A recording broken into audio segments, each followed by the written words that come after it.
Good morning. It's live. They're playing the intro. I'm not hugging anyone today. Why not? I got bronchitis. Oh, fucking Jesus Christ. I don't need that motherfucking shit. I know. Well, I don't know how catchy it is, but I How long have you had it? probably for a while now. But the good thing is out of it is I haven't had a cigarette in 3 days. So, hey everybody. Quitting again. I got the patch on and everything, Lauren. Hold on. Let me put you guys. Ooh, stay. Don't do that. Hi. Good morning, Robin G. Good morning, Cassie. Good morning, Chloe. Who's in here? Good morning, Crazy. Morning, little lady. Love the early birds. I'm actually late. I'm usually earlier than this, but I'm a little under the weather.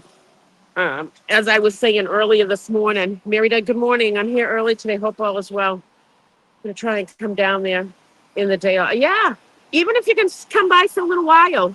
It looks like it feels like it's gonna downpour. Where did I put my poncho?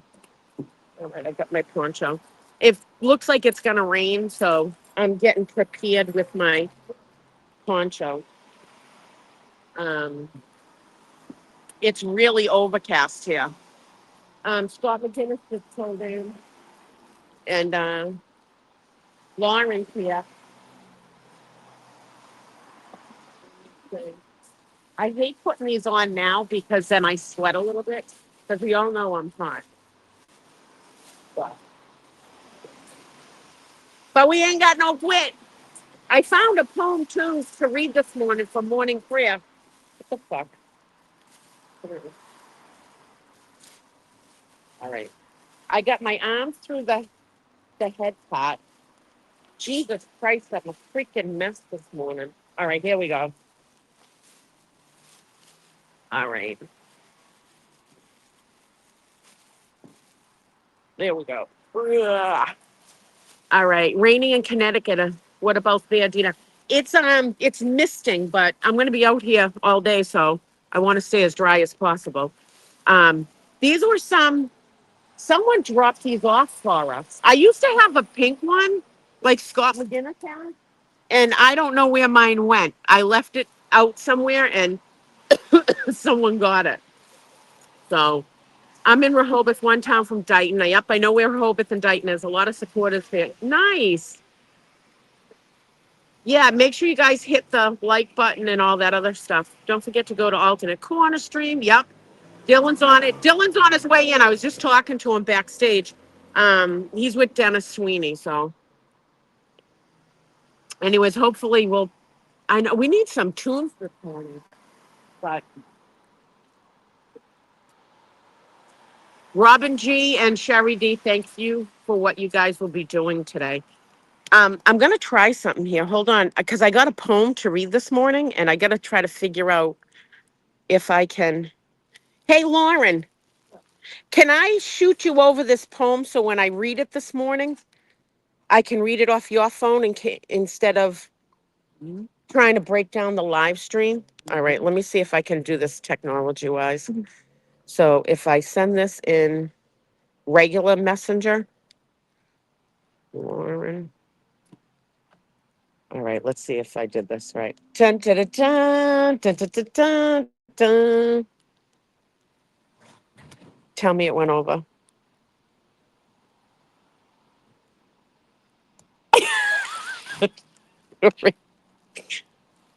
It should have. It said it sent. Hold on.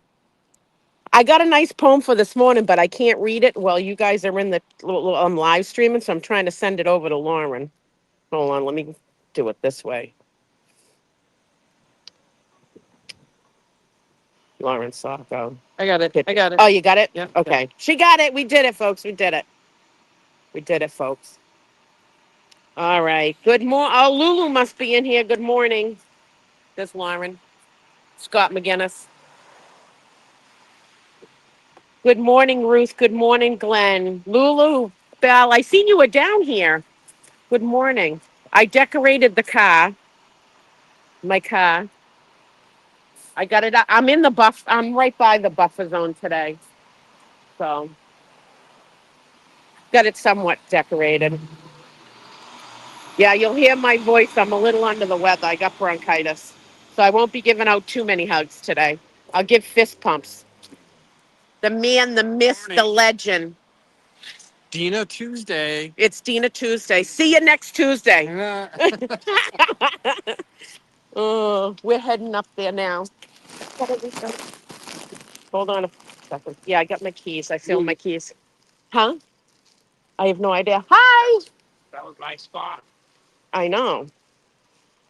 I was trying to go back for. Oh, shit. I just spilt my coffee on myself. I was trying to go back further so if they make me move my car, I don't have to go into the buffer zone. They haven't. Yeah, that's what I figured. They originally saying they were going to enforce the 2 hour limit. And they haven't. They have. Good. Good. The Dedham parking enforcement guy. He's He's really pretty cool. cool. He is cool.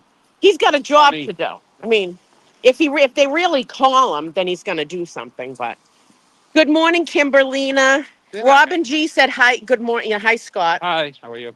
And Lula Bell and Kathy B. Yeah, Justice for Officer John O'Keefe and Karen Reed.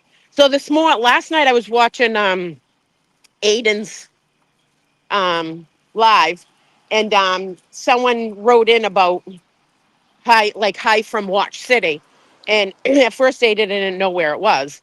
So it was Waltham, my hometown. So this morning I went down to the watch factory. I took video, and it's on the Resistant to Silence page, so you guys can see where Watch City is. Oh, Waltham watches were famous. Huge, and they had the Radian girls that used to lick Yeah, the the paintbrushes to put the green radioactive, radio. Yeah, the radioactive. Watch out! There's a car coming up. We don't want to get hit. Thank you.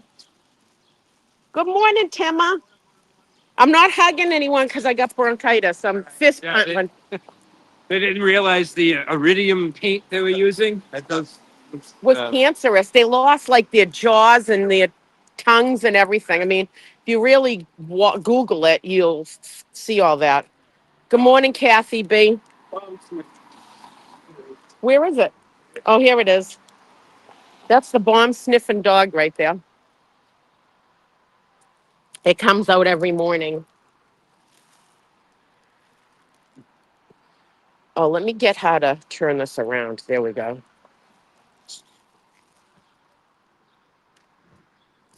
They used to come really early in the morning, but they do that each day. I can't see the comments well. That's on there. But, anyways, I don't want to put that guy on film. He's doing his job, but that is the bomb sniffing dog. Good morning. How are you? Good. Something. He looks like he wants to be patted. He wanted to pat me. He wanted me to pat him. He looks like a friendly dog. Usually they're, not too friendly. Now, let me put the comments back on. Both have a beef with the truth. All right, what is that? I missed it. I'm glad you're here. Hi, Amy. Good morning, kids. Good morning, Toots. Yeah, it seems like it's going to freaking downpour. I'll tell you that. Just checking the radar. We got a little time. Yeah. Worst case, I'm going to go into the registry Weather pattern for a week. All the storm cell coming up the East Coast from the Carolinas for like 3 days. Yeah, you people in the Carolinas, keep your weather. We don't need it. We actually do need it because then the freaking pollen will be washed away because that's what I think contributed to my bronchitis is the pollen outside. I was freaking smoking after almost having 2 years not smoking. So I think I got 3 days now. I downloaded one of those non-smoking apps like I had before, and it's like 3 days. But I feel like shit. But that's nothing compared to what Karen goes through every day. So I got my ass up. I had already taken the day out of work because I'm down here every Tuesday. Um, it's see you next Tuesday with Dina. I wish we could really call it the C day. See you next Tuesday then. Anyway, I'm down here every Tuesday, and it's just better to get out. Anyways, I mean, I'm on antibiotics and stuff, so my voice sounds a little off, but that's okay. But 3 days without, almost 3 days without a cigarette, so that's pretty good. I got my nicotine patch. Look at all the signatures now. DJ signed it. JSK. Dylan, Murphy. Aiden, Jen Rue. Bill Reed. Karen's. Where's Karen's? She just signed it at the right, last. right below Gene. All right, here my. Both Karen. Don't go up. Oh, Janet. Bill. Love Karen. Yeah. Keep on showing up. Me and Gallagher. Erica. I don't. Yeah, I'm not even on this. I'm on the poll right there. That's that buys a little Mike, your dogs. SC. Boston. Brandy. Alan Jackson. Maza. Yeah. Kelly. Kelly Reed. Wow. That's amazing. I didn't bring this out yesterday. I know. Look at how much all the tickets is worn off. So you should almost take it down and put a later of solid just to keep what's left of it. You know. Good morning, Penny. Good morning. I had an alternate sign yesterday. You're pretty quiet, Penny. What's going on? Usually you're smiling. Is it too? I'm sick too.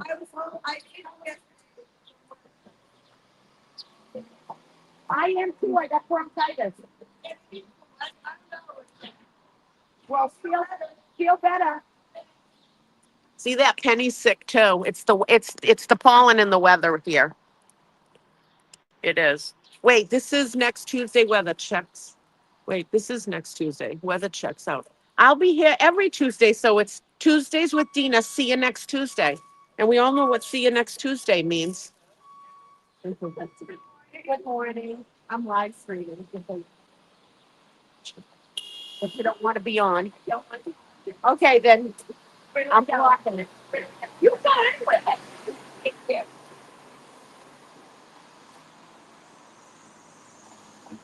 That's the same lady that said the American flags were oppressive. That's why I warned her we're live streaming. And then she stands fucking still right there. So I try to block it. But that's the lady that was like, she came down when I was here before when we first started coming. She's like, don't you think the American flag is oppressive? That's when I started the whole Cambridge thing, like joking around, like, oh, she must be a granola cruncher from Cambridge. Not picking on everybody from Cambridge, but we all do know a lot of people in Cambridge drive bikes, eat granola bars, and are pretty one side of the politics than the other. But I don't mean it to everyone. Good morning, Dina from Baltimore. I'm going to be in Baltimore in July for Rod Stewart. I think I'm going down July 21st or July 20th. I'm going to be in Baltimore, Maryland. I'm going to Ocean City Beach or whatever. I'm going to be down there. Good morning, Talk Tim. Good morning, Kathy B. Yeah, it stands for freedom, exactly. My dad is from Cambridge. Thanks for dear you. Sorry, Nanya. But you know, if you're around here and you know the joke about Cambridge, because it's all like, even on the roads, it's all like bicycle lanes, and you find yourself swearing like crazy at the bikers going by, you know. Ocean City, Maryland. Yeah, Mandy. To be fair, Cambridge granola is tasty. That's true. I don't mean it for everyone. It's just been an ongoing thing for a while around here. So, oh, anyway.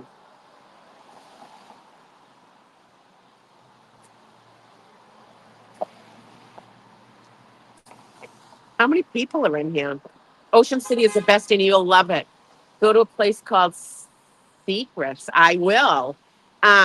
I'm staying at my friend Linda's house, who is a Karen Reed supporter. She's flown up and come out to Sunday to the Legacy Place in Dedham. So I'm staying. We're taking a train down, me and my friend Cheryl, and then we're staying with Linda. And then she's got friends, music friends, and we're staying right on the ocean at Ocean City, like in some condo. Like the people invited us, so I'm all excited. So anyone that's from around there, drop some hints of what to do there, where to go. I really just want to park my ass at the beach and that's it. But I'm up for anything at this point. I'm hopping over the freaking fence. Oh, he's picking up dog poop. It's not a free camera. It's us. Yeah. If you're not free, if you're not for Karen Reed, you can hop the fence down here. Hold on a second, folks. I got to turn this around. He hopped the little yellow fence to pick up the dog poop where his dog pooped on the thing, which is fine. I'm glad he's picking up his dog poop.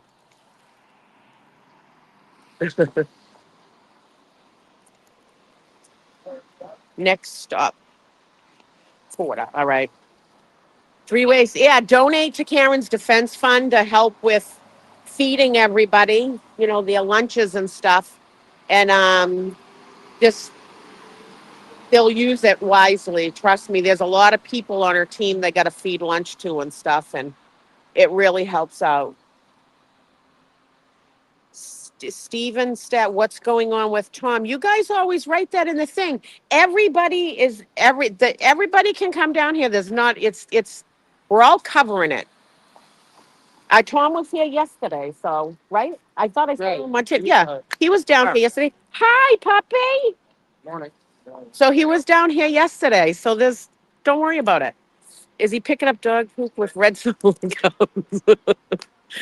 Oh my God, Gallagher. Was it Gallagher on the Gallagher? Gallagher, yeah. Yeah. I'm not done with him. They're not done with him, but him just making it seem so nonchalant, like, yeah, red solo cups. Yeah, I just picked up the bite and then the red solo cups. Yeah, I got the leaf blower. Yeah, yeah. Well, not only is he arrogant, he's retired. What does he care? He doesn't care at this point no more. Yeah, no drama, exactly. I answer the questions though, Robin J. There's no drama. It's good. We are all like brothers and sisters, and we're gonna butt heads and fall. Exactly, none of your business. So just whatever. We don't even have to talk about it. Yeah, but they hold liquid great. Well, if you ever been to Great Woods up here, I still call it Great Woods. I still call it Great Woods, the concert venue. That's how you had your drinks outside in the parking lot when you tailgated. You had to put, everybody used red solo cups. Good morning, lady. Red solo cup. I fill you up.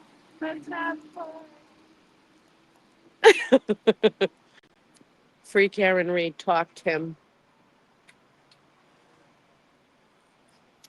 Thank God the rain's holding off Like 9. till like 9, and then it's going to downpour. I think so. I hope. Thank you. You can feel it in the air though. Yeah. Like it feels You like can it. actually smell the odor. Yeah, I know. Yeah. Can you? All right. It's not. I can smell a little No, bit. I'm because like, it's coming up through Rhode Island off the ocean. Aiden put it perfectly in a stream Saturday night. Everyone should remain united. Exactly. Exactly. Yep.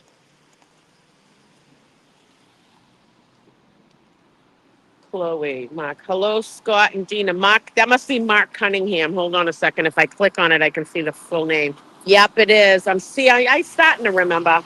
This old lady can remember some stuff. Even Canton could not just besmirch the red solo cup. Great. I wonder how much red solo cups went up in sales since this trial. You get a lot of free advertisement. I know they definitely get a lot of free advertisement. You know.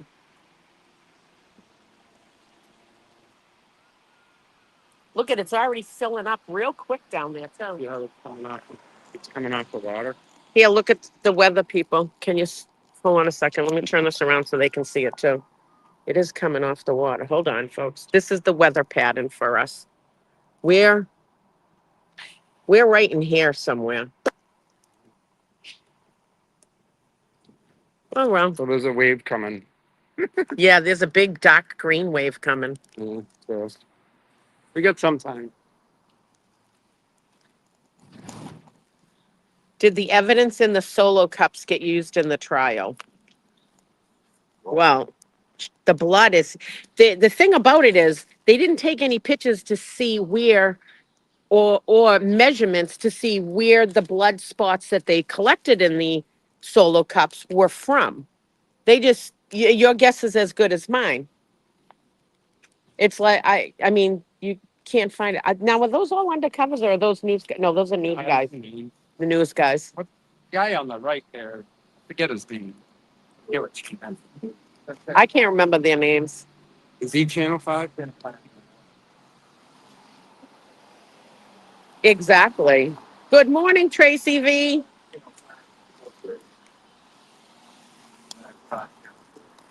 All right, let me do this.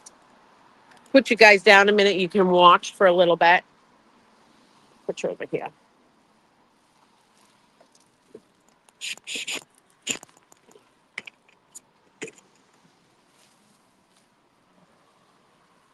Wait a minute. That ain't working.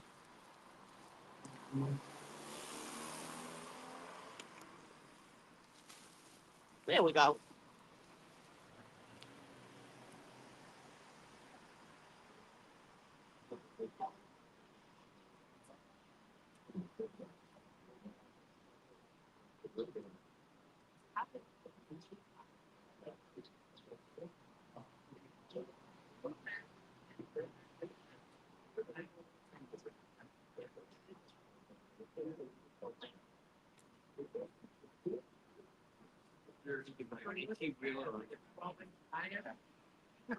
Like an ATV. My ATV grid. I think honestly.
I'm live streaming here, right there.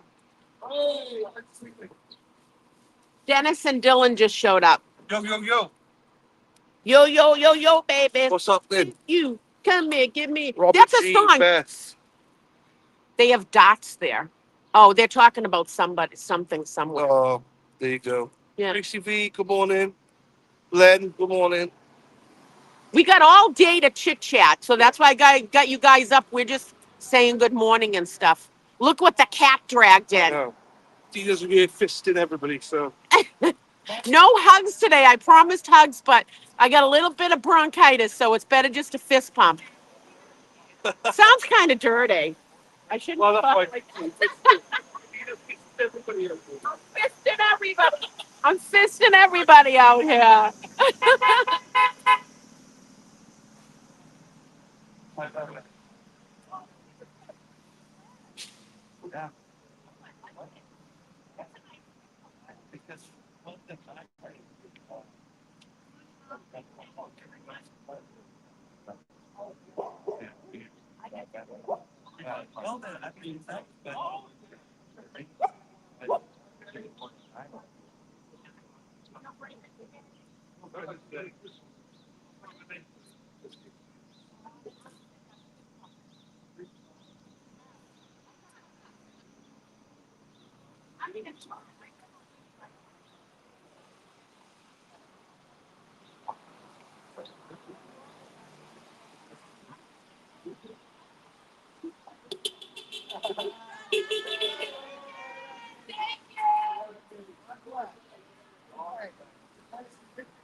It's only when you're here. Yeah.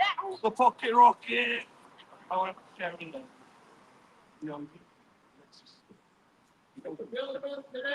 loving you. You mind? Just like you.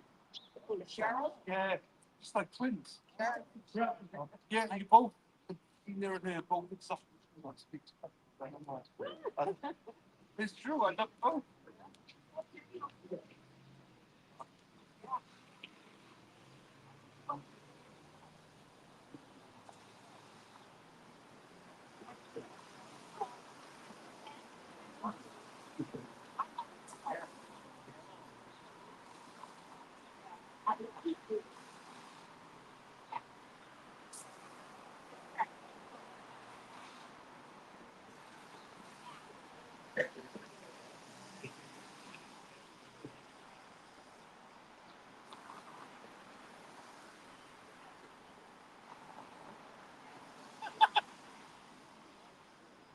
Special shout to 8 Mark Cunningham. How do we do it? Don't fuck it up. It's a crack-free zone. Crack-free zone. And that's live. That's right. Don't worry, you didn't see it. You didn't see it. My crop You was out. guys missed it. Dylan had bent over. He showed a little crack. It's a crack-free zone. Yeah, but I thought we were fisting, so that's why I did. Listen. Yeah, our minds are in the gutters this morning. Call you day one Dina since the jump. Honestly, I wasn't. There is OGs way before me. You got Kevin, Carol, Gail. Like they were all over there before I joined. Before I could come down here, I was here every day. Once I was out of work because I hurt my back. That's when I really jumped in. So, oh my God, they're not that pretty up close. I'm I have to go get a fill on my nails and get my pedicure. That's the only treatment I give to myself. But this is rent week. I all my bills are due at the first of the month, so I have to wait till next payday, and then I'll get them. But thank you. I love black. Black's my favorite color. We like to get you'll get a lot of it today. I'm not the only one sick. There's a few of us. It's the pollen. Hi, Cheryl with an S. Is Dylan a plumber? Yeah, he was showing enough crack to be a plumber. We could have thrown a fucking wrench in his ass. Anyways, I'll be back. Oh, we got all day to shoot the shit. So this is just showing you what we're doing. And I got a good poem for 7:30 for the morning prayer and then the Pledge of Allegiance. Well, yeah, I'm Steve. The last minute, they're going to tell fucking people started crying. I'm not going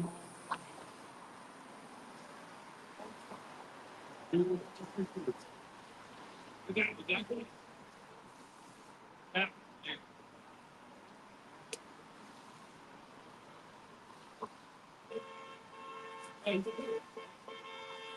Come on,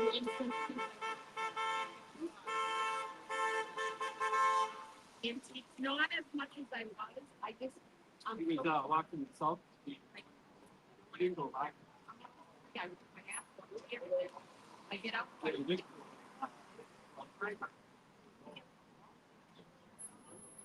Eric is in there, modeling. And then the evening. By the last hour and a half of the show, I'm not going to be in.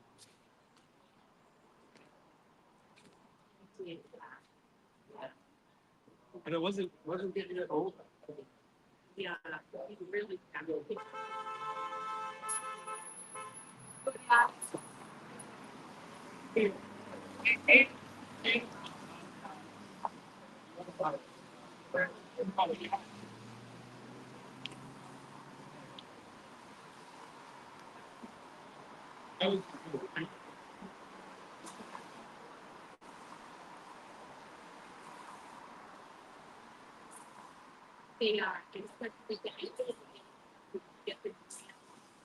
Funny when you bottle I don't know how.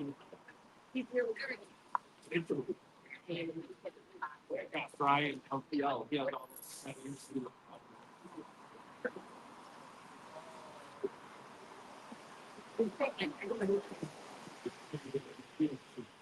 Every other chat under review.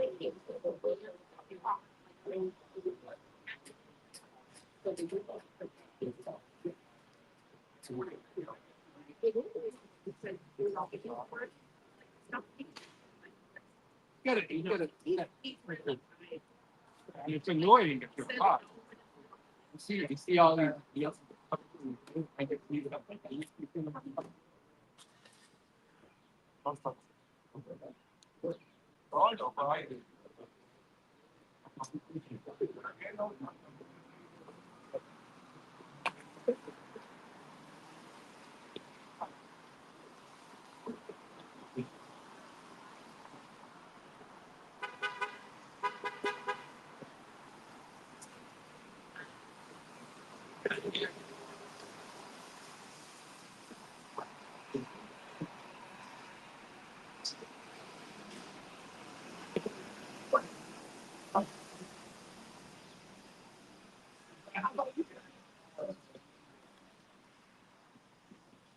My favorite line was Chef.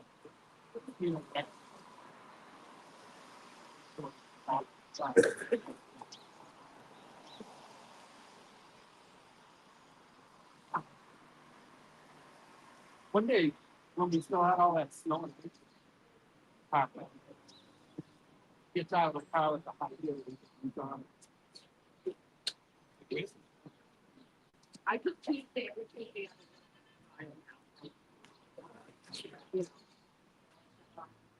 Try to get down to the beach when I get out.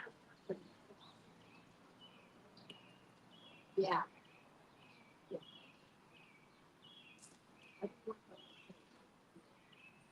Oh, Paul gets tons of footage.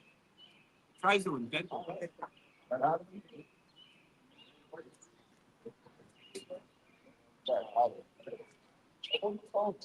Yeah.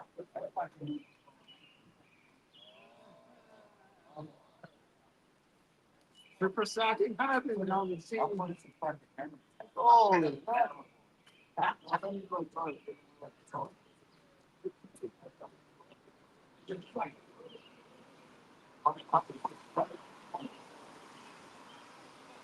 no, that's probably not.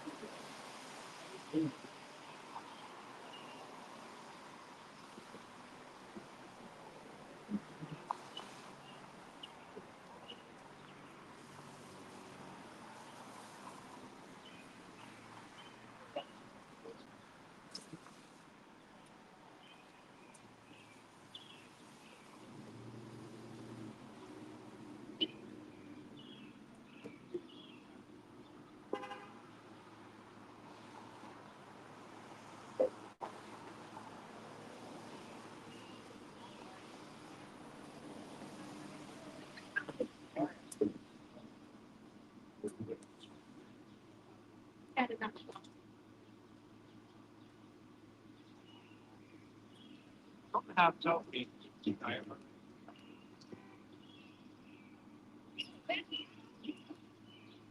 Oh,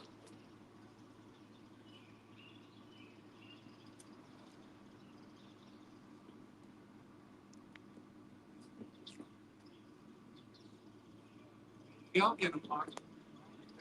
If you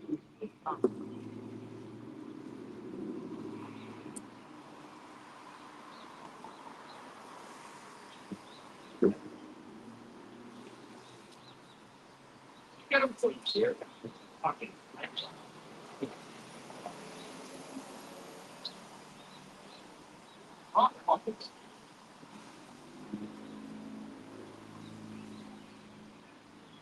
Yeah. Want to get him.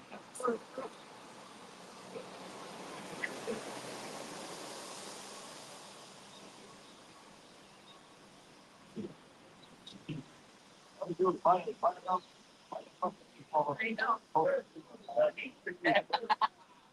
What the fuck? And that would be a good meeting. A fun Friday.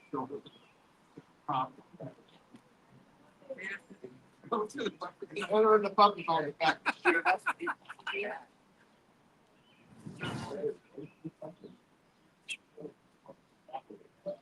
Oh, I know. Oh, who the fuck is he watching? He's sitting in his car.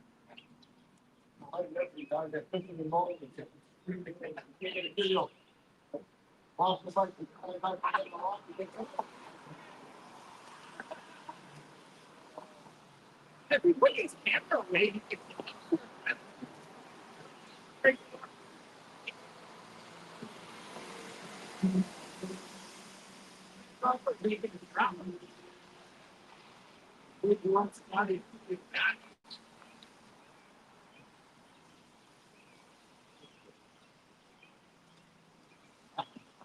That actually done.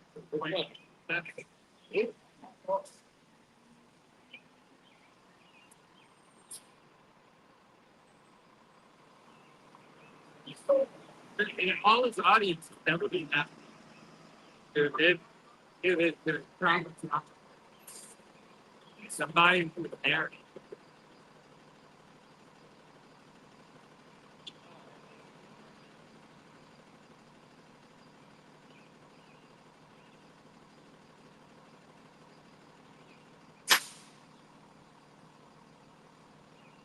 Oscar Peter. Oscar.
This is that.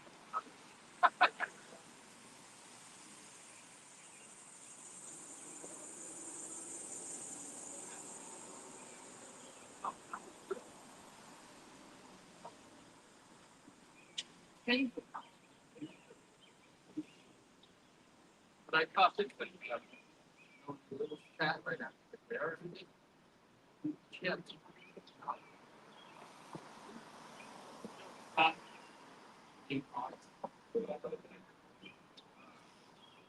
I was like, who goes to you, man? 1,000 people.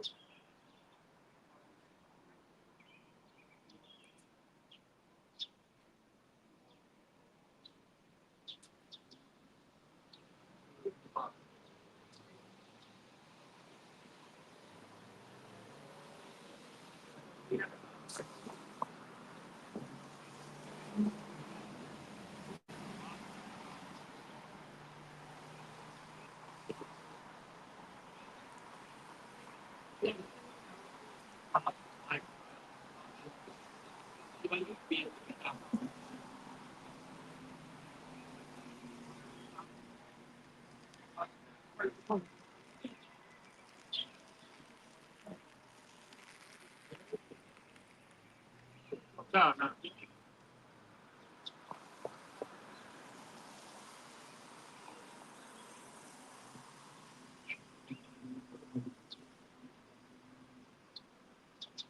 No, I know. That's rapid.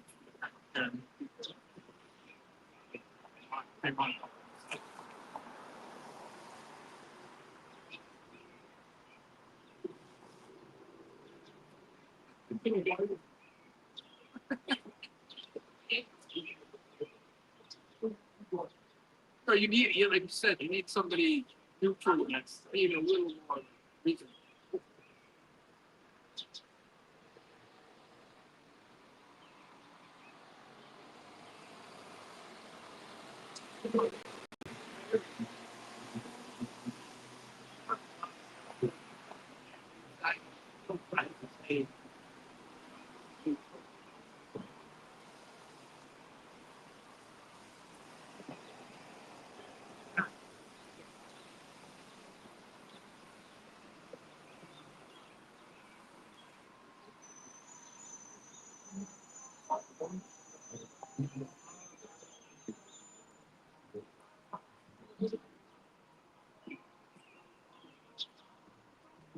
Well, the thing that frustrates me,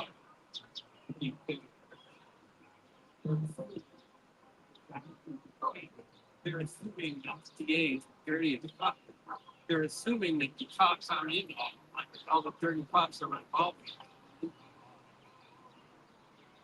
Then that's what's frustrating for somebody. Uh,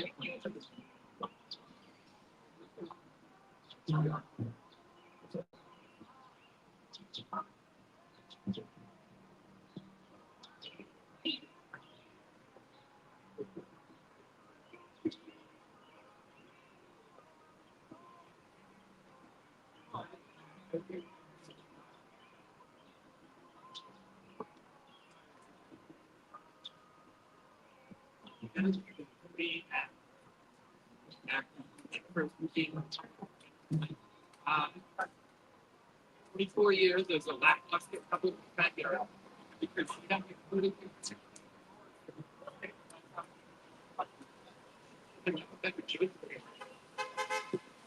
but then stop.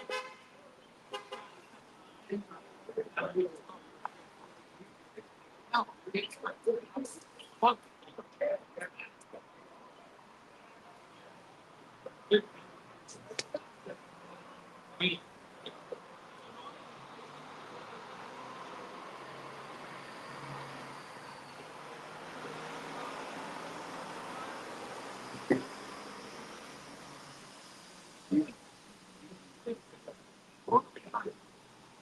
telling the family doing everything she could to save the vehicle. We are critical. The guy done a 180 totally different because she had to save Morrison's ass.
He ran over the.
Tina's still over there talking to Sergeant Hardman. People are getting bored watching this. It's the Dina show.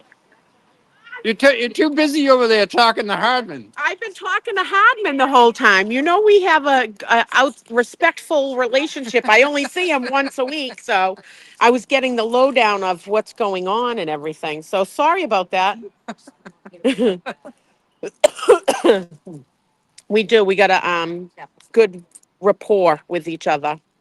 So, what time are we doing morning prayer?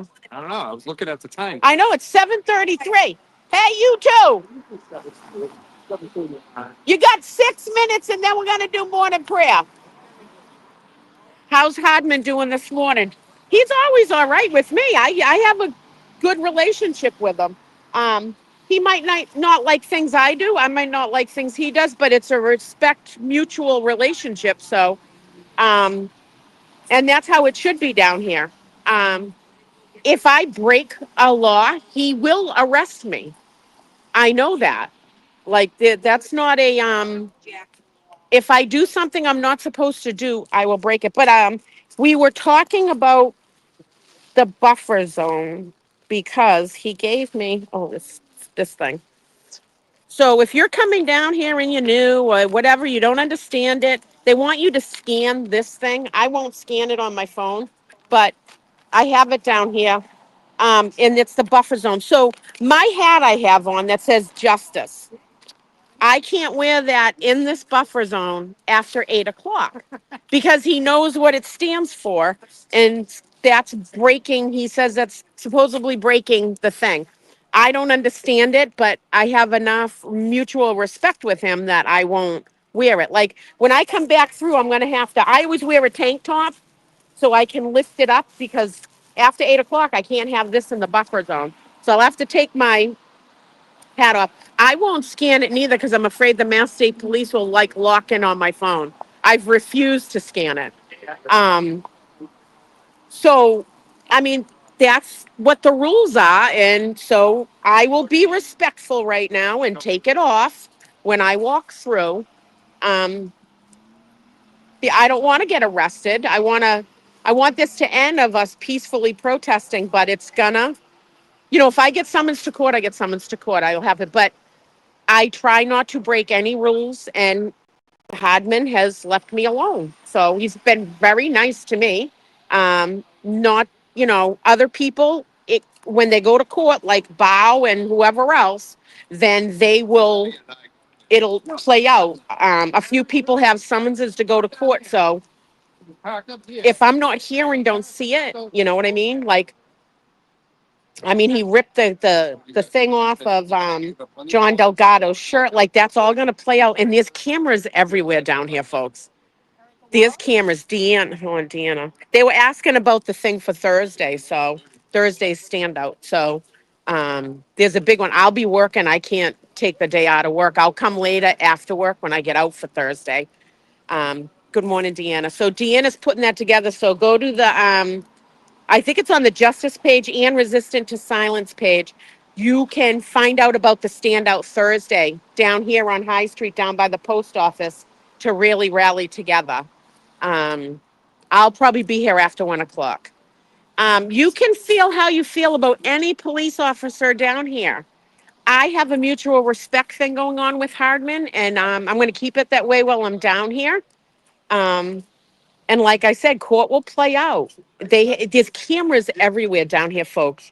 They're hidden wherever. You got CERT teams. Like I don't know if the corner of those. Hold on a second. Let me turn this around. So up there, there's like little decoration things, and it looks like on the corner of it, it has like this thing sticking out, which I think is a camera. Hold on, let me see if I can zoom in. Look I at can't. even this courthouse. Yeah. I mean, there's cameras everywhere, but there's cameras in the buffer zone too. So, because if they were expecting huge crowds down here in the beginning, like it was last year, um, and you know what happened is a lot of people took all their time and used all their time at work, so it's not there now.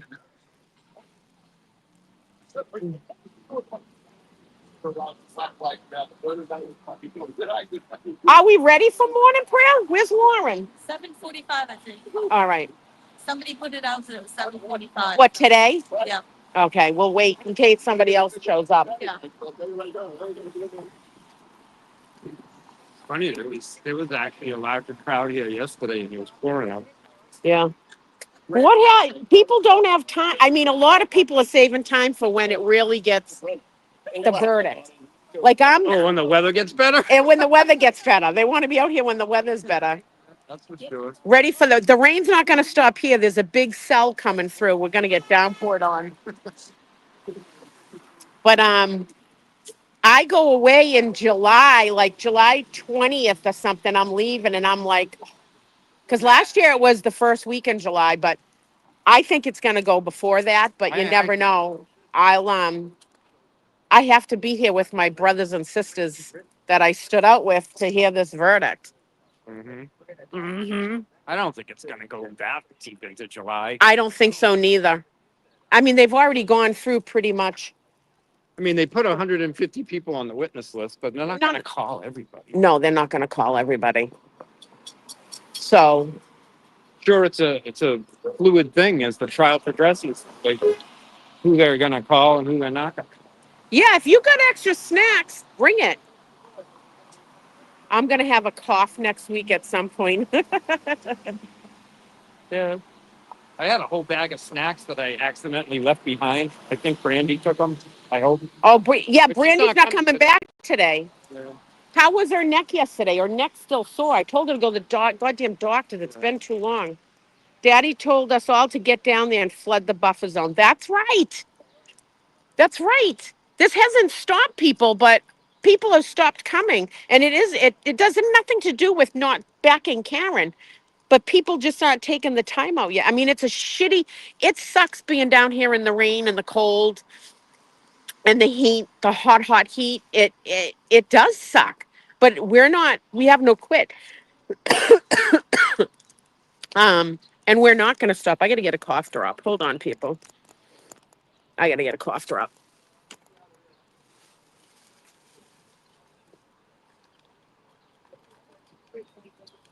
I know I brought.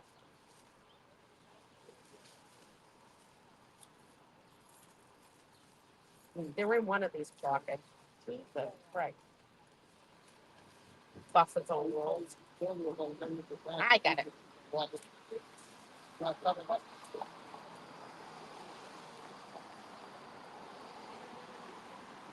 on, sorry. Having a cough drop. Hasn't rained yet. I feel like taking this plastic off, but.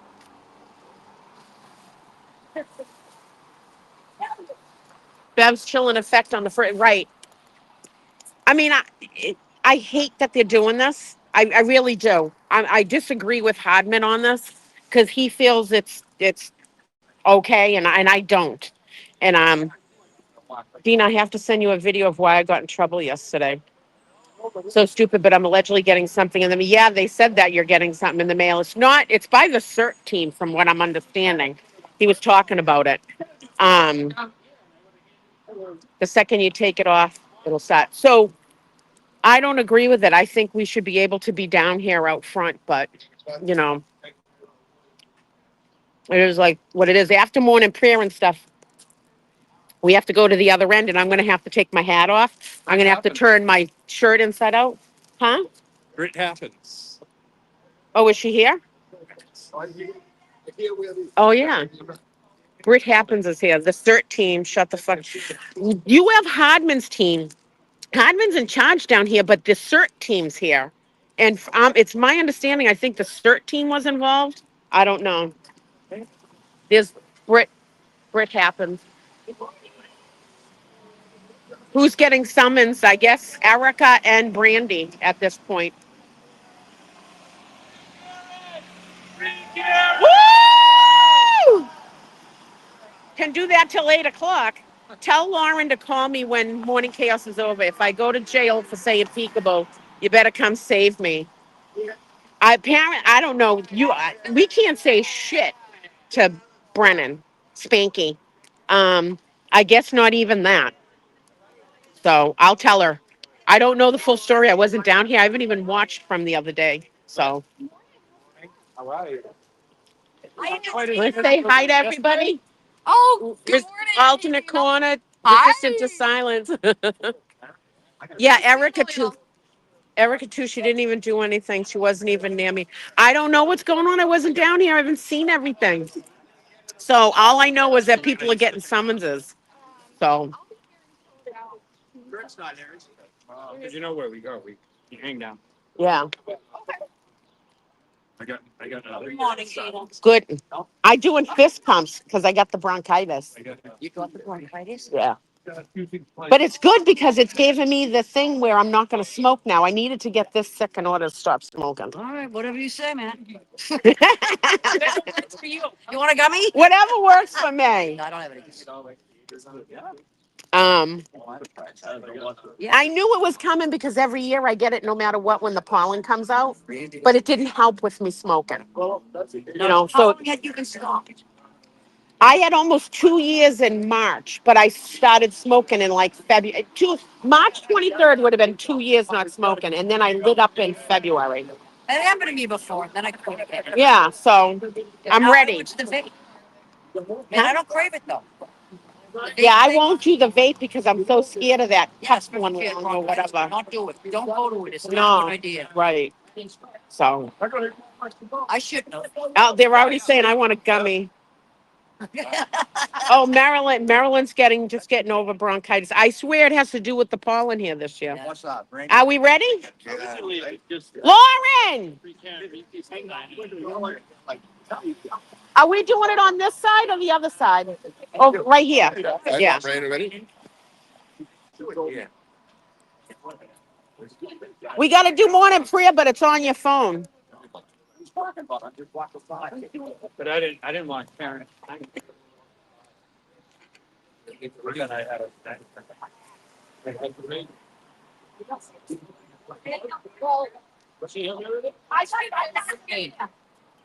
Not a prayer, just like it's like.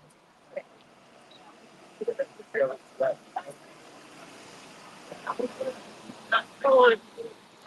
We'll put you guys sort of in here so you can hear. All right. This is called Don't Quit. When things go wrong, as they sometimes will, when the road you're trudging seems all uphill, when the funds are low and the debts are high, and when you want to smile but you have to sigh, when fear is pressing you down a bit, rest if you must, but don't you quit. Life is strange with its twists and turns, as every one of us sometimes learns. And many failure comes about, but we might have one that he just stuck it out. Don't give up through the pace seems slow. You may succeed with another blow. Success is failure turned inside out, the silver tint of the clouds of doubt. And you never can tell just how close you are. It may be near when it seems so far. So stick to the fight when you're hardest hit. It's when things seem the worst that you must not quit. For all the sad words of tongues of pen, the saddest are it might have been. Well read. I pledge allegiance to the flag of the United States of America, to the republic for which it stands, one nation, under God, indivisible, with liberty and justice for all.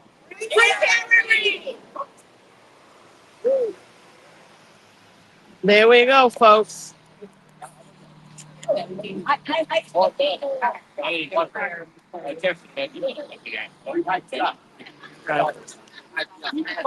at 8 a.m. Yeah. Yeah, well, all right. Good morning, Miss Talkative.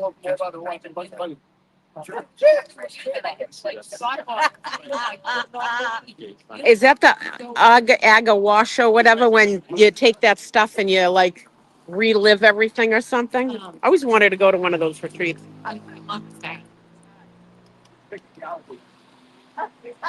I'm praying for everyone down there. Yeah, everything's good down here. Just a lot. I think a lot of people are intimidated to come down because they're afraid of getting arrested, or they heard the noise in the background. Which it's all good. People don't make more of what it is.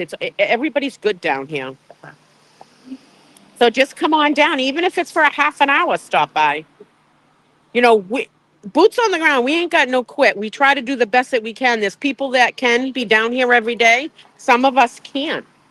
My God, if I could be down here every day, I would be. So I thought if someone's meant to show up to court. Yeah, you're not charged yet. You just have to show up to court about the charges. I'm no lawyer. Hi, Jacqueline. All right, let me pee before we go up the other end. Do you want to take this just to like, Sure. or Tim or Alon? You got it? I just want to go to the ladies' room before we go up. Yeah. Good morning, everybody.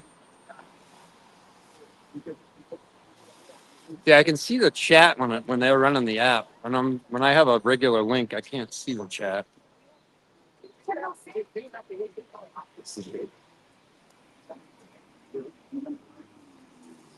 Slightly smaller crowd than yesterday, but at least it's not raining right now. We got about 10 minutes before we have to march up to the 400-foot buffer zone line. A Greek Karen as she comes in.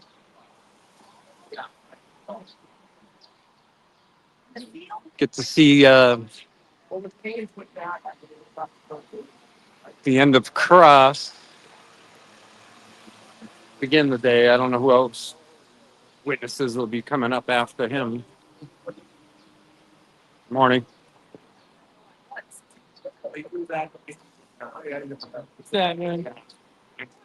Bert Happens is here again today from Florida. Yesterday she was cold, miserable, and wet. The weather conditions are a little better today. For now, anyways. Looks like we got another wave of rain coming in around 9 a.m.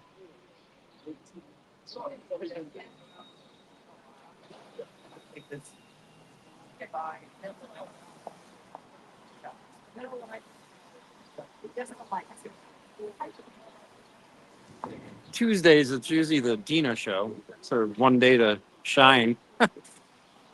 She's been distracted with Hardman and taken off. She'll be on here in a minute. Some of Trooper Hardman's cat team guys are getting here kind of late. They're usually all here at the same time. They're kind of trickling in. But what's funny about trial 2 is they have the same amount of police as they did in trial 1 when we had crowds up to 400 people in the old buffer zone. This new buffer zone's kind of hurt our numbers down here. And they still have the same amount of police coverage.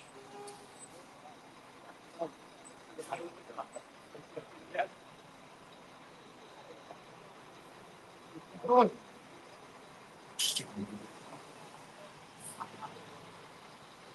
mean, we're getting by with the new buffer zone. We just go after we greet Karen up past the church. We all go down to the other buffer zone line. That's where we've been hanging. Aiden showed up yesterday and hung out with us down there a little bit. Plus the weather pattern we're in right now is not very good. So the weather isn't going to stay like this forever.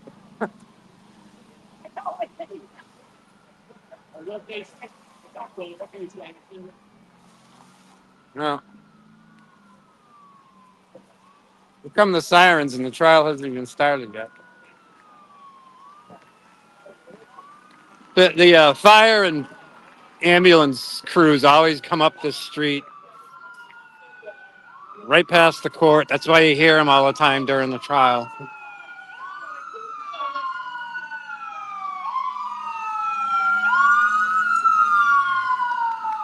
to dinner. Yeah. It isn't a Karen Reed trial. Hey, there's nobody on the witness stand. Why are these sirens coming through? What is that?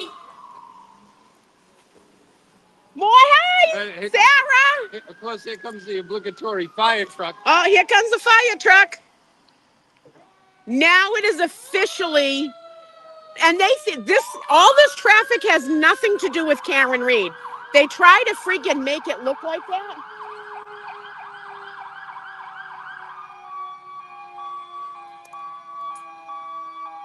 Oh, the sign thing. Oh, there's a sign in the middle of the thing, and they're trying to get around it. Someone should have pulled it out.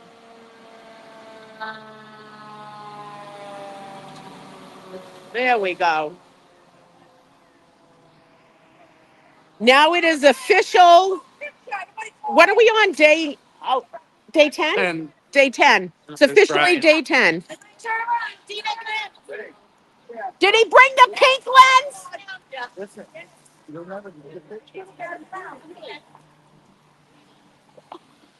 Oh, I always joke around with You got everybody in there? Come on, get the phone. Hold on, hold on, hold on. See it. I know. Oh, you're not gonna see it. He's done. Oh, he's gonna take another one. Come on, we need a good one. We need a good one. I'm on my knees in front of Dylan. there you go. You know it. That's the way we like it. Ryan, will you please put it on Facebook because Brenda usually does. I'll try. All right, thanks. With the pink lens. Eight yet? That's a route to Boston distance. It's 7:54. 7:54. I am as blind as a bat on my phone. Oh no. Ha ha, I'm on Jones. Ha ha ha.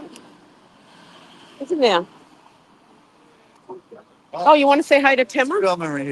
Hello. How are you? Yeah, Jessica was like, Timmer, let's see everyone. I don't know. Jessica, is it Fletcher? Yeah, oh, I'm starting to know the names good.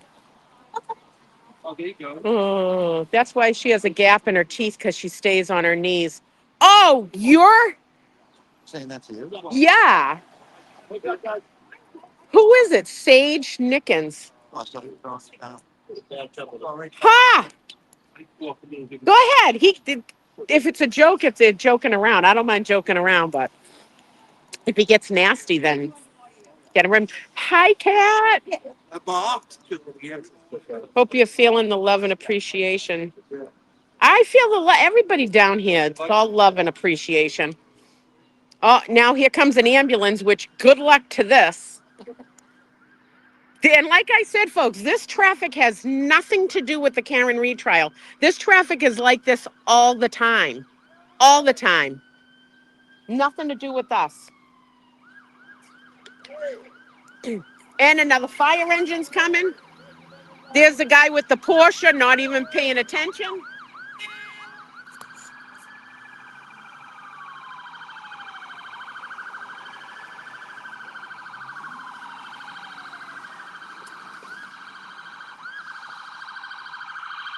They have a tough time getting through all this.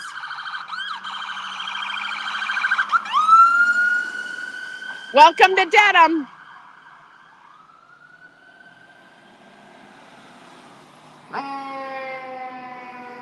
These apparatuses go by so much they should move the freaking station down here. They should move it down this end. Remember in trial one, the rumors were they were doing it on purpose to see if they could get through the bucket. Yeah. What's going on? I'm not paying attention. Y'all kicked him like y'all left. All right. Let's not. No negativity. Like really. Stop with it. You guys want to cause drama. We're not. We're trying not to. All right. We got 3 minutes. 3 minutes, and you got to get the fuck out of here. Let's just march. March. My umbrella here because turnarounds are. Okay. We got 2 minutes. 2 minutes. Is that the hot one? Yeah. You got it? Yeah. All right. I don't want to walk away and leave it. See, this is what happens. I'm just going to talk on this for a minute. People keep on writing stuff on the chat. I've already addressed stuff down here. You stop feeding and trying to make drama. End it. It's like, yeah, No drama for your mama. I know. Change the channel. It's just not happening anymore, folks. Oops, we got to run. Okay, we're leaving the, we got to get out of the buffer zone because it's 8. On the way back, I'm going to have to take my hat off and I got to take my shirt off. That's why I always wear a tank top underneath because I'll have to, or I can zip my jacket up again. Sometimes I walk through and I just do this so you can't see what's on my shirt. So, morning, Dylan Live, seeing the crew out and representing. It is a great movement. Lula Bell, beautiful human being is Lula Bell. Tell Lulabelle I said, hey. All right, well, tell her yourself. Hey, Lulabelle, good morning, my dear. How are you? No crama. Yeah, exactly. No drama. That don't exist here. Morning. Oh, and the pretty flowers are coming out. Last year, we used to do morning prayer by the flowers and stuff like that. They're all writing Dennis, Aaron Hack saying Dennis, Robin G. Dog Mom. Is that Sam? Dog Mom. That's Sam, isn't it? I No, don't know. I think it is. Oh, look at the blankie. There you go. What's this here? Diane Matt is selling these. Oh, yeah, I She seen gave me that. one for free. I think so that I'd try to sell them for her. I don't know. If they're cute. Then they're light as a feather for a door. Yeah. I got one of these. I'd love to. I'd love to plan a standout in Conway, Conway, New Hampshire is beautiful. Years ago, I got sent to an all-girls camp there, Camp Atahi. Um, the lady's name that owned it was Marilyn, and it was it was by I think it was Conway. But God, I learned how to canoe there. I learned all sorts of stuff, like how to tip a canoe over and get back in it. We climbed mountains and everything of it. But it turned into a hockey camp years ago. But this was in the 70s, I think I went. Late 70s. Camp Atahi. ATAHTI or something like that. Camp Atahi. You can Google it. It became a hockey camp. Anyways, it was great memories. I want to go to Dedham when Dina is there. I'm every Tuesday. Every Tuesday I come down here. Hey, what's going on? I'm not giving hugs today because I got bronchitis. So I'm doing I love hugs, you know I do. you do. But I don't want to make anybody sick. Oh, I could hardly wait until this morning. I got to read that after, or else I'll zoom out of this. Morning. I've been on antibiotics for 2 days. Cut it out. Go around fisting everyone today. Tina got, Yeah, I'm fist pumping everyone today. virus. Anybody want to get sick? Come over here. They're such asses. I've been on antibiotics for 2 days. It's from the. I'm going on the outside. No, I'm gonna. You stay out of the line, girl. I'll stay over here. I'm being banished. We'll start. Yeah. Oh my God. Someone Aaron Hack wrote, I can hear the crazy Welshman. Yeah, Aaron Hart. Ollie. He's fucking starting shit. As usual. Good morning. I used to ski all the mountains up there. Oh yeah. I used to go drinking up on Mount Monadnock. Wore my rubber boots today, just in case. You're good after being on antibiotics for 25 years. That's what I said. It's 2 days on the antibiotics, but you guys know me. I'm a hug. I want to hug everybody. Ian, did you bring ginger shots? I'm young, I'm old. Wow. Well, that's right. Today's Tuesday. Fuck Ian too. You're still far behind. That's all right. Oh, Ian didn't bring me my ginger shot. Are you staying here? For a while. No, don't. I'll get it next time. Sunday. Yeah, I have it at home. I'm not going to make you go home and come back. That's foolish. Don't worry about it. No, don't worry about it. It's okay. I'll keep in touch. I'll just see how suffer. long you're going to be I'll here. just suffer. Don't worry about it. I'll just suffer. Guilt trip. I love it. No, seriously, don't go home and come back. No, but I mean, didn't you want another? Don't, If no. you're going to be here, then I'll be here. I can't take blood, you know what I mean? I'll just go myself and make ginger shots and then put her out of business since she can't even bring me one on Tuesday. I'm only joking. I know. I just can't believe it. Everybody's saying I've been on the antibiotics for more than 24 hours, so I'm not contagious. So So, my nose is running though between failing bed. There's Jim. Woo! Every morning. she gets as much excitement as Karen does. Someone wrote Yeah. Nikki went out. I do love Aerosmith. You guys know that. That's it. See, El Chappie's here, but usually he played music in this, and then I could run around and listen to music. And he's, you know, fucked it all up by coming. No. I hug everyone. Sometimes I want to go and hug. I do. I hug everyone. Some people aren't huggers. Not usually.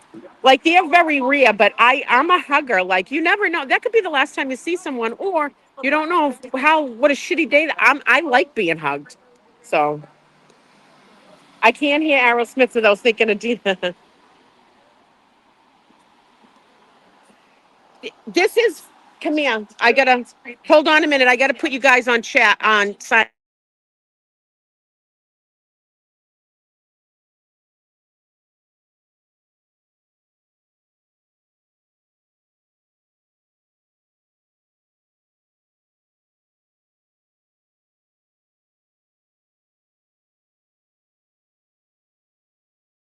Um,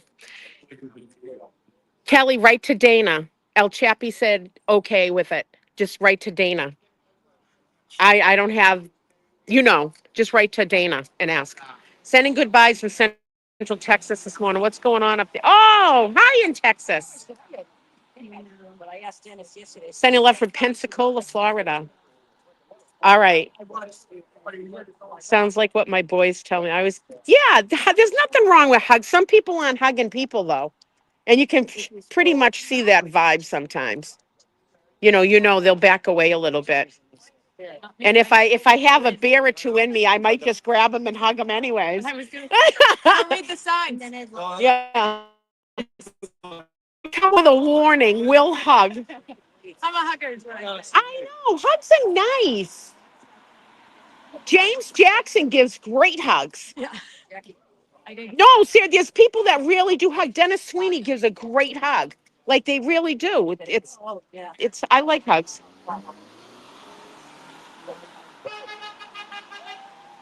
Scotty's down there. Hold on. Glenn Lake wrote, "Morning, Scotty. We'll see you in chat for the next 12 hours." Hi, Leanne. Oh, that was a little close.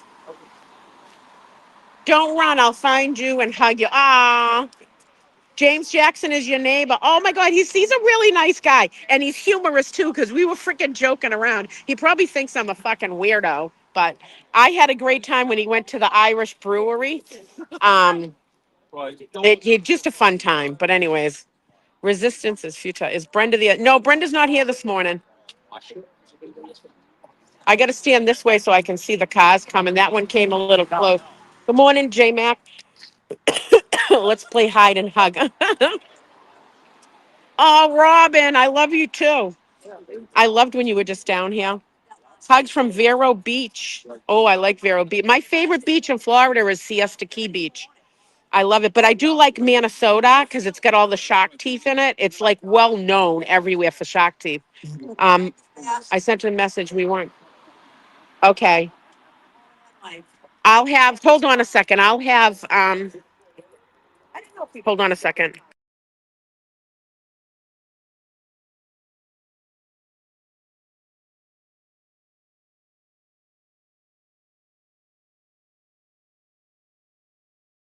There you go. All right, we're trying to find out if you can. There you go. Morning, everyone sent it from Katy, Texas. There you go. Cop huggers are often DV victims. I haven't seen the beginning of that. Are you live? Yeah, but hold on, I'll turn it off. Let me turn this around. Well, he's rude. We have something important. Hi, Maddie and Kenny. Maddie loves you. Have a good day at school. Al Chappie. Britt Happens is down there. There's Mr. Sweeney. Dee, have you been modding for Lana and watching the trial there? Oh, you're not talking to me because I don't mod for Lana. I did meet her, though, when she was down here last trial.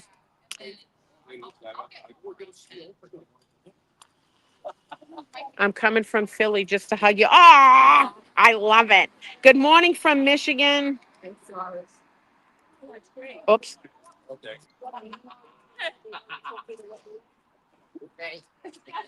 Does he have in his sweatshirt pocket? What's El Chappie packing? His rain gear. Rain gear. It's not really good. I got soaked yesterday, but it's fine. I got my plastic thing here, but It's fine though. I agree, Dina, James, and Dennis, and you give absolutely the best. I know. Like I said, I love a good hugger. A good hugger. Who's going to the car? They got Kurt here to let us know when the car's coming. I know. There's always that silvery gray car that goes before Karen usually comes or something, he said. There's that wonderful puppy that'll jump right on you. I don't. I'll yell, yeah. Of what? Hey, you stay. You stay. Where you going? Saw you in Waltham early this morning. Yeah, because Aiden's show last night, someone donated money or something and said like whatever the message was from Waltham. I mean from Watch City, and he's like, Watch City, where's that? Framingham? And he didn't know that someone said Waltham. So when I got up this morning, I went right down to the watch factory and did a little thing so you guys could see where it was. So I thought that was kind of cute. I had him in my ear walking around. He was 17 with no teeth, so he wouldn't. I didn't. I'm far behind in this. It's gonna rain all week long, so. Guys, take Jordan's in that beat. Well, they just said Spanky was in one of the Jeeps. Hell no, I saw the scowl on his face. Yeah. That's how I know. I should turn this around so Some tactical strategy. people will start coming in. I just happened to be rewatching it and then logged into Facebook. Well, then he rushed. Well, Keith and Robin are here.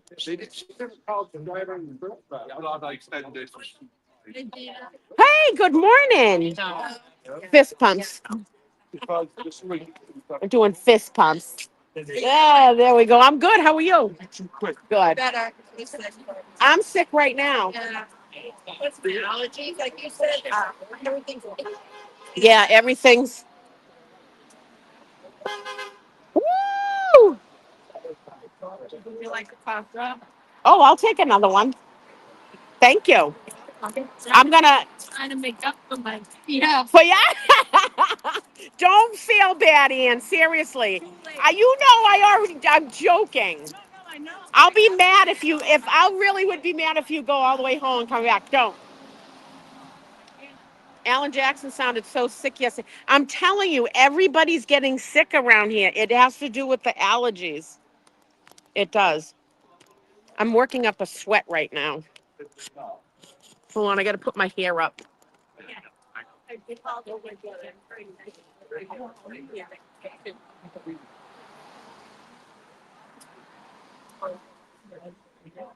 I got morning bedhead.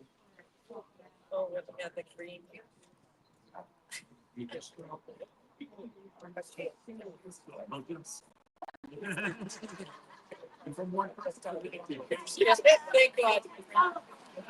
I got my Pebbles and Bam Bam kind of look going on. My jacket's full. There we go. I got to spit, but I don't want to do it on camera. Anyways. What's the cost, John? We're at the end of the buffer zone, right there.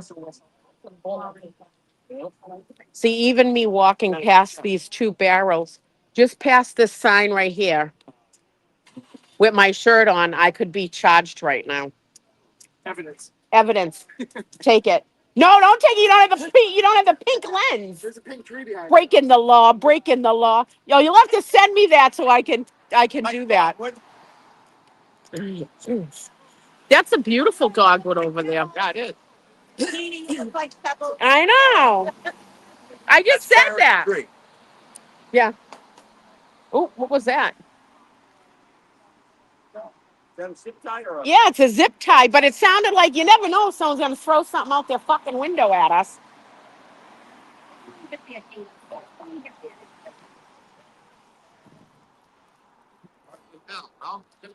Zip tie. We might need this at some point. I'm saving the earth. I picked this up off the ground because now I've saved the earth. Good morning. One, I don't know, what do they call it in the ozone? One particle of something because I saved the plastic and reuse it. I just don't want to hear everybody run it over and then we all go like this, like what is that? Someone throwing something out at us? Did a good job. Thank you. Thank you. Thank you. You're not going today. It Wear looks another pair of pants under it. a little bit more than what we needed to know, Jack. Right. Jack's got the dry in. Hi, Cheryl. How are you? Cheryl with an S. Cheryl with an S is here. Say hi to everybody. There's Brian Hale. Great photography back there, but he still hasn't brought the fucking pink lens. All right. Oh, there's the Dedham freaking fire department.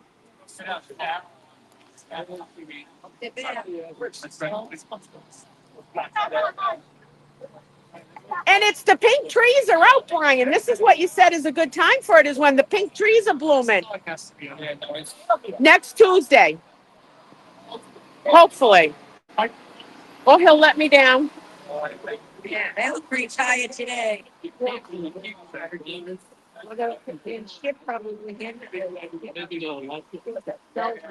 That's right. This sign should go. It's like the longest sign, really. Anyway, I mean, there's a few things that have been here throughout the whole movement, and that sign is. Oh, good morning! Woo! Good morning. There's Mr. and Mrs. Reed.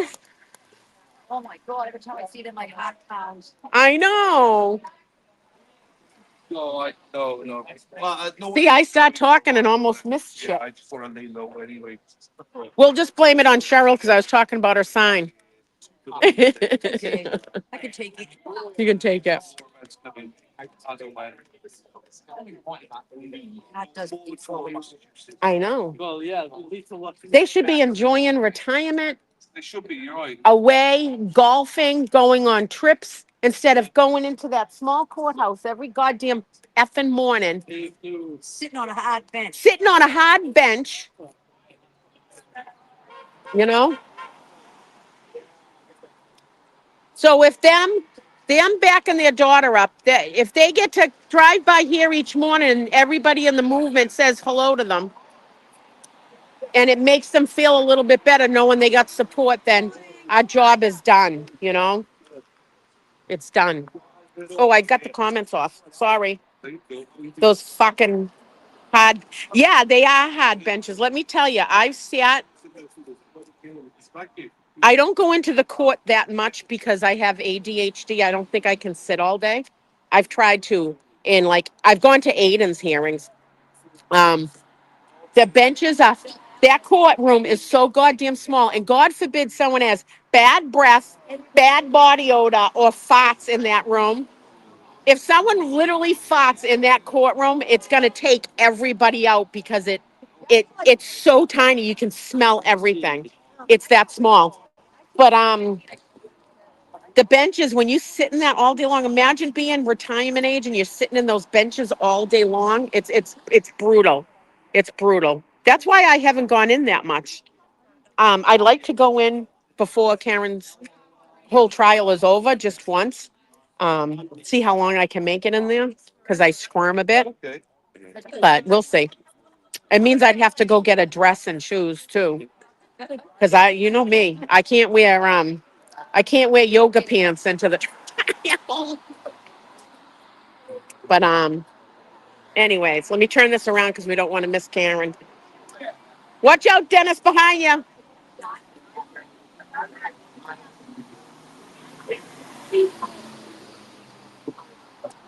They used to wave at us. They don't know. Yeah. Hang it in there. It doesn't look small on TV, as everyone says. It is. That courtroom is tiny. Like I said, if God forbid someone has bad breath, bad BO, or farts in that room, it's going to totally take everybody out of that small courtroom. It's not pleasant. Yeah.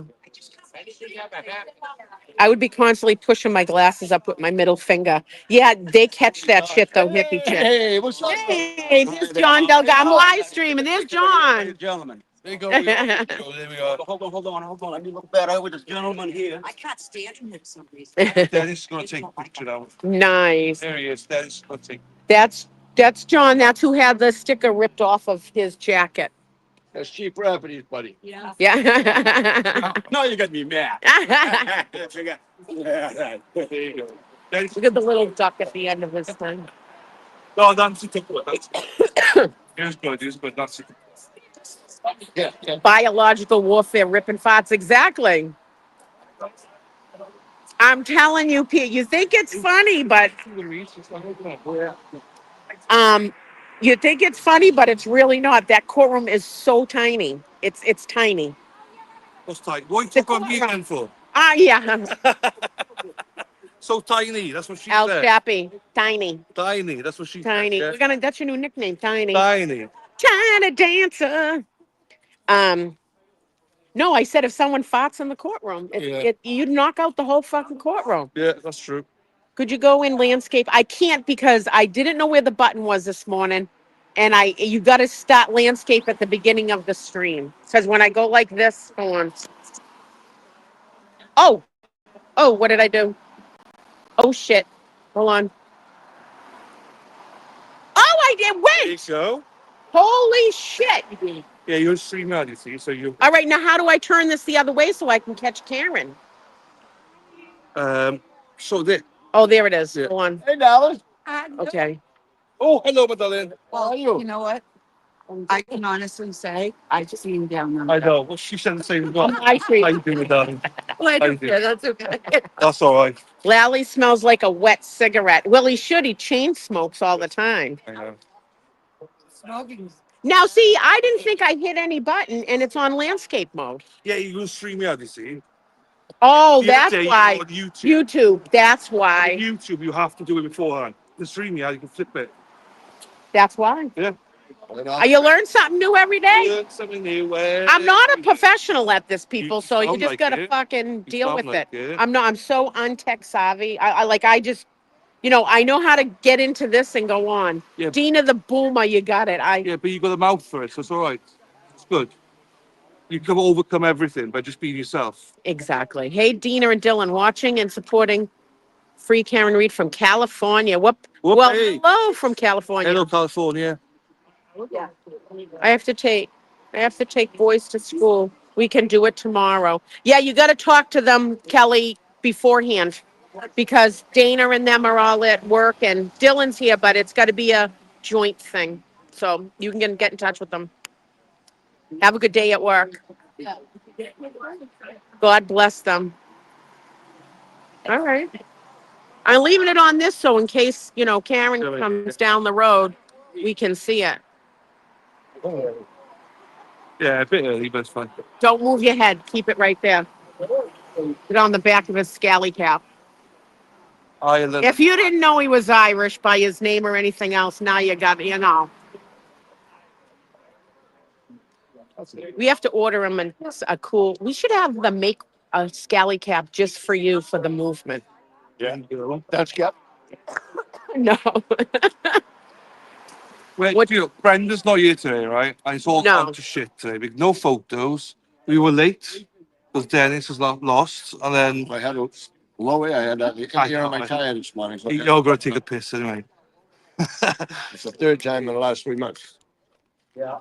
That what you had to put air in the tire? Almost totally flat. Nothing wrong with the tire. I checked, they took it off and they checked. It's somebody's playing games. I did check the fuses in my car for my headlights, which out. And it's not the fuses. I took out my manual thing for my car, and it's not the fuses. I found both fuses. So it's either my bulbs. So I went to take the bulb out, but the bulb that I had extra in the thing, I touched the bulb and I broke the fucking bulb. You're not supposed to touch the bulb. Yep, a halogen. So now I got to go buy new bulbs, then retake the freaking um, brake fluid chamber thing off to get to the bulb thing to change it. It's a fucking pain in the ass. Bring me back the cars from the 70s when you could get inside the whole freaking engine and work on stuff. I think it's computer. I know. When the computer goes, you might just buy. Because you can literally fix stuff yourself between YouTube and the, the book that you have. But yeah, the bulbs on those halogen lights, you can't touch them with your fingers because it breaks them. And I broke the bulb. So I'm trying to figure out how to fix my lights.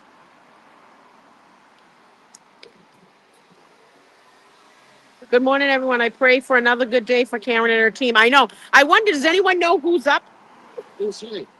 No. Jack, you don't know who's up today, do you? You don't know who's up today, do you? I would think it'd be Juliana. She looks like a Julie more than a Juliana, to be honest with you. Juliana sounds like a little kid running around with ponytails and ribbons in her hair. Yeah. That's a Juliana. They asked Mr. Reed last night on his way out from court. He said he didn't know. He was gonna know the night before, right? What's that? Anything they'll know the night before. No. Right. Because they have to Yeah. prep. Yeah, yeah. They have to prep. So Brennan makes the decision right now, and then at the end, all the defense people can come in. First we do, is I'm that? not pointing at you. I'm live streaming. Good morning. I just don't know. They can be called in when they want. So, what? Hold on a second.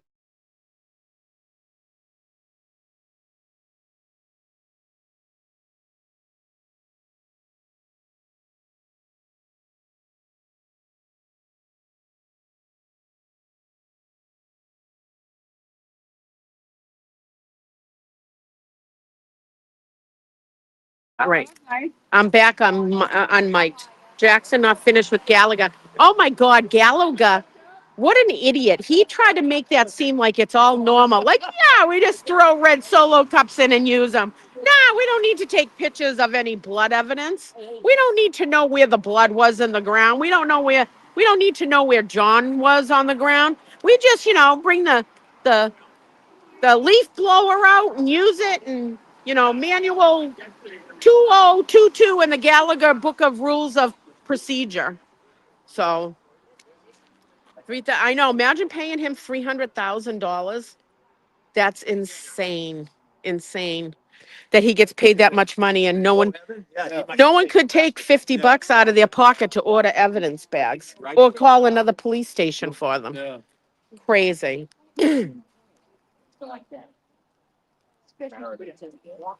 I know. Pull out the manuals for police procedure. When I was a matron, they in the storage place, we had boxes of evidence bags. They're not that expensive to have them. Because when someone got arrested, you have to catalog everything. You're on camera and you have to catalog like all their jewelry, everything. You got to take their shoelaces out of their shoes. You got to make sure they don't have any sharp objects. You got to take the string out of their pants if they have it and everything. And it all goes in an evidence bag. You got to mark everything down. You pull the little strip thing off the top and you fold it over. It stays still till they're released or they go to jail. Like these boxes of those on with all the Christmas decorations that fucking Canton PD had, they could at least have ordered evidence bag supplies and collection supplies. Yeah, he was a clown. He was a clown.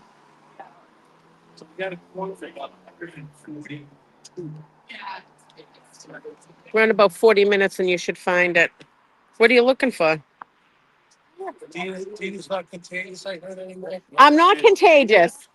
I've been on it, and I'm finding out a lot of people have bronchitis and stuff right now. So it isn't just me. It must be the movement, the resistance to syphilis. We're all on antibiotics.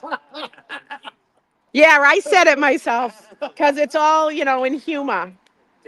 The movement's on antibiotics.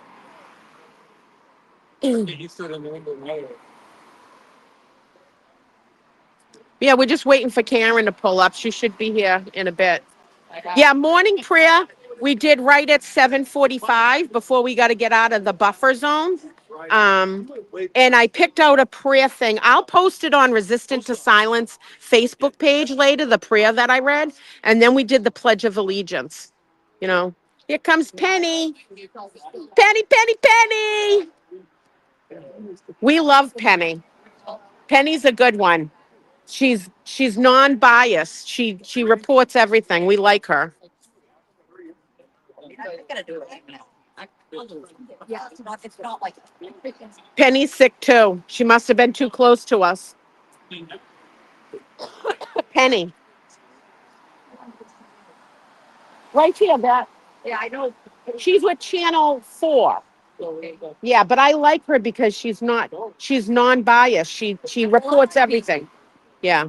BZ's the one that came to my car the last time at like 5 o'clock in the morning when I was down in the parking lot, knocked on my window. I didn't even see him sneak up. It was still dark out. I almost fucking pepper sprayed him and stabbed him. Because I'm sitting in there with a knife and pepper spray because I'm all by myself. I almost stabbed the guy. And the guy's like, oh, geez. And I'm like, dude, you don't creep up on a girl's car like that at that time in the morning. You're lucky I didn't fucking stab you and pepper spray you. What? Can you get him on the thing? Let's say hi to her. Oh, Hi, Kevin. Doesn't. I hope you're feeling better. I'm assuming that your son, is he? Oh, your brother. Okay, hi, Kev. Tell us a story about Kevin. Was he a good brother or a little shit brother? Now, he's now, but back in the day. No, I think we did okay. You did okay? Did you have to slap him around a little bit? Did you blame shit on him at least once? Good morning. Jill, Erica's all dolled up. She's going into court today. Yeah. Yeah. Erica, every time you do this, we'll know you're thinking of us, all right? Yeah. No, this. No, not this. This one, do this. Yeah. Ah, where you been all my I life? dress up nice, right? I clean up nice, rather. Watch out. Don't get hit beforehand. How are you? AJ wasn't done with No, Gallagher will be I there. know. Gallagher, thank you. You look very nice. Huh? I told you. Fuck, you're staring at. The worst thing we ever tried to do. Yes, on streets. He's watching us. Yeah. He's a nice one. That bike patrol guy I worked with all last year when we were at the edge of the fence, so. Somebody said to me, Hardeman warned you the other day. I said, no, the fuck he didn't.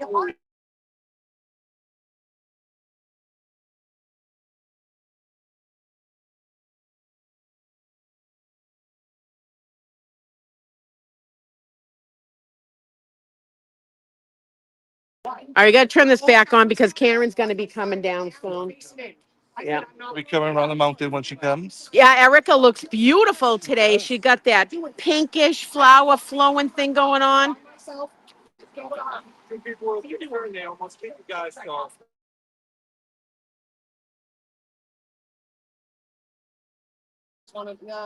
Yeah, now I'm gonna get fucking served. I'm in the fucking past the buffer zone sign. When I tried to take a Oh, yeah. The kids tidy up, protective. Can you say where someone can park when it's a good time to get there? You can park down on near Route 1 is always open. There's a Dedham parking lot and it's free. You don't have to pay anything. And but if your car has any decoration, sticker, or anything on it, I suggest you do not park at the registry of deeds. I asked the same question to this guy. He says, can you call me back? The registry, you'll get ticketed or something today. And I'm driving right now. I said, you know what, forget it. They make Is it that impossible. Mama Fly? They make it so impossible. It's so. Hey, I'm told to give you a hug. Oh, thank you. Do I smell good? You smell really nice. I think it's Mama Firefly. No, Mary Bagwell. Mary, good morning. Oh, you looking beautiful? Thank you. I appreciate We're already it. getting yelled at about getting I'm gonna come over here. I'm gonna say hi. I gotta get going. I gotta head back down that way. All right, we'll see you. Have fun in there. No, so listen, they told me, he said to me, the cop the other day, he goes, you're gonna be charged. I go, charged with what? I could probably send my mother down the street to get any of you out of trouble. Any officer over the age of 35 who knows my mother. Aw. I have worn this hoodie since the first day of trial. Hardman has seen me in this hoodie. So now you know what's coming up? Yep, yep. Good morning from Kentucky. Shirt that says fuck the state police, and that's what I'm gonna wear. Oh, no. No, They're don't. gonna, they'll walk it up. No, they weren't here yesterday. Erica, Erica, what, you want this shirt right here? No, I'm not gonna do that. Still awesome.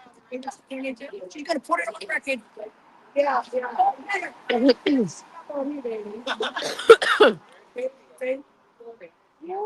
Got that all up today. She's down there. She's going down to say everybody, to say hello. Huh? They said they did not want her. There's a lot of stuff that's going down right now where they're not even taking any. Watch, I'll probably get a thing because I'm still over here. They watch everything too. They watch every single thing. They go over Every it. single stream. Every single stream they're watching. I'm sure there's a room somewhere and they just live streaming all different channels right now. And now I'm sure they're streaming this one. But so if something is wrong, then they'll they'll send me a summons. So I'm on salt. You see hybrid the way. the man, the myth, the legend. Yeah. Yeah. That's what's up. Here, hold this. Oh well. Yeah. No, that's all right. They're gonna be coming soon. That'd be fun. It's What time is it? 8:34. My God, they do stock everything. Yeah, of course they do. I'm told there's a room somewhere where they got everything planned. So hi to the officers that are watching us. Um, that's how you could, if you break the law or whatever these laws are that they have, you can, they can summons you. So morning, Dina from Texas, and like always, free Karen Reed and free Turtle Boy. You know it. Hi, Sherry D. Yeah, Erica looks beautiful today. Do a spin, Erica. Do a spin. She's all decked out. And she's got the little white toenails. There's no airflow in there, so you'd be dying. Good morning from where? Oh, rainy Weirs Beach. You guys are almost gearing up for Bike Week. I really need to go up for Bike Week again. Dina, get in. Let's take a couple pictures. Thank you, girls. Good one, nice, like it. Brenda's the picture taker. I know. The day, right? She's Get like, in it. I'll take it. Get in it. Stand up Oh, straight. Well, I'm like 7 feet tall. Hey, Nick, make sure you send him to Brenda. So he goes, look what Dennis sent me. So here's the thing. Yeah, too, they want you to Dennis. do the perfect I walked pirouette. to the bathroom. The pirouette, like, Do I look like a dancer? do you look? Yeah, Yeah. maybe not because the person that came up with it. It is, Yeah, yeah. Short and stout. Like that. Here is my handle. Here is my spout. When the You stop that. show tip me over and Yes, So he said to me, hey, Anthony was, I forgot to tell you this, Anthony was cracking up. So he sent me a video of the tea kettle whistling, and I go, wait. He goes, oh, fucking hell. And I go, wait, have you never heard that sound? He goes, no. I was like, no shit. Anthony goes, that's right. They have like the electric ones over there, right? Yeah. Yes. I was like, so wait, you've never boiled water in a tea kettle and like heard it whistle? He's like, no, I've never heard that. I was like, oh shit. Yeah. Isn't it funny? Wow. It's like that. yeah. Yeah. Good morning.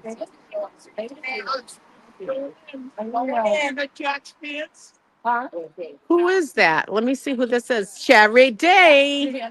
Even Hi, watching Paula. where it's in Hi, Nick. autumn in Tasmania. Oh wow, Tasmania. Holy shit. Yeah, I thought that too. They're saying hi from Melbourne, Australia. Hey, mate. How are you? Good day, Is that mate. mate? Good day, mate. How are you? Australia. Hi. Is that Sheila or is that Bruce? That is Sheila. Sheila. I think it's Sheila. Good day, Sheila. Hold on. Is it over there now? About 11 hours. Shauna. It's Shauna Lee. There you go, Shauna. I think I'm gonna Good day, Sheila. Well, I want to go smile and laugh. Erica, they're yelling, Erica, Erica, Erica. Erica's all dolled up. There's no messing around today. She's dressed up beautiful. Who is that? Who is that guy right there? Getting a shot He keeps on taking pictures of us. I forget what he. the other day. Huh? Got for you, man. Yeah. Yeah. Him. You just asked if you could video and stuff. I was watching because he keeps on snapping pictures, and I'm like, what the hell? When is Dylan moving to Massachusetts? I know. Want to find a bride? All right. Find a So bride. we need to find Dylan a bride. There you go. Does anybody want to apply? He'll do it just for the green card. I wanna be Just for the green card. You have to take a test, though. You got to know his favorite colors. Yeah. You know, you may have to boil water in a teapot because he's new to that. Can someone put a link up? A new link. We need that. Marry Dylan. I bet he gets in office before the end of the day. Oh, see, they're already. Who's this? Robin G. I'll There you marry go. Dylan. There you go. There you go. That's when he gets his beat. Call me brides. I got all the You answers. gotta give out your deeds first. You got any money? Dylan, don't move. Money.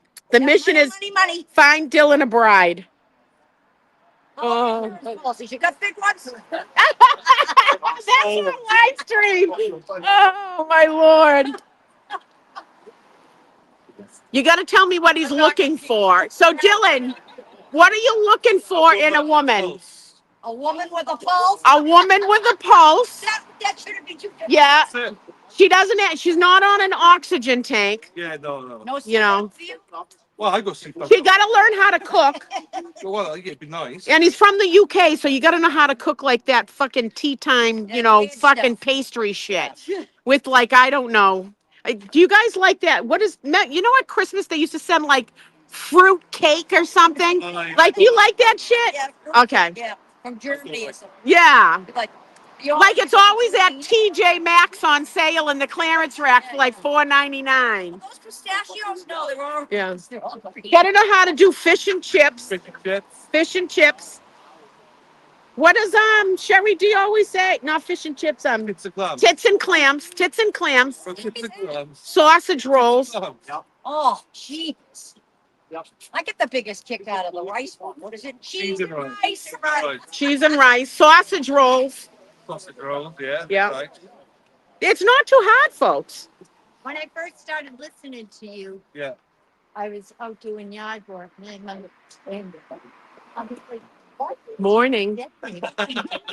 I couldn't understand And him then either. finally I started laughing. My husband looked at me like, I said, I was thinking he was saying Jesus Christ, but he's saying Jesus Christ. I know. I have to. Beans and toast. Yeah, beans and toast, that's fine. You know what? I had beans and fucking hot dogs growing up when I was poor. I don't want to eat friggin' beans and friggin' hot dogs. Done with that. I'll take the welfare cheese back, though. That was the best goddamn cheese ever, was welfare cheese. Do you guys ever eat that welfare cheese block? All right. It was the best goddamn cheese. Because it's the only cheese you had. Well, it was still good. And the welfare peanut butter, which had like 4 inches of oil on the top, and it took you like 2 days to mix it up. Here they come. All right. Oh, dog in it. Oh, jogger, it's not them. What time is it? What are you? Government cheese was the best goddamn cheese ever. I take that back any day. It made the best grilled cheese. The only thing I didn't like was the powdered milk. You had to mix the powdered milk. That was nasty. So you would buy a gallon of milk and then mix a vat of milk, and then mix the regular milk in with the other milk so that it would taste a little bit better. That's right. Welfare cheese was the best. Wow, they give EBT. I think you get a body. There was no Havarti cheese back in those No days. matter what. Yeah. Yeah. And I'll tell you, growing up, I had at school, I had the tickets that they gave out to the poor people that couldn't afford lunch. You had to sign up for it, and they gave you a ticket. And I remember those. but then I didn't tell my mother that, like, we really had the tickets, because then I got like the 75 cents for lunch, and cigarettes were always the same price as your lunch money. I think it was a big conspiracy so that you would stay smoking back in those days. So if cigarette prices went up, your lunch money went up. Really? Yeah. And I lived in Waltham. I went to Central Junior High. If anyone from here is from Waltham, Central Junior High had the best chocolate chip cookies. And we had a lunch line that had like 4 lines, and the lunch ladies made the best chocolate chip cookies. They would just like melt in your hand. Oh my God, they were so good.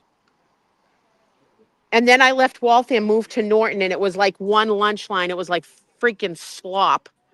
And I came from Waltham where you could make your own sundaes, and there were 4 lunch lines. You could choose what you wanted to slop. Yeah, we had a smoking section in Waltham. And underneath the tree out back by the Volk, you could smoke pot. Well, they didn't allow it, but we did it, but they didn't say anything. What? Get in there. Get the Gestapo. I gotta ask you. Oh. I think I've been pretty nice to you the whole time. You have been, sorry. I drink traffic for a living. I don't want to do it. What if somebody who doesn't support you, you stop? Again, Trying to help. Again, I direct traffic. People don't like me. What if you have a positive support, correct? What if that person is on the opposite side of you that they don't want to stop? Don't stand there, wave, all of that. But once you go out into traffic, and stop somebody. If they're not on your side of the car, they may not want to stop. So know that we're gonna help you out, let them out. Obviously, try to be helpful. That's all. Sorry. Yep.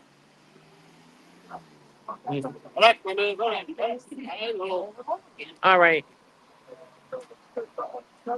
I keep on pushing it going out in the street, and I shouldn't. He's a really nice, actually, cop.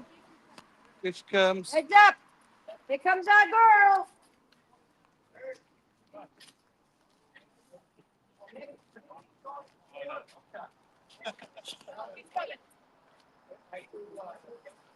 All right, can't say shit, 'cause I'm not stopping traffic. Oh my God, they're gonna be fucking assholes. I'm getting an accident. Fucking. There she is.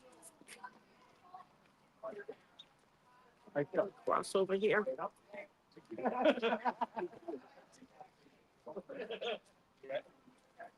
There she is. She's in the car right there.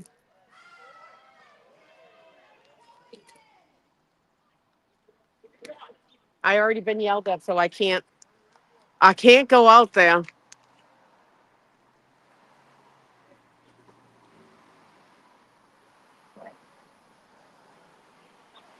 She'll wave out the thing right there. Woo! Go get him, guys! Yeah, good morning, Karen. So there we go. Now we're not all supposed to travel down there all at once.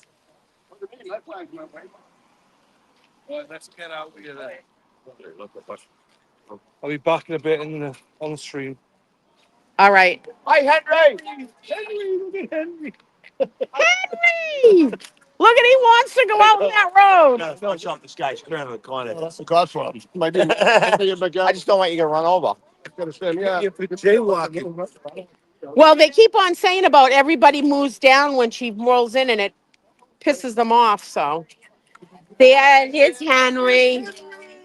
Come on out of the road. Here's Henry. Come here, Henry. Hi. Hi. Hi.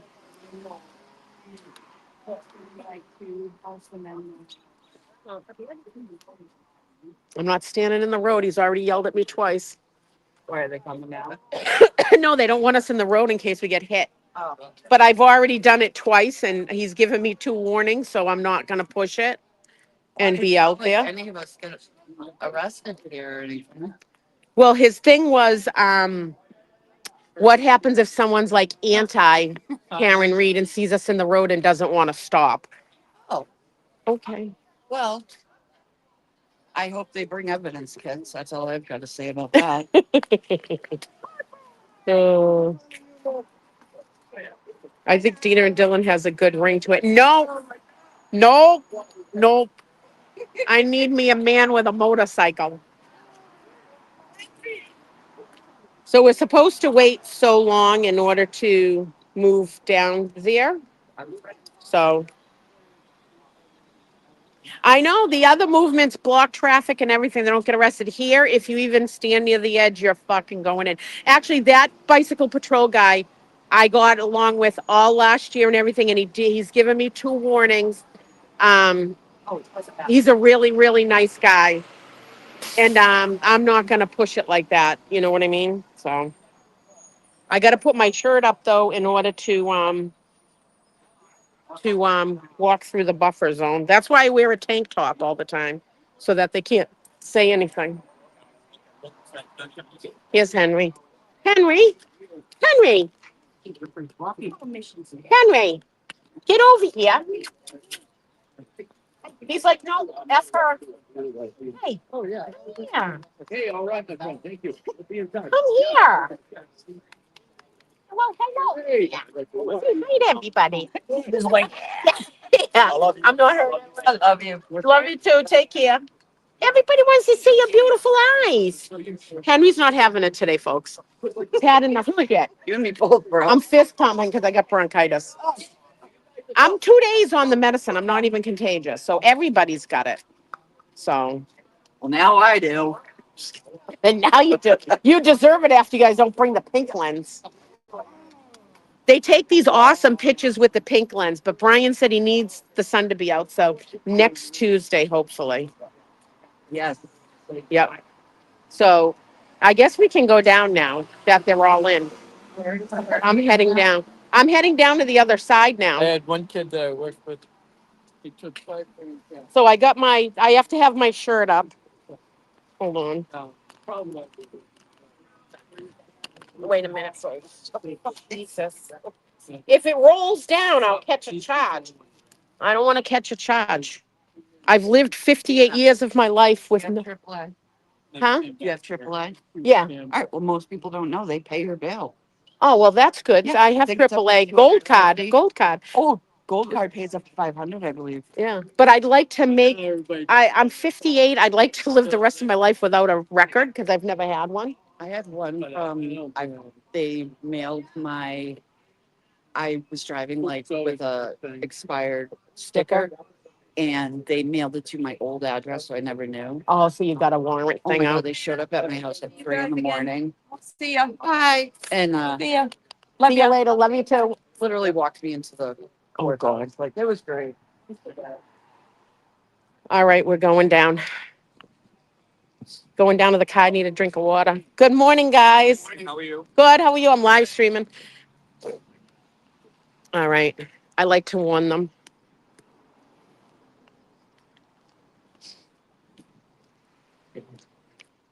So, me and Scott McGinnis will be out here all day long. I'll have to go get another coffee and stuff like that. So, well, let me shut this off.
I'm down here all day.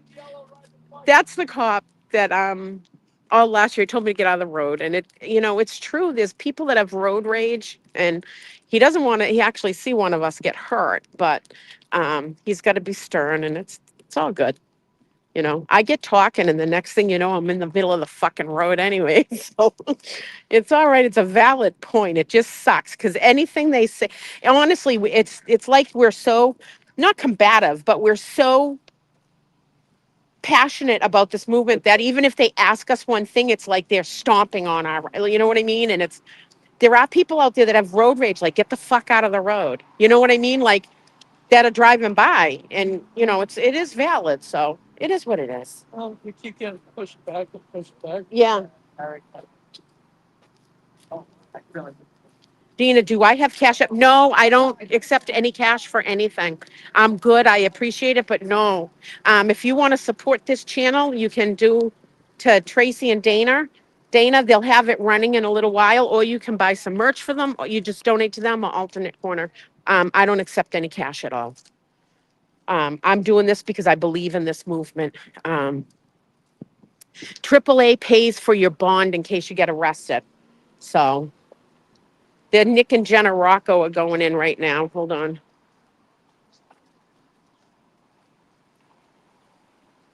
They're going in right now. So. Can't get, like Oh, that's sweet. That's okay. We get coffee all the time and stuff. So, no, I appreciate the offer. I really do. Um, Thank you, but it's okay. We'll get coffee and stuff like this. I just can't wait. People should, save your money too, because when this trial's over and Karen's free, we're gonna throw one fucking hell of a bash. One hell of a bash. Like a Maybe at weekend Gillette. bash. Yeah, weekend bash at Gillette Stadium. Be like a fucking concert. And we'll get to greet everybody there and, do that. So no worries. Oh, look at that hole. Be careful if you walk down here. Twist your ankle. Can we rent Gillette? I don't think we're gonna have to rent Gillette. I think maybe Ernie Bach Jr. might get it for us and friggin' since he's back in Karen. Hey, I went on a tangent the other day about Ernie Bach Jr. because he's backing it and he's got more money than we could even dream He of. does know how to throw a party. And he knows how to throw a party. So Ernie Bach, if you're listening, Ernie, the Aerosmith thing. Ernie knows Aerosmith. Ernie can rent us Gillette Stadium. We'll have fucking bash. Maybe some bands there. Tom Hamilton has a new band called Close Enemies. Sunday was your rant. Yeah, Sunday was my rant. That's right, at Legacy Place. So Stay safe. you too, stay safe. Well, good to see you. Take care. Love you too. Ernie Bach seems cool. I messaged him before because I wanted him to back up the Aerosmith stuff we does, but he's a very hard man to get a hold of. If you need a lot of connections to get a hold of him. Like I was saying, Ernie's done days where I got to get inside and kick my hood out. This is from the time me and Allison were down at Legacy Place and I got up on the roof of my car and I never unbent it. I wonder if I kick it, if it'll unbend. Like cops, they're the ones that are around. No, you know what? He had a valid point. He really did. If someone that was against the movement pulled up and had road rage or whatever and really wanted to be an asshole, they could have hurt us. So I understand his point. I still got my fuck you Beth. Hey Beth Titlis from the Boston Globe. Still fuck you. You're still up to your hat club. All right, I'm gonna try to kick my dentite. They can fucking slam me down all they want. Oh, I'm gonna try to. This is Girl Owns a Car, part 1. All right, I'll let you guys in here with me. I'm gonna try to kick out the roof of my car. Hold on. I had to lay down and try to kick it. Did it go up? little one there. Where? Which? Towards this side or the other side? Towards the rear. There's just a little spot. That's all right. All right. You get a job in the body shop. That is, you don't need a body shop. You just got to have some brains in your head. So I just kicked out the dent. Oh, look at that. It's like brand fucking new. Yeah, well, what they Just bring a free dozo, yeah. All right. Here's my water. All right. I know next I got to try to fix my headlights. You got a sticker yet, Dina? No, not yet because I took out, look it. No, seriously, this is what happens when I was married before and my ex-husband used to take care of my car all the freaking times. I never had to worry about it. Now that I'm a single divorced woman for a long time, everybody has these in your car. You have these manuals. So I have taken out my main cabin filter thing. You can go on YouTube and get any information on your car. So the other day, my headlights aren't working.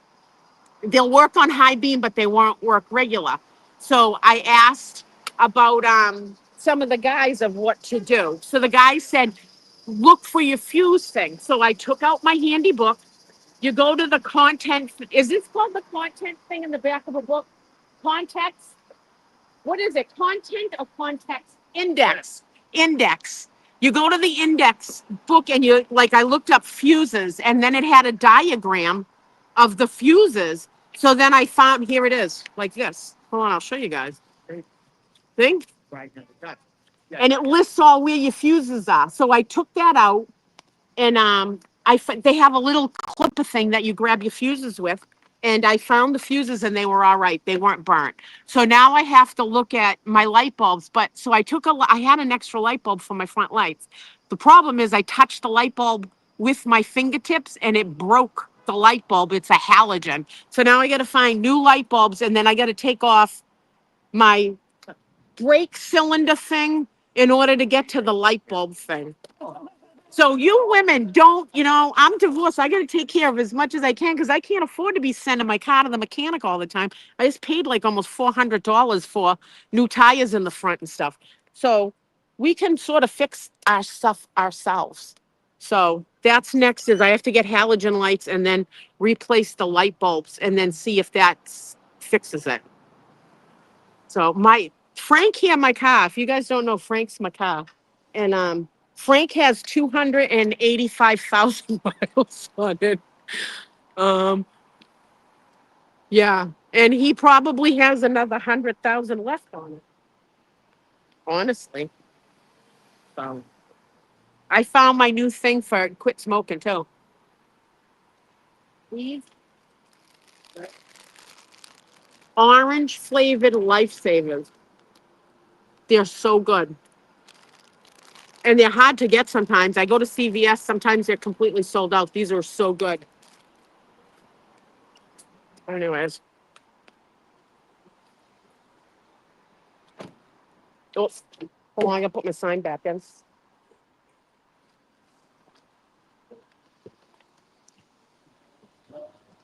It ain't gonna work this way. Oh no, that won't work. Oh,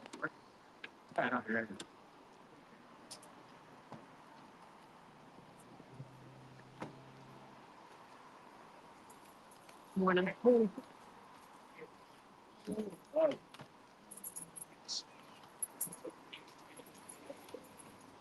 What the hell? I can't see if it's locking or not. You? All right. There we go. Live streaming.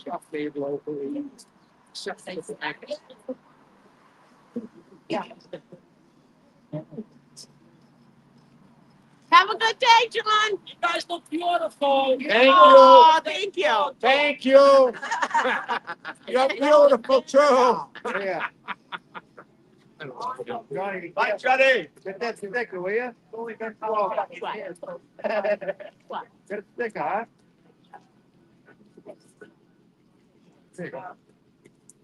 Ever since I opened. What sidewalk? Oh, it's nice. Oh, there's Sarah. there's a song coming up, right? Oh.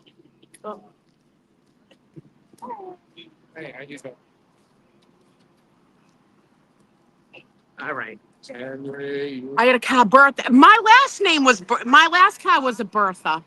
I got T-boned in it. My favorite car was a 1972 old Cutlass with a glass pack and mag wheels, and it had a big cross carved in the front of it. It was actually my ex-husband's when I was dating him. I was in high school. My last year of high school, I used to burn rubber in that thing. That thing was awesome. I loved that car. If I ever had a lot of money, I'd get another 72 old. It was black. It was a badass car. That's back in the day when we used to put a keg in it and put people in the trunk and stuff and sneak everybody into the drive-ins. Yeah, I'm dating myself now. uh, I missed everybody. Let's see. I've been busy listening since 7. Hope you guys. We're good down here. Ugh.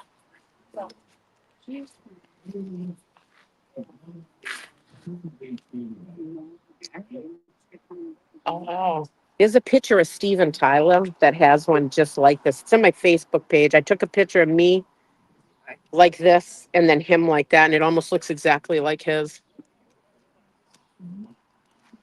All right, Scotty's got the stuff on his thing. We don't. Brandy's not coming today.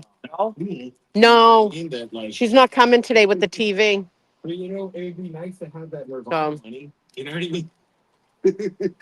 That's all I'm saying. Oh, it's the glare us. Like, Everybody knows their father. you know, My read glare. ads and be, oh, you know, like. I can't live stream them right now because I'm on this. And no one else is down here right now. When the trial starts, I'll go on the Glaris channel. Oh, hold on.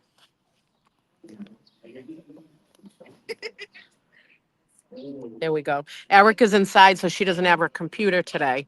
So this is it today. Take the hat off, take my winter thing off. Gotta unload my.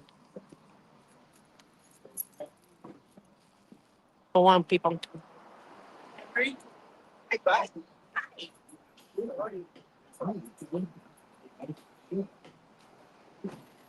Hey, don't see that? Yeah, how are you? Look at that. The dent is not too bad now. Few little pockets, but it's not bad. I got to put some caulking around the sunroof. I grew up down the street from what's on Noodle Mama's. Dina, the lady standing with the kid behind you, is her name Kara? No, it's Jess. And all my friends are leaving for Florida tomorrow for Aerosmith weekend. I can't go. Where's Dylan today? Did he make it? He's left. Dylan has left with Dennis Sweeney. He'll go back and then he'll come on this stream and he'll start streaming this. Hey Dina, hold on, just in case anybody walks down to the buffer zone, I left my green Yeti on the barrel. Oh, who is that? Oh, it's Cheryl. I'll go walk down and get it, so it doesn't go missing. Hold on. I grew up down the street from Rick Thorny and would see Aerosmith. Ah! I grew up in Waltham where the studio was, the warehouse. All right, let's go get your thing. Cheryl left her cup down there. I'm going to go get it. Did anyone take Cheryl's cup from down that end? No? All right, I'm going to go down and look. All right, I'll walk down. Dr. Smith, I'm just calling. We'll walk down. All right, so I was told council wanted to see me. Okay.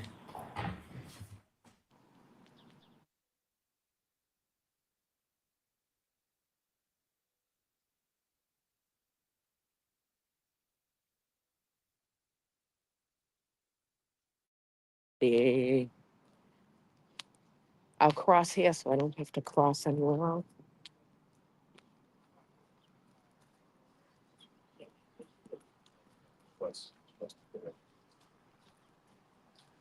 All right, across the street. Status sign. It's Nate. What time did you clock out Friday? It's my boss asking me when I clocked out.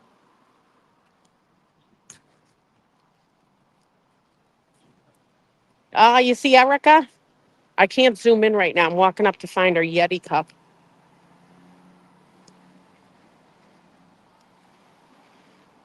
Erica looked beautiful today.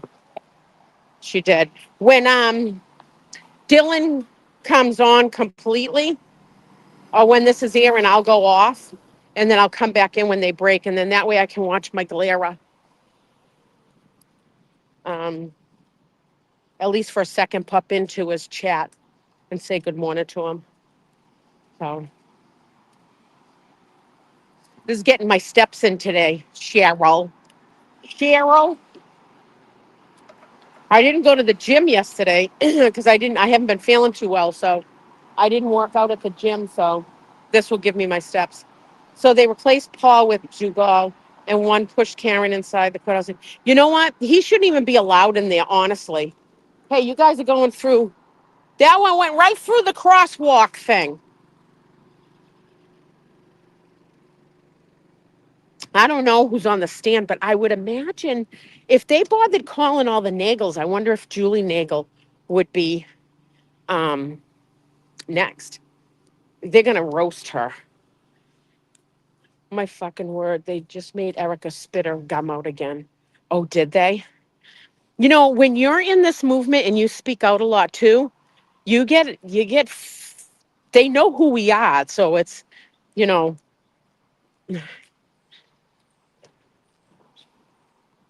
Now you got to remember that no gum in court. No gum in court. You can make gestures like Paul about glazed donuts and sending signals, but no gum. All right, let's see. Cheryl, if it's there, give it to Scott or Annie, someone who will be there tomorrow morning. I will, but what barrel did you leave it on? What color is it again? Someone might have taken it.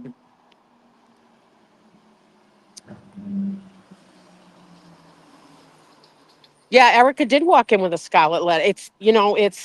I just the other day I got followed by the Mass State Police. Not just a regular thing down the highway, like you knew they were following, and they were behind me, and they kept on exit after exit, and then I slowed down and I got it, and I slowed down, and he slowed down with me. I figured he'd go around me, and then I spun my dash cam because I carry a dash cam now in my car. I spun the dash cam around, and that's when he booted over. So it's recorded in there. Anyways, I got it. I got it.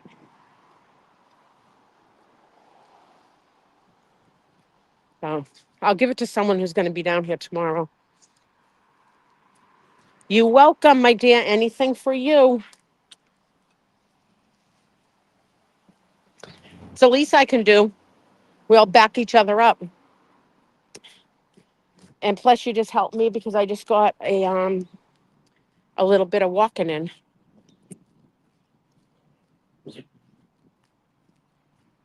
Now that ear is up, he's back front and center. You know, I tell you guys that even with on television, it makes it look like that room is bigger than what it is. It's not. It's tiny. I went to, I think, one hearing or two hearing, no, one hearing in the small courtroom and two in the big courtroom. The big courtroom was twice for Karen, I think. That's the day when the couple blue shirts showed up, and they didn't shut their phones off, and the phones kept on ringing, and they were looking at us like we did it, and then the guy yelled at me, and my phone's off. That's one of the first things I do when I get in there, and he was pissed, and I stormed out before I made, he singled me out for something I didn't even do. That was Tim, the bailiff guy, and when it was the other side, but he made it look on camera like it was me, and I didn't even fucking do anything. I was like, I knew I was going to say something. So I was like, after this, I'm out of here. Cause I know I'm going to be like, I was ready to say like, I didn't do anything, and Not a single blue shirt has shown up. No, not at all. Not at all. It's awful. It's deplorable to me. So yeah, just traffic is still bad here. And these people, some, well, not all of them, some people in Dedham walk by like we, or drive by like we've caused this traffic or we've caused whatever down here. And it's like, we didn't cause shit. So I gotta make sure I stay in the crosswalk so I'm not jaywalking.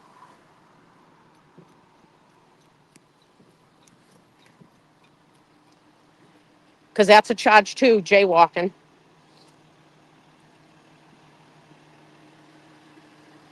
Yeah, remember to hit the subscribe button.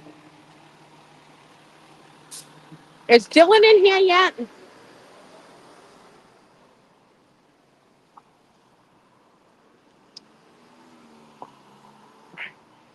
They all caused this when they killed a Boston police officer. Hold on a second. Hold on.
On.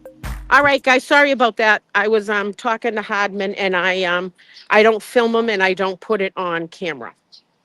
So I gotta go pee. I have to drop this off and then leave the camera down there, then walk back up to go pee.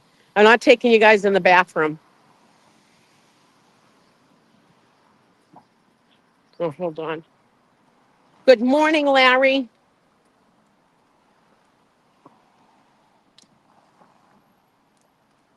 I can't hear anything though. Am I muted? Can you guys hear me?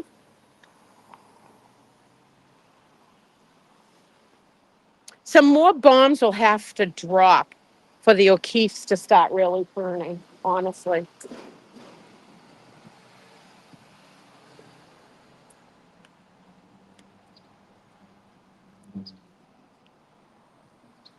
Okay, I didn't know if you could hear me or not. If I was, sometimes Dylan can mute me.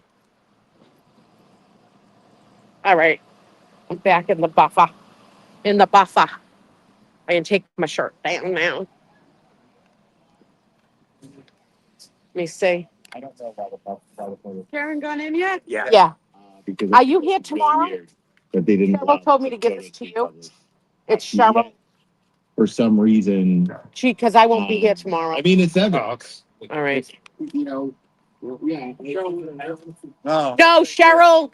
Cheryl with the enough is enough shirt. Cheryl. But poster. Right here. All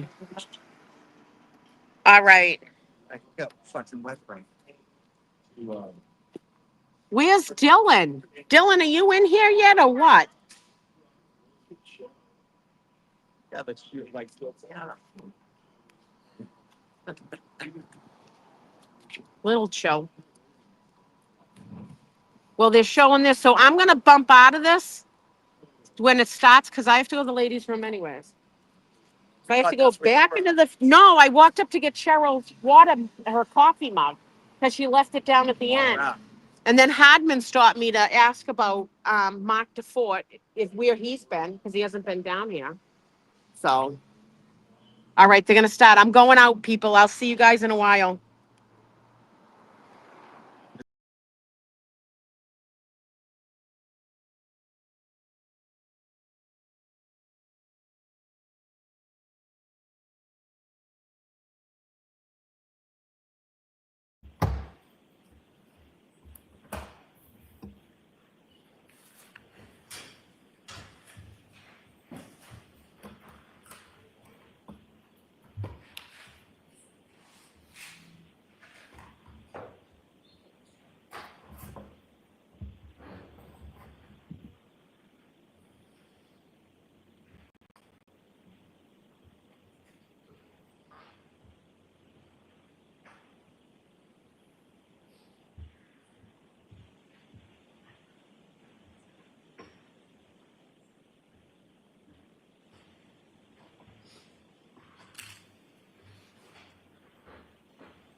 All rise for the court, please. Jurors entering.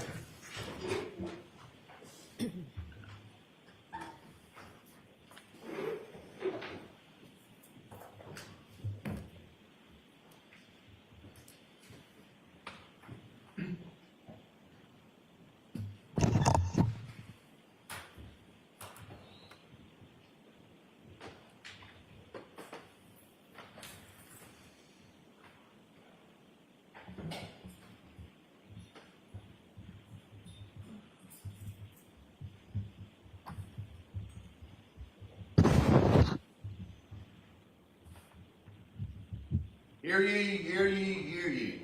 All persons having anything to do before the Honorable Beverly Canoni, the Justice of the Superior Court, holding in Dedham within and for the County of Norfolk. Draw near, give your attendance, and you shall be heard. This court is in session. Please be seated. Good morning again, council. Good morning, Ms. Reed. Good morning, jurors. Good morning. Thank you for your patience this morning. We were able to get some work done that will help facilitate things and make everything go a little more smooth. So we appreciate your patience. I do have to ask you those questions. Was everyone able to follow my instructions and refrain from discussing this case with anyone since we left yesterday? Yes. Everyone said yes or nodded affirmatively. Were you also able to follow the instructions and refrain from doing any independent research or investigation into this case? Yes. Everyone said yes or nodded affirmatively. Did anyone happen to see, hear, or read anything about this case since we left yesterday? No. Everyone said no or shook their heads. Thank you. Can we have Lieutenant Gallagher again, please?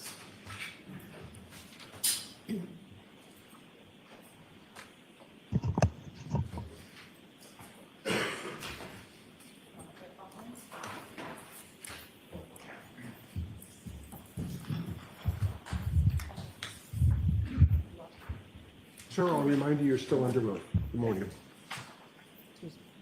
All right, Mr. Jackson, whenever you're ready. Good morning, Your Honor. Thank you. Mr. Gallagher, good morning. Good morning. Thanks for joining us again. I want to ask you a quick question about what we talked about yesterday concerning your search at the scene. If we could go back to that, when you engaged the leaf blower. During the time that you were removing materials in and around the area of the flagpole going out to the, I think you called it the berm, B-E-R-M, the berm, the curb? Yes, that was at the street. There was a 6-inch Cape Cod berm. Yes. Okay, and that led straight to the asphalt of the street, correct? It's basically a curbing. It's Okay. where the property line, the grass, the lawn meets the street. And you were searching the area where you believed Mr. O'Keefe's body to have been found, all the way out toward that curb or berm area, correct? Yeah, we did not go out to the berm. We did about approximately 6 by 6, 7 by 7, about 50 square feet. 50 area. square feet, okay, fair enough. But Approximately. you did say at some point, I think on direct examination, you said that you exposed the berm Yes. just to give you some orientation as to where the curb was, where the street was. And if it was possible, he may have tripped and fallen, yes. Okay. You did not recover or see a hat, a man's hat? No, sir. Black no. in color, baseball style hat? No hat. No, sir. You did not see or recover a man's shoe? No, sir. And you said you searched for the area in that 50 square foot area by removing materials, moving the snow, getting down to all the way down to the lawn. Yes. Okay. You did not see a single piece of bright red plastic taillight material either, did you? No, sir. Not in that area. As a matter of fact, you didn't see 46 pieces of taillight material, either clear or bright red plastic, in any part of the area that you searched. No, the only thing we discovered was the blood sampling and the glass. That is correct. Speaking of the glass, that's a good segue. You found that piece of broken drinking glass that you brought in and showed the jurors yesterday, correct? That's correct. Did you search the house at all to determine whether or not there was any matching glass in the home? No, I did not. You testified yesterday that you looked around, when you were in the house, this is the second time you're at the location, so you went back with Sergeant Lake. I want to orient you to that time. That's when you actually entered the home for the first time of Brian Albert. Is that right? That is correct, yes, sir. And you indicated that you did look around the family room, the kitchen, and you didn't see any signs of a struggle or anything like that. No, sir. I asked you that exact question about a year ago at another proceeding. Do you recall that colloquy between the two of us? Yes. And at that time, I asked you, did you look around the house for any sign of a struggle or a fight? And your answer was no. Do you remember that? Yes, I think that's out of context. I understood that question was, did I wander the house to look for any sign of a struggle? I believe you asked me if I went to asked me about a bulkhead and things of that nature. Okay. As I stood there, I have observations I can see. Right. So I think it's just a miscommunication on what type of search. Fair or enough. What type of observation. Fair enough. Let's clear that up right now then, Ms. Gallagher. With regard to your the time that you were inside the residence, you did not seek to or ask permission to look around any place other than where you happen to be standing, which is right inside that front door of the family room, sort of adjacent to the kitchen area, correct? That is correct, yes, sir. You didn't walk into any adjacent rooms? No, sir. No, sir. Okay. You didn't walk into any, you didn't search the kitchen area? I did not, no, sir. You didn't look through the cabinets or anything like that? Absolutely not, no. You didn't look at the glassware? Absolutely not, no. You didn't go down to the basement, we talked about that previously? Correct. No, absolutely not. Okay. You didn't go out to the garage? No, sir, You no, didn't look around the garage? no. Other than walking in and basically where you just described, standing while Sergeant Lank was engaged with Miss McCabe, you didn't do anything to search the interior of that house for anything? No, I wasn't there to search at all. Okay. You also didn't, subsequent to that, you didn't seek or receive a search warrant? No, I did not. Okay. You didn't believe that it was necessary, in your mind, it was necessary to seek a search warrant to search the interior of that house? That's absolutely correct. You were aware at the time that you did go into the house that Sergeant Lank had earlier reported at least the possibility that John O'Keefe may have gotten into a fight, correct? I don't recall that. We went over options on how he could have come to where he was, and an altercation certainly was one of them. Okay, so that's fair enough. So an altercation meaning was one of, when you say altercation, that means a physical fight, correct? Sure. So that was a possibility in your mind. Everything was a possibility at that time. And at that time, you had the information that you found, or Mr. O'Keefe's body was found on the lawn of a residence where there was alcohol, drinking, a party of some sort, or a gathering of some sort just hours earlier, correct? That's correct, but the house had nothing to do with the incident. At least to your mind. That's correct, based on the evidence, yes, at that time. And the evidence at that time was simply your communications with some, but not all, the occupants of the house, including Jennifer McCabe, correct? That is correct, yes, sir.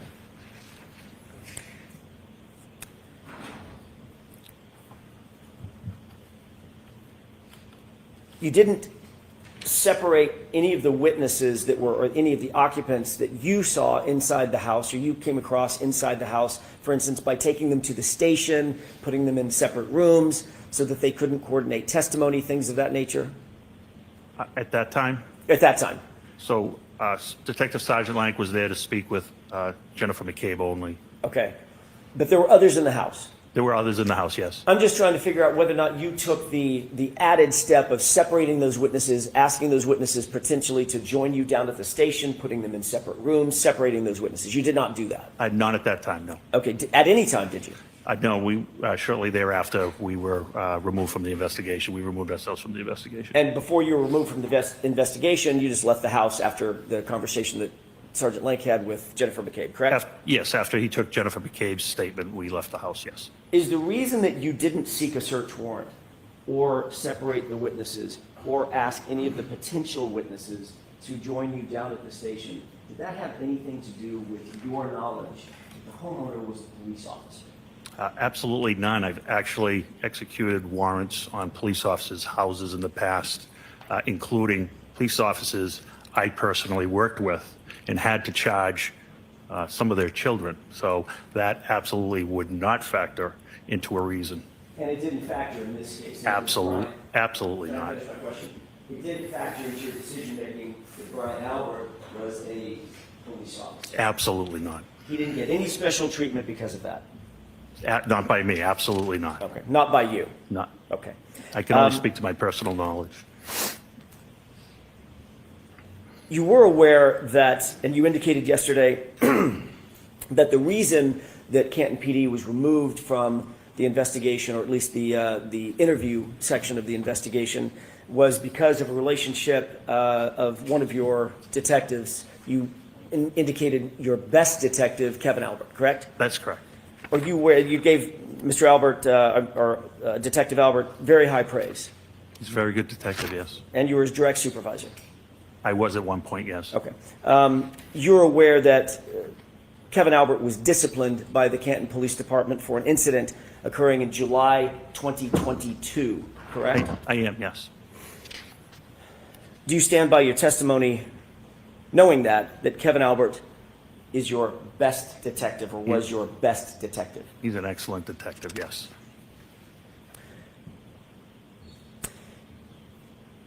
You indicated that you contacted your deputy chief, Deputy Chief Kelleher, and ultimately secured some solo cups from Deputy Chief Kelleher across the street, correct? That is correct, yes, sir. You were aware at the time that Deputy Chief Kelleher's house was adorned with a Ring video camera just over the front door, facing out toward the street and facing across the street, which would be facing 34 Fairview, correct?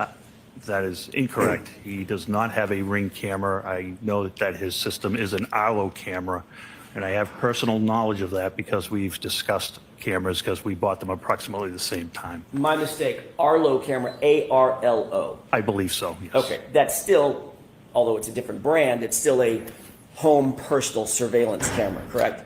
Yes, but And you're aware that those are motion-activated cameras designed for security to capture images of things that may be going on outside the home. that is correct, yes, sir. May I approach, Your Honor? Yes. Briefly.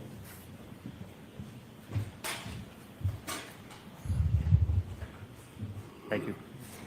Mr. Gallagher, would you take a look at that photograph that I've just handed you? Yes, What's it marked for ID? It is marked for ID, and Mr. Gallagher, if you could read that for me to save me a trip up to the stand. I believe it's a 5, Exhibit 5. Could it be an S? It could be an S, yes. I think it's S, Your Honor. I apologize. Let me, it is S? Okay, thanks. Thank you, Mr. Gallagher. Do you recognize what's depicted in that photograph? I recognize the camera in the door. Okay. Is that a shot of Deputy Chief Gallagher's, sorry. That's okay, I know what you're asking. Is this a shot of Deputy Chief Kelleher's front porch? It appears to be. Okay. Does that front porch face 34 Fairview? We need a time frame. I'm sorry, Your Honor? We need a time frame. Sure. Did you see that Arlo camera so situated when you went over there on January 29th, 2022? I knew it was there, yes. Okay. And is that a fair representation of what the camera looked like and its positioning, basically its positioning in January of 2022? Yes. Okay. Did you seek the footage? from that No, I camera? didn't. I know what that camera captures. Okay. Your Honor, with the court's permission, may we publish, actually, I'd like to mark this as evidence next in order. Okay? If I may approach. Yes. Is it 53?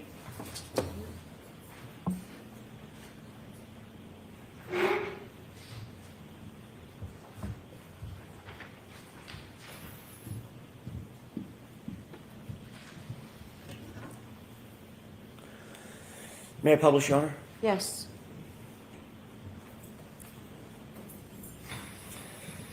Mr. Gallagher, do you recognize this as being the photograph that you just saw, Exhibit 53? That is correct. Okay. I'm going to draw your attention, and by the way, there's one amendment to this photograph. There's a redaction of the address. You see that? Yes. Okay. I'd like to draw your attention to that area right there, which I'm Yes. highlighting. Yes. What is that? That is the Arlo camera. Can you orient the jurors for us, please, to what we're looking at in this photograph? You're looking at a camera that's angled downward. And is it the front porch of that residence directly across the street from 34 Fairview? It is not directly across from 34. It's actually more directly across from 32, so that would be incorrect. Okay. Is it across the street from 34 generally? It is, if Lieutenant Kelleher's house is here, 34 is over here across the street. Okay. Is there a view from that front porch, just generally as you're standing there, if you were to turn 180 degrees and put your back to the door, is there a view of 34 Fairview as well as 32 Fairview? Oh, sure, absolutely. Okay. Did you seek, and we can take this down. Did you seek to secure any footage from that Arlo camera? I did not. From Deputy Chief Kelleher? I did not. Did you talk to Deputy Chief Kelleher about that footage? I don't remember specifically. Did you ask him whether or not he had reviewed the footage for a determination whether or not it caught any of the incident that may have occurred at or around 34 Fairview on January 29th, the early morning hours of January 29th? I don't know if I did. I know it would not have, How do you know it would not have? because I know what that camera captures. How do you know what that camera captures? Because I've picked up packages for Deputy Chief Kelleher in the past. I know it captures his doorstep and a portion of the front lawn. So you've reviewed the Arlo footage from his No. iPhone? He's just sent me a picture. Can I pick up when he's been on vacation, can I pick up a package on the front step? Okay, so. Yes, I've seen it. So you've seen screenshots that Sure. Deputy Chief Kelleher sent you, correct? I believe so, yes. But you've never looked at the actual application to see what it might encapsulate or what it might capture generally. We've compared what we have our cameras set up as. We had communicated about security at our houses multiple times. I know it captured the front door and a portion of the front lawn. Do you believe that it would have been best practices to go ahead and secure that footage so we don't have to take anybody's word for it? We could actually look at the footage ourselves. I didn't do that. Do you think that would have been best practices to do that, just to have belt and suspenders? So there's no question about whether or not that camera that's facing, at least it's facing directly across the street, might have captured something of interest on the morning of January 29th, 2022. To me, there was no expectation that it had captured anything, so I didn't think it was practical. So because of your expectation, you didn't seek the footage and you didn't secure the footage. Because of my knowledge and expectation, yes. And you now know that that footage is gone. It's overwritten. I would assume so. I'm not familiar with how long Arlo keeps footage. So you are familiar enough that you decided that it wasn't important to capture the footage, but you're not familiar enough to know whether or not the footage is actually saved onto the Arlo system? I don't know anything about, I don't have Arlo cameras, so I don't know anything about So the you don't- system. But Okay. I have Blink, so we've compared our systems. So I'm not really sure what you're asking. So you don't have an Arlo system. I have Blink, correct. You're not familiar with how Arlo works, correct? Correct. You're not familiar with the total array of where the cameras might capture versus what might be captured on your phone app, or that you can say, like, push a button that says packages or people, and it narrows the focus of the camera? You're not aware of that? I'm not aware of that, no. Okay. But you would have been aware of that if you had captured the footage and simply said to Deputy Chief Kelleher, I'd like that Ring footage for that 24-hour period. Okay, it's not Ring. And I'm sorry, that Arlo footage for a 24-hour period. Sure. Yeah.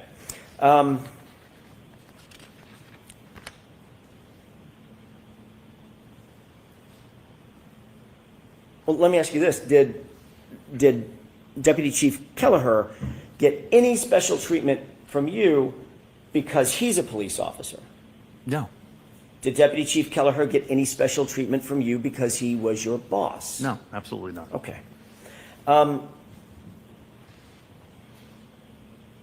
You know Brian Higgins. I do. How do you know him? Brian Higgins is a special agent with the ATF. How long have you known him? I first became aware of Brian Higgins probably around 2016, 2017, when I was with the DEA and we were working a Title III investigation, which is a wiretap investigation into gang activity, drug distribution in the Boston, Brockton area. I never had any personal contact with him at that time. He was just an agent in the group I was working for. Ultimately, did that professional relationship seep into more of a personal relationship as well?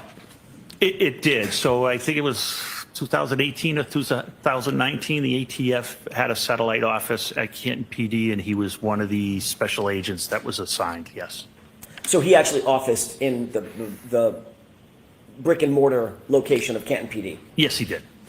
And did he maintain that office all the way through January of 2022? He did, yes. And during the course of your interaction with Mr. Higgins, did you become friendly with Mr. Higgins? I've become friendly with Mr. Higgins, yes. Most of my coworkers I'm friendly with. Is it safe to say that you socialized at times with Mr. Higgins? I have, yes. Okay.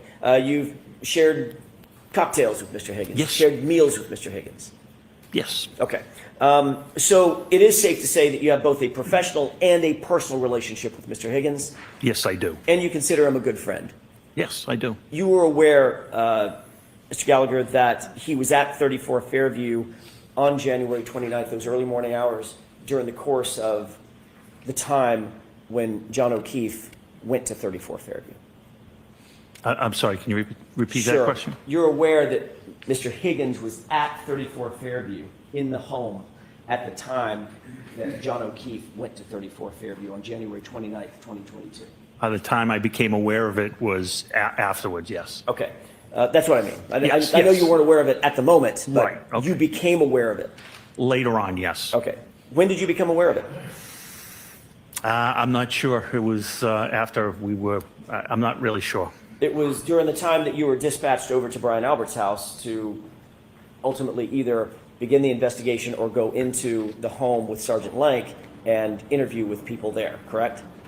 No, that wasn't the time, no. Didn't you say in a report to Lieutenant Tully that when you went over to Brian Albert's house, that Brian Higgins was not there? I don't recall Brian Higgins being there. Right, so what I'm trying to register is whether or not you knew at the time that you went to Brian Albert's house, at least that second time, that you might or might not have expected to see Brian Higgins there because you knew he was at the home when John O'Keefe arrived there the night before. Can you rephrase that question? I'm not following you. Sure. When you went back to, in other words, during the time that you were investigating and joining Sergeant Lank Yes. back over at Brian Albert's house, you knew that Brian Higgins had been somehow in that home the night before. I don't believe I did at that time. When do you think you learned that? Sometime afterwards, probably when I saw the list and reviewed the narratives of the officers. Would that have been days or weeks later? No, it probably would have been, within 24 hours or so. Okay, within 24 hours of your involvement. Correct. Okay, yes. that's what I was trying to get to. Okay, Thank I you for that. apologize. My bad. Bad questioning on my part. So within 24 hours of your involvement, which would have been, your involvement was the early morning hours of January 29th. That's correct. Correct? Within 24 hours of that, you knew Brian Higgins was somehow tangentially involved or collaterally involved as a potential witness, if nothing else. I'm not sure he was a witness to anything. I was aware that he attended the house at 34 Fairview after they left the bar. Right. And you said, well, I'm not sure he was a witness to anything. The one way to figure out whether or not someone is a witness to anything is to actually formally interview them, correct? That's absolutely correct. Which you did not do. We were removed from the investigation before I found out Brian Higgins was involved. Okay, so you were removed. So I wouldn't be interviewing him. You were removed, and then it was within a few hours of that you realized that Brian Higgins was somehow involved. Not a few hours. No, I said it was within 24 hours probably. Okay. You're aware that Mr. Higgins not only had a office at Canton PD, he also had a key card for Canton PD. Yes, he did. Explain for the jurors what a key card or an access card at Canton PD means. What is that? What is a key card for Canton PD? So it's a secure building. I think we've all seen it. You have the square boxes with the red light. The key card allows you access into the building. And depending upon your rank, you have different rights. Each individual has different rights to enter different areas. You had, for instance, being a top-level Canton lieutenant, you had a key card that was probably the functional equivalent of a master key card. You could get in pretty much any place you wanted. Absolutely not. Okay, where could you go? It's easier if I say where I can't go. That probably is easier. Would that Yeah. be work? Explain that. So I can't go to the armory, which is where weapons are kept and ammunition is kept, and I can't go into permanent evidence. Okay. You're aware that Brian Higgins had a key card. Yes, I am. And that access card gave him access to pretty much, with the exception of the armory, possibly the evidence room, and what was the other location? I think that's what I said, the evidence room Okay. and the armory. With the exception of those, you're aware that Brian Higgins' key card gave him access basically to the entirety of the Canton Police Department? Well, so I want to specify, I don't specifically know what Brian Higgins had rights to, but there are also parts of our department that are secured by key locks that he wouldn't have access to, and I don't have access to as well, offices and things of that nature. I want to focus your attention on the Sally Port, if I Okay. could. You can enter the Sally Port, which is a fancy name for a garage, correct? It certainly is, yes. Okay. You can enter that from the outside, meaning out in the elements. You come from a parking lot adjacent to or that services the Sally Port. You can enter from there, correct? Yes, there's one pedestrian door on the main entrance side, and it's for location purposes. It's right beside the garage door that's marked number 4. And the garage door is one of those big roll-up, industrial-style roll-up doors that comes up and down? That is correct. And then you can also enter the Sally Port from inside Canton PD, correct? There are 2 locations you can enter the Sally Port from inside, yes. And Brian Higgins' key card gave him access to both of those locations, the pedestrian portal going into the Sally Port from outside, as well as the pedestrian portal from inside Canton PD. That would be correct. Okay. Speaking of the Sally Port, you were, if not the person, one of the people who let Massachusetts State Police into the Sally Port on February 1st, 2022 to process the black SUV, correct? The Lexus. I'm not sure if I was the one that gave them access, but like I said, I've testified to. I certainly would have. Okay. That SUV had actually arrived on January 29th, 2022, 3 days earlier. Is that right? I believe so, sometime after 5 or 6. I'm So not it sure of was the time. in the Sally Port from January 29th all the way to February 1st, at least to your knowledge, for 3 full days in the Sally Port, correct? 2.5 to 3, yes. Okay. From the time it arrived at Canton PD until it was processed out and moved out of the Sally Port, how many people would have had physical access to that SUV? Everybody that possessed a key card. And that's basically everybody at Canton PD that is a sworn officer, correct? That is correct, yes, Maybe sir. even some civilians, correct? I'm not sure of civilians. What civilian? But do y'all have non-sworn civilians that We don't. appreciate things? No, we do not. Well, we do, but I'm not sure whether they would have access, what their access is. So at least the entirety of the police department, the sworn police department, correct? The uniformed police, yes. As well as Brian Higgins, correct? That is correct, yes. Thank you.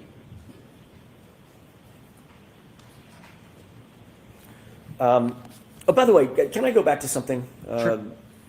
When you were at 34 Fairview, when you walked in with Sergeant Lank, you walked in through the side door or the main door? Side door. Side door into the family room, correct? I believe it's a family room, yes. Walked into the kitchen, correct?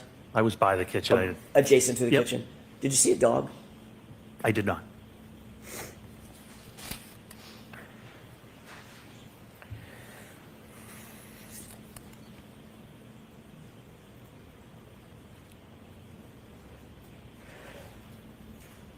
Speaking of the Sally Port, I want to move back to the Sally Port. I apologize about bouncing around a little bit. Perfectly fine. Moving back to the Sally Port, you indicated that basically all the uniformed officers, every single uniformed officer at Canton PD would have had access to that Sally Port, as well as Brian Higgins. They also would have had access to everything inside the Sally Port, whatever was left there. Yes. The SUV and other stuff, for lack of a better technical phrase, correct? Yes. Okay. Did you photograph or did you cause to be photographed the SUV when it arrived on January 29th in your Sally Port? But we had been recused at that point, and I wasn't working when the vehicle arrived. So I thought you said that you were recused only from doing interviews. from doing investigative interviews, but I wasn't present I wasn't working when the vehicle came in. Okay.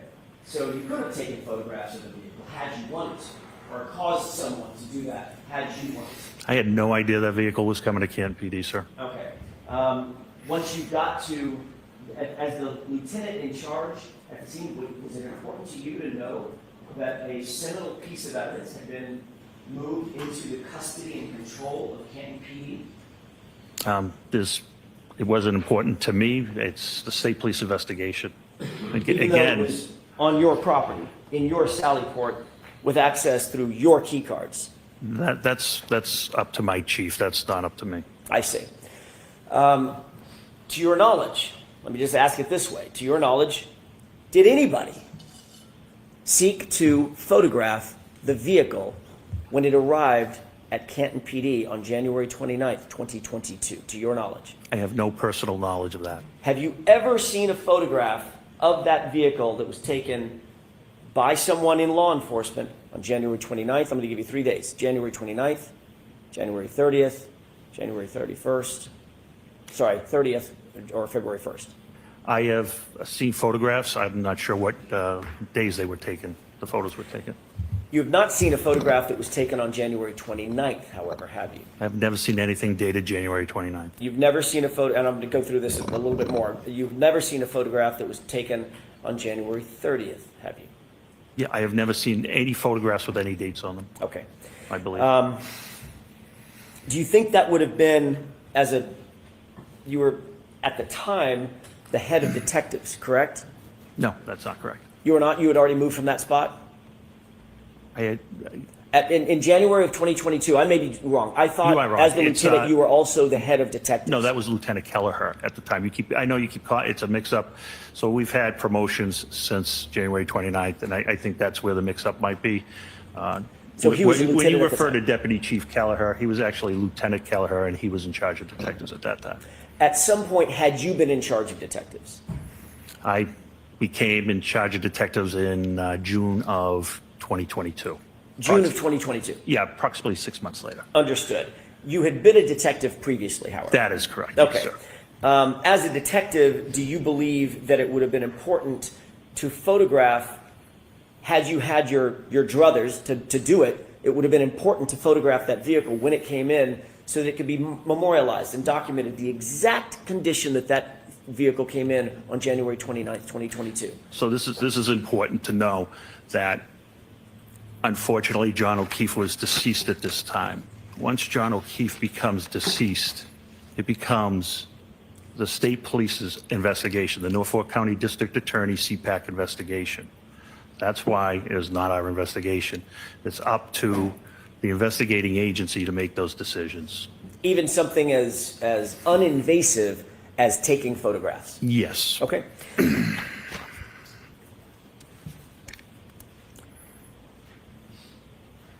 You would agree, as a former detective and former head of detectives, that there are protocols for securing evidence of all types, correct? Correct. Those protocols dictate that not only is evidence properly secured, once it's seized, it needs to be properly secured, and it needs to be separated from other evidence to avoid something known as cross-contamination, correct? Correct. And you would agree with me that that is paramount in evidence handling in any investigation, correct? Yes. And that's because once evidence is cross-contaminated, its integrity basically collapses, right? That's correct. It's especially true of biological material, is that right? Yes. Because biological material, unlike a shovel, the biological material on the shovel becomes hypersensitive. It's hyper important. It can be cross-contaminated with other items. Sure. And it can tell an incorrect story, correct? Yes. It could tell, if there's cross-contamination, it could tell a false story. It's been done, yes. And DNA, obviously, we're talking about biological material. The most sensitive of all the biological material is DNA evidence, right? What do you mean sensitive? So it might take some effort to move saliva from one item to another. It takes almost no effort to move DNA from one item to another and to detect it. You understand what I'm saying? The sensitivity of the detection. No, I don't understand what you're saying. You understand that I could touch this podium and you might not get my fingerprint off of it. Correct. Might not, correct? Might not. What do you think about getting my DNA off that podium that I Yes. just touched? You're absolutely going to get it, right? Yes. Yeah. That's what I mean by sensitivity. Okay. You would agree that DNA is hypersensitive. I would agree that DNA is better than fingerprints, yes. I'd like you to take a look at a series of photographs if we could.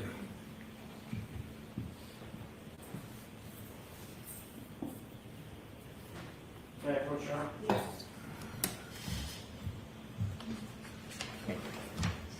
Okay. There are 4 photographs, Skeleton, that I'd like you to look at briefly and familiarize yourself with if you can.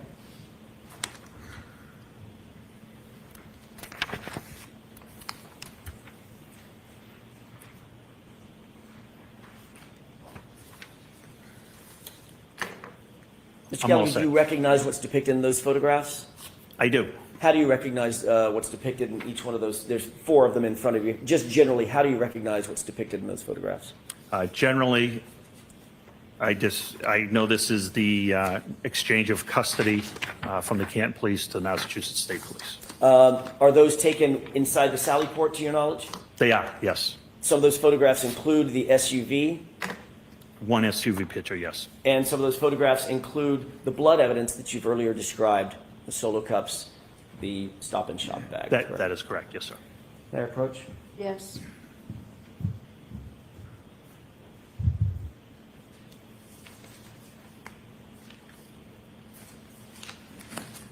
Your Honor, with the court's permission, I'd like to have these marked as next in order. Any objections, Mr. Brennan? No objection, thank you.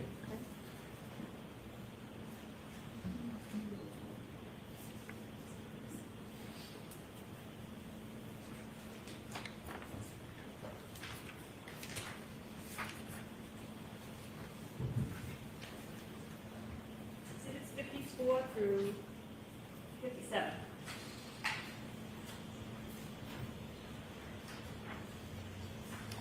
May I approach? Yes. Thank you. Permission to publish, Your Honor? Okay. I'd like to start with what's been marked as 54. It shows a license plate. Do you recognize what's depicted in this photograph? Yes, based on the location, the vehicle, the broken taillight, I believe that's Miss Reed's vehicle. And do you know when this photograph was taken? I do not. Do you believe it was taken between January 29th and February 1st? Yes. But you don't know when it was taken? No, I don't have personal knowledge, no. I just want to draw your attention very briefly, just to orient us to this area on the bottom right-hand corner. Do you see that, what looks like a white rag on the ground? Yes, based on the pictures, I think it might be a paper towel, but yes. Okay. If we could look at the next photograph, which is 55, looks like a paper bag.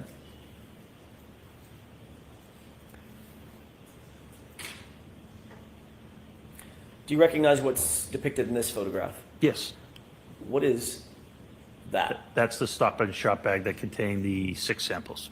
Do you see the rag in that photograph as well? Yeah, we could call it agree to call it a rag or You think paper it's a towel. paper towel? I'm not sure. It looks like a paper towel on the picture, in the pictures, but it's a white object, yes. For all I care, it's the white thing, that's Yes. fine. All right, and do you see that that's next to a tire just at the top of the picture? Just for Yeah, orientation purposes? Yeah, it appears to be 18 to 2 feet, 18 inches to 24 inches behind the tire, yes. Okay, and that, of course, is the tire of the SUV. Yes, I would think So so. that would be the right rear of the SUV, just a few inches from this bag, correct? It would be a couple of feet from the bag, yes. Okay. If we could take a look at the next photograph. This is Exhibit 56 for the record.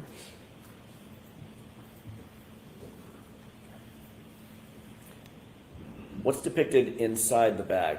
The red Solo cups. And you still see the rag in the photograph? I sure do, yes. So the SUV would be right here, correct? At the top of the left. Well, I can't see the top of it. It would be, it's nearby, yes. Okay. And it's not just nearby, it's the right rear of the SUV that's nearby, correct? Yes. Okay. And one final photograph.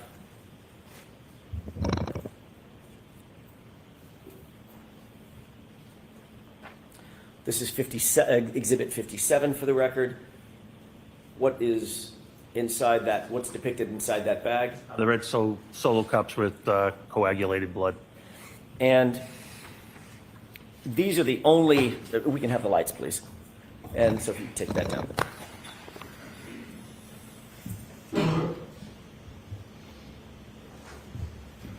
These are the only photographs that we have or that you've ever seen of those red Solo cups, that Stop and Shop bag, and the biological material in those red Solo cups. The only ones I have seen, yes. And those photographs that you see are within 2.5 feet from the right rear of that SUV, correct? Approximately, yes. And the right rear of that SUV houses the taillight material, correct? Or the taillight The area. taillight area, yes.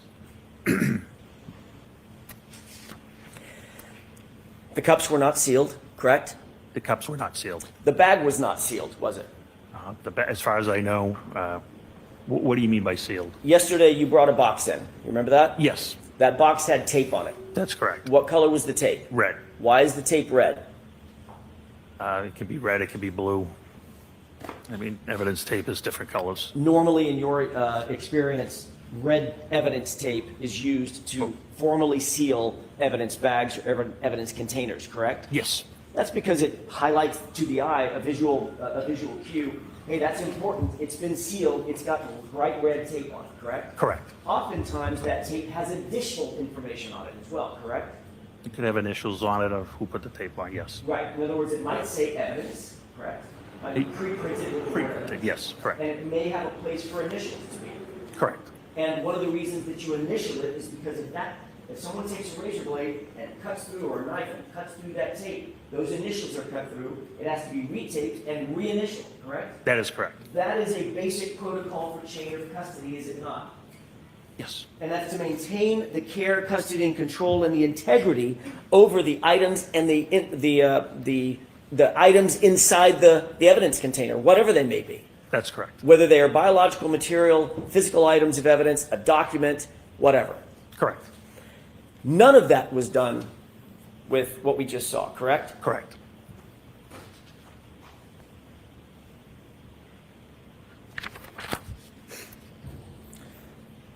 We've agreed already that the blood was stored in non-sterile solo cups, correct?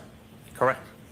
We've agreed that those cups were not sealed. The cups themselves were not sealed. There was no cap, there was no plastic, plasticine, saran wrap, nothing put over the cups, correct? That is correct. So they were open. Yes, They were not in an evidence bag. They were in a grocery bag, correct? they were, yes. Yesterday on direct examination, it may have been on cross-examination, Mr. Gallagher, I don't remember. You said, I have no idea where Sergeant Lang got that grocery bag, correct? I don't know where the bag came from, no. Could have come out of his back of his car seat, correct? I'm assuming it came out of one of the cars, yes. No idea what had been in that bag previous to those cups with blood being in the bag, I correct? have no personal knowledge of that. And obviously that bag, it goes without saying, is not a forensically sterile item either, correct? Most bags are not sterilized. And not only the cups were not sealed, the bag that the cups were in was not sealed. They were only closed, correct.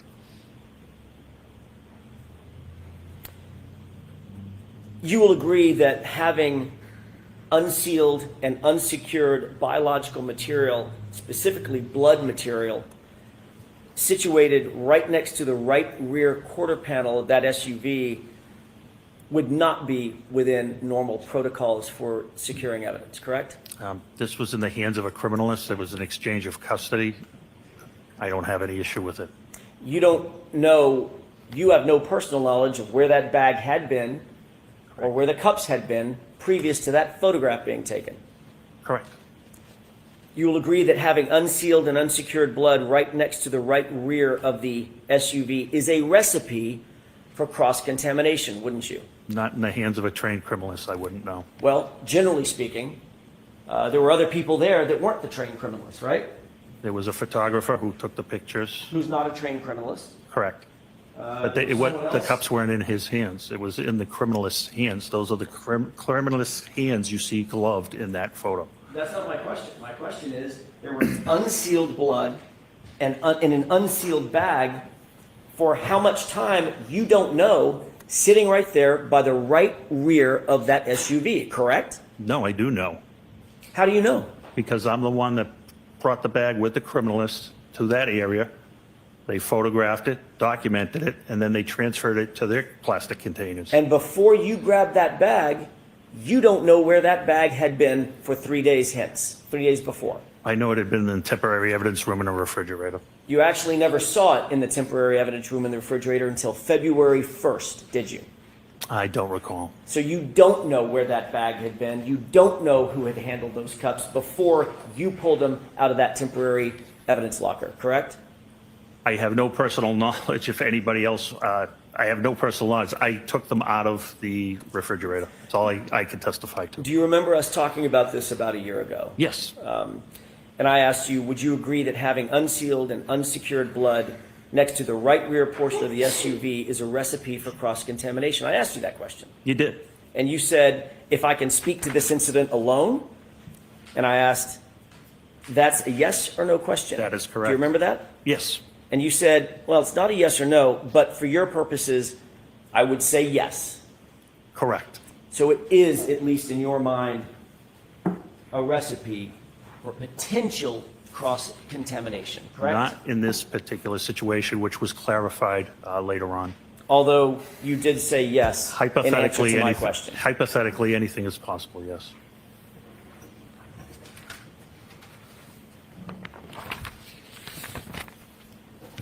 Thank you, Your Honor. That's all I have. All right, Mr. Brennan?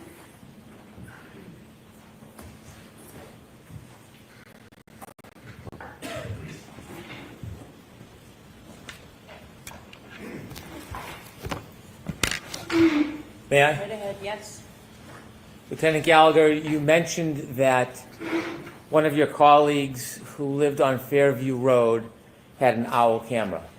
Had an Arlo camera, yes. That day or that morning when you went to Fairview and looked around where Mr. O'Keefe's, where you were directed Mr. O'Keefe's body was, were you aware that that gentleman had a camera? Yes, You shared with us that you had familiarity with the angle of that camera. Do you have any information whatsoever that he or anybody on his behalf used a phone to change the camera angle? no, I don't. Do you know if that camera could even reach the street if you wanted to? I'm not sure. Do you have any information that there are applications or different things you can do to the camera to move it remotely? Is there any evidence or information you have? No, When you decided not to ask him about the camera, was that based on anything other than your already familiarity and knowledge of the angle that camera was set? no, At any time he's ever shown you, you've ever seen clips from that camera, were they consistently showing the same area or did it change over time? Objection, Your Honor. I'll allow it. they were the same. In your mind, why didn't you go seek footage from that camera? In my mind, Yes. because I knew it wouldn't have captured anything. Activated cameras, and he didn't have them on the street because it's a busy street and the batteries would die in, and who knows, very quickly if they captured the street. You said that's a very busy street. Are you familiar with Fairview Road? Yes, Is that a road, is that a public road? it's a public way in the town of Canton, yes. As a public way in the town of Canton, do you know who operates and cleans and monitors that road? Who's responsible for that? Yes, the Department of Public Works for the town of Canton. You were asked about a claim of a fight. Did any witness ever suggest to you that Mr. O'Keefe had been in a fight? No, When you first learned about Mr. O'Keefe, did you get a chance to actually look at his body? no, I did not. Did you get a chance to look at his wounds? No, I did not. Did you get a chance to examine his clothing and whether there was any trace evidence left behind? I'll allow it. No, I did not. Early in an investigation, when investigators have no information, is it common to speculate? Yes. Objection, Your Honor. Sustained. What is the natural process for an investigator when you start upon a situation and know nothing about what happened? In this particular case, we came up with scenarios that possibly could have brought John to that spot. And we were focused on trying to find out and hopefully getting to the hospital. Hopefully the Can't Fire Department in the hospital would save his life and he could tell us how he got to where he was. Was that anything beyond the surmise or speculation of detectives, or did that information come from a witness? No, that was us, I guess you would call it spitballing on possibilities. Did you ever come across a witness that said that this was, Mr. O'Keefe's injuries were the result of a fight? No, we did not. If we could play Exhibit 51, please. I want to ask you some questions about the area you searched where you were directed Mr. O'Keefe was.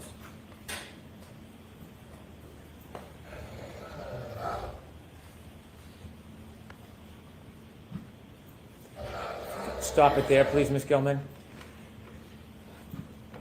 You did not see exactly where John O'Keefe was when he was found? No, I did not. Who directed you to this area? I was directed twice, first by Sergeant Good and then by Sergeant Lang, Detective Sergeant Lang. You shared with us yesterday you were looking in that area where you thought John O'Keefe was found. Correct. You asked questions about a berm. Is that the separation between the street and the yard? Yes, it is. Did you clear off a piece of that berm? We did. And the reason was?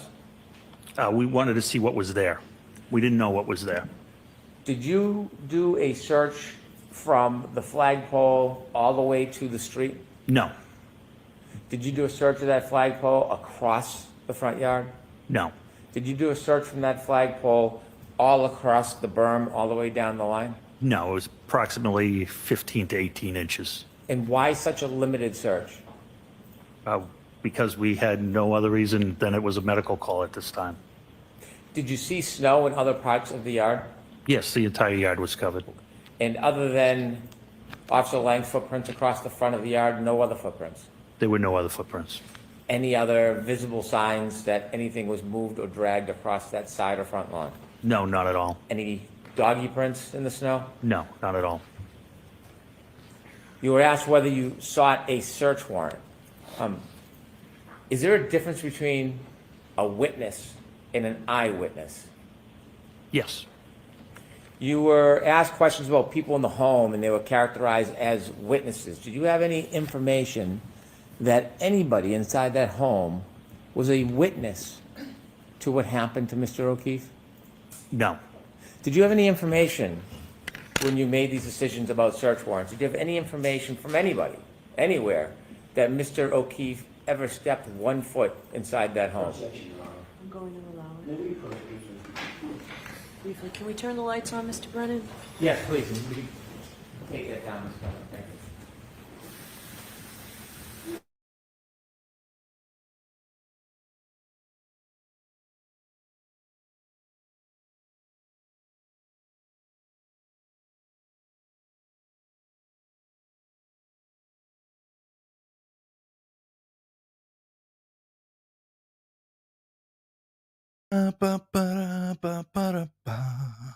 Press the like, press the like, press the like, please.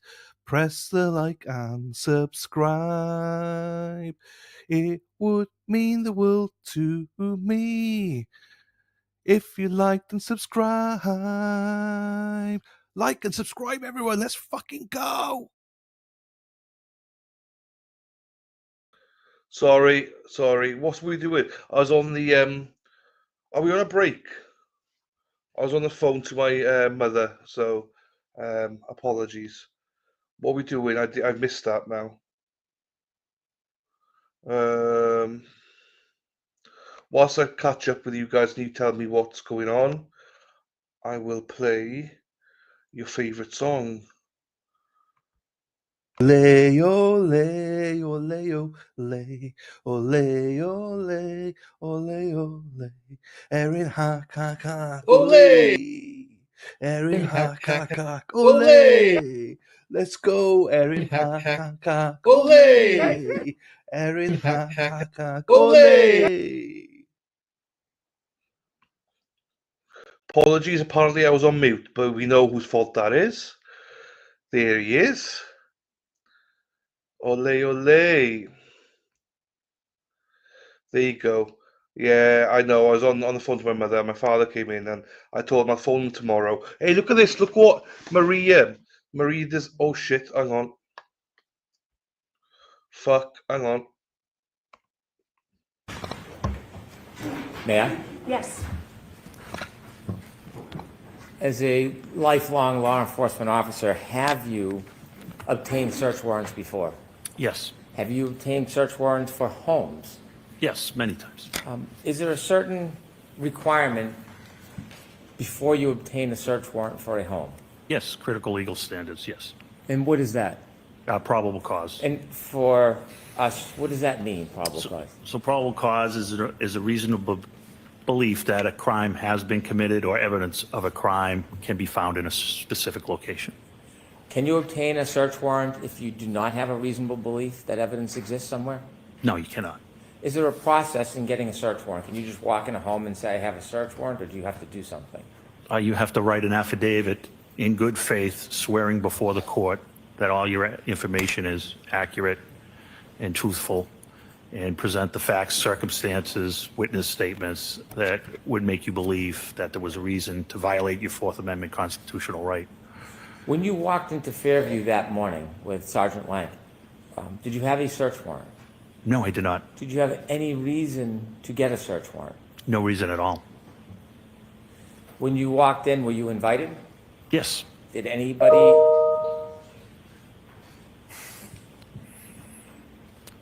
prevent you from coming in? No, not Did at all. anybody ever ask you to leave? No, not at all. When you spoke to Mr. Albert, did he ever discontinue or end the conversation? No.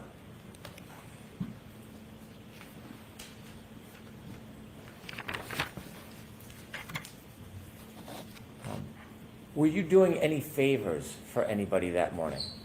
No, of course not. If you had probable cause to search anywhere that morning, would you have? Absolutely. You were asked questions about memorializing your efforts when you were in the area of Mr. O'Keefe's body.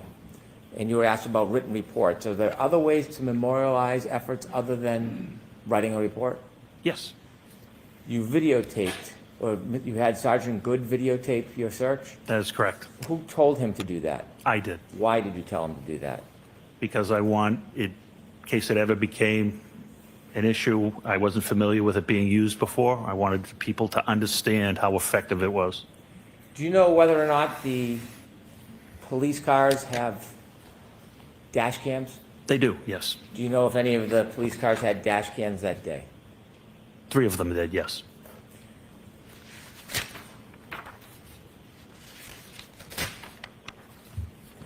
You mentioned that at some point you learned that Mr. O'Keefe had passed.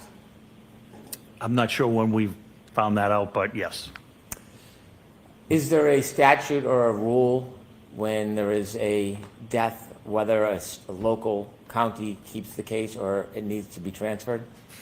It's transferred, yes. Is there a rule, or is that a policy of the Canton Police Department? It's a rule. You were asked about Alexis and the Sally Port. Correct. Do you know exactly what time that Alexis was brought to the Sally Port? I don't have any personal knowledge of that. You asked about a broken taillight. Have or had you reviewed any of the dash cams from the Canton Police Department that day? Not that day, no.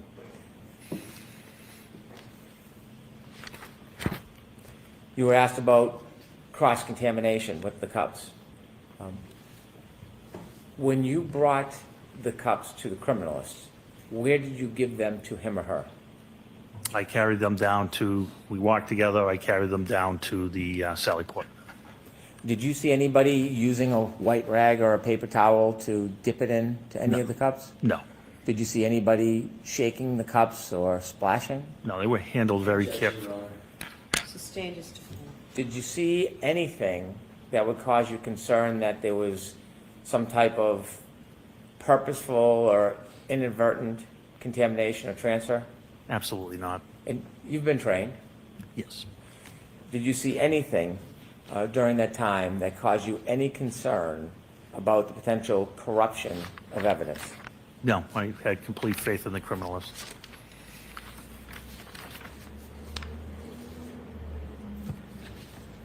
May I approach, Your Honor? Yes. There is a box for identification that has a glass in it. I'd like to make that into evidence. Jimmy? I'll do it later then. Is there any objection, Mr. Jackson, any objection to? Yeah, just Okay.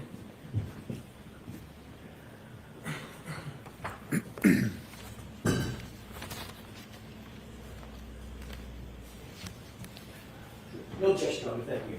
All right, so we can put it in at any time then? And then At any when time. Mr. McDermott comes back Thank you. with it? The glass that you showed the jury yesterday, when you showed it to us yesterday, did it look any differently than when you recovered it from the ground where you were looking that morning? No, Did you have any information that that glass came from inside Fairview Road? no. Do you know where that glass came from? I have no personal knowledge where that glass came from. Thank you. I have no further questions. Very briefly, Your Honor, you indicated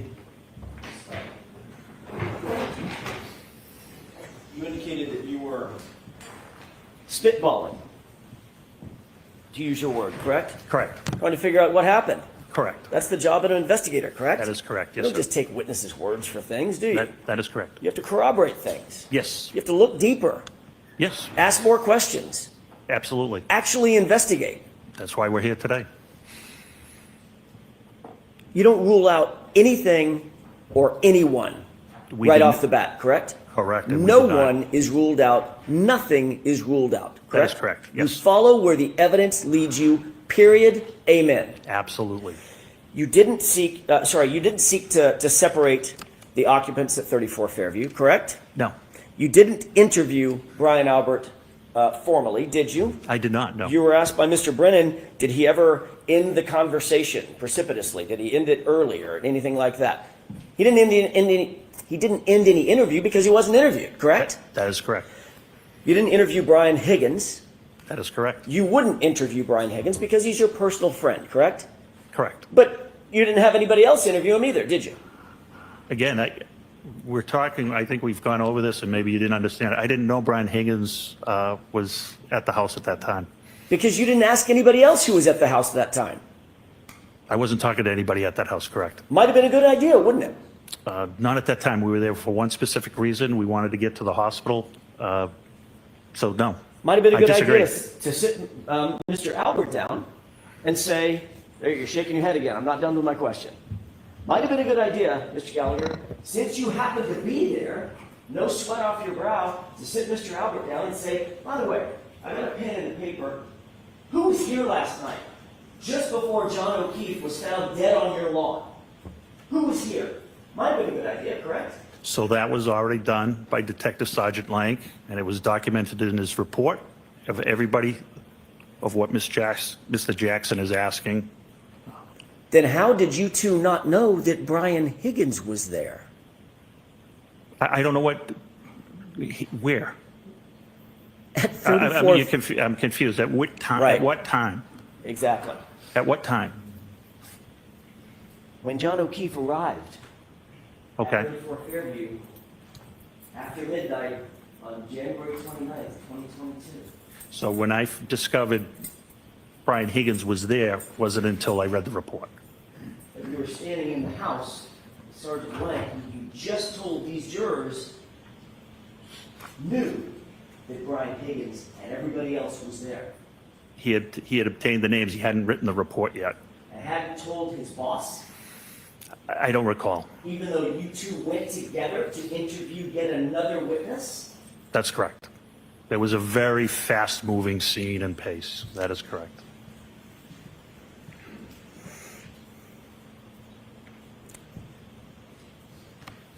While you were spitballing, you also didn't secure the camera footage that we've talked about, the Arlo footage. Yes, that's correct. You also didn't formally search the house, correct? Absolutely We correct. just talked about that. You didn't seek consent by Brian, by Brian Albert to search the house, correct? That's correct. You also didn't seek a search warrant. You talked about that, correct? Correct. You don't get punished or in trouble if you seek a search warrant and a judge who has to sign the search warrant. Normal citizens can't do that. It requires a judge's signature. You don't get in trouble or get spanked or get slapped or get fined if you seek a search warrant that is denied, correct? In this particular situation, I would need to articulate facts, certain circumstances, and witness statements. What I had was nobody could put John O'Keefe in the house, including Miss Reed, and that we had a glass where they were coming from a bar, and I had 3 separate police officers, including myself, that had been in that house on 3 separate occasions and saw nothing amiss. I have a good faith obligation to present the truth to a judge. And if I don't, I can be found, end up on a Brady list or a Giglio list, as you know. And my right to my credibility to testify in my career is basically over. So yes, you can get in trouble. You're talking about lying in an affidavit, sir. I'm talking about misleading. Correct. I would have to twist circumstances to have the right to search Brian Albert's house. We had no reason, and there's been no reason since. How about this? How about this? There's a dead guy on the lawn that looked like he potentially could have been in a physical altercation. How about that? Might that be of some concern? To go inside the house and see if there was a struggle that started in the house? There's still no evidence to go into the house. You have a guy that's out on the lawn with no coat on. You think the coat might be inside the house? That might be a reasonable assumption? Yes or no? No. You got a guy outside with no shoe on. You think the shoe might be inside the house? That might be a reasonable assumption? I never saw Mr. O'Keefe. I wasn't aware that he Because you didn't have the shoes. seek to find out the details. Other people knew every single fact that I just suggested at the time you walked in the house, correct? Objection. Sustained. The fact is you didn't seek a search warrant. I wouldn't. Correct. The fact is you never searched the house. That's correct. The fact is you never searched the basement. That's correct. The fact is you never searched the garage. That's correct. That's all I have, Your Honor. Have you ever learned one fact that would have justified searching that house? Not to this day. Objection, Your Honor. Sustained is to form, and you can put the glass in right now, Mr. Vernon. Thank you. Move that into evidence, please. Exhibit 58. All right, Lieutenant, you're all set, sir. Thank you. Your next witness, Mr. Brennan? I'd like to play clip 18, please. Thank you. Your Honor, may we have a moment?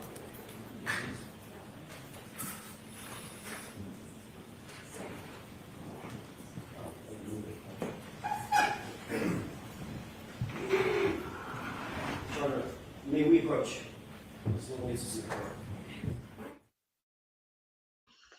What a piece of shit that guy is. Trying to lie to the court to say that that was a perfect investigation. There's nothing that would have led him to reinvestigate it, or nothing that shows there was anything out of place. This piece of motherfucker, honestly, that infuriates me to hear that. I hope the jury fucking know this bullshit is bullshit, you know. Mexi just pauses the stream for a second. It's all good. Look what Maria made for me. Sweet Maria made me this. Alternate corner, Boston. Look at that. How sweet's that? So I had to show this because I'm fucking raging right now. I don't normally get raging, but how can you sit there with a straight face saying this is a perfect investigation? We did nothing wrong. You know, all that motherfucker, you know. Thank you, Justin. I like to think I'm cute as well. Thank you. Look, Erin Hack normally calls me cute. Also, Maria made these for my nieces as well. For each of my nieces, they got one of these each with their names on it and stuff like that. So, oh right, chill out.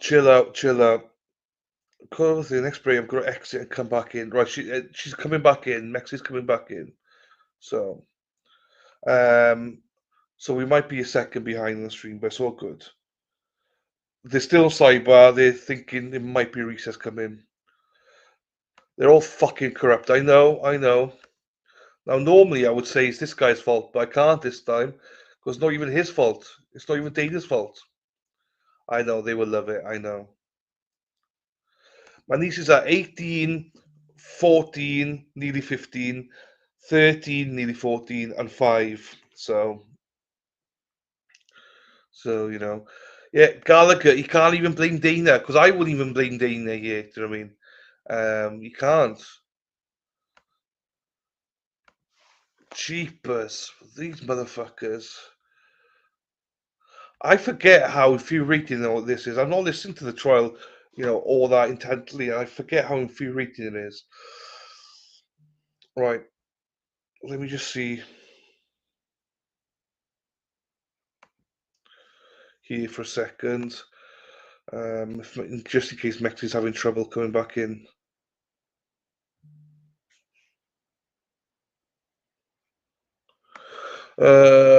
Karen Reed.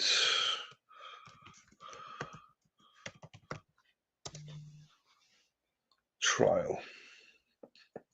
No, they're still on sidebar. It's all good, people. They're still on sidebar. Right, I'm just going to get streaming up just in case Mexi doesn't come back in time. Oh no, the court's the one that paused it. Fine. Sorry, Mexi, my bad. Mexi is here. Sorry, bad. Here she is. Hey, Mo. Hey, beautiful. Hi. How you doing? Nothing. I'm sitting in the car. It's it's kind of having raindrops coming down, so I wanted to dry out a little bit. Everybody's here. They're at Scott McGinnis's truck right there behind me, but I'm charging my battery and watching what's going on. Fucking Gallagher fucked up. Yeah. We're all screaming because Gallagher said, I knew the glass was from the bar and not the house. How the fuck would he know that early on? No, He you don't. fucked himself. I know. Hi, Deb. He's a piece of shit anyway. Oh, he's a piece of shit. Hey, right, when the call comes back, we'll mute you, all right? Just in case. Yep. So don't worry, because I know what you'd be like. Hey, have you been fisting people? I'm fisting everybody. Fisting. I heard Yeah. that your old car, you were been boning in your last car or something. You said That I was what? boning. Something about boning. I was boning. You boned something. Boned your last car. T-boned. Oh, T-boned. I'm like, I'm boning in my car. That means something else here. I know I'm it gonna does. That's kill why I you. said You it. got me talking like that. I'm like, what is he talking about? I'm boning in my car. Like I'm not boning in my car. She had to Oh get a my new car. She was boning too much in the car. Oh my God. I know, droid. Filth. Oh my Druid. God. Oh, hippie chick. Try to keep this a little clean. Oh my God. Every hippie chick's right now. Everybody likes a good fisting. Oh my I God. know. Boning and fisting. What has this turned into, Dylan? My God. I know. But you got to have a bit of a laugh. Do you know what I mean? Oh So my God. you cried otherwise. I'm like, What up, what? everyone? Oh, he's getting me in trouble. No, but Gallagher,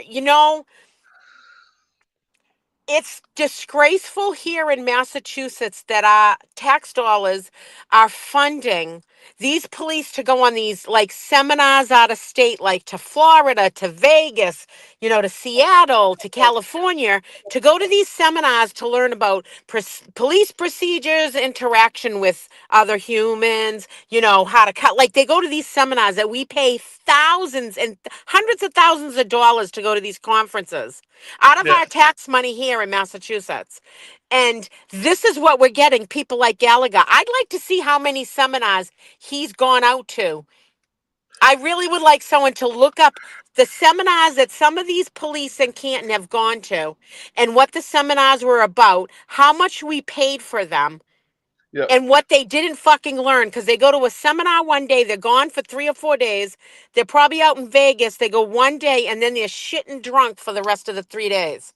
Yeah, You I know, agree. I agree. I'm just, it's disgusting. I Disgusting. know. And good cops out there should be. And there are good cops. There are good cops out there. That's the No, problem.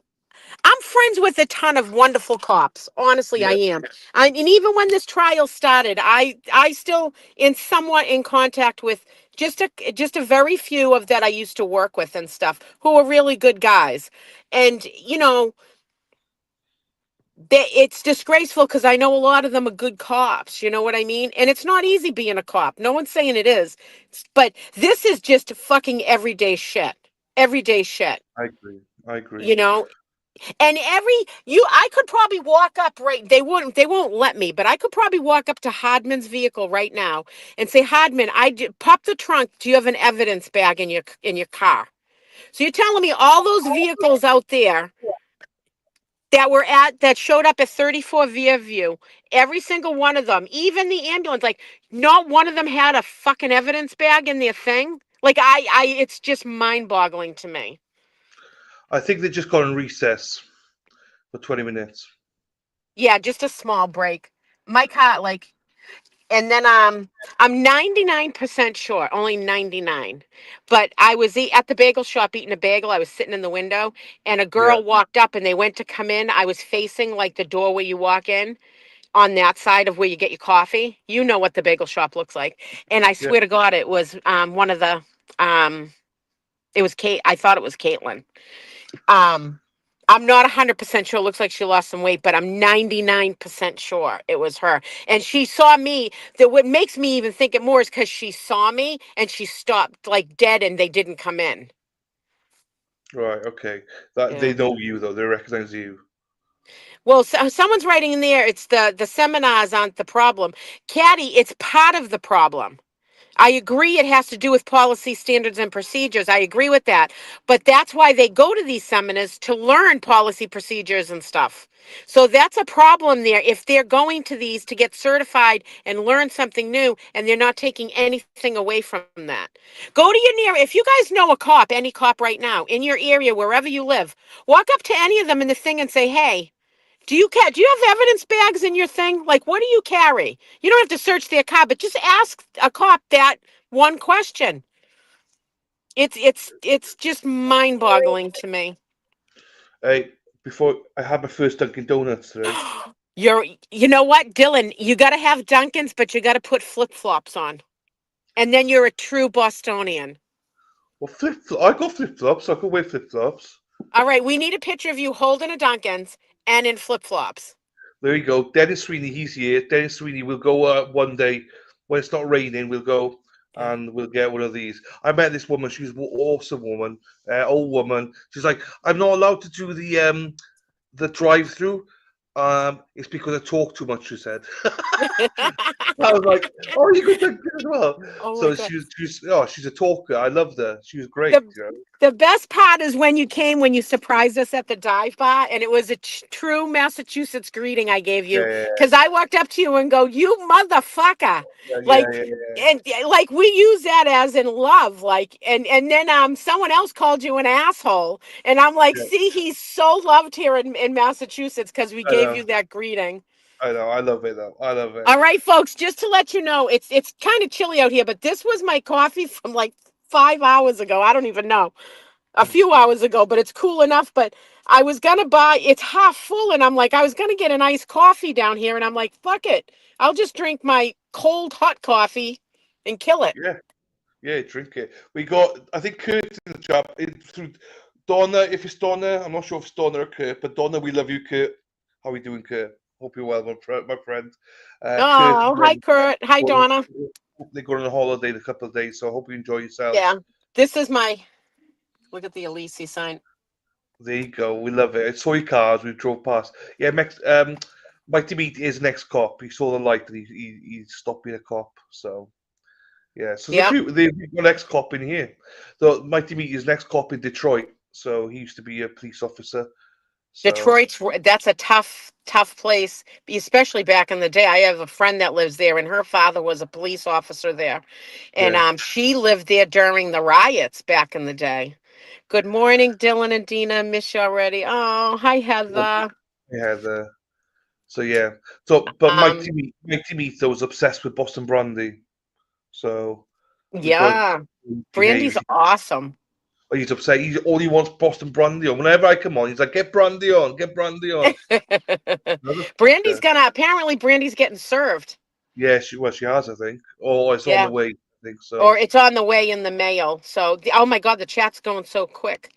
The Daffy, yep, Daffy, everything from evidence bags to stuffed animals. Yes, they carry stuffed animals for kids. Usually some of them will have water in the back, maybe a granola bar or something for, like if they run into homeless people. Like, it's just, Canton is just $500 worth of Christmas decorations, but you can't carry a freaking plastic evidence bag. It's only a mile away, so they could have, I don't know. This is just going to get worse and worse and worse for the Commonwealth as this goes on. It's just there's they have huge bombs they're gonna drop, because you got to remember, this is still the Commonwealth bringing up their witnesses. Yeah. This isn't the defense bringing up witnesses. All that's happening now is the Commonwealth witnesses are locking themselves into, what does that say? Dina Washoe, that was me that called him an asshole. Yeah, that was you, Robin.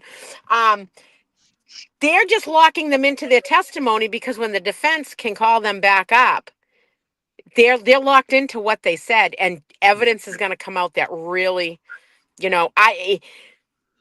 when the O'Keefes really catch. They have to be catching what's going on. It's got to, I mean, as a mother wanting to know what happened to your child, I don't understand why Peg is not like freaking out right now. Like, it's got to be dawning on them. Like, what do you mean you didn't do, like, I don't understand. I mean, they've been lied to a lot, and I can't wait for the defense. They're going to just hammer them. Hammer them. Dennis Sweeney says, "Hi Dina, miss me yet?" Oh, I always miss Dennis and Brenda Sweeney. They have a place in my heart. You guys know that. Oh, there's Boston Brandy. They win. I don't want to come back now. F that for saying pickaboo jokes. Suck my ass, she says. Mighty Meatwood. Brandy, don't let them keep you away. Don't do that. Just you. Everyone's you can't say anything to anyone. The prosecution team, the Commonwealth's team, don't even look at them when they come by. Just don't. It's just not worth it. They're out for blood. They're going over tapes. Everything's taped down here.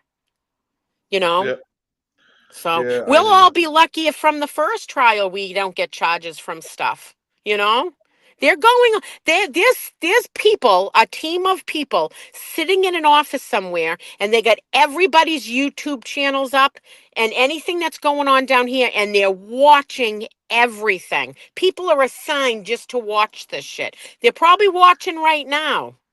You know what I mean? And you got to be careful what you say. Frosty was saying, "Can anyone say what happened to Brian?" She basically just said pickaboo to Hank, and they were playing a game and stuff. It was literally nothing. Hank laughed. It was nothing. It's just bullshit. So yeah, I will be on Resisting Silence tonight, talking about the Boston trip. I'm here, but it's still talking about my progress. Yeah, so I'll be on with Dana and Tracy tonight. So nice. I love Tracy. I mean, I tolerate Dana, but I just love Tracy. She's amazing. I'm telling you, the game changer in this is these backpacks, these battery packs. This is the one Dana picked me up. Sherry D sent us a whole bunch too that's in Erica's truck.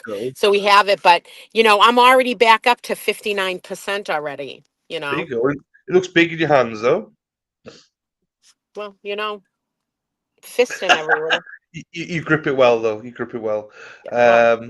It's old age. It's experience. It's like riding a bicycle. Yeah, experience. Never forget.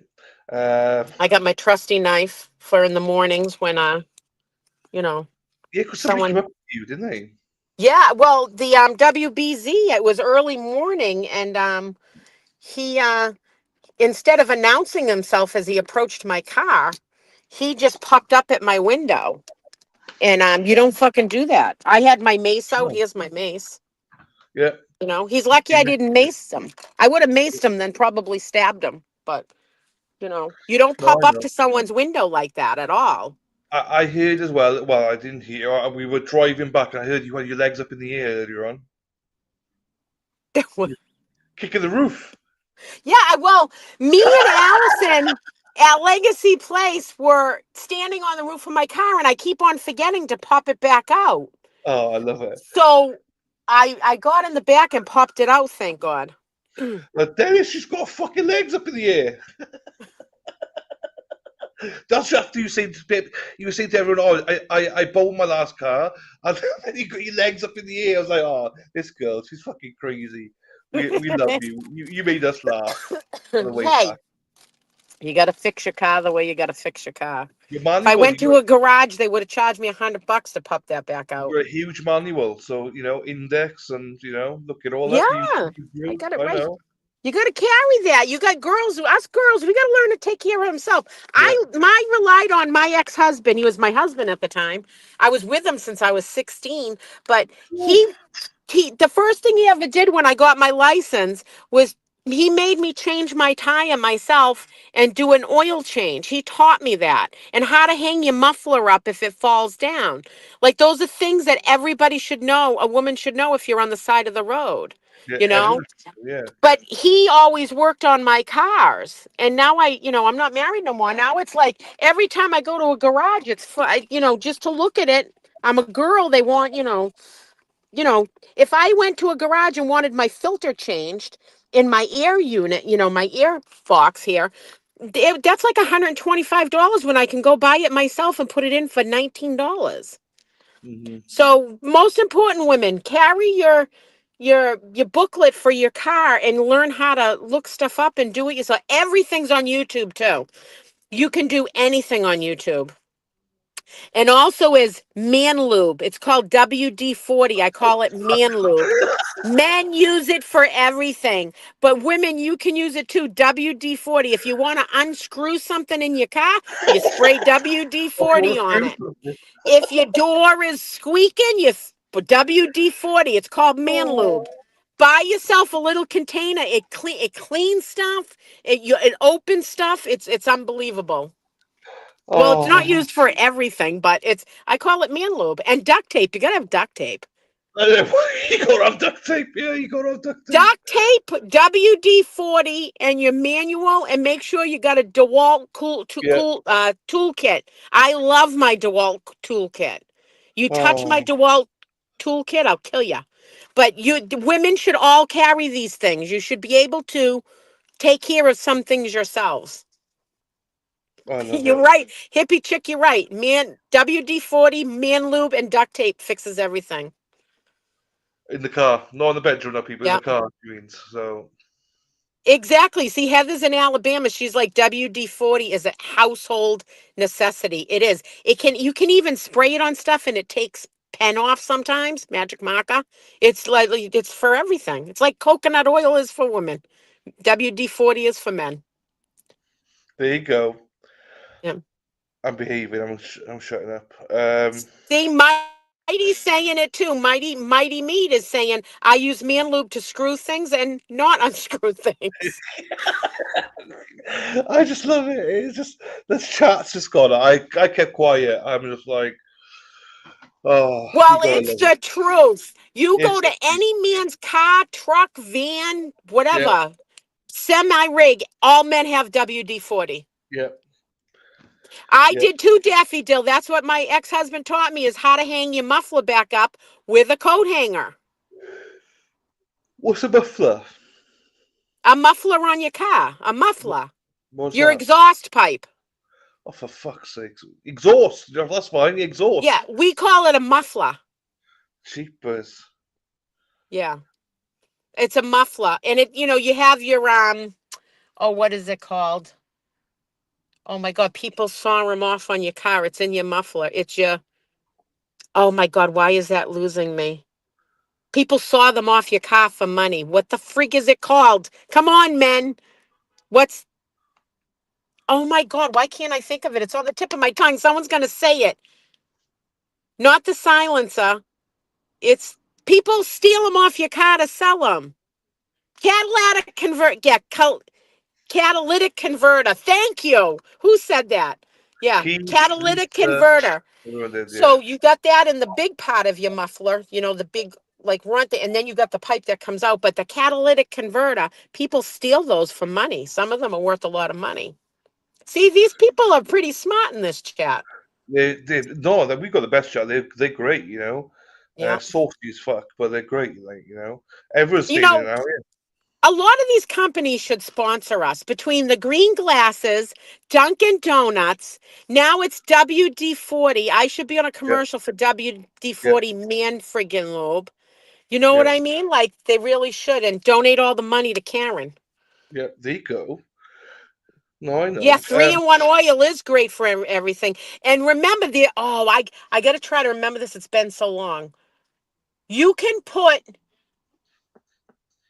If there's a thing with transmission fluid, and I think, is it brake fluid? One can go in the other, but the other cannot go in one. I think I think it's between transmission fluid and brake fluid, because I did it wrong one time and broke the car. And that's how I learned it.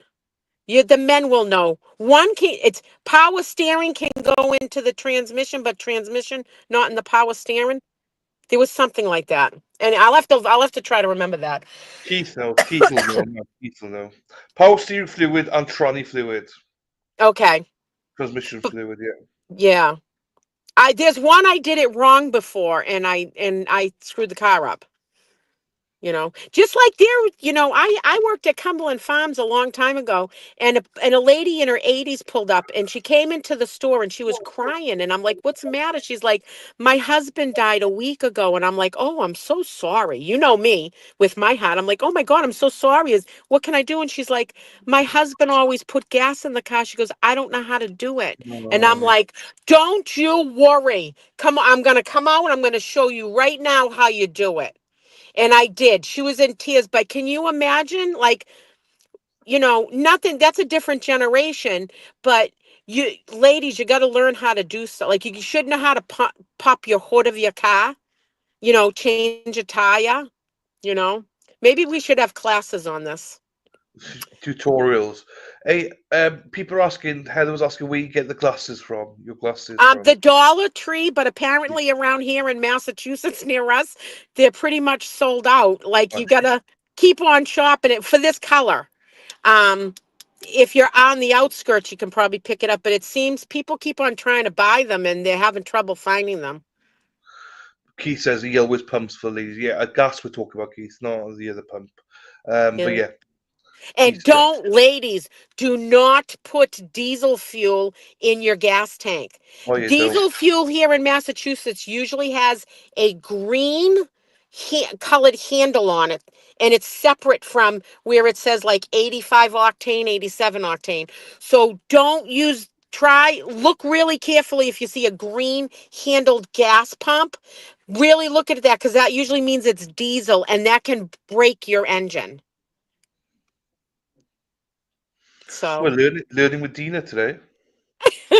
Dina's been learning herself. Like, I'm a single girl here, and I got to try to do the most I can for myself Yeah. without having to pay somebody to do it. Oh, court's back. Right. All right, I'll see you guys in a while. Ciao, my darling. Bye.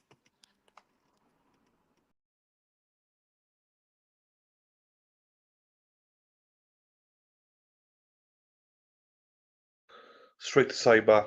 Okay, it doesn't matter. Hopefully we're beginning now. So they had a sidebar, then they went on break. And then, so hang on, let me change the banner here. She's a hoot, isn't she? She's a hoot. Hoot, hoot, hoot. Right, where's this one gone now? Hide that one. Oh, we don't need a ticket, do we? That's fine. Yeah, in the UK, petrol is green and diesel is black. Do not mix them up. I know. She's talking about American fuel. Look at Keith. So in the UK, the diesel nozzle does not fit the petrol for us either. Look at that, but the nozzle won't fit in the hole. I thought it said your nozzle. I was going to say what? Like the jokes in here. I mean, whew.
I don't know what's going on.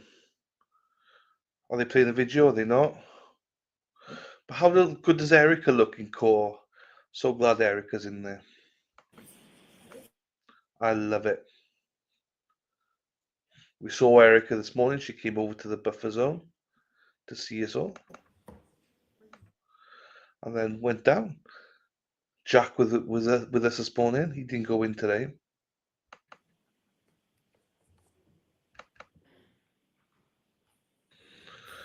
And if you saw the covers this morning, we saw Karen and Yannetti and everybody. Oh, you go, standing up. Here comes a oh no, he's sitting back down. Yannetti's so funny. He rolls his window down now as well. He loves it. We love them all. Here comes the judge. Here comes the judge. Here comes the corrupt judge.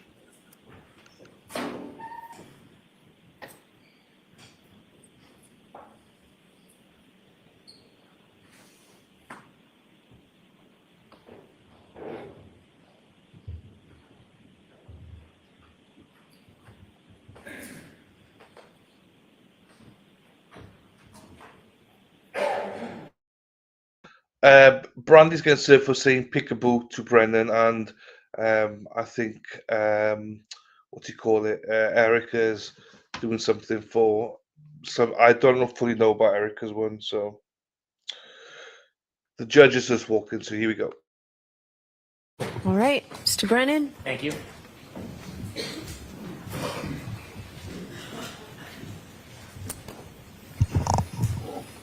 The Commonwealth moves into evidence and asks to play clip 18. Okay.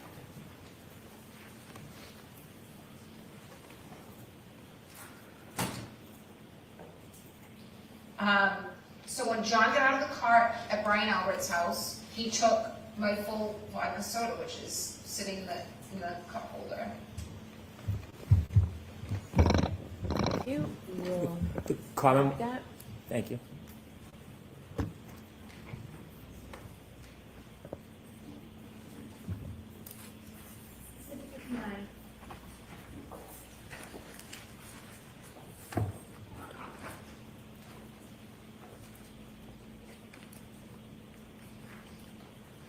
All right, your next witness. One more, please, Your Honor. The Commonwealth moves into evidence and seeks to play clip number 17, please. Okay.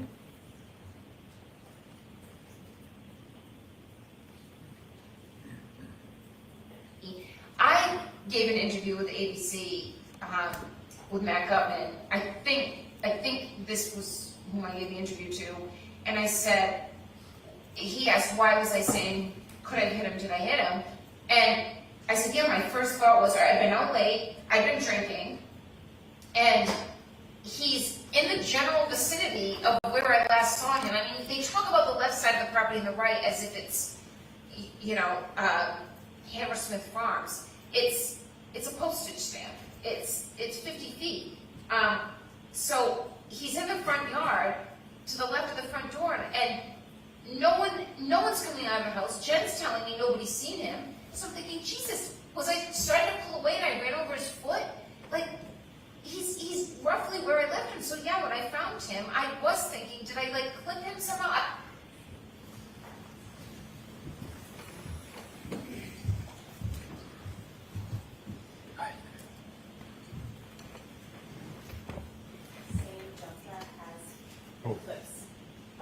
Okay. Thank you.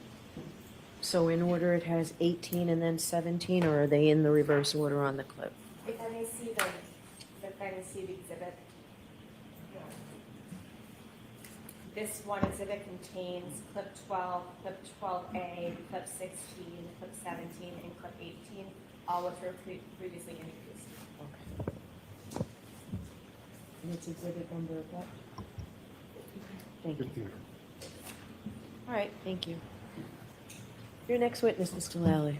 Yes, Your Honor. Commonwealth call Mr. Robert Gilman to the stand. Okay.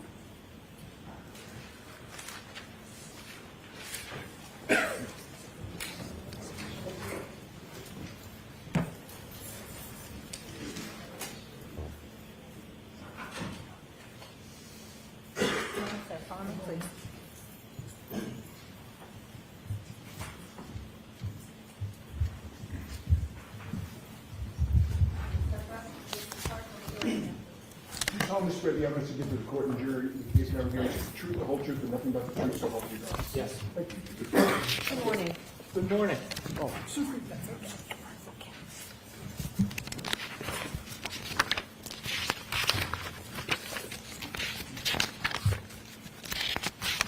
right, Mr. Lally, whenever you're ready. Thank you, Your Honor. Good morning, sir. Good morning. Could you please introduce yourself to the jury, stating your last name, spelling your last name for the court? Good morning. My name is Robert Gilman, Gilman. And what is your occupation, Mr. Gilman? Meteorologist, And where did you go to school? Northeastern University and the Pennsylvania State University, Penn State. And what degrees did you receive from those institutions? I received a Bachelor of Science in Earth Science and in Meteorology. Now, following your education, where did you first go to work? I worked at the U.S. Geological Survey while I was finishing my education. I also worked at the Nuclear Regulatory Commission in Washington. I worked at AccuWeather at Penn State. And then I started my own business when I came back to the Boston area, working both in media, writing a column for the Patriot Ledger, radio, 95.9 WATD, and also providing information to municipalities about snow and ice in consulting. Now, starting first with the U.S. Nuclear Regulatory Commission, what did you do there? I worked in the Division of Site Safety and Earthquake Analysis. That was primarily involving siting nuclear power plants. And as far as AccuWeather, Inc., what was it that you did there? Meteorology. I worked starting out drawing maps. We drew our own maps back in those days, providing observations to meteorologists and helping develop forecasts. Now, you had worked, you had mentioned earlier in your testimony, you'd worked as a meteorologist in New York for the radio, for the Patriot Ledger, and New England Weather Service, is that correct? New England Weather Science, that's correct. And how long a period of time span are we talking about as far as your work as a meteorologist?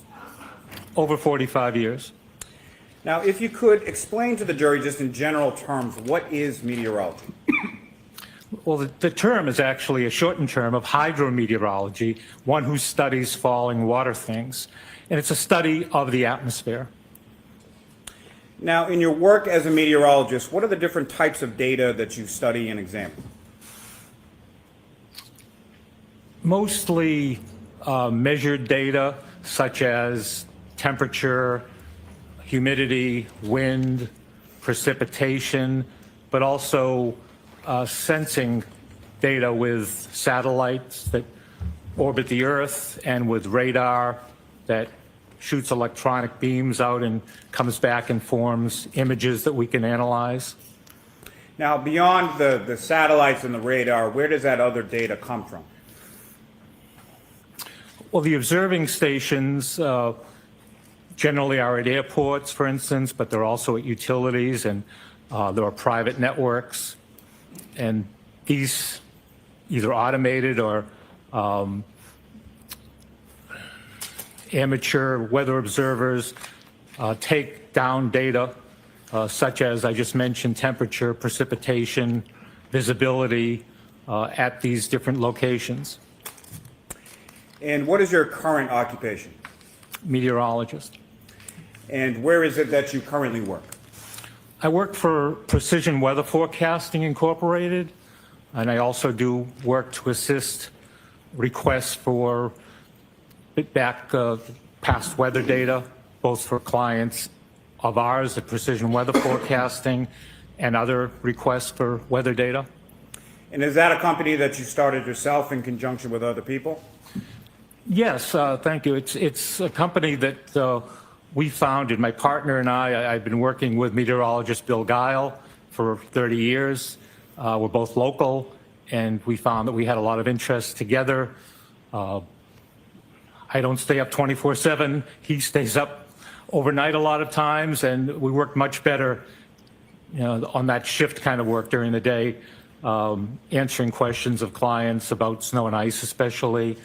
So we formed our own corporation, a Massachusetts corporation, in 2016.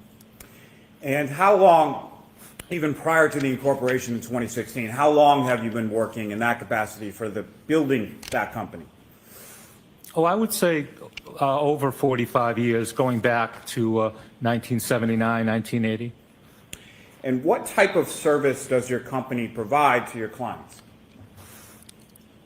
Precise snow and ice information. I own the website snowandice.com, and our clients depend on very local, precise snow and ice guidance. It's for safety, it's for efficiency, environmental concerns of not putting down a lot of chemicals when snow is going to change to rain, that kind of thing. So we're giving very local, precise weather information to help anyone that has snow and ice management concerns. And if you could expound upon that just a little, sir, as far as what types of data or information is it that your company provides?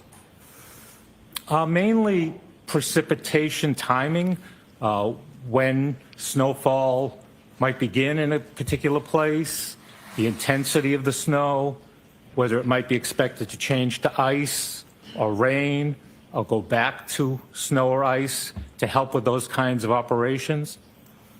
And where does that data or information come from? As meteorologists, we develop it ourselves. It's all in-house. We take a variety of different data from numerical modeling, guidance products, and observational information and develop the forecast specifically for the client. And as far as your clientele is concerned, to whom are you providing this data or information? We work for most of the towns and the city in Norfolk County. We work for the largest cities in Massachusetts, some of the largest colleges and universities and other facilities, hospitals. And what is the purpose of you providing that information to the clientele to whom you give it to? Again, safety, efficiency, environmental concerns, to give them the best information to do the job they need to do. And it's a difficult job, as you can imagine.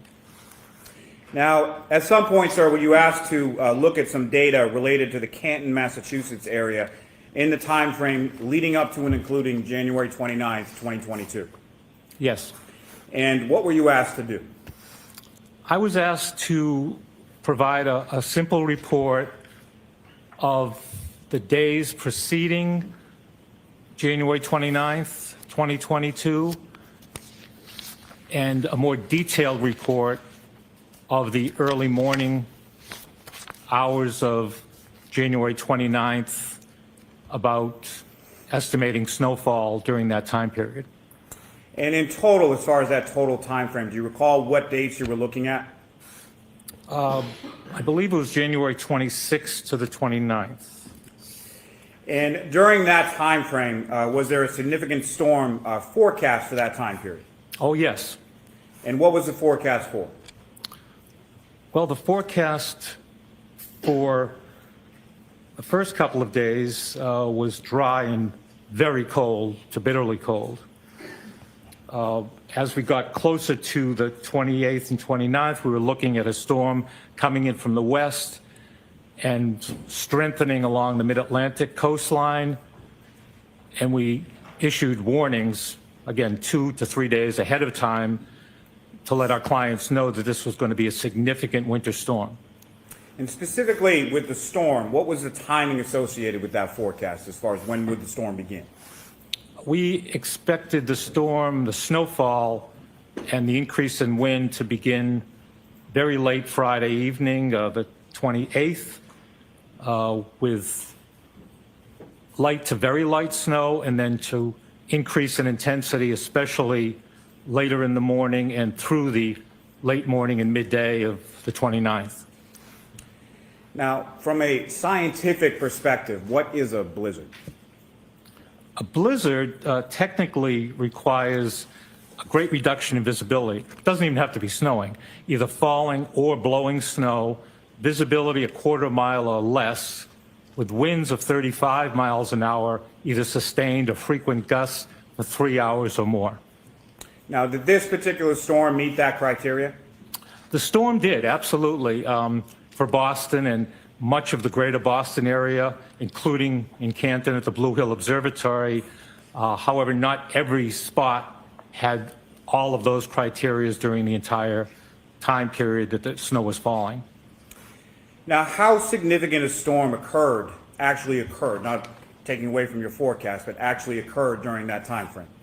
This was the biggest January storm in history, with 27 inches of snowfall.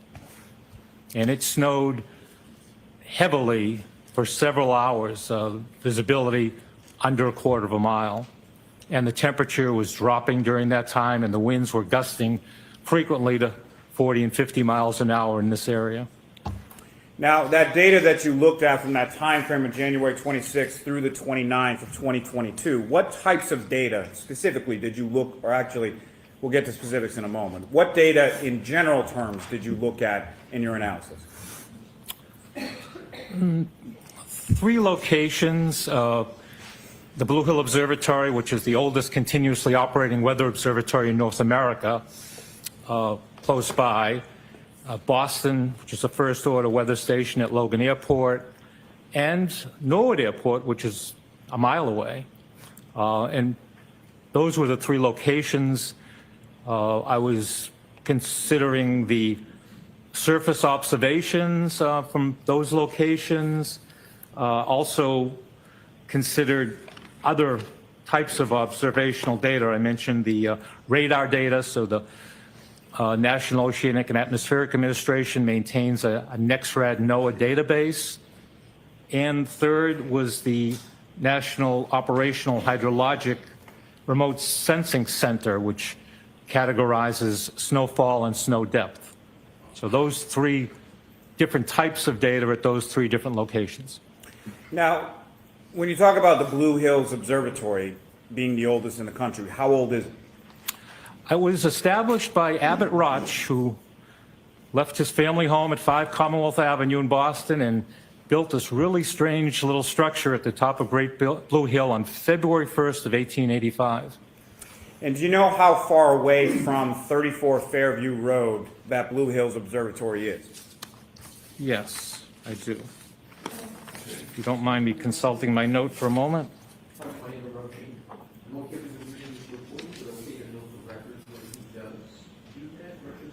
So what are you reading, Mr. Gilman?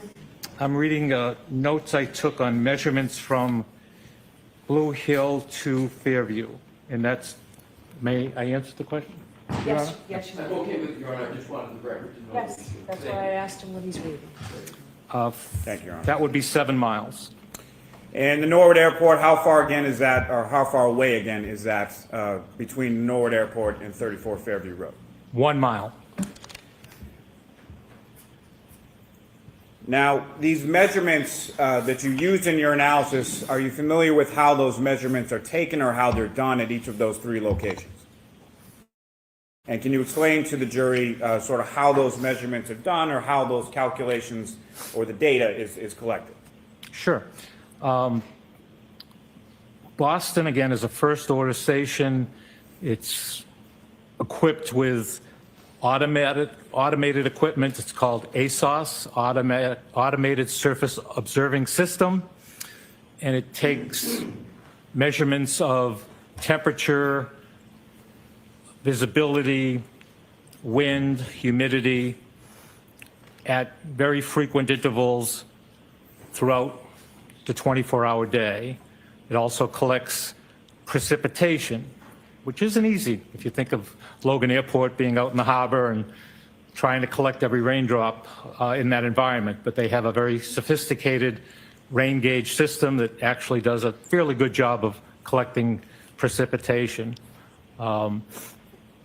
Moving on to Norwood Airport, very similar. It's not as high a caliber a station as Boston is in terms of the frequency of observations or the complete set of data.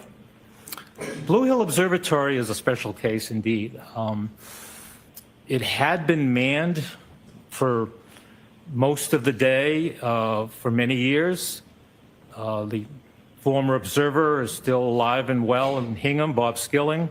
For the last several years, 10, 15 years or so, it was an ASOS system that I just mentioned, but in recent years that was cut back. So there are observers that are there and they take observations when they're there, and they take automated observations otherwise and take a record of that. But it's not on the, for instance, the FAA network, Federal Aviation Administration. Weather data, of course, is extremely critical to aviation, and they have a network of weather data. The Blue Hill Observatory currently is not on that network. Now, how the data is collected or calculated at each of those respective facilities, is that how it's standardly collected within the industry? Yes. And is it a routine both in your practice and in your meteorological industry as a whole, relying on that type of data and the way it's collected? Yes, there are standards established. I'm a member of the American Meteorological Society, the Professional Society of Meteorologists, and there are standards that are established on taking weather measurements. Now, may I approach, Your Honor? Yes.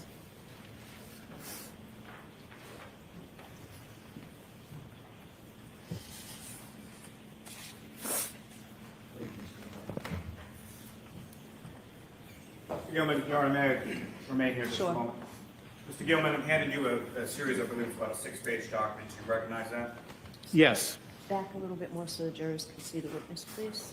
Do you recognize that, sir? Yes, I do. What do you recognize that? This is a local climatological data sheet for January 2022 for each day. And I believe there's, as I look through it, hourly reports of weather observations, especially for January 29th at Norwood Airport. And this is published by the U.S. Department of Commerce, NOAA, the National Environmental Satellite Data and Information Service. And at least in part, is that the data that you were testifying about before, as far as the data that you relied upon in your study here? It's one element, that's right. And again, I put a lot of strength to this data because it is in such proximity to Canton, to the location we're concerned about. Your Honor, the Commonwealth will seek to introduce and admit as the next exhibit. No objection, Your Honor. Exhibit 60. And Your Honor, with the court's permission, may I return what's now been marked as Exhibit 60 to the witness? Yes. Thank you.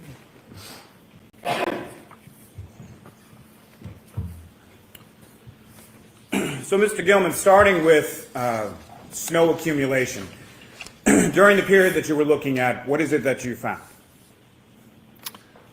The snow began to accumulate during this winter storm.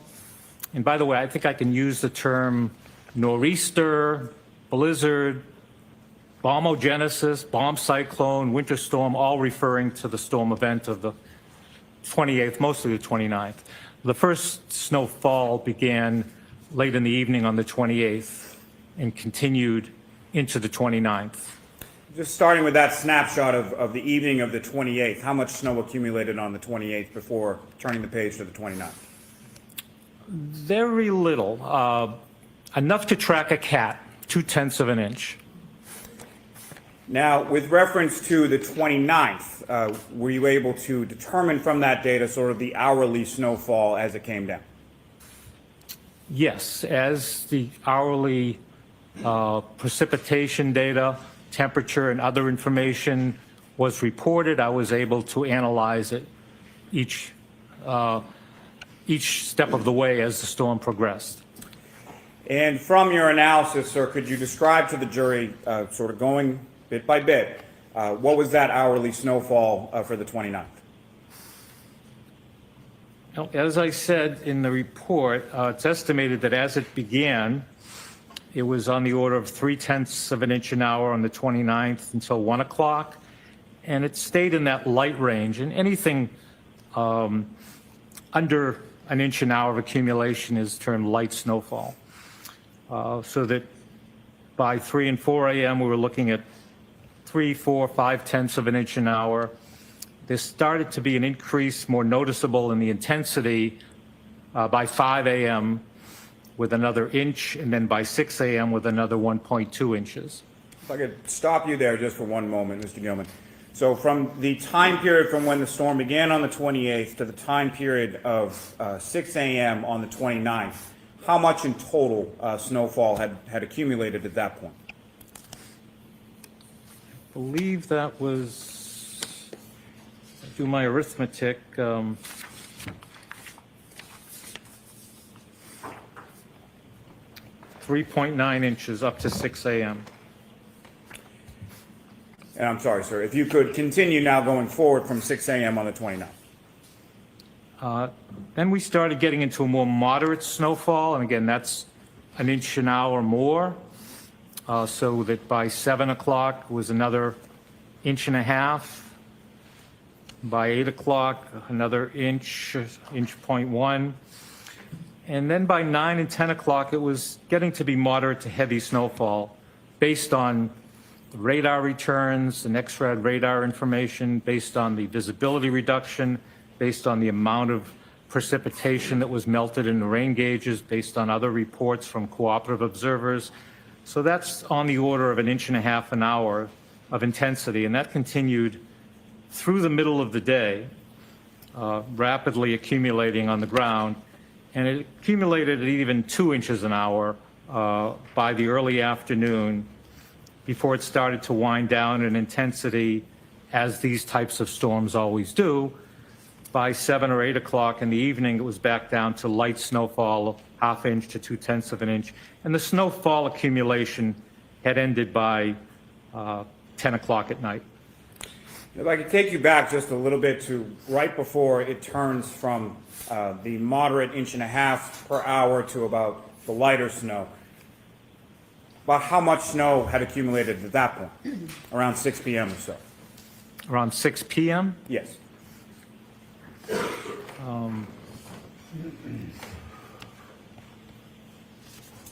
Well, again, I'm just going to do the arithmetic of subtracting the snowfall after 6 p.m., which was 1.3 inches from the total, which was 23.8.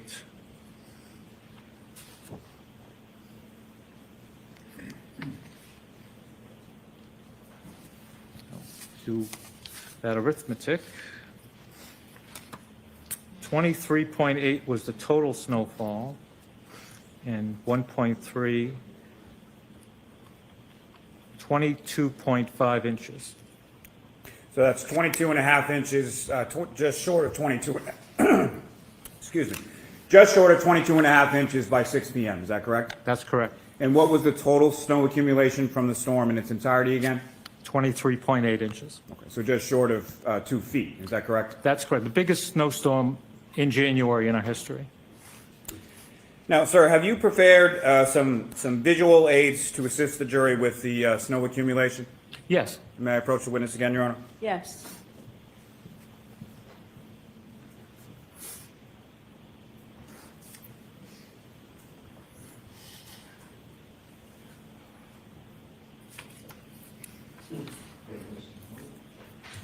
Mr. Gilman, showing you 3 documents. Just ask you to look at those. We're helping you finish.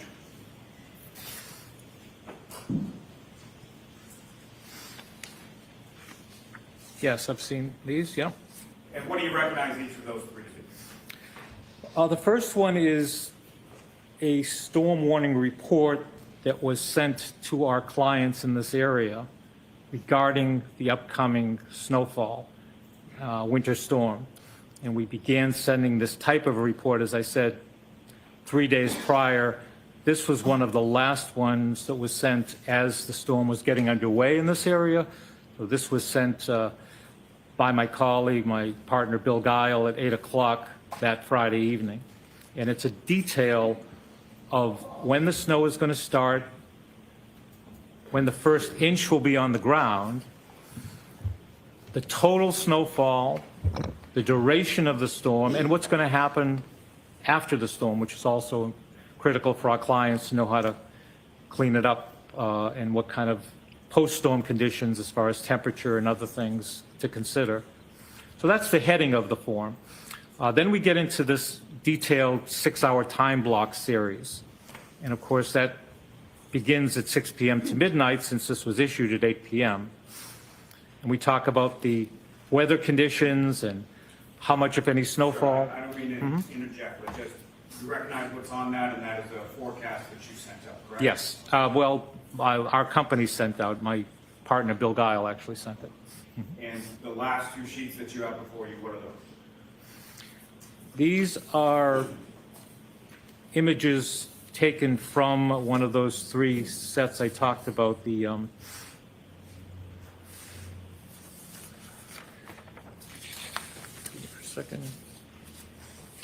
the data set from NOAA, the National Operational Hydrologic Remote Sensing Center, and it's a image of snow depth or snow on the ground at 2 times on January 29th. The first time is 1 a.m. and the second time is 7 a.m. And it's a map of Greater Boston down to the South Shore into northwestern Rhode Island.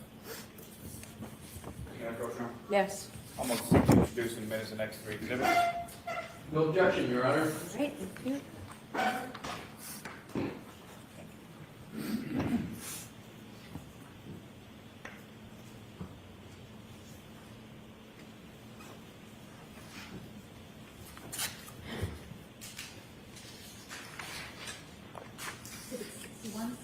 and 63.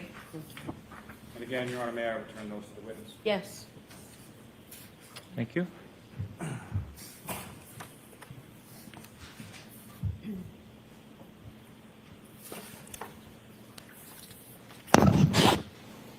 Now, Mr. Gilman, what is the difference between a forecast versus a report of actual conditions or weather measurables? As defined, a forecast is your best estimate based on science and data available of how the future is going to play out in terms of weather, the amount of snowfall, the temperature, the observed data. And I often make the distinction between soup and sandwich. Weather and forecast always seem to go together, but there actually is weather, and that's separate from what the forecast is, and there's always some small distinction. Lately, we've been getting pretty good at getting accurate weather forecasting done, but it is the actual weather that's measured. How much snow is on the ground, how much snow fell, what the wind speed was during any given period, temperature, those kind of elements that actually occurred. And, Your Honor, with the court's permission, may I publish to the jury on the screen a copy of the forecasting document? Okay. Ms. Gilman, if you could.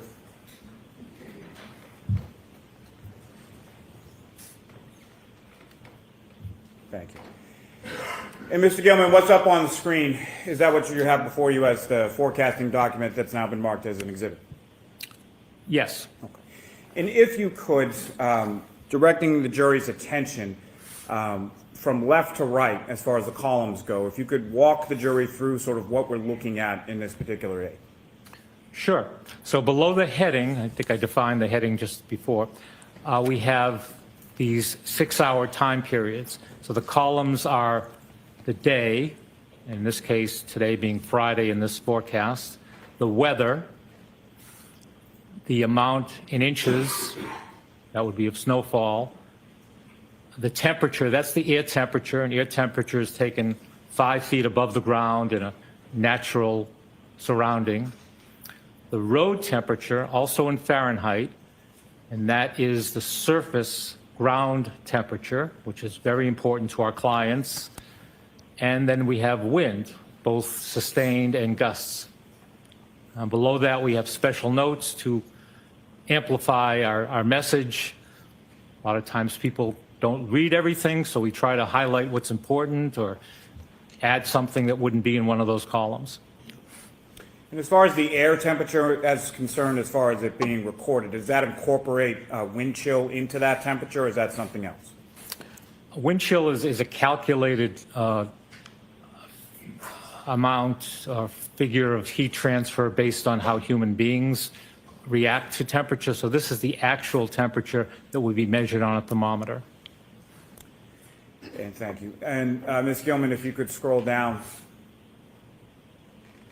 And again, on the bottom portion of this aid, again, if you could walk the jury through what we're looking for and what we're looking at, and specifically, if you could draw their attention to the snow accumulation that's forecast in this. Certainly. The same applies to the columns. Now we're into the tomorrow. So since this was issued at 8 p.m. on Friday, tomorrow is Saturday. And we're going through each 6-hour period and how much snowfall could be expected. You see it starts with 3 or 4 inches and then ramps up as we get later in the morning to as much as 6 to 10 inches of snow. And you can calculate what that hourly rate might be based on the 6-hour period. We give that type of range because it's scientifically accurate. People really want to know every minute, every hour, and that's just not something that modern science can do. So we give this period to be as accurate as possible while still being extremely precise. 7 to 9 inches during the afternoon period, and then it winds down to 2 to 3 inches toward midnight. Thank you, sir. Ms. Gilman, you can take that down. Now, Mr. Gilman, the snow accumulation, how is that measured as far as the measurements that you get from each of these 3 sites? How is that measured at those sites? At Blue Hill Observatory, there's often an observer, a trained observer, making measurements. The standard is to use what we call a snowboard. And if any of the members of the jury do weather observing or no weather observers, you might be familiar. It's just like a piece of plywood, something that doesn't radiate like pavement would or a house would.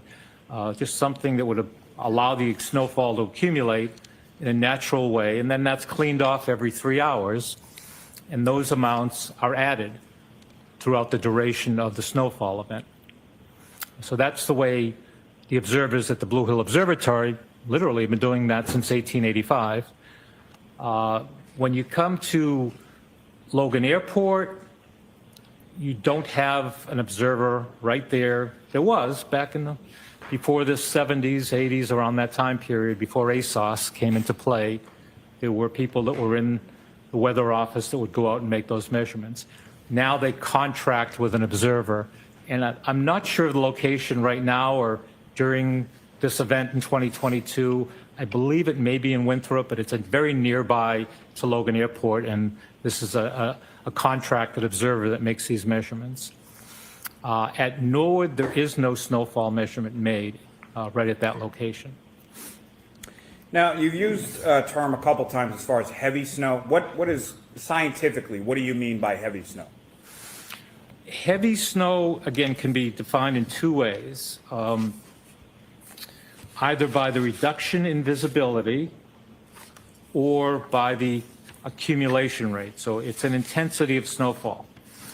And in terms of visibility, it would be less than 1/4 of a mile. So something like 3/8 of a mile. That's when you get into the heavy snowfall range. Intensity, in terms of the way it accumulates, might be more familiar to most of us since we don't know what that visibility might or might not be, but it's 1.5 inches an hour or more. It's not something that you want to be driving in, or very hazardous and big impact on a lot of our activity. Now, what is the scientific definition of whiteout conditions? I don't know if there's a scientific explanation, but it's a good term that is used quite a bit, and it would be heavy snowfall again, snowfall can reduce visibility to near zero, even below 3/8 of a mile. You know, you may be getting 2 inches of accumulation, 3 inches per hour. When you have a very convective, energetic storm, like a thunder snow event, a lot of upward motion in the atmosphere, you could get 4, even 5 inches of snowfall per hour, and that certainly would be termed whiteout. I think it has a lot to do with the fact that we drive a lot these days, that people are familiar with limitations to being able to drive a car. And, you know, if you're driving along, the windshields are going, wipers are going at maximum speed, and you just can't make out anything on the horizon or the car in front of you, you say, it's whiteout conditions. You know, that's the way it's reported. And did each of those, as far as heavy snow and whiteout conditions, occur in this storm? Heavy snow definitely occurred in this storm. I've heard it referred to as whiteout conditions, and it's somewhat in the eye of the beholder, but I would say yes, whiteout conditions did occur. Now, turning your attention, Mr. Gilman, now to the topic of visibility, can you describe to the jury what your understanding of that term is as it applies to what you do? Well, visibility is just a reduction of how far you can see based on some weather element, as long as we're talking about weather. So haze can reduce visibility, fog, different types of precipitation, smoke can reduce visibility in the atmosphere. But in terms of snowfall, the heavier the intensity of the snowfall, the lower the visibility. And so from a meteorological standpoint, how is that measured? Well, it's measured in miles, or quarters of a mile, which is the standard here in the United States. And you sometimes see it in eighths of a mile, but generally with these automated systems, it would be 3/4 of a mile or half a mile, or as the snow intensity lightened up quite a bit, it may go up to 7 miles. I've seen snow falling at 10, even 11-mile visibility, which you'd hardly notice if you were out. That's not much of a reduction in visibility, but it can come all the way down to near zero.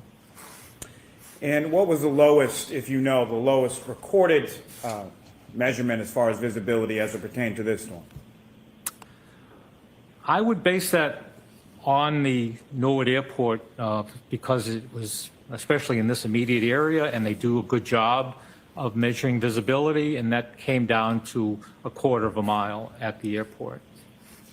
It certainly may have been lower than that at times, but was on the order of 1/4 to perhaps as low as 3/8 of a mile or 1/8 of a mile between observations.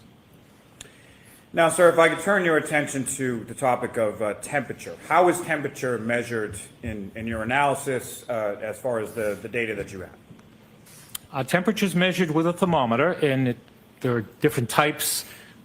We depend heavily on electronic thermometers now. Measure the amount of heat in the air, and we get a reading, and we generally use that reading as the air temperature. Now, what is the difference between air temperature and road temperature? Again, air temperature, the standard is the temperature of the atmosphere 5 feet above the ground in a well-ventilated natural surroundings. Road temperature or ground temperature is actually at the surface, so it's out beyond the atmosphere, right at the surface of the ground. And what kind of tools are used or utilized to measure road temperature? There are basically 2 ways. One way would be to put some kind of sensing device, a probe, in the surface, just below the surface. And the other way would be to use infrared radiation. So you'd mount a sensor on a pole, and that infrared wavelength measurement would give you a road temperature or surface temperature. Now, you mentioned earlier in your testimony that road temperature in particular is important to your clients. Why is that? And I've heard this so many times from our clients, you know, you can forecast or expect an inch of snowfall or 3 inches of snowfall. If it's going to melt because the road temperature is 34 degrees or 35 degrees Fahrenheit, they don't really want to do anything. You know, they don't want to put a lot of chemical down. They don't want to hire private contractors with plows. Whereas if it's going to accumulate, especially on the road surface, they need to be prepared. And there's so much demand now on having black pavements during winter storm events. There's so many automobiles on the roadways in this area that each of these municipalities is constantly under demand to make sure they do the best job they can. And in order to do that, they need to know what the road temperature is going to be or the ground temperature is going to be in order to best have snow and ice operations to meet those demands. Now, is there a difference, or what is the difference in the changes to air temperature as opposed to the change in road temperature? They're different substances, so they have a different pattern of temperature change. Air temperature changes much more quickly. And of course, when we're talking about temperature, we're talking about energy, the way the molecules in the atmosphere are moving. The faster they're moving, the higher the temperature, the more energy. So depending on what is causing that change in temperature, the atmosphere is going to react more slowly. The ground will react more slowly to the change. The atmosphere will react pretty quickly and much faster.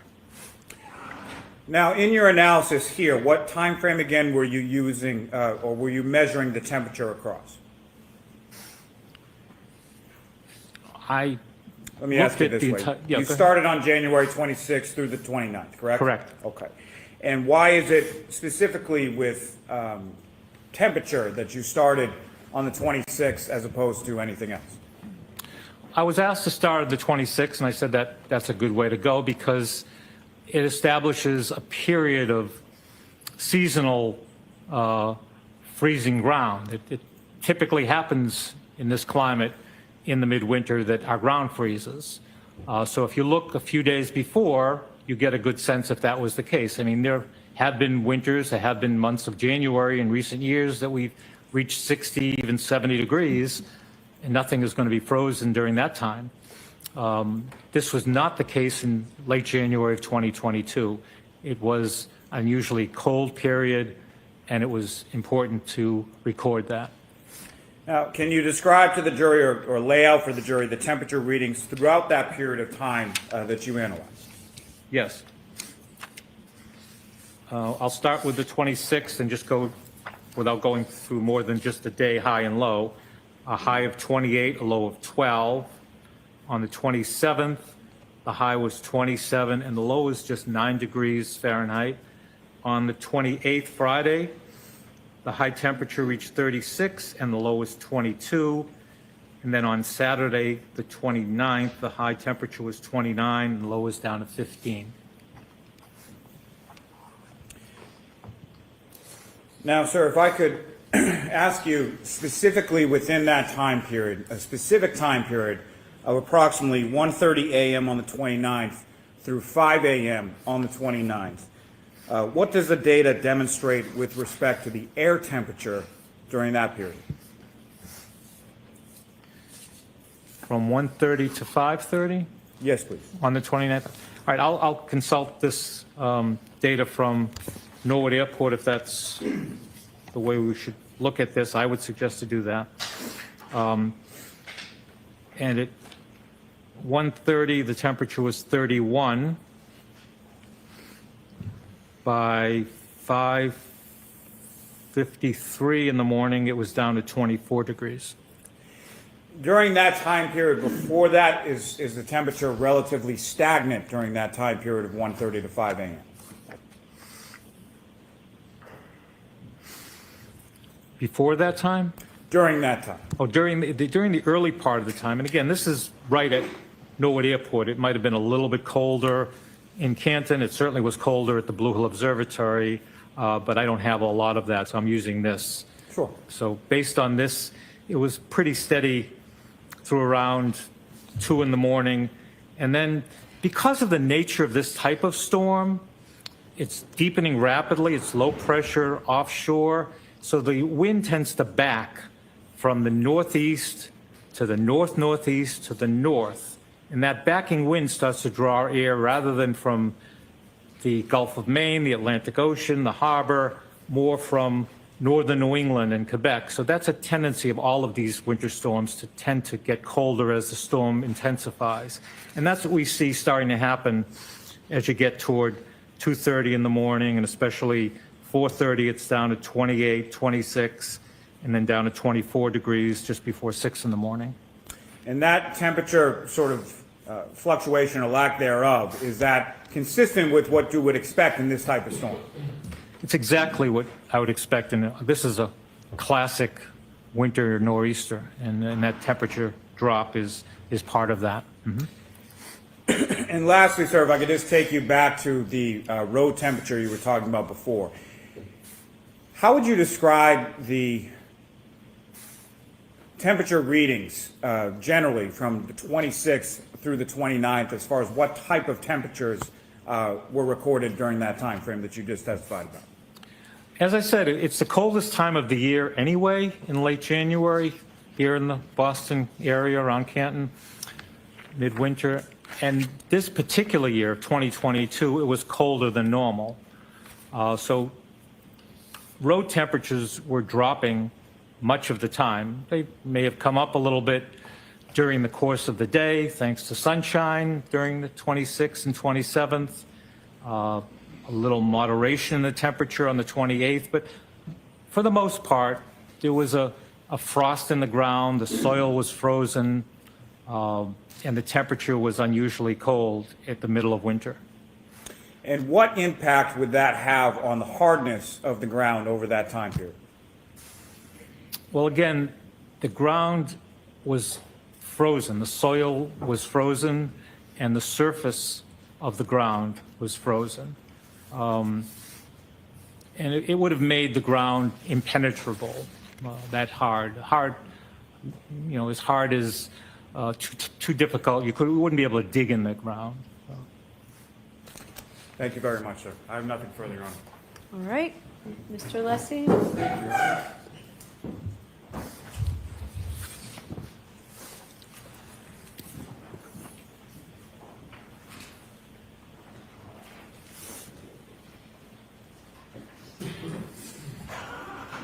May I approach, Your Honor? Yes. Thank you.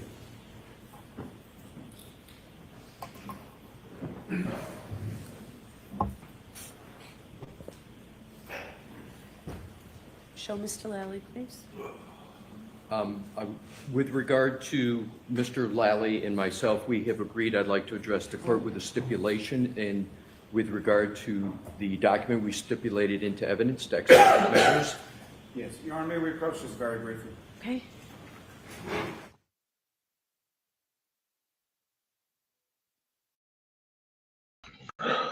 Oh, that was jeepers. If you didn't fall asleep, then you probably nearly did fall asleep. That was tough. Hey, look what I got last night as well from Jen, J Mac in chat. She came to dive bar and gave me some liquid IV, and some Prime to try as well for my water. Look at that! How nice was that from Jen? So Marie and Jen both did me gifts.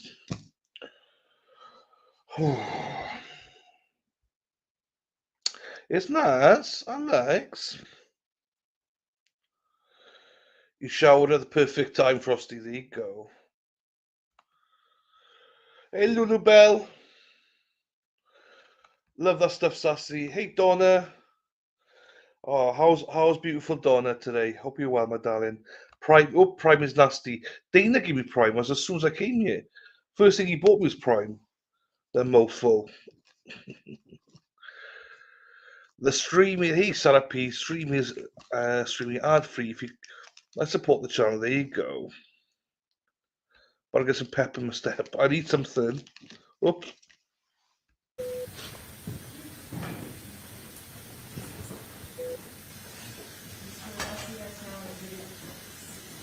Thank you, Your Honor.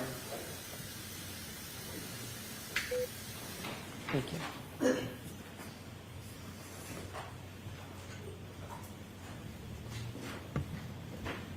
May I, Your Honor? Yes. Good afternoon, Mr. Gilman, and congratulations on your career up to this point. Thank you. Good I have afternoon, almost. Pardon me? Good afternoon, almost. I have some questions for you, if I could, please. You covered a bunch of topics on your direct examination, and I wanted to confirm some of them. As a meteorologist, you indicated that you look at a variety of areas under the larger umbrella of weather, correct? Correct. And one of those areas is snow accumulation. Correct. Another area is visibility, correct? Correct. Do you have a general understanding about what this case is about? Let me ask it this way. As regards weather conditions, are you familiar with an address of 34 Fairview Road in Canton, New York? Yes. And have you ever been to 34 Fairview, Canton, New York? Not New York. This is I'm we're in sorry, Massachusetts. I'm sorry, Massachusetts, sir? Yes. I've been in many parts of Canton. I don't believe I've ever been to 34 Fairview. Are you generally familiar with that area? Yes. And you've mentioned the Norwood Airport on your direct testimony, correct? Yes. And is the general area of Fairview, is that in close proximity to the Norwood Airport? I mentioned it's a mile away. Right, so it's fairly close, right? A mile. Right, so you would expect that the readings you talked about on your direct examination would have a direct bearing and relevance to the 34 Fairview Road in Canton, is that correct? Yes. Relevance, yes. Yes. So what I would like to do is to draw your attention to the exhibit that was just marked, if Your Honor, we have that. May I approach, please? Yes. Thank you. Mr. Gilman, this is Exhibit 64. If I could hand that to you, please. Thank you. And you can keep that in front of you. If we could publish. Excuse me, Your Honor, may I publish? Yes. Thank you.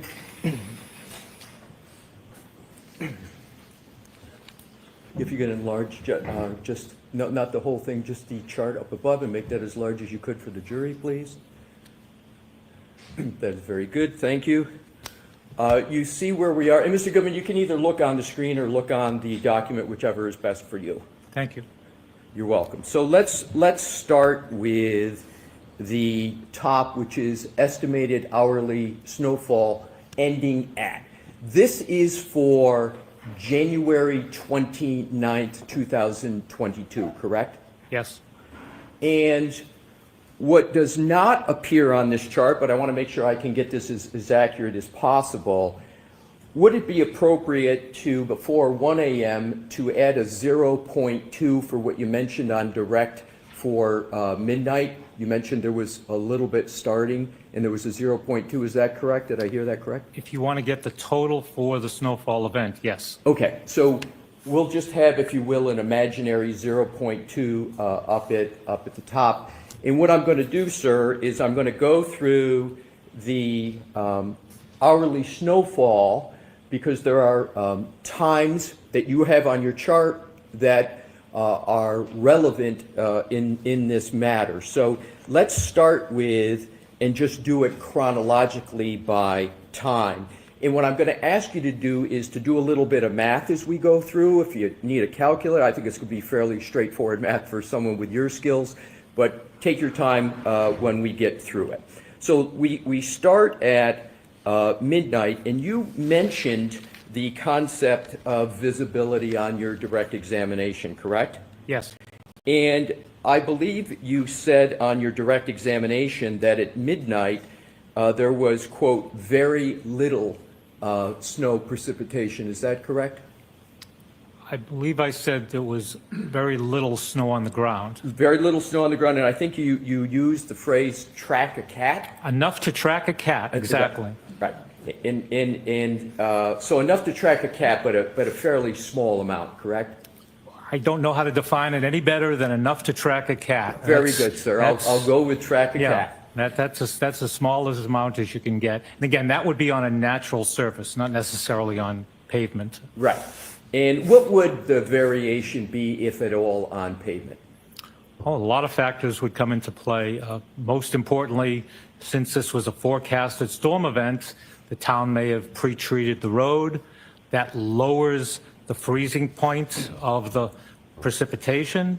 So it would, even if it was 25 degrees, it might be melting on the road. So in terms of the factor you just talked about, for example, pre-treatment, that could cause the accumulation, the numbers here to be lower than what we're seeing on the chart, correct? Definitely, correct. But there's not a scenario where it could be higher, is it, at this point? Well, there are places, especially with this kind of wind and dry, fluffy snow, that you would have drifting. Right, but with just 0.2 inches on the ground, would you expect drifting?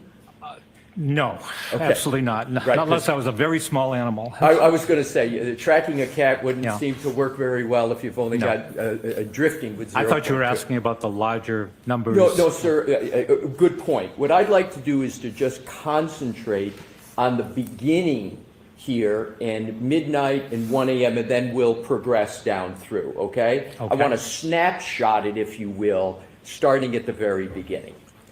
So we then move to 1 a.m., which is 0.3 inches, correct? Correct.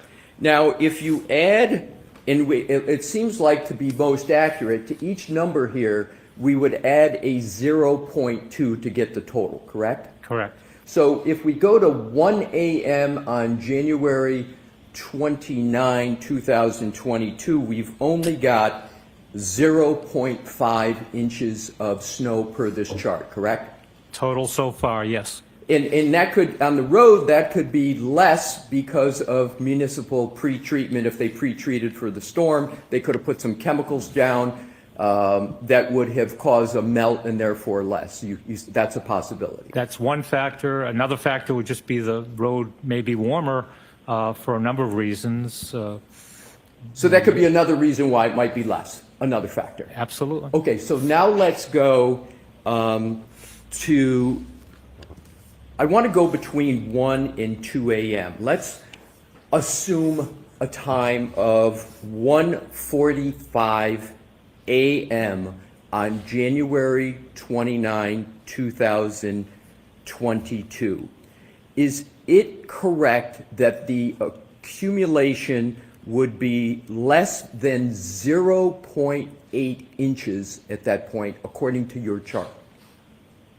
By 2 a.m., it would be less than 0.8, yes. Correct.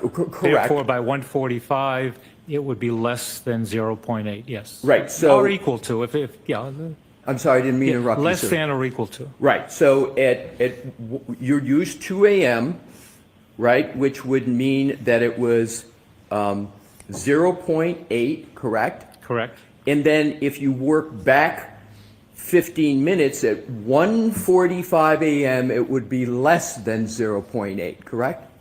If it was still snowing in those 15 minutes. Right. yes. So, but I just want to focus on the number. Yeah. At 1:45 a.m., it's less than 0.8 inches, correct? It's less than 0.8 inches. Yes, Okay. right, alrighty. So, and that is, to state it another way, is it correct to say it's just 0.8 of an inch? Is that correct? 0.8 is 0.8 of an inch. yes. Another way to say it. So, in terms of the time now, and this may get a little more complicated, sir, but if you take just the time between 1 a.m. and 1 a.m. and 2 a.m., so you've got 0.8. You would have under at 145, is it correct you would have only 0.35 inches accumulated of the 0.8? You follow my math, sir? I'm not sure what I follow in that sentence. Did you ask me how much snow fell between 1 a.m. and 2 a.m.? That's another way of asking the Okay, question. between 1 a.m. and 2 a.m., 0.3 of an inch is the estimated snowfall. Right, very well. And so what I'd like to do now is to move down the chart to 3 a.m. How much snow has fallen or accumulated between 12 a.m. and 3 a.m.? It would be 1 inch.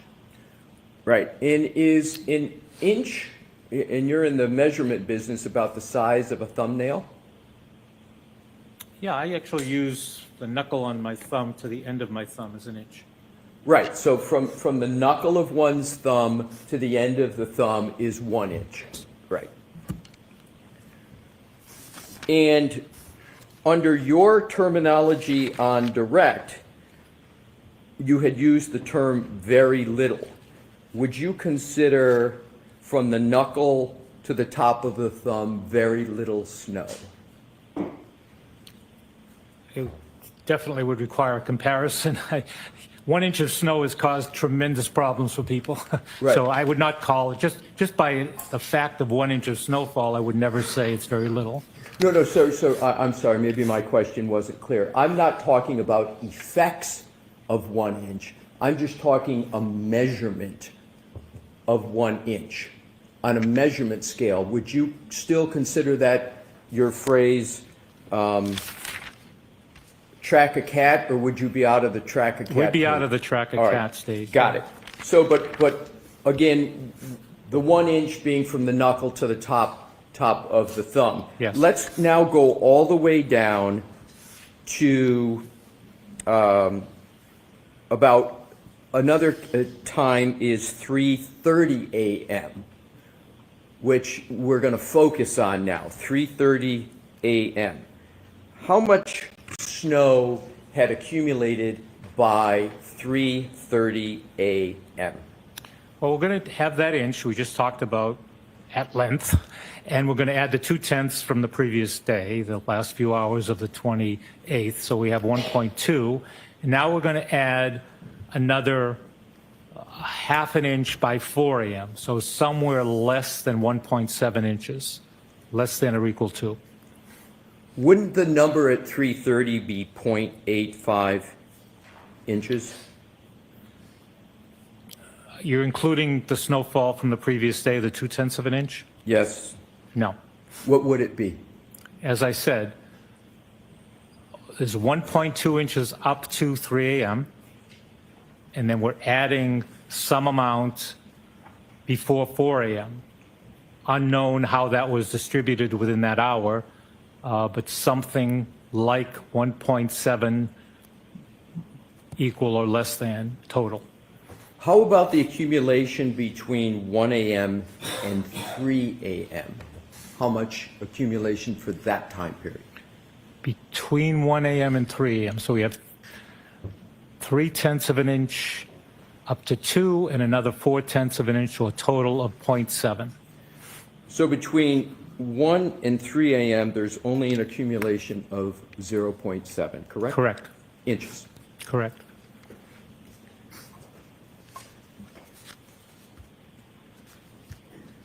You had spoken a lot on your direct testimony about the magnitude of the storm, a variety of other measurements. But what I wanted to draw really a line at 6 a.m., which you said was an accumulation of 3.9. What I want to do is to now move on to from 7 a.m. on January 29th until noontime. And you can check my math, sir, but I get 12.5 inches total as of noon on January 29th. I can do the arithmetic if it sounds about right.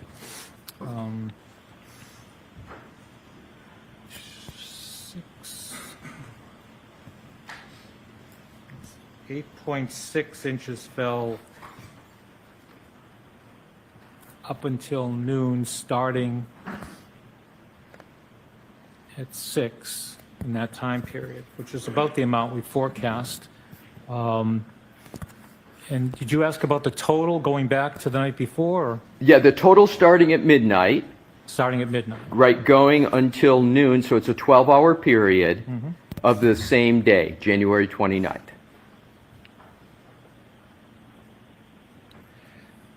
My quick calculation is 12.3 inches. Right, and then you'd add the 0.2 from midnight? Previous to midnight, yes. Right, so 12.3 is what shows with all those numbers, but then you have to add the 0.2 from midnight, which would get you to 12.5, correct? Exactly, yep. Good. So just to summarize the first column there, all the way down from 1 a.m. to 12 p.m., at 6 a.m. we've got 3.9 inches, and then moving down to 12 p.m. we're at 12.5 inches, correct? I believe so.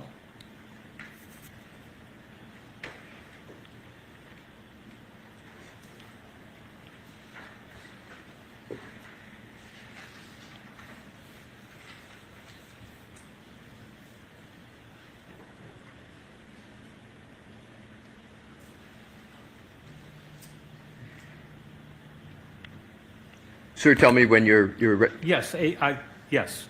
So we're in alignment with those two numbers, 3.9 inches as of 6 a.m., 12.5 inches as of 12 p.m. on January 29th, correct? Yes. Yeah, I'm sorry if I wasn't sure if you wanted me to do all the arithmetic again, but I did do that, and yes. Okay, good. Thank you. I appreciate you doing that. You talked about the concept of visibility on your direct examination. In terms of visibility, did I hear you correctly that there's a correlation between the amount of snow coming down and visibility? The intensity of the snowfall, so the amount over time and visibility, right? Right. So the intensity or amount over time, how would you describe visibility from 12 midnight or 12 a.m. on January 29th until 1 a.m., that 1 hour period? How would you describe visibility? I really don't know exactly. I can look at the report from Norwood Airport. They measure the visibility. Could you do that, sir? Would that be easy enough for you to do? Do you need a light, Mr. Gilman? Do you need lights on? If we're going to do more than one, I would, but let's see if I can. Thank you, Your Honor. And we were asked about 1 a.m., is that? Yes, visibility at 1 a.m. Okay. Visibility reported at 1 a.m. was 1.2 miles in light snow. And what does that mean, a visibility of 1.2 miles?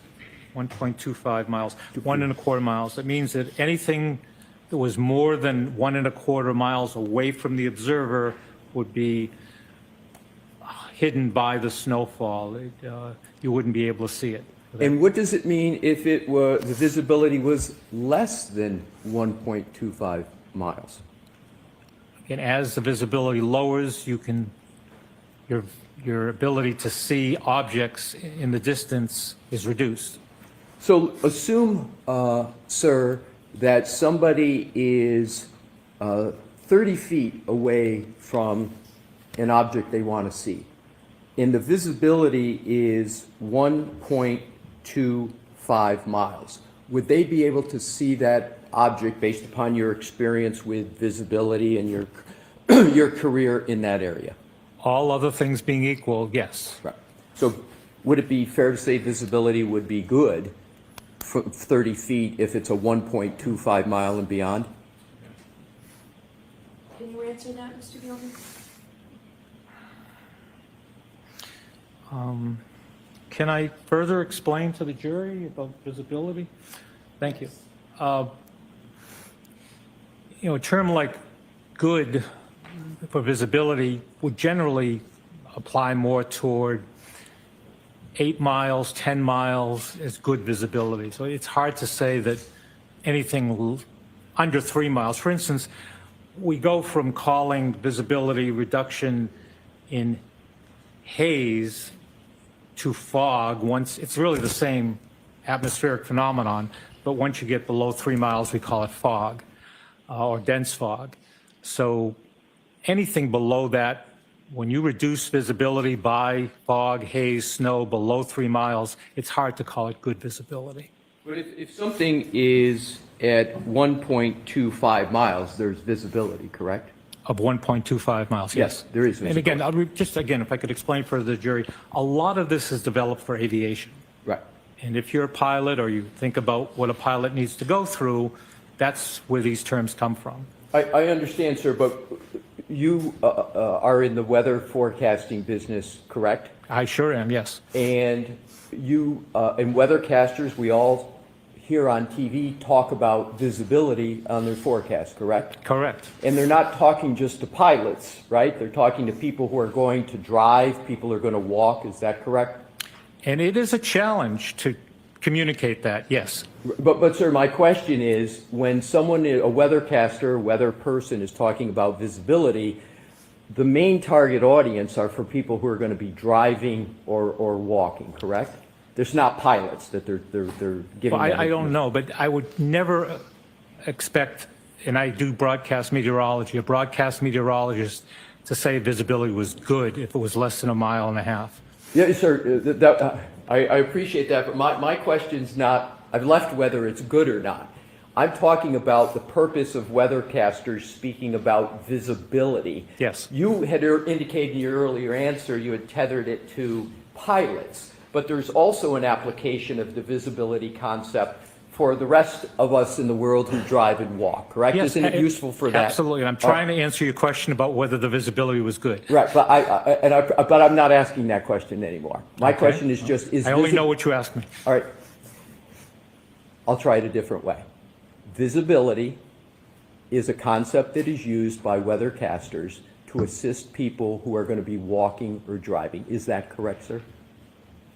Yes. Thank you.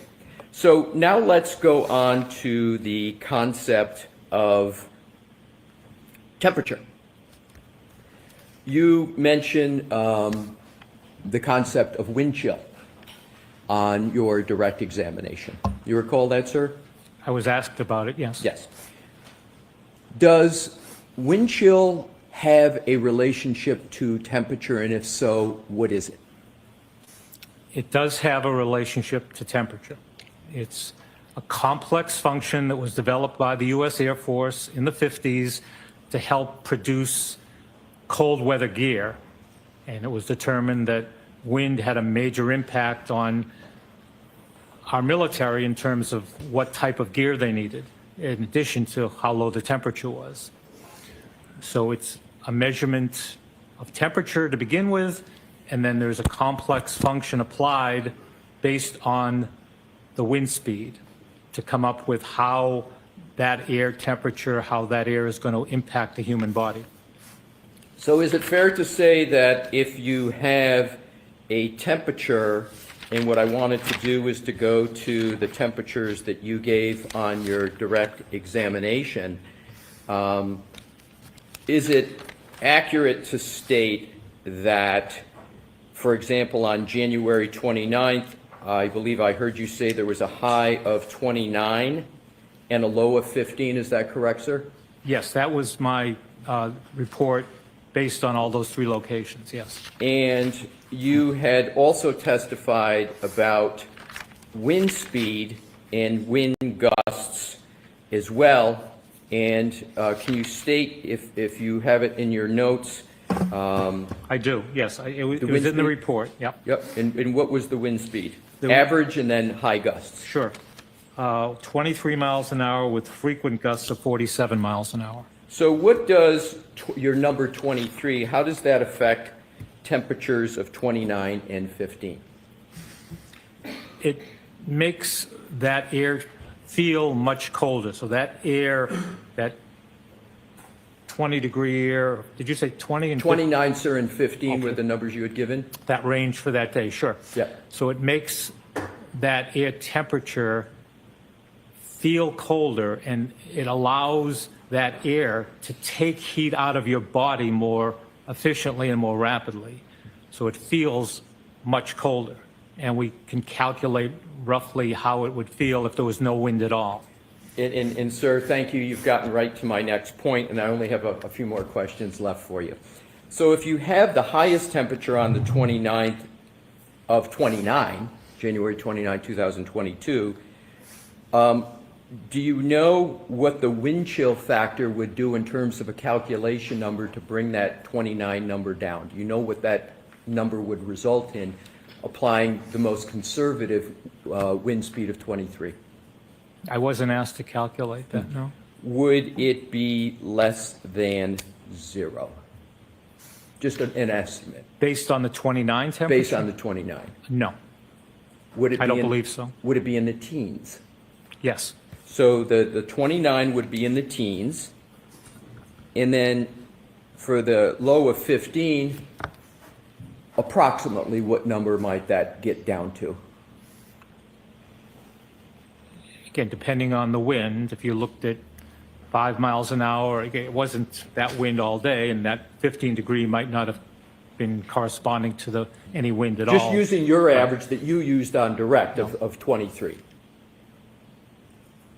The average wind, again, made it feel much colder, bitterly cold, extremely cold when you were out in the highest wind at the lowest temperature.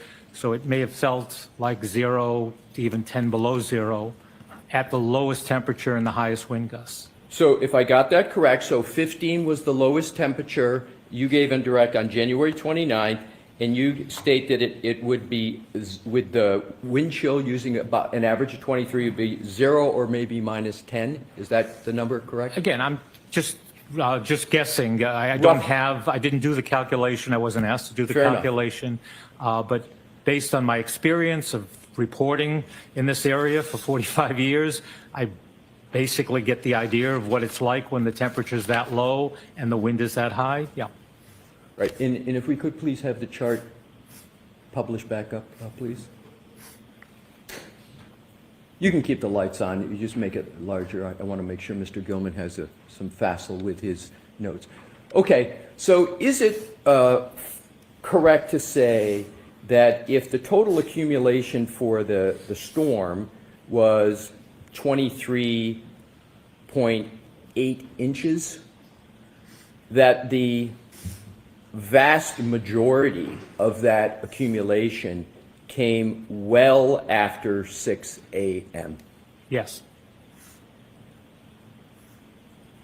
And as of 6 a.m., we've only got 3.9 inches compared to what the storm ended up at about 23.8. And then importantly, from midnight on January 29th until 3 a.m., we've got just 1.2 inches, correct? Exactly. May I have a moment, Your Honor? Yes. Thank you. Please bear with me a moment, Mr. Gilman.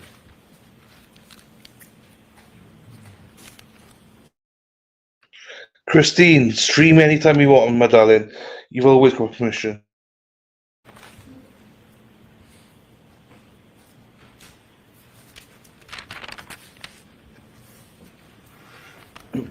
Thank you for answering my questions, Mr. Gilman. You're welcome. Anything else, Mr. Lally? Okay.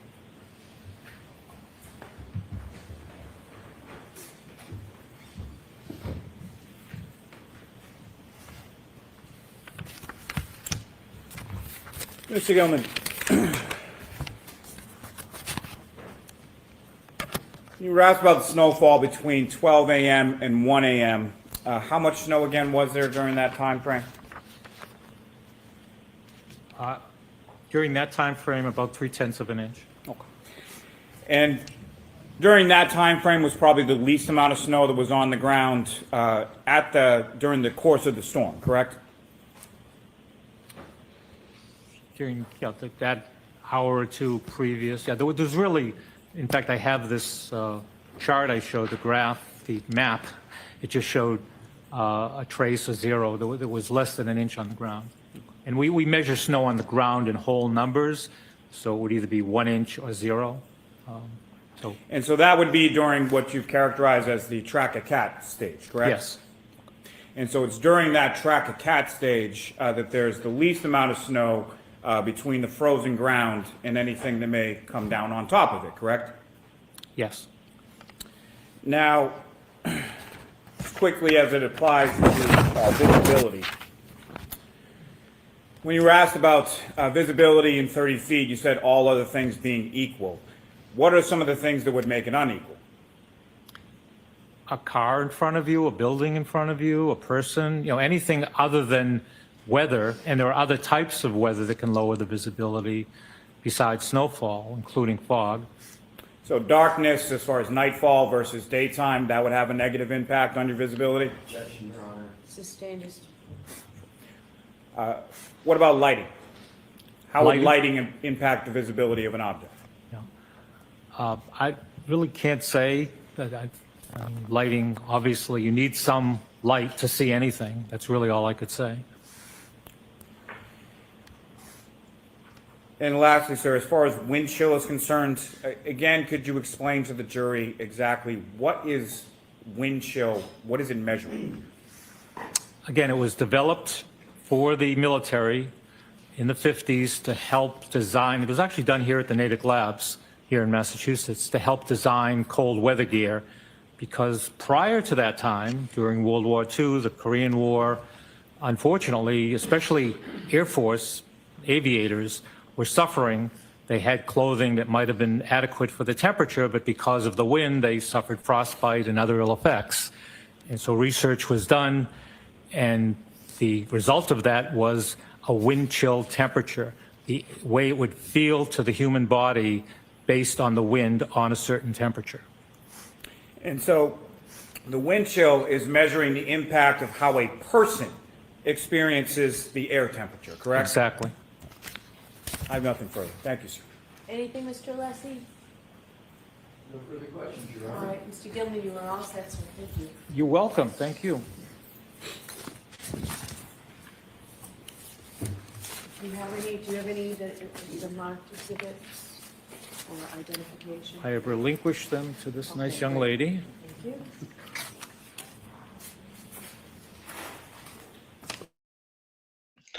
Bev flirting.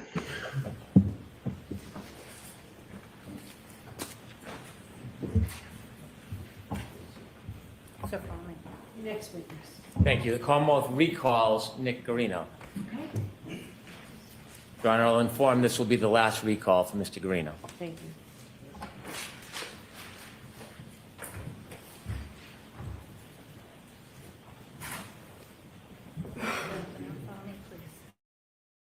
So we're recalling another liar. So more lies today, this afternoon.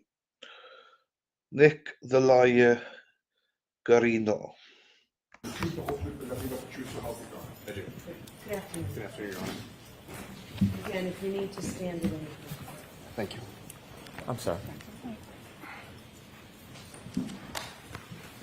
May I proceed? Yes.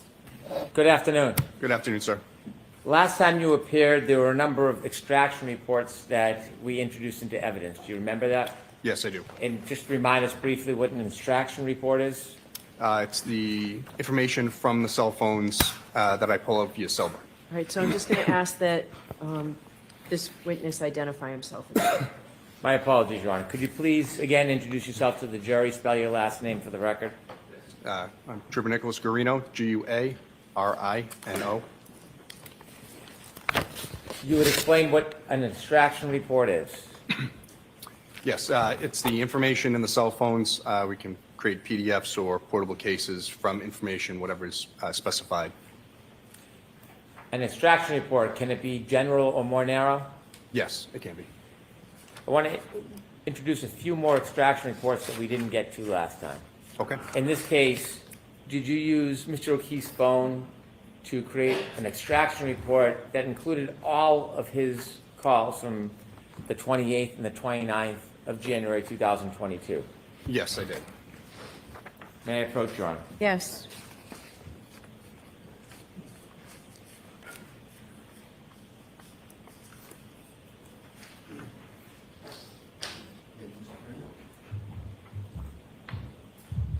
And your document, do you recognize that document? Yes, I do. And what is it? It's John O'Keefe's call logs from everyone from the 29th to the 28th. Thank you. I move this into evidence, please. No objection, Your Honor. Thank you. 65.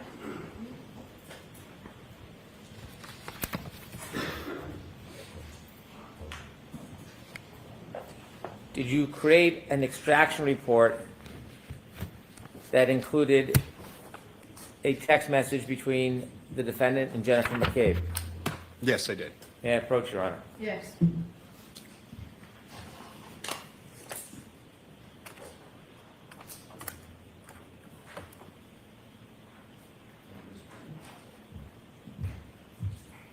Handing you a document, do you recognize that? Yes, I do. Can you tell us what that is? Yes, it's the text chain from the defendant to Jen McCabe. I move this into evidence, please. No objection, Your Honor. Thank you. Exhibit 66.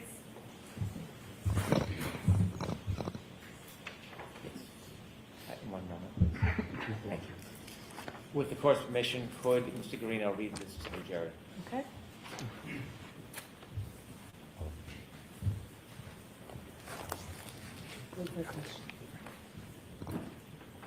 Could you kindly read that and explain it to the jury? With all the information on it. Yes. This is from the defendant to Jen McCabe, 7:26:52 a.m. on the 29th. It says, can you send me Kerry's number? Thank you. Did you further create an extract? Sorry, Mr. Brennan. In terms of that reading of the document, you just have to check on that, please.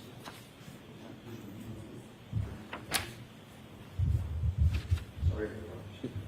No problem.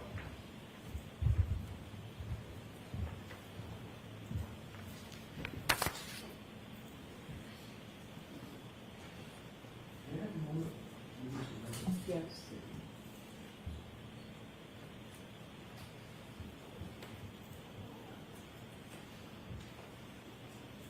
Can you review that again? Yes. And do you see who that's from? And who it's to? I'm sorry, it's from Jen McCabe to the defendant. And what does it say? Can you send me Kerry's number? What time and date? That is 7:26:52 a.m. on April 29th, 2022. Thank you. Did you do a further extraction report from John O'Keefe's phone with text messages between him and a person named Kaylee? Yes, I did. May I approach? Yes.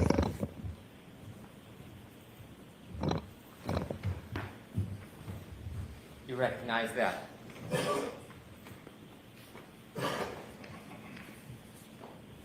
Yes. What is it? It's the text chain between John O'Keefe and Kaylee. The date? It goes, sorry, it's kind of faded.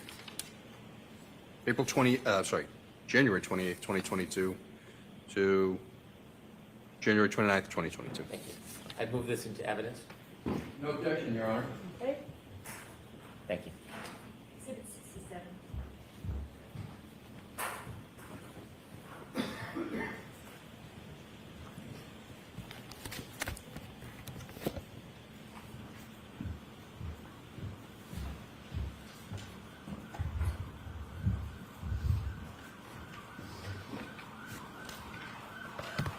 Trooper Greeno, we're done with extraction reports. Okay.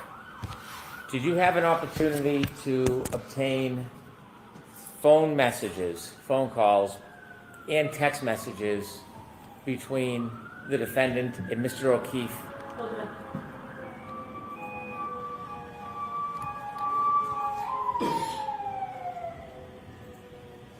Thank you. Thank you, Your Honor. Trooper Greeno, did you have an opportunity to obtain phone calls, voice messages, and text messages from the defendant to Mr. O'Keefe's phone on the evening of January 29th, 2022? Yes, I was. Where did you get the phone call records from?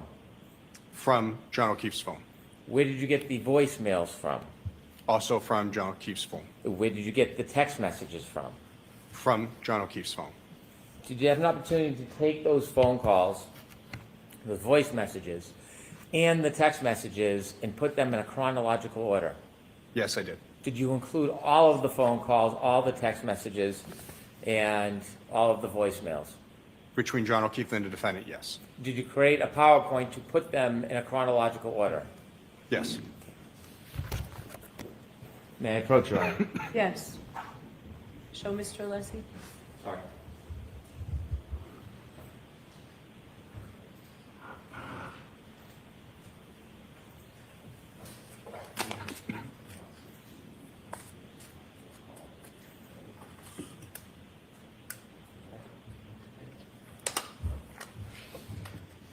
Showing you a binder, sir. Could you open it up? Tell us what this is. Yes, this is the phone calls and text messages between the defendant and John O'Keefe, as well as the voicemails. Well, Is there a package in the front of that binder? yes, there is. And what is that package? It says defendant's voicemails and on 1/29/2022. The USB thumb drive that should have those files on. Your Honor, I move this binder as the next exhibit. It would include both the PowerPoint presentation as well as a clip of the phone calls. No objection, Your Honor.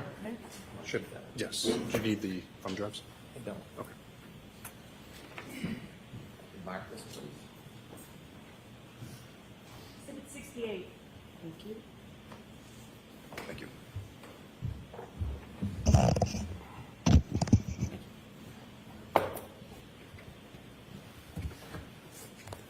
With the court's permission, I would ask that Trooper Greeno take us through the PowerPoint presentation. Yes. Thank you.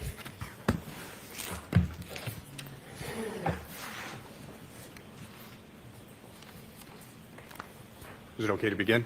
Okay. Please. So this is the phone calls on the 29th. So at 12:35 a.m., the defendant calls John. That phone call is not answered. 12:34:09 a.m., the defendant calls John. It's not answered. 12:34:38 a.m., the defendant calls John. It's not answered. 12:35:09 a.m., the defendant calls John. Not answered. 12:35:35, the defendant calls John. It's not answered.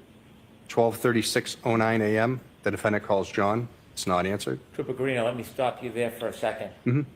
Did you look into any internet connection between the defendant's phone and the router and the internet connection at Meadows Ave, John O'Keefe's home that night? Yes, at 12:36:39 a.m., the defendant's phone auto connects to the Wi-Fi PatsFam 123. Are you familiar with the router at Mr. O'Keefe's home? I have not done a look at it in person, but that's the known network that's listed under it. There's two, PatsFam 123 and O'Keefe 74. Did Two you names. learn the range that a connection must be in order to connect to his router? Yes, so depending on the router, it's either a 2.4 gigahertz or 5 gigahertz radio band or signal band, I should say. Depending on which one it's connecting to, which band, it's either 150-foot indoor range or up to 300 feet outdoor. So again, when you pull into your home, sometimes you can still be connected to your home Wi-Fi in the driveway. And again, can you give us the time of the connection between the defendant's phone and Mr. O'Keefe's router at Meadows Ave that night? Yes, 12:30, 6:39 a.m. Please continue. At 12:30, 6:40 a.m., the defendant calls John. It's not answered. At 12:37, 08 a.m., the defendant calls John, and voicemail number 1 is left with voice. Ms. Gilman, would you kindly play the voicemail for 12:37:08?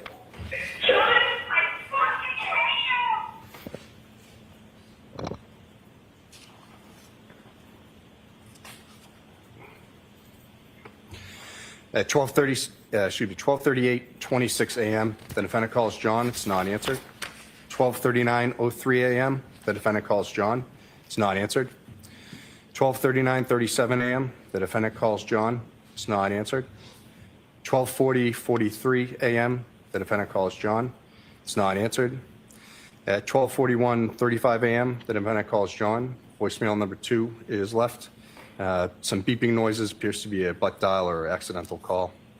Ms. Gilman, could you play the voice message at 12:41:35?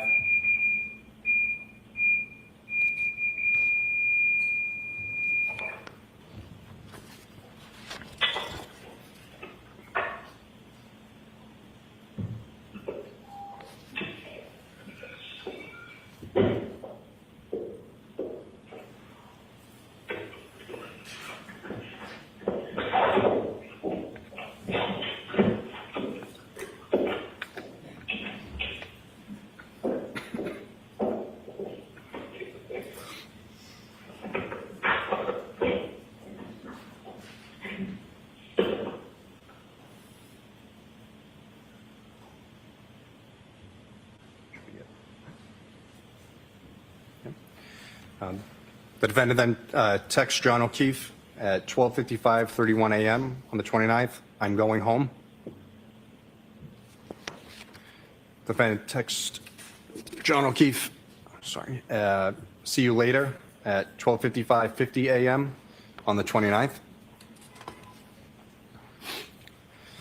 At 12:58, 19 a.m., the defendant calls John. It's not answered. 12:58, 47 a.m., the defendant calls John. It's not answered. 12:59, 24 a.m., the defendant calls John. Voicemail number 3 is left with voice. Ms. Gilman?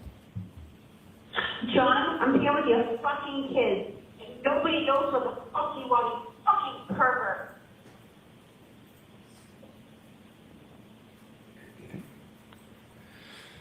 At 1 a.m., 26 seconds, the defendant calls John. It's not answered. At 1 a.m., 49 seconds, the defendant calls John. Voicemail number 4 is left. It's 1 second call, no sound. Ms. Gilman? That was it.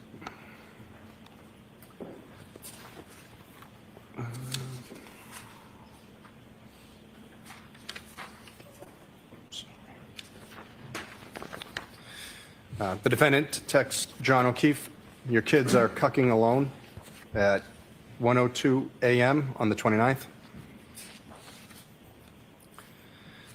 Defendant texts John O'Keefe, "I'm back in Mansfield. The kids are home alone," 1:04:14 a.m. on the 29th.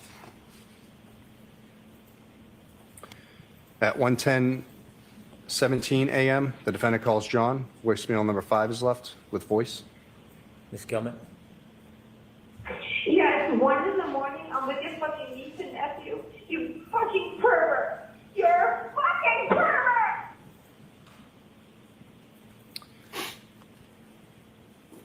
At 1:10:44 a.m., the defendant calls John. It's not answered.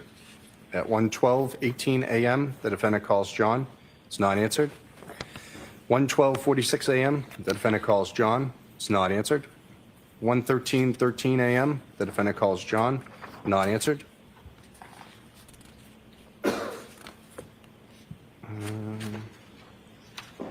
Sorry.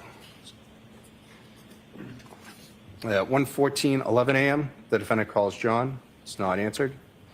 1:14:44 a.m., the defendant calls John. Not answered. 1:16:10 a.m., the defendant calls John. Not answered. 1:16:38 a.m., the defendant calls John. Not answered. At 1:17:37 a.m., the defendant calls John. So when voicemail 6 is left with voice. Ms. Gilman? John, I'm going home. I cannot babysit Amy. I need to go home. You are fucking using me right now. You're fucking another girl. Kim's sleeping next to me. You're a fucking loser. Fuck yourself.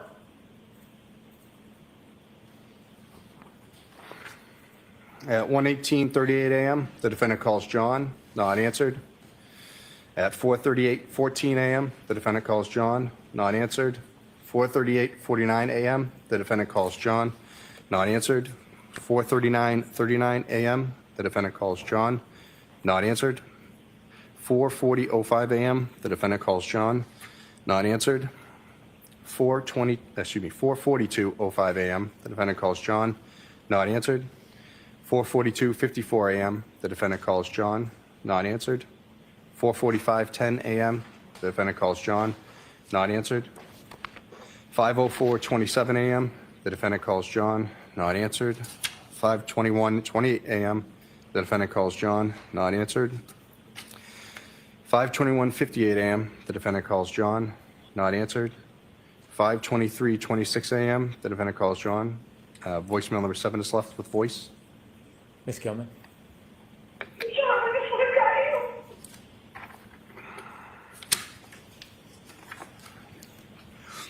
At 5:24:27 a.m., the defendant calls John. Not answered. 5:25:28 a.m., the defendant calls John. Not answered. 5:26:14 a.m., the defendant calls John. Not answered. 5:28:16 a.m., the defendant calls John. Not answered. 5:28:43 a.m., the defendant calls John. Not answered. 5:29:21 a.m., the defendant calls John. Not answered. 5:29:46 a.m., the defendant calls John. Not answered. 5:30:15 a.m., the defendant calls John. Not answered. 5:30:52 a.m., the defendant calls John. Not answered. 5:31:21 a.m., the defendant calls John. Not answered. 5:36:29 a.m., the defendant calls John. Not answered. 6:03:02 a.m., the defendant calls John, and voicemail number 8 is left with some voice and noise and background. Ms. Gilman, could you play that, please?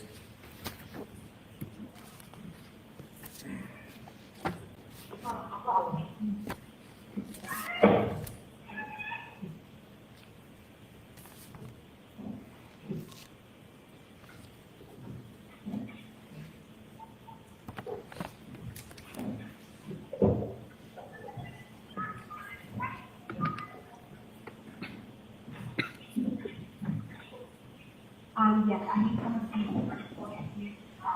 34 beautiful Vietnam living in Capitol Snow.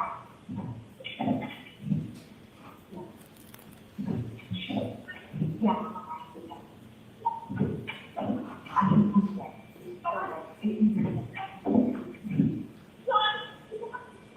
Okay, I know. Where's the blankets? I don't see blankets, Harry. Yes, I need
We have the lights on, please.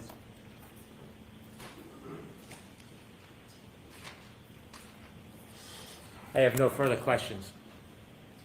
All right. Mr. Alessi, does this seem like a good time to take the luncheon recess? Does, Your Honor. Okay. All right, so folks, we will take a 45-minute lunch. Here we go. We're on lunch break. We'll see if Dina jumps on. Look at my fruit. I've had 2 plates of fruit today. Pineapple and watermelon from the wonderful Brenda Sweeney. Here she is. Hang on. Here she is, the pocket rocket. Let me just, hang on, Dina. I got you, my darling. Hang on. Let me just, here she comes. Be ready. The potty mouth is coming. Here she is, the beautiful Dina. Where I can find the fucking thing. Where's the thing gone? Oh, Hey, shit. there she is. Hey, hold on. I'm walking in the buffer zone with my shirt undone. Hold on a Oh, second. aye. Hello, sailor. Hold on, because I had to take my freaking hat off. I almost walked into the buffer zone like that. Hey, do you like my lunch?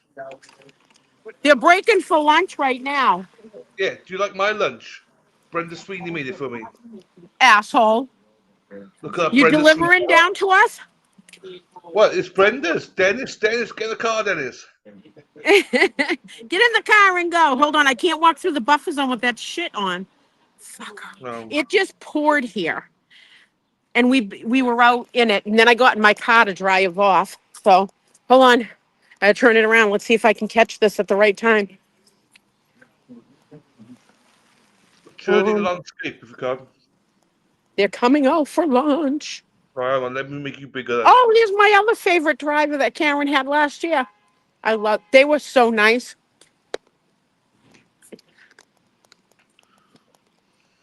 You got to try to just land it just right. Right, turn it to landscape if you can. There you go, beautiful. I Right, can't hang see on. the chat. Yeah, don't worry about the chat. Let's get the shot. Let's get the All right. shot. I'll make you bigger as well here now. Hang on. Hold on, because I can't. Oh, that's Nick. All right. I didn't know if it was the O'Keefe family. I didn't want to walk over. No, that's fine. There's the beautiful people. Trying to sneak through at the There you go. correct time. Good. They're only allowing us 45 minutes. So. Oh, really? Yeah. Hi. Do you know where Essie went? You already ran over? Hi. Estie's right there. Oh, the UPS guy's going to hit the thing. The UPS guy almost backed into Karen's car. Oh, all right. Almost. All right. Have a good one. Hi.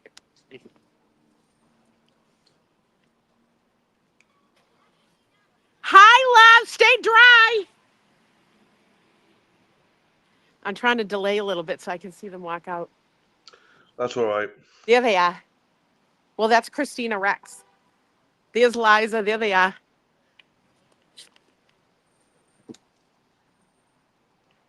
Can I zoom in? There we go.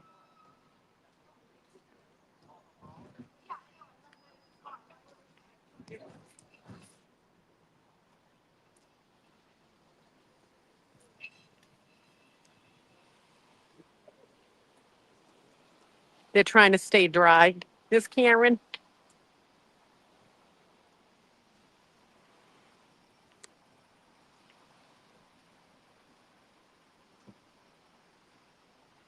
Hold on, I gotta act like I'm moving, or else I get in trouble. They haven't, been too kind lately. Not unkind, but they're upholding all the stuff. I know. You're good. Don't get into trouble, that's all. Oh, can you see better if I zoom? Oh, they're in the car now. There's Mr. Reed. He's on the That's edge of fine. it. You did a good job. Don't worry, it's fine. Yeah. We We don't love it. want to. We don't want to catch a charge. Mm-mm. Well, we were standing out the whole time in the rain. So, hold on. Karen's getting back into that car. Yeah, I wasn't in time to do it. Where did Erica go? Erica went with them for lunch. They're going Ah, to meet them all for lunch. mhm. All right. Nice. So let me get this back over. Hold on a second. I got to figure out what the hell I'm doing here. You're doing great. That's what There you're we doing. go. There we There go. Yeah, it is wicked crappy out here. So Yeah, I can see how it it is. downpoured, and I Yeah, mean downpoured. I can see And it. Shit. me and the other lady that's across the street there, I forget what her first name is. She's a sweetheart though. We stood out for a while only because I thought when you stood out protesting, like the cops have to stay out. So one of the cops is out of his car the whole time. I'm like, I don't think he can go back in his car until we're not Stop. out here. But he eventually went back in his car. He's So like, fuck this shit. I ain't he staying is out like, here. fuck, they're only getting 45 minutes for lunch, so that's kind of tough. And they usually go somewhere down here. Hold on, let's take a walk. Take a Might walk. be able to land it. Yeah. Hold Yeah. on. I'm going to turn you guys around for a minute Oh, because I want to see if I can catch them going into lunch. Hold on. Daddy Sweeney says, nice and dry on my porch. Yeah, I bet it is. We ain't got no quit. I'm completely committed to being down here one day a week. So this is really nothing compared to what we used to be in all the time. So, you know, it sucks, but we're doing it. Where's the rest of everybody? Come I on know. down. A little rain hurt ya. Sarah P got 5 inches last week and she got 6 inches today. She's hoping for 8 inches tomorrow, I think. Wow. So Sarah P.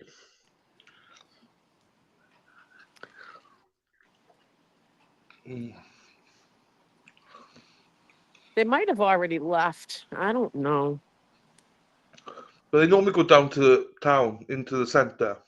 Yeah. Well, they only got 45 minutes, so But Erica normally orders ahead of time for them.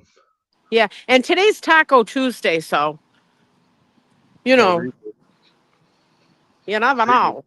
I don't think they're at the Mexican restaurant. I sort of kind of know, but you no. know, you know, you know, We know.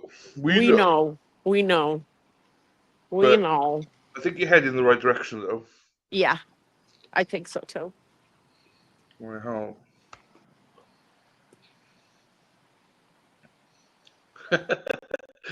I'm glad What you get your sense of humour, people. Brandy, you got it as well.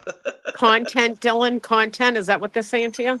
Context. I said Sarah P was taking 5 inches last week, 6 inches today, and 8 inches tomorrow. Yeah, it was downpouring, and I mean hard, hard, hard. Yeah. Very hard, yeah. Yeah. I thought there'd be 100,000 people there today, Dennis says. Yeah, I think Thursday, they're calling for Thursday to be, there's Armando. They're calling for Thursday to be really, really busy. Well, That's when Deanna Corby has put together like a standout. oh, yeah. So, Well, I'll be there in the morning. Then back on the street. I'll try coming Thursday when I get out of work. Oh, Yeah. there's Spanky. Don't Hold say on, anything. folks. Hold on, folks. Yeah, don't say peekaboo. No, I'm not going to say peekaboo or anything else. I'm just going to be like this. Yeah. So, Once you do that, I'll just play this for a second. Rawson going over to the Dedham House of Pizza. Watch Hanky run across the street. Yeah. Nobody gets a coffee. For those that don't know who Sarah P is, this is Sarah P. Sarah P, Sarah P, Sarah P, P, P, P, P, Sarah P, Sarah P, Sarah P is On. lovely. Why is there some chick over here? That's Okay. Sarah P. That's Sarah P. Jesus Christ. I was trying to, spin it up. I thought you were, Ooh. what do you call it? I thought you were wanting some privacy for a second. No, no, the state police just came to see what I was doing. Yes, Spanky's in Ah, the bagel shop right now. there you go. And the weatherman said it was 3 inch. It's starting to get a little bit warmer, but Yeah, I'm looking out the window. It's pissing down. It's really coming down heavy. it was coming down heavy. And we were standing out there. I had to go in the car twice. I was getting soaked and I'm already got bronchitis. I don't want to make it worse. Yeah, But I did stay out quite a bit. yeah. So No, it's anyway, fine. But don't get too wet now and get ill again. you know, I'm 58. It's okay. I can handle it. You don't look 58. Don't look it. And the I know. weatherman says, peekaboo. Listen, you guys are peekaboo. I don't think she's catching a charge for it. I think they're giving her a warning. Ah, I don't even know how I can even. I mean, he's walking on a public road. I can film. yeah. So, Lieutenant Witness John O'Keefe wasn't in a physical operation. Yeah, Court TV can. You know what? Julie Grant sucks. Court TV sucks. I don't know why people even listen to them anymore. Hey, Joni. Same with that coffin duffer as well. She's posting Oh, stuff as well. It's I like don't even pay attention to Coffin Doffer. they're idiots. They're idiots. All of them are idiots. Yeah.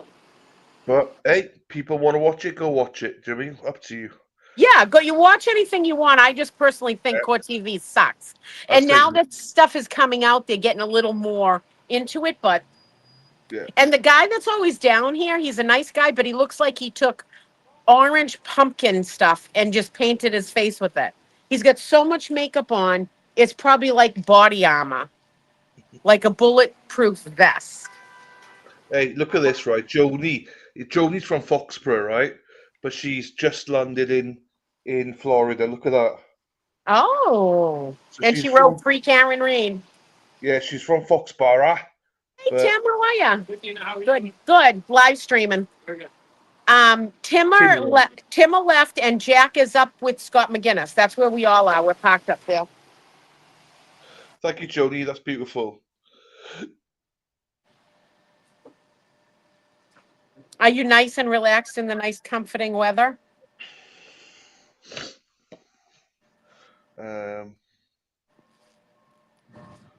I definitely never give them views. I got a notification from YouTube about it, although YouTube never actually gives me. You know what? It's so. Anyone that keeps Kevin Linehan on continuously is Oh, not good to watch. I just don't even want to bother watching them. hey, again, if you want to watch him, watch him. If you want to watch it, you can watch it. I just choose not to. But No, I choose not to. I got a brain cell, so you only need half a brain cell. That means you don't know watch him. But not everyone's got a brain cell. I mean, that's not nothing new. Me saying it. I was saying it a while ago. No, I just posted a thing from last year when Court TV was here and Vinny was here, and we all met up down here at the barbecue place, and then at Dedham House of Pizza. So the day, Linehan was at both of them. Nick was on both of them. We came to support Nick going on, Court TV. But it's such a short window of when they ask them questions. Dina still getting Will on Vinny. Yeah, I tried. I tried writing and everything. They're ignoring me. So I tried. I also tried to get Beth Titlis from the Boston Globe to apologize. She never did that neither. So, I can keep on voicing, but that doesn't mean something's going to change. There's always hoping, but This Dennis is saying starting to rain hard here, heading your way, Dina. it was just raining hard here. It's fucking really hard here at the minute. Yeah, it was. It was coming down. You're all good, Jody. You enjoying Florida, my darling? It's about 82 and sunny. Yeah. Do you know who loves Julie from Court TV? This guy loves. Oh, this guy. Do you see this guy on screen? This grime spree loves Julie. Oh my God.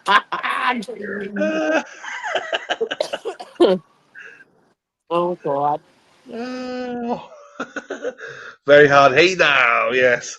Good Body luck, language Donna. wankers who are conning their subscribers with their bullshit. But yeah, the body language experts. I almost got timed out of Glara's chat the other night because he was saying like he was going to do the body language stuff. And I was like, oh, what does my body language say? And he's like, Dina, I'll time you out. Be on your best behavior.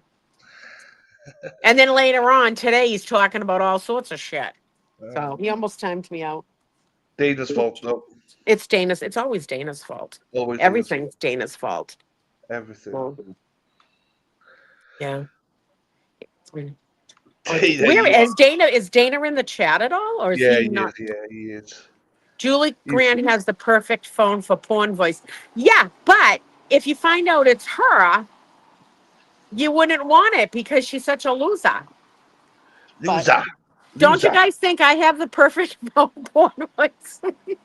Yeah, gravelly, dirty. Do you know what I mean? You're a loser. Loser. Love You're it. a loser. We're not going to see Karen and her team. They're already at wherever they are. We're not going Yeah. to say where they are. It's fine. No, But we don't. Yeah. It's yeah, fine. there's a piano. Here's the jam piano. Oh, there you go. Yeah, I can't play. I've tried to. Yeah, it's good. There you go. Give us a whirl.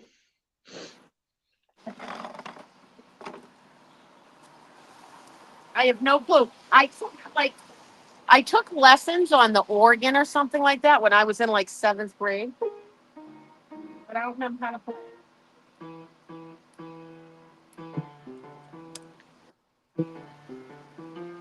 Duh, duh. No, that's not it. That's good though.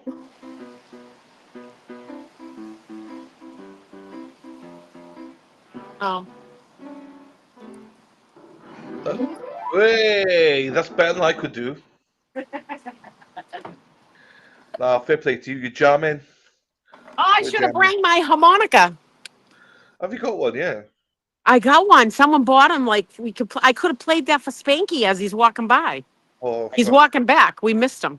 Where it's best to ignore him. Yeah, I don't want to catch a charge. I don't want to catch a charge. Hello, Terry Martina. You look great, Terry says. Thank you. I didn't even go to the gym yesterday because I feel like shit because I got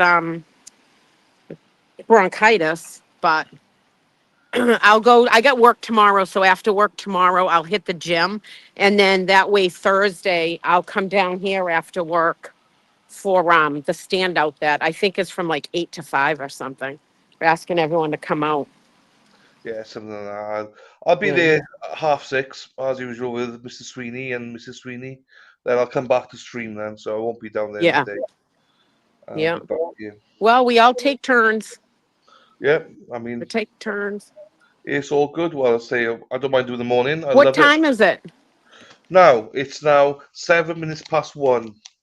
7 minutes past. They broke at what? 12:45? Uh, 12:50? Something like that. Yeah. Yeah, Half they past- got 45 minutes. Yeah. So they got another about 25 minutes to go.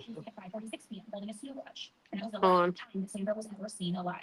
They're talking about Sandra Birchmore on Will's Yeah. channel. Because they're not allowed to bring Sandra Birchmore into it. Tall, burly, wearing jeans, This is a dark hoodie with the hood over his head, and a blue medical mask. He was seen entering the lobby at 9:15 p.m. and leaving the building at 9:43 p.m.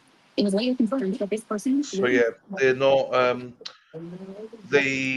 The judge this afternoon agreed with the Commonwealth that they're not allowed to bring in anything Sandra Birchmore related. So really. yeah, unless a door gets opened by a witness. So they're not allowed to bring anything in about that investigation.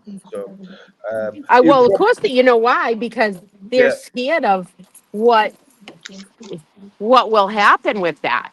Yeah, 100%. Because they it's some of the same players. It's infuriating to hear Gallagher say how well the investigation was, and then bullshit. Yeah. It was, and now look at us. Fucking hell. It's infuriating that, Karen herself can't, you're supposed to be able to have this defense that you can show, and she can't even bring up that the FBI hired Aka. Like, that's Yep. so fucking stupid. And then Yep. they're like, well, because it's whatever, it'll make something look bad. Well, but that's part of the investigation. Yep. Karen didn't hire them. You know what I mean? She did now, they got Acker on their side now, but beforehand they were brought in because of the investigation. The FBI brought them in. It's Yeah. just, This is a good point. Dennis says Garino missed 32,000 text messages I in know. Birchmore, and that's why they won't bring her in. Discredit experts. It's unbelievable, and they're not. The defense aren't allowed to bring their own expert in to explain how bad it all was. So it's like So it's that goes to show you how much they're stalling stuff. yeah, it's bullshit. It is Bull. bullshit. It's disgusting. It really is truly disgusting that you're supposed to be able to defend yourself to the Yeah, highest degree, yeah, you 100%, know? 100%. You just hope the jury got some common sense, but you know what? I don't trust juries, so you know. We'll I see with this one because we can't do this a third time. The feds have to step in. I think they're going to, no matter what, at the end of this. I think they're just waiting. They're letting all these people perjure themselves and make Yeah. shit up, and they think they're going to get like that's got to be playing in their back of their mind. But their, connections are definitely in there. Oh, it's starting to really rain again. Mhm. Connections are really starting to, they'll use all their connections in order to make this like kind of go away. I love this name. I wet my pants. My plants. Love that name. Yeah, no, I agree. I agree. But no, you're right. But like everyone keeps saying, I was talking to Dennis about this in the car. I was like, oh, they did a great job. Jury must be here. But we forget that the jury don't know as much, So we generally don't know what the jury are thinking. So it's like I got no trust in juries anymore. Do you know what I mean? So Right. the defense really need to hammer it down all the time, with their witnesses and their experts. So I don't know. We're just gonna have Is to is this Chantal's. that the jury bus? There's no people on it, so I'm not going to get in trouble. But There you go. I wonder Oh if yeah, that's it. maybe. Oh, it's pouring. Yeah, folks, it's coming down a little bit here. Hold on. I don't know if you can see it really good. It is like really coming down. Yeah. You were Mighty right. Beast. Yeah. It's really bad. Yeah, Mighty Beast, the former police officer. Feds won't step in until it's all wrapped up. Yeah. So essentially, until there's a verdict, one way or the other, they won't step in. Right. And then they will evaluate everything. So once there's a conclusion, whether that's conviction or not, that's when they will step in. Yep. Hello, Rehab. In my opinion, ARCA should be able to say what they did pre-trial, that the federal government hired them. Yeah, I agree. I Right. agree. In front of the jury. Yep. Yeah. They'll come. They'll come. Yes, I agree. They'll come. Hey, did I capture that on film? What was it? That guy right there with the red and white Yeah. umbrella, when he was walking up, he hit the pole right there. I don't know if that was caught on Oh, film or not. I don't know. I don't know about that bit. I saw You him go heard past. King? No, I saw him go past. I was reading the chat. Oh, all right. Yeah, the feds can't step in until there's a conviction, or they have to have a decision in it in order for Yeah. the feds to step in. They just can't step in. Yeah. They have to wait until Someone then. showed me that the other day in a message or Yeah. something. What I Yeah. don't know. I think it was you. I don't know. Someone did. It's been That's the discussed. rule. Yeah. Yeah. I don't know anything about the feds. I just a Mighty Beat said it, and yeah. Yeah. I've seen it.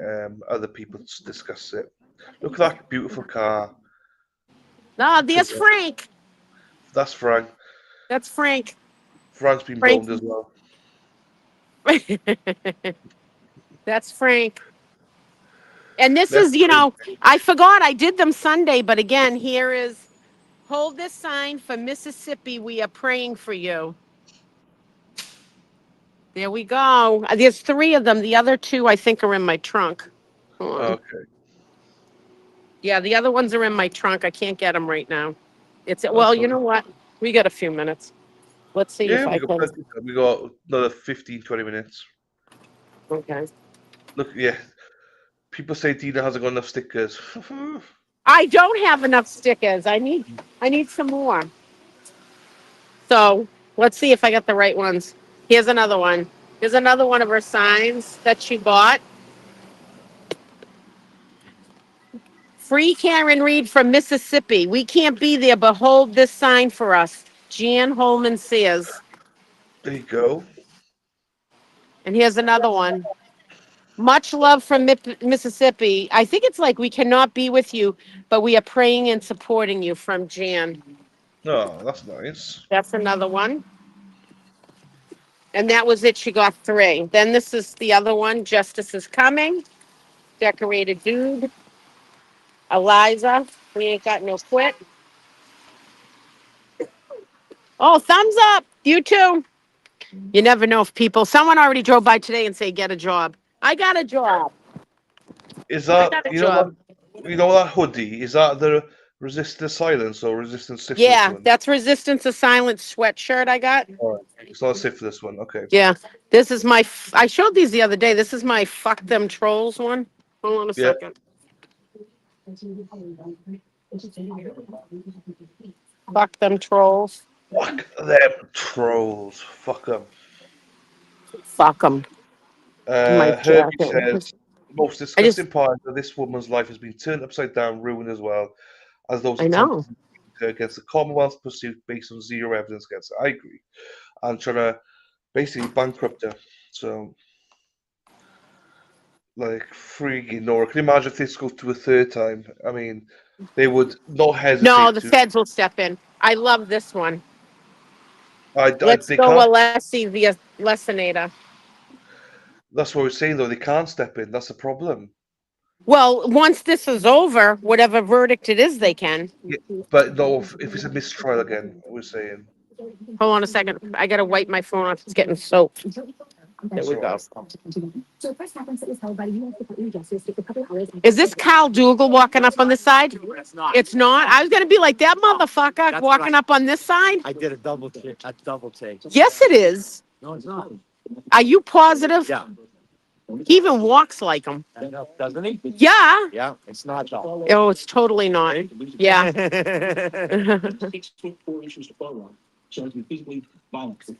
I really thought that was Kyle Dougal. I was ready to be like, you motherfucker. I thought when I saw him. Brendan walks to lunch. Well, I got him. State police escort. Yeah. Is that Carl?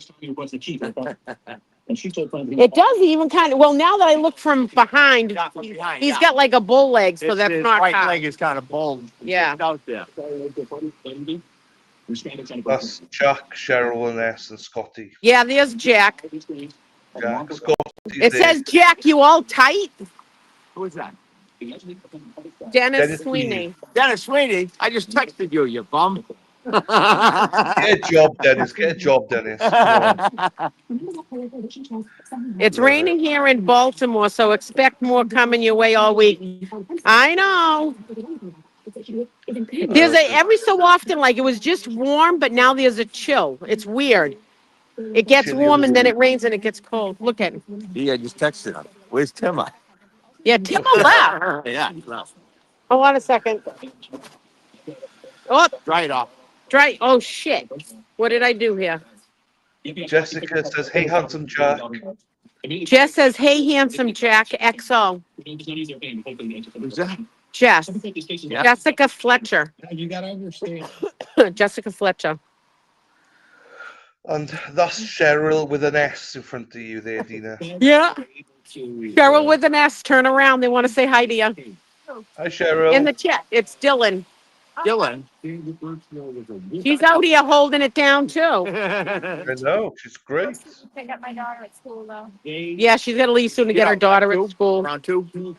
Yeah. Yeah. Which is exactly what he did. That's exactly Look at it. Texted me. Dennis. Yeah. He went to lunch with Hardo. Timmer. Oh, he's talking about Timmer, huh? Yeah, talking Timber about went Timmer. to the harbour. I don't know if Hardman will be caught dead having lunch with us. Although part of me thinks if Dylan, stop yawning. I couldn't help I'm it. That gonna guy. punch you across the screen. Stop it. You're sitting in warm, cozy Dennis fucking Sweeney's house, and we're out here in the pouring fucking rain. You come I here know. all the way from the UK. Suck it up, buddy, and get your ass down here. I know. I No, gotta keep no, the it's street like You're going. used to this weather, they're saying. I know. I didn't bring a coat though, so Oh, I'm so glad you brought a coat, no, I didn't. That's what I said. borrow I one didn't. from Dennis. motherfucker. We're out here suffering. That's all right. When we go out on the duck boats, I'll just sit there with cans of water and throw them at you. Wales probably has better weather right now than we do. No, Yeah, it Harvey does like us. He really does. He did bring us coffee. He brought coffee and Dunkin' Munchkins. I wasn't here that day. I told him to buy it on Tuesday. And of course, it's Tuesday. He didn't bring me no freaking coffee. And I greet him each time I'm down here. Tell us shut the fuck up and go get warm. Oh, Dennis, don't talk like that to me. You're like He my dad. loves Dennis, you. kick Dylan in the ass and tell him to get his ass down here. He loves you. He loves you. Wow, I didn't think I ever heard her say this many. Is that Mama Firefly? No, it's Magic. I do tend to swear a lot. You know, Do swear. I've got a blanket on. It's a bit cold here, it's so. but it's in a loving way sometimes. Like if I call Dylan a motherfucker, that means Yeah. I care about him. That's a greeting from Massachusetts. The more Hey, someone David. swears at you in Massachusetts, the more they like you. Yeah. David said it's sunny and dry with no wind in Wales. There you go. Wow. I know. I fucking chose the wrong time to call here. There you go, Dennis. Dennis to say love. Oh, look at all the hearts. Yeah, I'll try to swear less. But No, just be yourself. That's all you can do. I know, but I'll make my mother prouder if I don't swear so much. I need a blanket. Let me tell you. Dylan with the blankie too. He's got I can't really see. He's even got a blankie on. Yeah, it's cold. Yeah. You stole it from the dog. You steal it from the dog? Dennis's dog. You have a whoopee? A whoopee. Dad shut off his heating blanket just now. Wait a minute. Someone wrote, this makes you an honorary Brit, Dina. What did I do to do that? Swear? Oh no, be standing out in the rain, probably.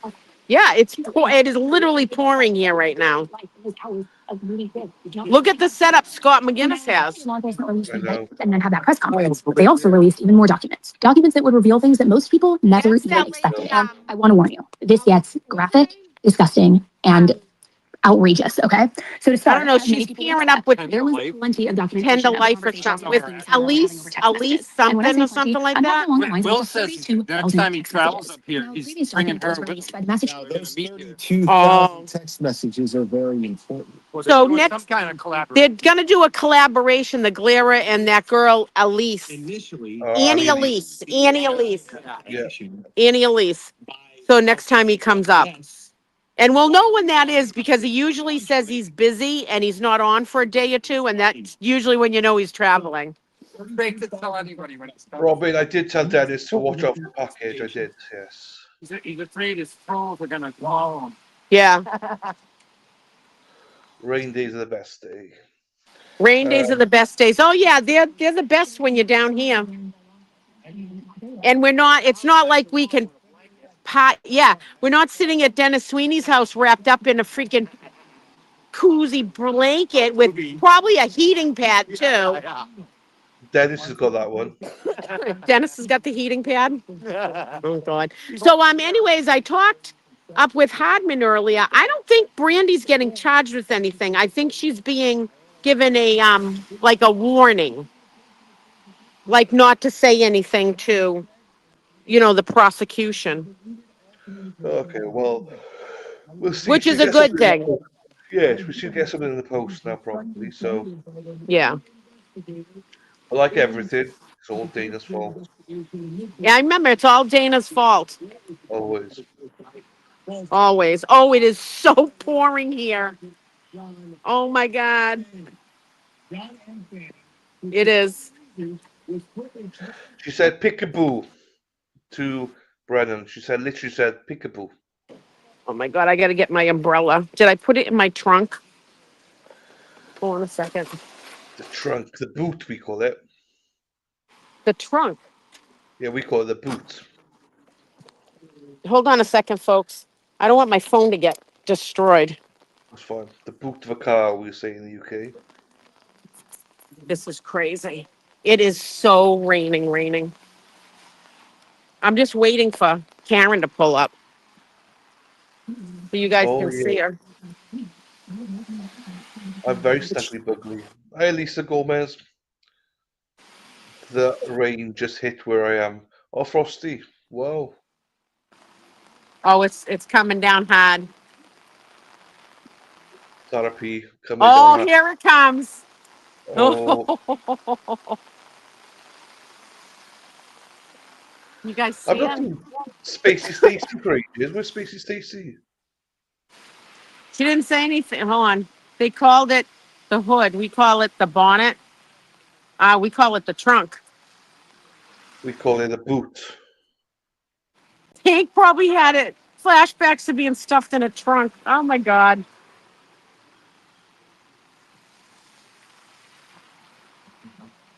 Here we live in, was that North Wales? I'm in the pub now with Mrs. Droid.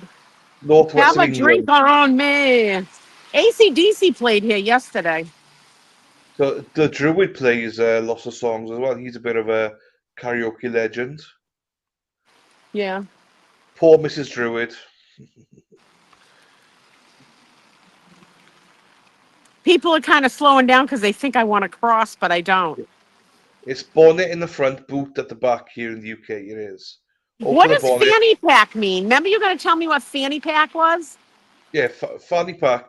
Uh, we say is like a bum bag because fanny is between your legs. A lady's, A lady parts? yeah, lady parts. So we don't say fanny, Oh, because that'll be like your fanny is packed like. So we say bum bags. butt pack. Yeah, we say bum bags. We say That's yeah, nice. And here I am being on your channel going, yeah, my fanny pack broke. fanny is your vag. That's it, Jessica. You got it. Wow. Bum bag. Oh my You God, it's beautiful. pouring. It's raining, it's pouring, the old man is Man is snoring. snoring. And the bicycle cops have to be out in this too. Good. And the weather had said there was only like a 20% chance of rain, but crazy. Someone was outside the courthouse with just like a sweater thing over their head. I don't know who it is, but they are getting drenched. I'll have to change my jacket because the back of my jacket's getting wet. But I'm standing here, so if Karen pulls up, she'll. Sometimes they slow down, but I don't know if they will in this weather. Dennis says sunny now on the porch. Oh, it's really coming down now. What's in your bum bag? I don't have a bum bag. I used to as a kid. Wow. Tim, Be you don't cheating want by to stay?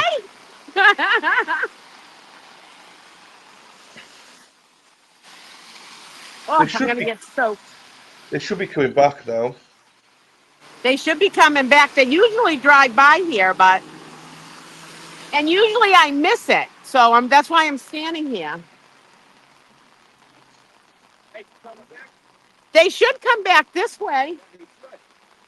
Should and actually happens could be two different things. Yeah. Yeah.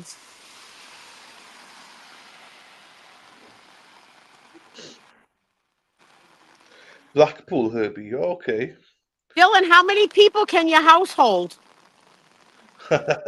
Is it a Depends. big house or a small apartment? No, it's a small house. Say goodbye to everybody. See, She's Cheryl? soaked. Drowning. She's drowning. Drowning. Pause. Yeah. See you next week. I'll see you next Tuesday.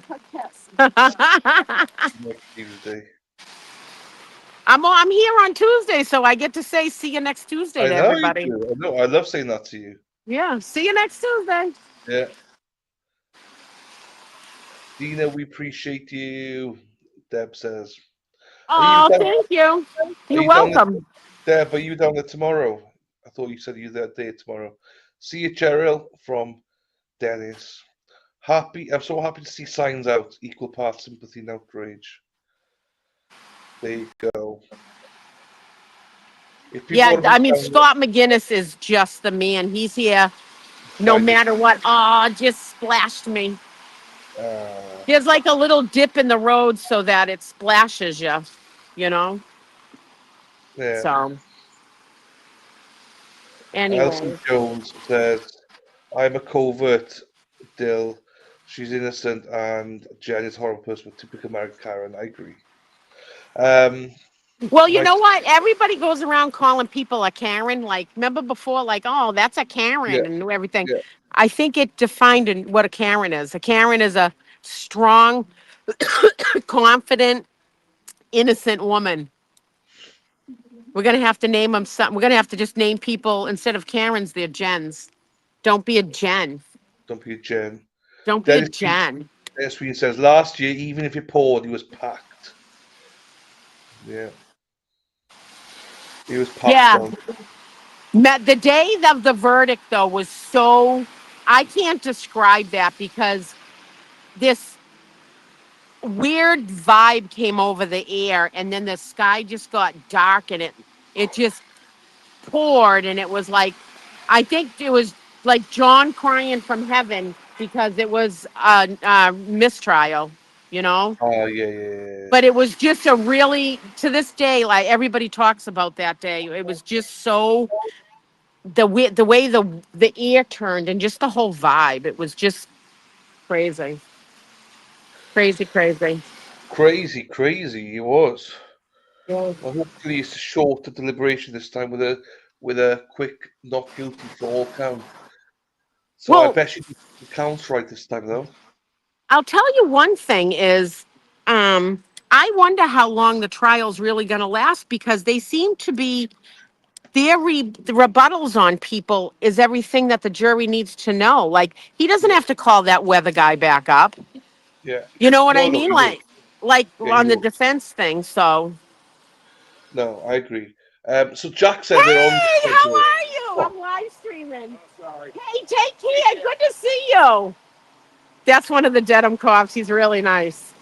there you Me and go. him got along really well. I was So shocked to pull up. so Jack said they're on schedule at the minute. The defense team said they're all on schedule at the minute. So they're not behind, they're not ahead. They're on schedule. Right. Well, we'll see how many weeks it lasts. I go away on vacation July 20, I think the 20th. And I'm July, July. you'll be done by then, girl. Huh? It's gonna be done by then. Well, I hope so. Last It year was will. the 4th of July, the week that we did it. But, Yeah, you know, we don't need all these witnesses for weather. We know it now. So, yeah. No, it's gonna be done by then. yeah. 11.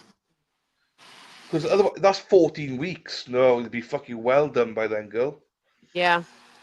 I think it's only going to be a couple weeks. I really do. I mean, and they're going to drop some bombs too. So, you know, Hmm. I'm looking at So, all these black cars and stuff that are pulling up. Like, is it them? Is it? I know they're in the SUV, but other people, like Mr. and Mrs. Reed, might be in a different car, and you know, Erica and them. So, Elsie, I'm in Boston right now. I'm in Massachusetts right now.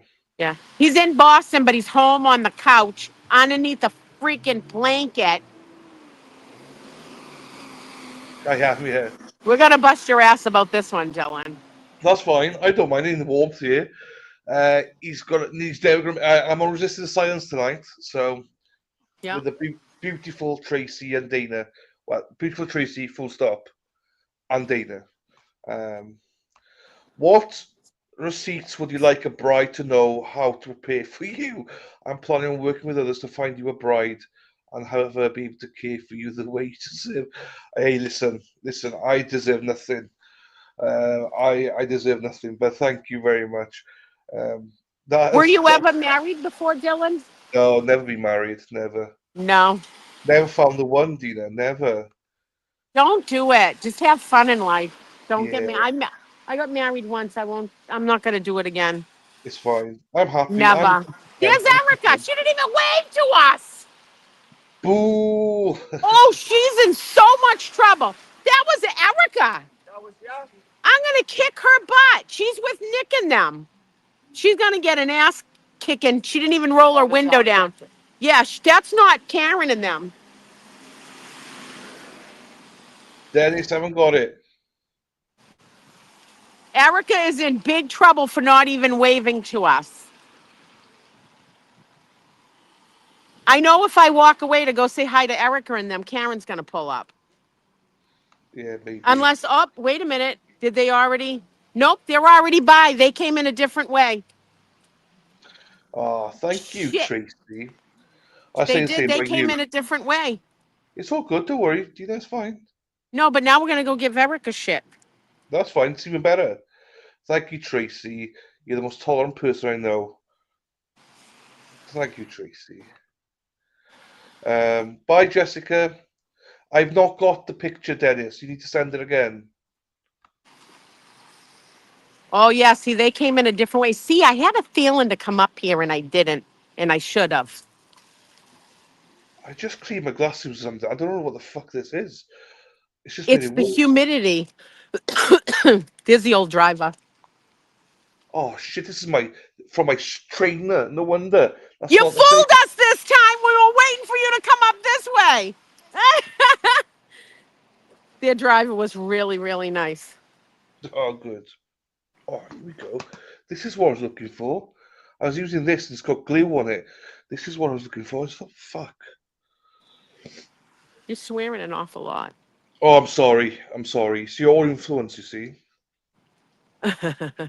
I'm waiting to see Erica come out so I can bitch her out. Tracy Murray says, I'll dump Dana and marry you. Thank you, Tracy. I love Tracy. Dana's I got love very Tracy. quiet. Yeah, Dana's got very quiet now. He's like, fuck. Here they come. Dana. She's in trouble. She's in trouble. I can tell you that. Oh, they're coming up this way. I'm going to get her. I'm going to get her. We love you, Dana. Don't you worry.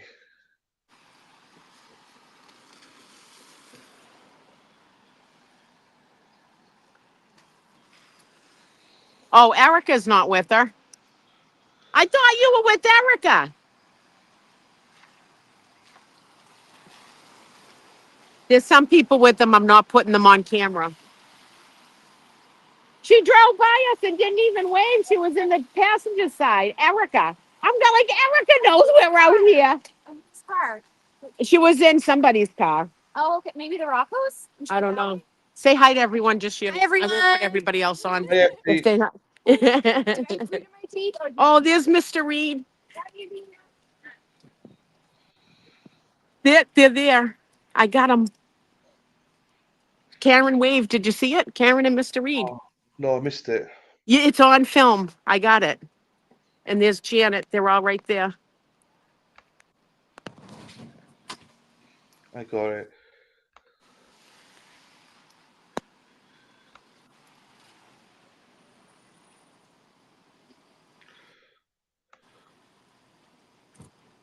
If you back it up, Dylan, you'll be able to see it. I'll have a look after this. Yeah. I can't zoom it in. That's fine. I tried. You know, I think I need to go to lessons for how to run a camera. It's fine. Hey, this guy will give you lessons. Hang on, he's on screen now. Can you see him? Oh. Hang on, let me put it up. This guy.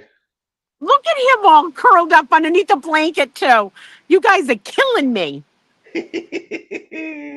You guys are teasers. I know. It's only because we love you. Yep. I don't know how long I'm going to stay. I got to warm up again. I don't want to get wicked sick where I already got No, bronchitis. just go. Go home. You know? No, we'll see. I mean, I think I'm going to go down and get a coffee and warm my bones up.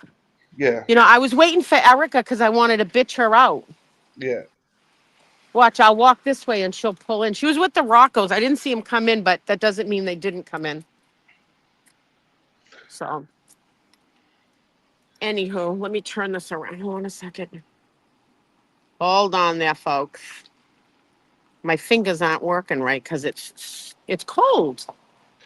It's cold outside. But it's starting to get a little bit lighter again. So maybe the rain's gonna stop again. Right. Oh, I seen the police lights on. I'm like, shit. Are they? You never know if they're gonna come for you. No, I know. You gotta be careful. Look at that. Is that Jack? I think. I mean, he was in my head on Jack's body. Oh my God, my toes are soaked. They got wet. I stepped in a puddle. And nothing worse than that. Nothing Wet worse. feet. I know. I know. We got I caught.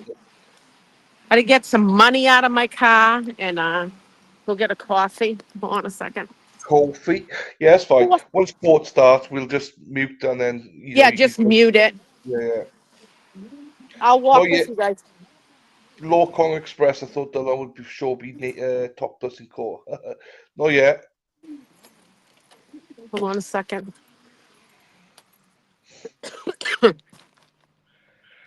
Where the fuck did I put my money? See, people think I swear a lot. We love it. Oh. Oh, you got one. Someone got these for us in honor of Hanky. There you go. There it go. There you go. There you Thank go. you. What All right. is it? Oh, I had money in my pocket. Jesus freaking Christ. And it's rent week. Ha! I did pretty good. Okay. Oh, I just soaked my feet some more. All right, we're gonna walk down to the coffee shop. That's fine. You walk down. If it starts, then it's fine. Let me see if I can cross here. You never know when a car comes. Yep, I can. Oh, court's about to start. You know why I know that? Because I can hear sirens. I don't know if they're coming this way or not. I know. Nancy C said Joe bought them for Oh, everyone. there's a big puddle right here. I almost just got soaked by it. Watch. That is It bad, like, isn't it? oh, here comes a siren.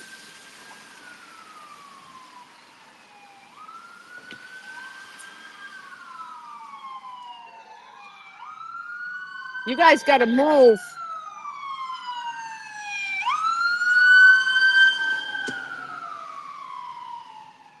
It's a beautiful day in the neighborhood. A Yeah. beautiful day in the neighborhood. Won't you be We've mine? tried to tell her, Lisa. We've tried to tell her. Dina, as much as it's great to have you out there, you should head out and get a warm shower and soup. Yeah, I made chicken soup the other day, so I'm gonna grab a coffee and then I'll head out in a bit.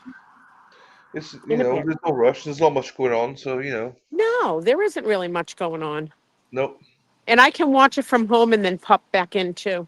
Yeah, you could do And that. Scott McGinnis is down here too. Yeah, and there's nothing there. We don't see it. So you go home and then go live when you're in the shower. You're just because you're sitting in Dennis Sweeney's house in a goddamn blanket. What? We just wait till you go live in the shower. Oh yeah, so I forgot what the answer was about your place. Can you house 20 of us? Well, it'd be tight. It'll be tight, but I'm sure we would. I have a friend that lives in like London. Oh shit! Right, okay. Yeah, London's like 5 hours for me. That's where she is. She's always wanting me to come and see her too. London's are great for like a week or so, but anything more than that, you struggle. Yeah. It's nice for tourists, but I hate London. Really? Well, you like the country bumpkin side, huh? No, it's not like that. My best friend lives there, but it's more of a I love it for a certain period of time, but then you can't drive anywhere. You can't do, it's just it's so expensive and so it's great to Yeah. visit, but not to live. I wouldn't like to live there, Right. So, Well, but I'd love to yeah, live in Boston for like a year, and then that would be it. yeah. You know. All right, I'm gonna have to put you guys. I'm gonna have to mute you guys and put you on the table. Dennis, when he's painting his toenails last Hopefully, someone doesn't steal my. night. Dennis, stop tickling the toes, Dennis. Dennis is doing my toes. He's pink, nice pink color. Stop sucking my toes, Dennis. Jeepers. You don't have to clean them. It's fine. They're clean. Um, Teddy's. I was born, raised in London. Court's back. Right. Okay. Shit. Thank you, Your Honor. Questions for the witness? All right, you are all set. Thank you. Do you? No questions for the witness. What? Other matters I'd like to introduce before Sure. that? I may?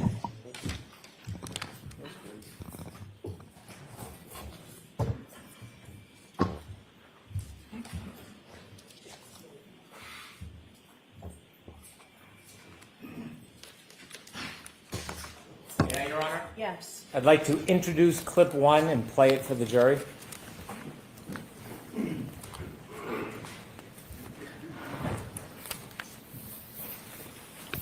I mean, I didn't think I hit him, but could I have clipped him? Could I have tapped him in the knee and incapacitated him? He didn't look mortally wounded as far as I could see, but could I have done something that knocked him out and in drunkenness and in the cold didn't come to again? And this was the moment you were dropping him off at the party. Yeah, would have had to.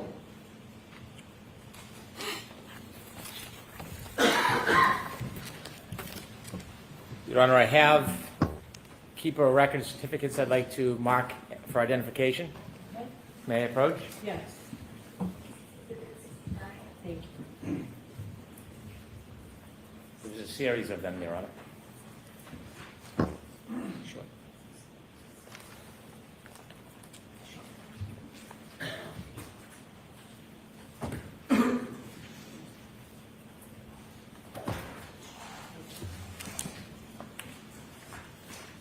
And these are all for identification.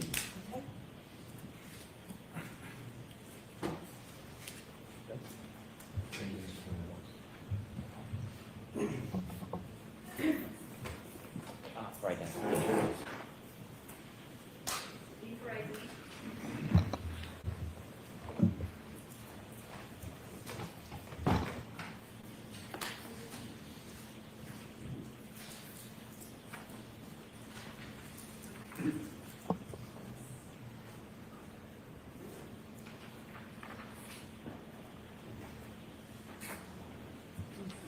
Thank you.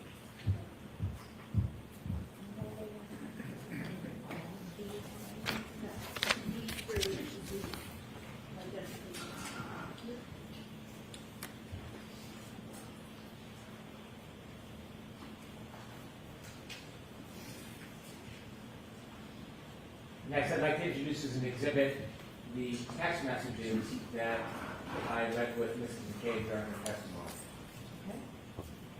We got just a moment.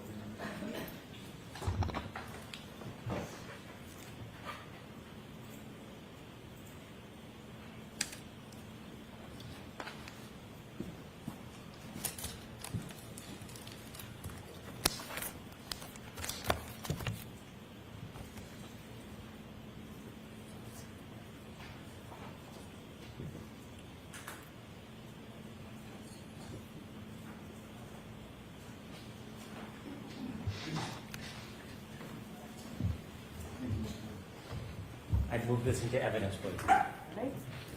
No objection, Your Honor. Thank you. Exhibit 7. Exhibit 7. Your Honor, may I call the Commonwealth's next witness? Please. Commonwealth calls Charles Ray. Where do you want me to go?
If we could, we'll call a different witness who's available. Okay. We'll call Kevin O'Hara, please.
I'll see counsel at sidebar, please.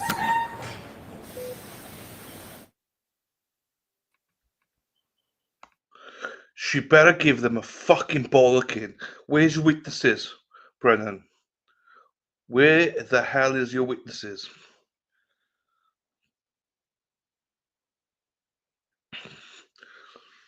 Come on, we're messing about here now. She wouldn't even call a sidebar for the defense. She would just call them out. Be like, right, this needs to be better defense, Mr. Jackson. Needs to be better. You know, won't do anything for them though. Anyway. They're all down to VFW.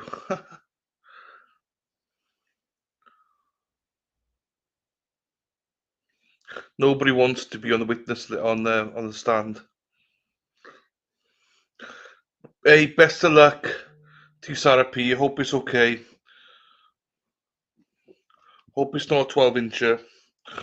No, seriously though, I hope you're okay, my darling. They're on sidebar now because the witnesses aren't there. But as you all know, whose fault it is. Turn around every now and again, I get a little bit.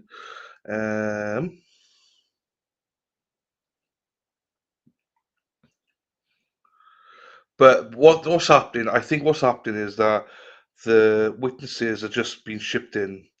They're on the way. They're on the bus. Erin Hattree drives a bus, yellow bus, yellow bus. Erin Hattree drives a bus all day long. So that's the witnesses in the back there with Erin Hack. They're on the way. Here we go. Erin's arrived. Jurors, thank you for your patience.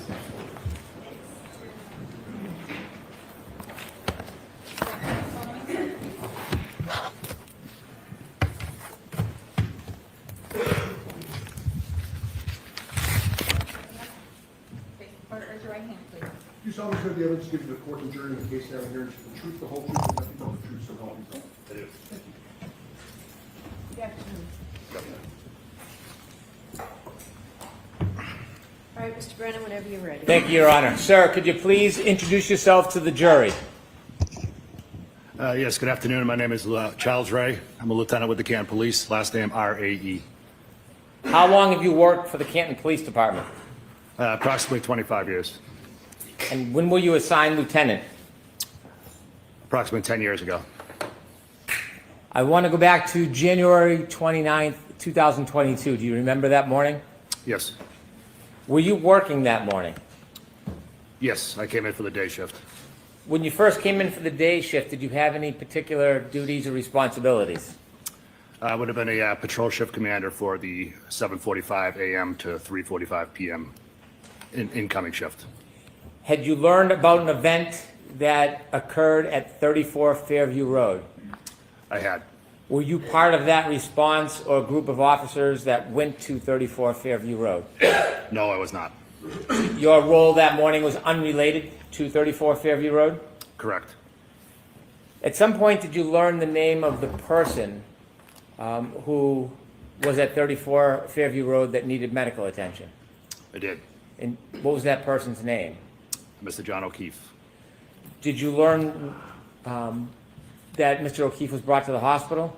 I did. At some point, were you advised of his status? At some point later in the day, yes. While you were at the station after learning about Mr. O'Keefe, you are muted. Did you make a decision to do something? I did. Was it an order from somebody, or did you make a decision on your own? I can't recall whether it was an order from somebody. I don't think it was an order, but it might have been at the suggestion of the former chief of police. Either that or it just developed organically. But one way or the other, we decided that the right thing to do would be to do a well-being check of the home at 1 Meadows Ave, which is the decedent's residence. Why were you doing a well-being check at Meadows Ave?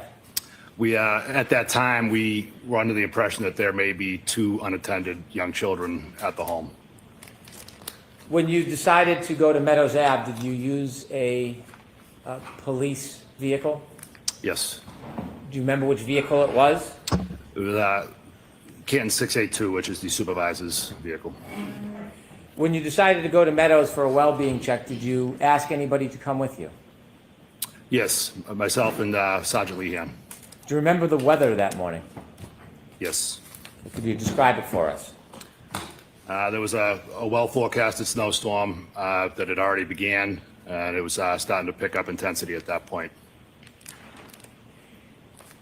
At this point, I had moved to admit the dash cam video from Cruiser 682. Okay, No objection. thank you.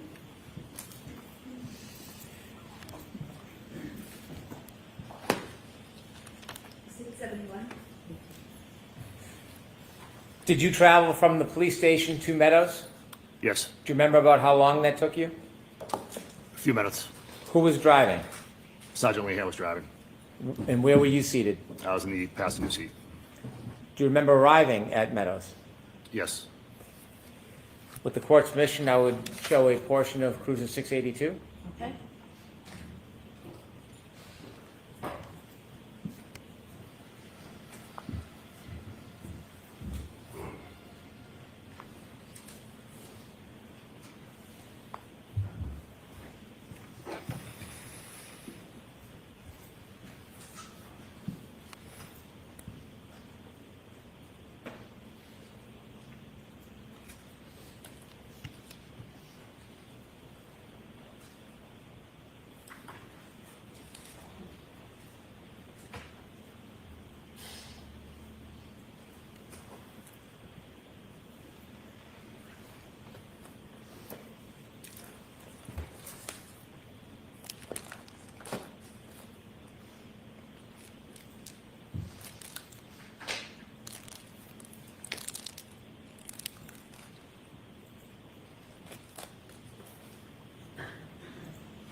Could you stop, please, Ms. Gilman?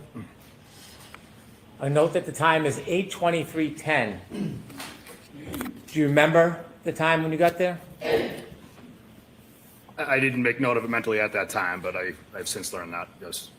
Is this video that you have just watched consistent with your memory that morning? Yes.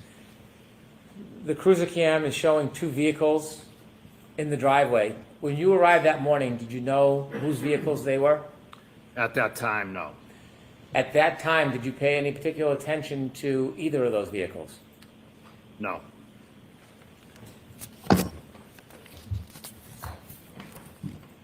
If I could show Exhibit 10, please.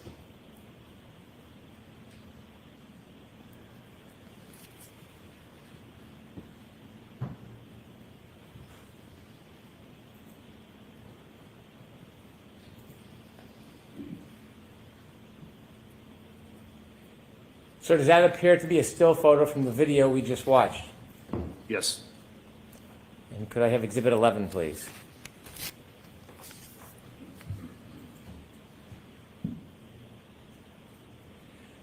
When you arrived for the wellness check that morning, were you working as an investigator in any way? No, I was not. Did you happen to pay any particular attention to the right side of the back of that car that morning? No, I did not. And is that photograph a close-up of the previous picture? Yes. Does it appear to be a still photo taken from the video on the cruiser that you were driving that morning or that you were in that morning? Yes. Okay, you can take that down, please. Thank you. After you arrived at Meadows, did you do anything?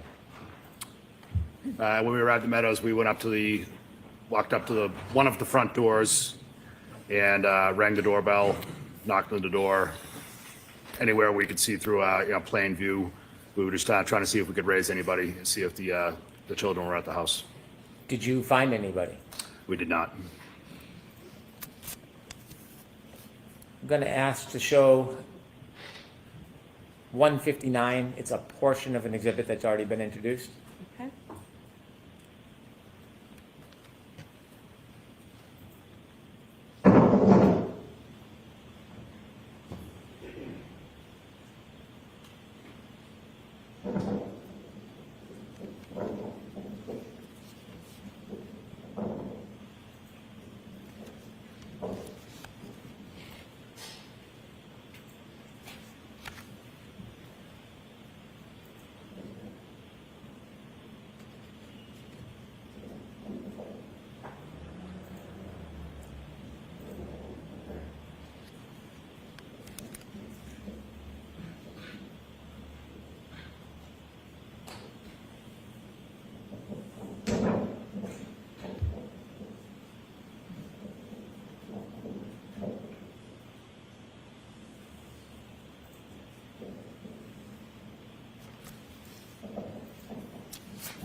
Thank you.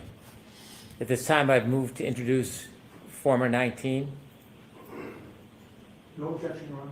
Okay.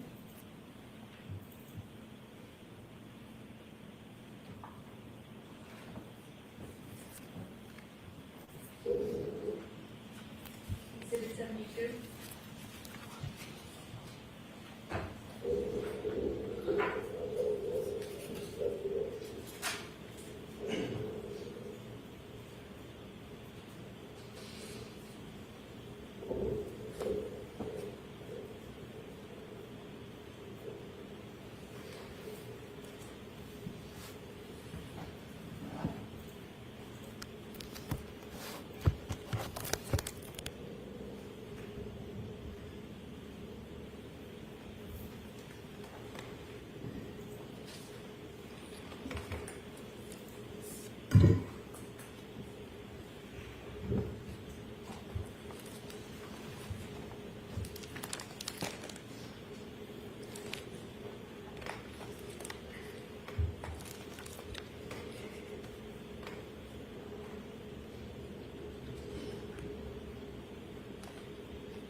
Thank you.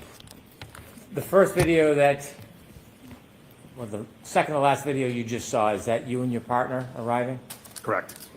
In the last video, who's in the doorway? I was on the right side of the frame, and Sergeant Lehan was on the left side of the frame. How long did you spend at the residence for the wellness check? A few minutes. I don't think more than 5 minutes. Thank you. I have no further questions for the witness. All right, any questions, Mr. Yanay? We have no questions, Your Honor. Thank you. All right, so you are all set, Lieutenant.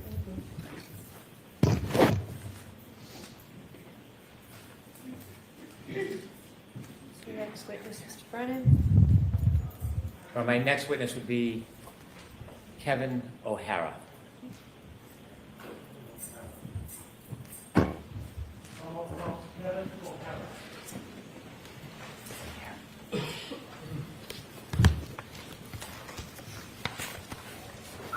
We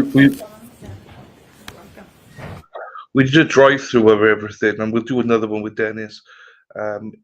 Everything's so tiny and close to each other. Here we go. You solemnly swear the evidence to give to the court and jury in the case now and here is the truth, the whole truth, and nothing but the truth, so help you God.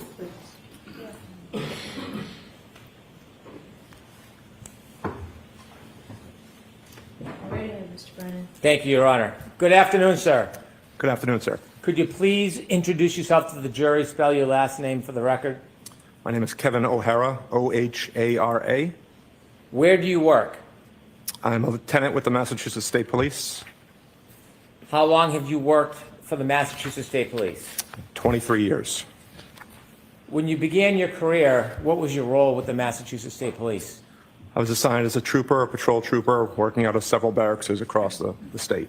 Did you have to have any special education or training before you became an official Massachusetts State Police trooper?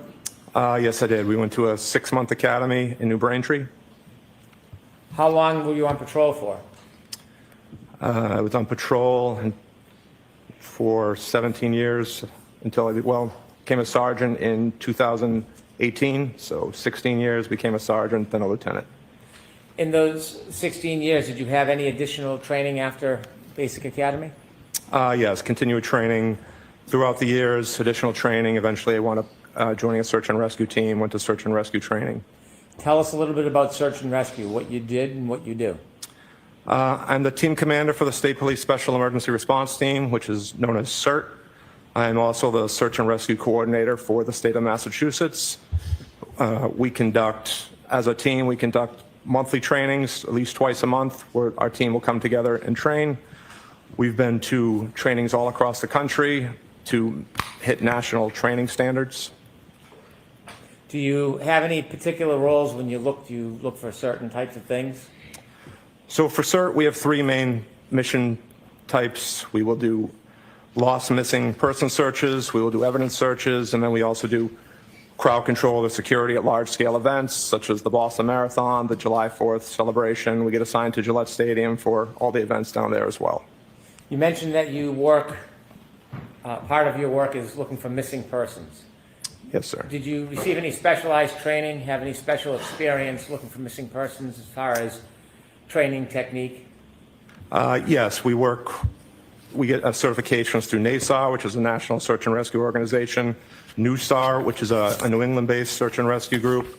We will train several different types of trainings to, improve our search techniques, including man tracking, probability of detection, critical separation, which is how we'll line up as we're searching certain areas. We've also gone, as I stated before, to national trainings where we've now really used a lot of statistical-based searching in our searches. We'll use live tracking maps now, so we've really advanced the way we search for missing persons. When you're searching for a missing person, is there a routine or does it depend case by case? We'll start off with a set normal way we'll deploy. More than likely, we'll start with a canine, searching high probability of areas, trying to get people out as quick as possible. And then eventually it may turn into a line search or a grid search. You said that you lead the CERT team? That's correct, sir. How many CERT teams are there with the Massachusetts State Police? Just one. How do you decide what different cases or situations to get involved in? Is that at your request? It's not at our request. We'll receive requests either internally through other members of our department or externally from outside agencies. So can you take us through very basically how would a typical request come to you? Most of the time, I'll receive what I call a courtesy notification. I'll get a call from someone that I know in the department or a local police department asking, giving me the particulars of the case and if we'd be available and what I think about our response. If we are available, if we're not already on another mission, we'll then start the approval request process, which I have to send up through my chain of command. I have to send that up through a captain, which then will go to a major who's in charge of the special operations. And then he may have the final say. It may even go higher to him to Lieutenant Colonel of Field Services. If the request is internal through another member of our department, it also has to go up their specific chain of command as well. Sometimes getting an external request sometimes goes faster because there's not that second chain of command, to go through. In 2022, how many full-time members were on the CERT team? At that time, we had 55 members, which were, excuse me, sir, we had one full-time member, 55 total members on the team. So the members on the CERT team, did they engage in other roles at the state police at the same time they're a member of the CERT team? Yes, it's an additional duty. They have a primary assignment either at a barracks or some other assignment throughout the state. If you decided on accepting a mission or you were assigned a mission, who determines how many people from the CERT team would attend? That would be determined by myself and the captain from Special Operations. You mentioned back in 2022 there was one full-time member and 55 part-time members of the CERT team? Yes, 55 total, correct, sir. As we stand today, how many full-time members of the CERT team? Currently, we're 69. We did have 71. We've had a few members leave the team recently. Are those full-time or part-time members? I'm sorry, that's full total members. We have currently 5 full-time members, so we increased on both ends. Are members of the CERT team who work for the Massachusetts State Police drawn from different geographical locations around the state? That's correct. We try to split east-west the best we can geographically, just so we have as quick a response time as possible. We'll break it down further into the northeast part of the state, the southeast, central, west, but main breakdown for us is east-west, basically using 495 as our boundary. If the CERT team's assigned a mission and there are members that have chosen to participate, how often would you go to that scene or involve yourself in that particular event? When I was the only full-time member, probably 99% of the missions I would go to. Now we have a few other supervisors on the team. I have a full-time executive officer who's also a lieutenant, but my role hasn't changed too much, still 90 to 95% of the missions. I want you to take us back to January 29, 2022. Were you contacted or was a request made for you to consider and accept the mission? Yes, I received a call from Lieutenant Tully. After receiving the call, what was your process? Again, that was what I would classify as a courtesy notification to see if we were available, if he thought we could get a response on that date. I told him we would be able to respond. I asked him if he had started the request for approval up his chain of command, which he hadn't at that time. He stated he would start on that, and then I contacted my captain after getting off the phone with him to start the approval process through my chain of command. Do you remember generally about what time this process began? He called me at 2:32 p.m. At some point, was the task or the mission assigned? So I told Lieutenant Tully that, we had received a snow that day. I told him most of the members, including myself, may not have shoveled out their driveway.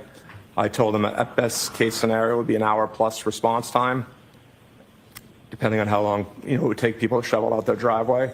So at 2:53, I contacted one of the West team members, a sergeant from the West team, to have him send out an alert to our full team just to build an availability list to see who was available. So at 2:53, that got sent out to the entire team.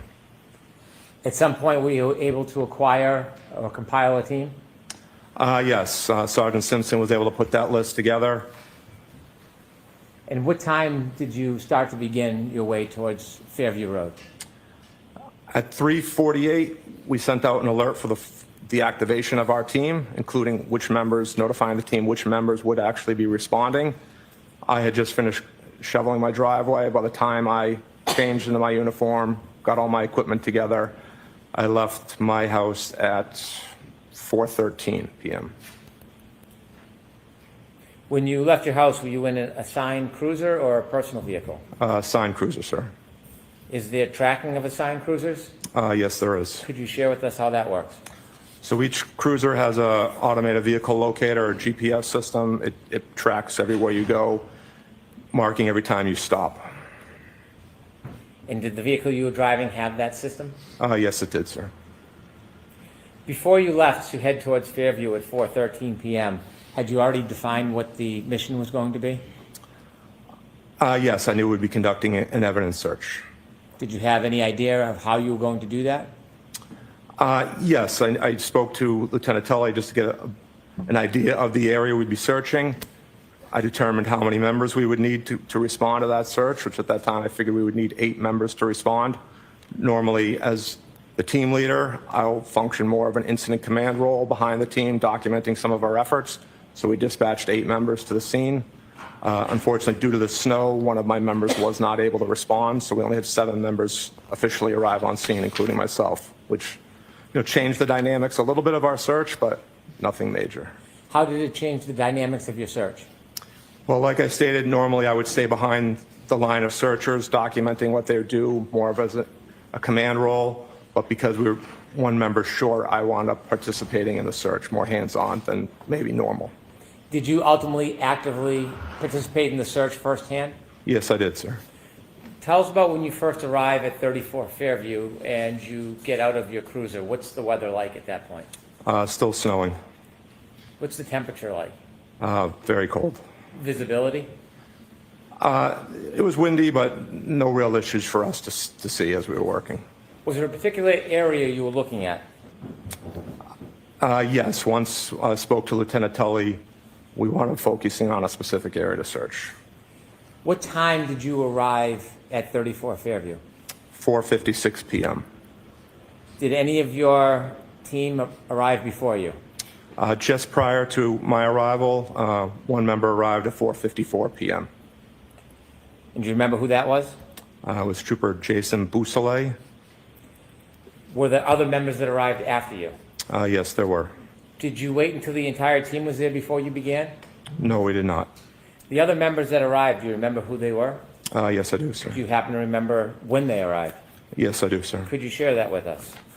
Trooper Blake Bearden arrived at 5:21 p.m. Sergeant Charles Luis arrived at 5:24 p.m. Sergeant Michael O'Brien arrived at 5:24 p.m. Trooper Scott Viscardi arrived at 5:34 p.m. and Sergeant Anthony Carrier arrived at 5:41 p.m. When you first arrived at Fairview and you looked at the scene, did you have any personal knowledge where any person had been in that area? No, I did not. Did you learn generally that a man was found in that area? Yes, I did. Did you have any photographs or precise location of exactly where that person had been found? No, we did not. Did you have a general area that you were directed to? Yes, sir. Any landmarks you can share with us in the general area where you were going to be focused on? There was a flagpole in front of the residence. There was also a fire hydrant in front of the residence. Who made the determination of the scope of the area that you would search? I made the final markings of the distance we wanted to search, but we were guided by Lieutenant Tully's information he was able to provide for me. How did you decide the depth and the broadness of the area you were going to search? He informed me that there was a vehicle involved in the incident. He told me where that vehicle had been parked, so we wanted to make sure we started prior to where that vehicle was parked, which was almost adjacent to the front door of the house. If you were to look at the house we were at 34 Fairview Road, you don't say there was 2 front doors, a main front door and then a secondary front door at, closer to the garage, whether that's a mudroom or a den. So he stated the vehicle was parked almost directly across from the main front door, which again, looking at the house, that's on the left front door. So we marked off that as our starting location and we wanted to search down to the fire hydrant. Were you looking randomly, or was there any specific items you may have been looking for? No, we were instructed that it was believed that the vehicle may have had a broken taillight, so we were looking for taillight pieces. We also were informed the victim in this incident was missing his shoe, so we're going to be looking for his sneaker as well. What tools did you and your team bring to begin the search? We brought shovels. We also brought push broom. I brought a couple of garden rakes, and we also were all equipped with headlamps, you know, hiking lamps that you would wear. Were the headlamps the only lighting you had for the search? Once we began the search, we wound up turning a few of the cruisers around just to put some extra headlights on the scene. Were the cruisers parked so they were facing the yard? They were parked on the street, just covering the streets. They're not angled towards the yard at all. I want to ask you some questions about the tools you brought. You said you had shovels, some garden rakes, and brooms. Yes, sir. What was the purpose of the brooms? Just to help us sift through the snow very carefully. We want to be slow and methodical as we went through the area. How about the shovels? Were you concerned that if you used the shovel, you could hit an item and break it? Yes, but we went as slow as we could, layer by layer, as we moved down throughout the snow. When you use shovels, were you digging like you would dig vegetables in a garden? No, sir. Could you explain a little bit about the process before we get into the actual search of how you as a team would look through snow? Would you just pick it up and turn it over, or was there a process in place? No, eventually we wound up going again. Our searches, we'll call it a grid search, but it's a line search where we're all lined up. Again, talking about critical spacing. If we're searching for a particular item on a search, we may use a replica item to say, okay, how far can each member be away from each other?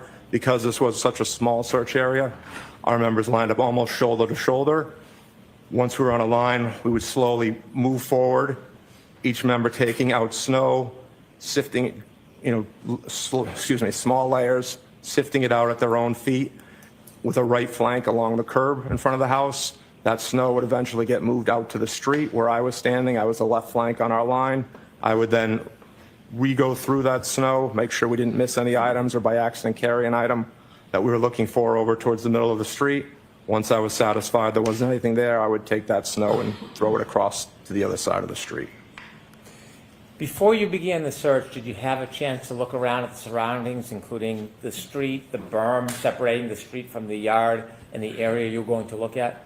Yes, I did, sir. Did you see any evidence that there had been any plowing before you arrived?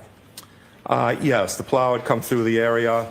The plow had not gone curb to curb, so we had a good 3 to 4 foot embankment coming off each curb.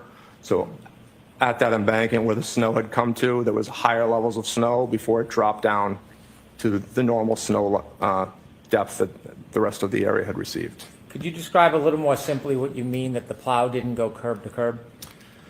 So again, the plow had probably only done enough distance for maybe 2 vehicles to safely pass each other, not enough to go all the way to the curb on each side of the street.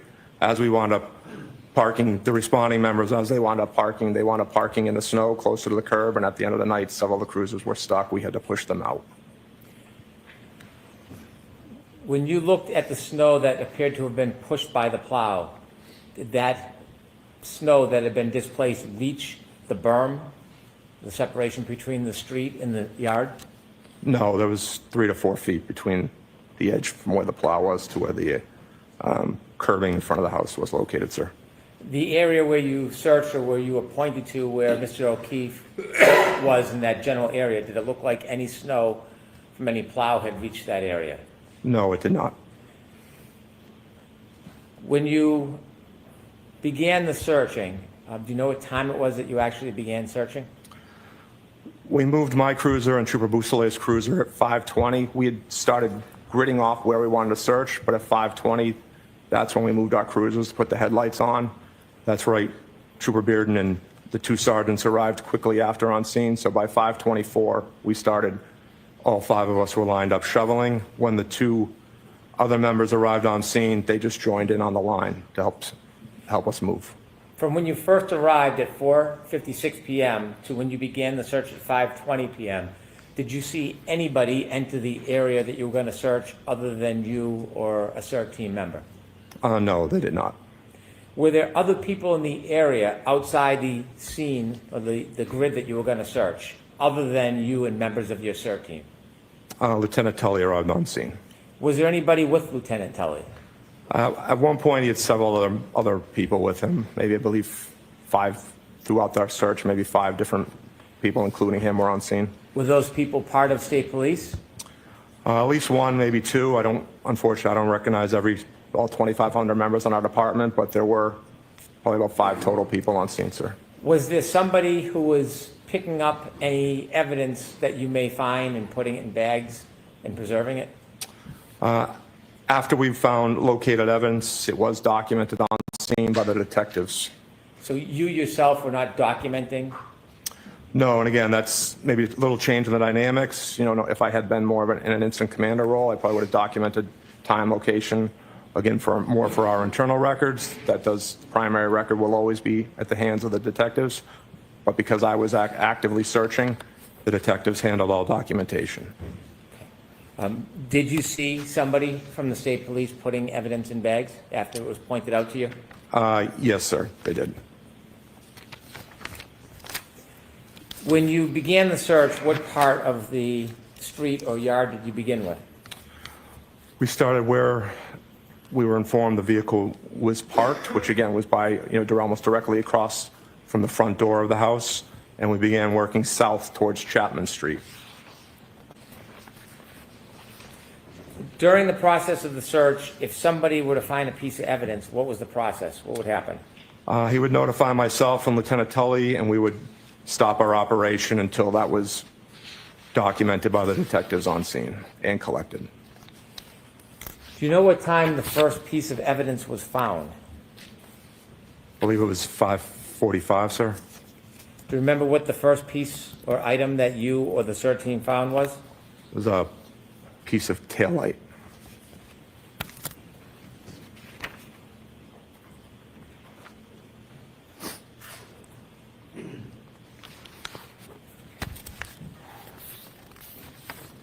May I approach, Your Honor?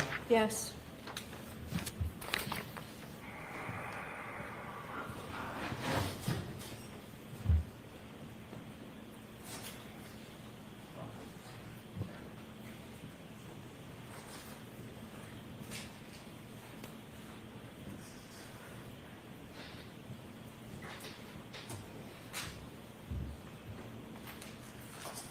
So I'm showing you 2 photographs. You recognize what is in them.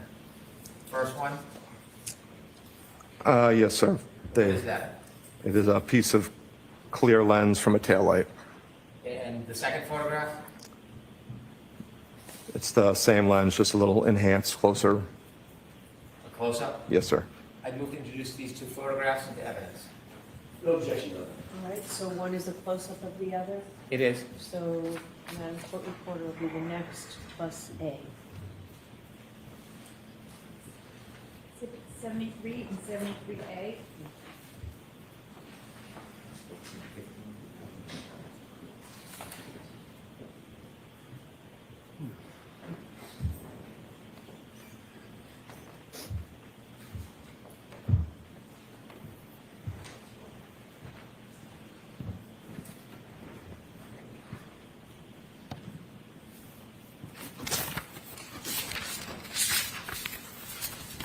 Briefly see those photographs.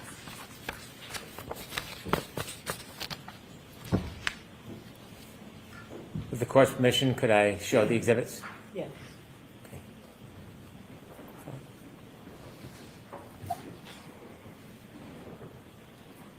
We see exhibit number 129, please.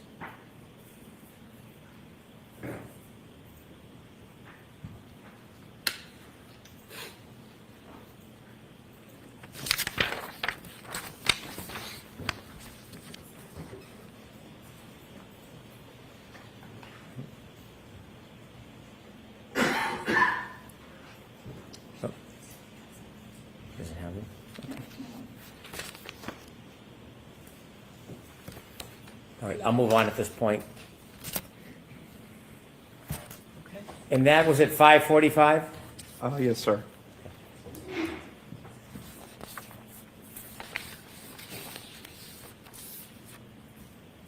At 5:50, do you know if another item was found? I don't know the specific times. I know the first piece was 5:45, but again, I didn't handle the documentation, and I have not seen the evidence log. Okay. Inevitably, did you or your team find an item of clothing? We found the sneaker, yes, sir. A sneaker? Yes, sir. Can you describe where the sneaker was found? Sneaker was flush up against the curb, and it was inverted upside down. Was there anything in the sneaker? There was snow on and inside the sneaker. May I approach? Yes.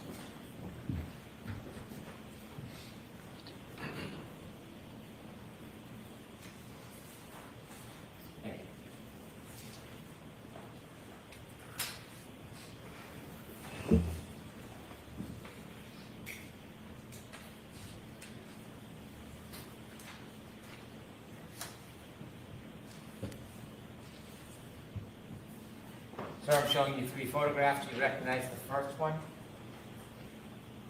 Yes, sir. That's a photograph of the sneaker we recovered. And where is it located in reference to the berm? It's directly up against the curb. Can you show, take a look at the second photograph, please? What do you see? It's a close-up picture of the same sneaker we located. And third photograph, please. Again, just a close-up, different angle photo of the sneaker we located. Thank you. All right, remove these 3 photos of evidence, please. Yes, Madam. Thank you. All right, Madam Court Reporter, 74A.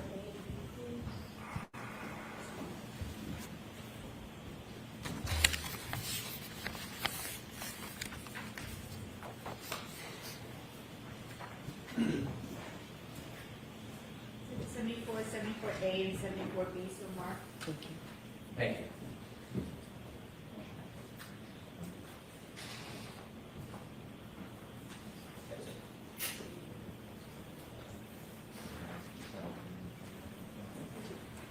With the court's permission, could I show these photographs? Yes.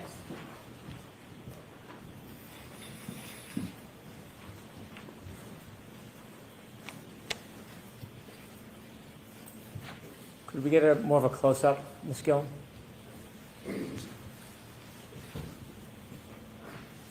Sir, can you describe what you're seeing here? That's the sneaker we located up against the curb. You can see the snow in the background, and that's the flagpole in front of the house. And you can see it's still snowing at this time. Could we see 121, please? And sir, can you describe again what that is?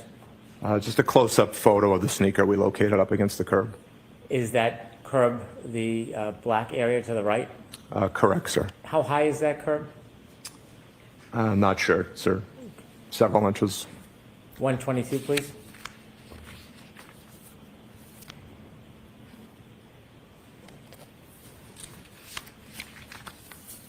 You described the photograph with a sneaker with snow in it. Is that photograph? Yes, it is, sir.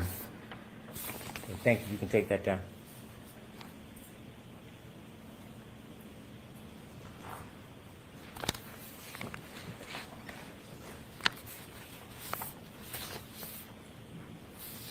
That night, do you recall if there was any other pieces of taillight recovered?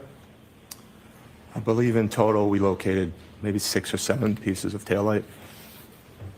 May I approach, Your Honor? Yes.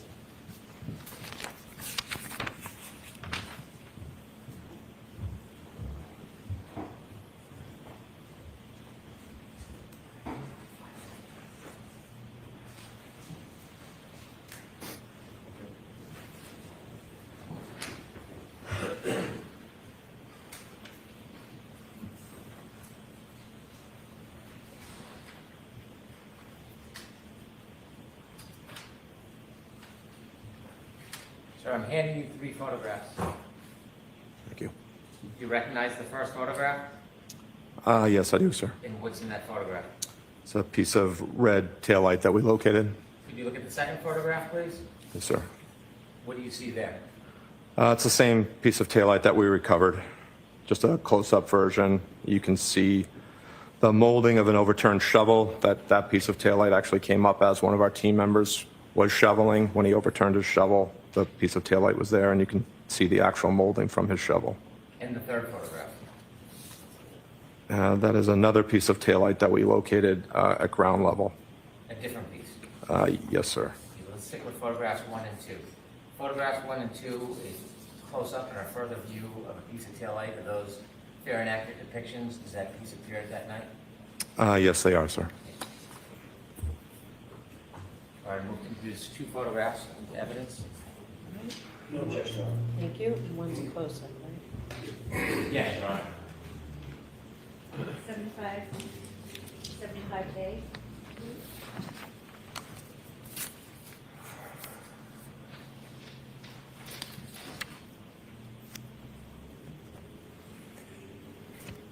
So when these items were found, did you examine or study the depth of those items when they were found? I did not, sir. Gave them a glance when our team members told us we found something, and then Lieutenant Tully took over documentation. I returned to my place, on our line. Do you know if any of the items were touching the ground or were they on snow? A couple of the pieces were found at ground level, touching the asphalt.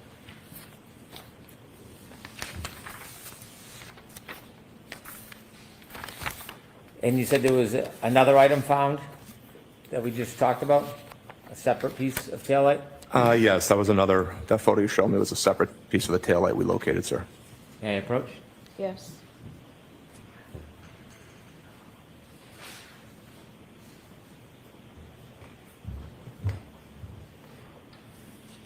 Showing you 2 photographs, could you look at the first photograph? Yes, sir. What do you see? A piece of taillight at ground level. And if you could look at the second photograph, what's that? It's a close-up enhanced view of that same piece of taillight. So it's just a different view of the same piece of taillight? Correct, sir. Is that a fair and accurate depiction as that piece of taillight appeared that night? Yes, it is, sir. I would move these 2 into evidence, 1 photograph and a second is a closer up view. No objection. Okay.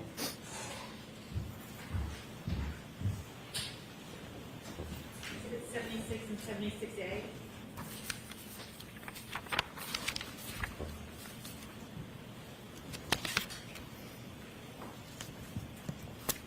While you were conducting the search, did anybody but your team, Trooper Tully, the person who was documenting the evidence, did you see any other people who were not law enforcement in the area? At some point during our search, the media arrived on scene, began filming us or taking photos. Was there anybody from your department or a different department that was managing the crowd? No, there were members with Lieutenant Tully that I believe were not state police members, but I wouldn't know how to characterize what their job description was, sir. At any time, did anybody enter that area or scene, the grid that you and your members were working on, other than your group and Trooper Tully and the people with him? No, correct. Once we marked off our area, no one came forward of our line. That whole search area was fresh, undisturbed snow as we moved through the area, and no one moved past our line. Even when Lieutenant Tully and the member who works in his unit came to collect the evidence, they didn't move past the point we had searched up to at that time. Why were you so careful about anybody coming onto your grid? We don't want to disturb our scene, but we also don't want to move forward unless we're all moving together, acting in unison. Given you had brushes and rakes and shovels, did you get through every piece of that area? We didn't go all the way to where I had marked off originally, because after we'd found everything that was collected, we had gone approximately 8 to 10 feet without finding any other evidence. Lieutenant Tully and I had a discussion. I think we determined we'd found everything we were going to find that evening, and we decided to suspend the search. Was it a search that took up the whole front yard and street of that area? Our focus was on the street. We really didn't touch the front yard at all. We started to go over the curb at one point to see if we could search the grass area, but we could not properly, definitively say we were searching it well. As we started to move the snow, we couldn't really differentiate down to the grass level. How hard was the ground? It was cold, frozen. The ground was frozen? Sir. And so not being able to search the entire yard, was there a plan at that point? Did you just end your mission? So when we suspended our search, we'll always do a full team debrief, and we'll debrief with the person who requested our search. And at the end of our search, we'll come up with what we call our probability of detection. We'll give a baseline determination of what I think, our percentage-wise, whether we would have found what we were looking for. We'll provide that. I did provide that to Lieutenant Tully. Told him there was a good chance we did not locate everything that evening, and we offered to return at a later date or time at his request. When you were looking generally for pieces of taillight in the sneaker, were you informed, did you have any idea how much taillight would be in that area? I did not know, sir. Was there any way for you to, at that point, identify exactly what you were looking for? No, we didn't have a photo of the taillight. I was never shown anything, so I wasn't sure how much we were actually looking for. May I approach, Your Honor? Yes. I'll withdraw that. What time did you end the search? Approximately 6:15, I believe. I was the last one to leave, which was 6:23 p.m. when I left.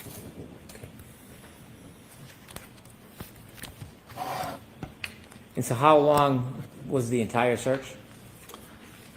It was about 55 minutes. We started again around 5:20, ending around 6:15, sir.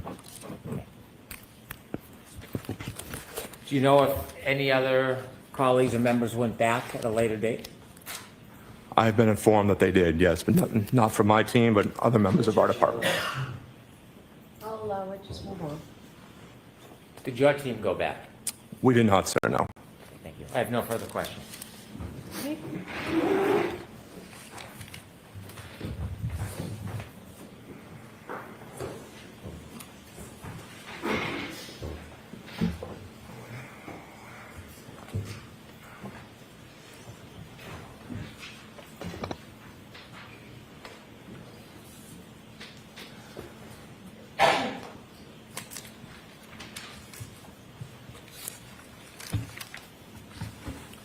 Good afternoon, Lieutenant. Good afternoon, sir. When you first arrived at the scene, was there crime scene tape up? No, there was not, sir. Was there any barricade up at all? No, there was not. Was there any evidence that the crime scene was being secured at that time? There was no police presence on scene, sir. Okay. So that when you arrived, the scene had been left unsecured. Do you know how long it had been left unsecured? I do not, sir. So before you arrived, at least, and before your presence was known, for some time before you got there, that scene could have been accessed by anyone, to your knowledge? Well, I think the weather played a good help in us with the scene security, because with that being fresh, undisturbed snow, and with the man tracking we do, we would be able to determine if anyone had access to that area. Of course, of course. But you don't have any personal knowledge of anybody actually securing that scene for onlookers, bypassers, anybody that wanted access to it, they could have had it? Not that I'm aware of, sir. Okay. You indicated that Lieutenant Tully first contacted you but exactly at 2:32 p.m., correct? That is correct, sir. At that time, your team was not stood up. In other words, you were not activated, because that was an initial call by Lieutenant Tully, not an activation call, correct? Correct. That's a courtesy notification, sir. And at that time, Lieutenant Tully had not received the proper protocol, the proper approvals through the protocol to actually have your team activate and have your team dispatched. Yes, I think he'll normally, when we get activated, before they start the process going through their chain of command, they'll call me just to see if we're available and if we could actually respond, instead of wasting other people's time calling us if I were to say, no, we are already assigned on another mission at this time. Right.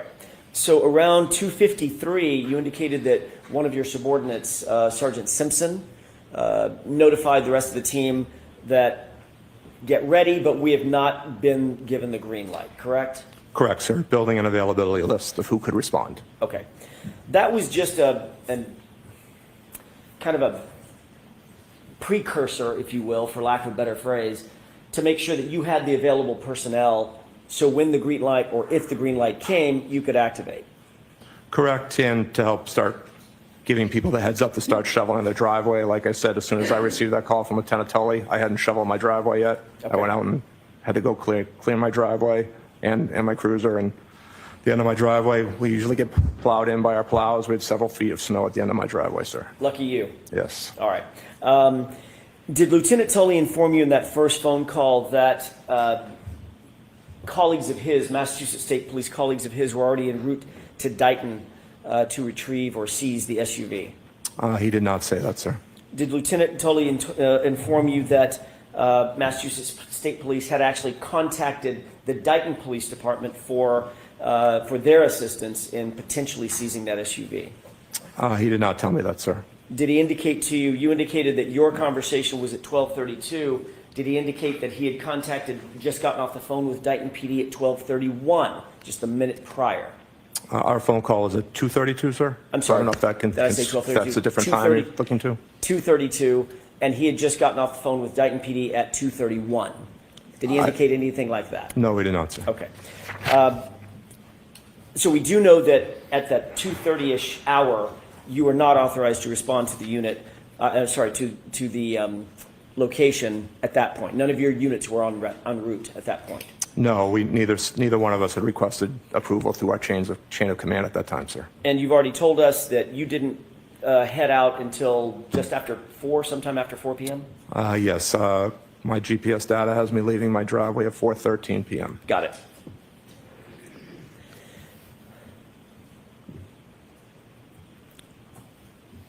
Once you were at 34 Fairview, you arrived first, correct? No, sir. I'm sorry, I mistook that. Tell me who did arrive first. Trooper Busalil arrived at 4:54, and I pulled in just after him at 4:56, sir. My mistake. When you first arrived, you were awaiting others of your team to arrive as well in their personal vehicles or their marked vehicles, correct? They were still en route at that time, yes, sir.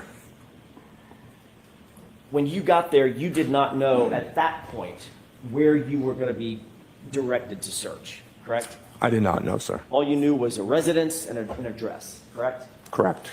As your team members arrived, were they arriving in personal vehicles, cruisers, or some combination thereof? They were all arriving in state-issued cruisers. Okay, so all 7 of you arrived.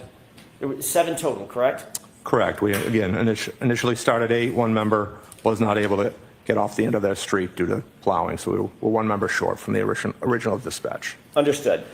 Lieutenant, when you arrived, given the fact that you did not know where you'd be searching, you've actually indicated previously that the flagpole, the fire hydrant, et cetera, that part of the lawn, that part of the yard was behind you as the cruisers pulled up and you parked your cruisers waiting for everybody to get there, correct?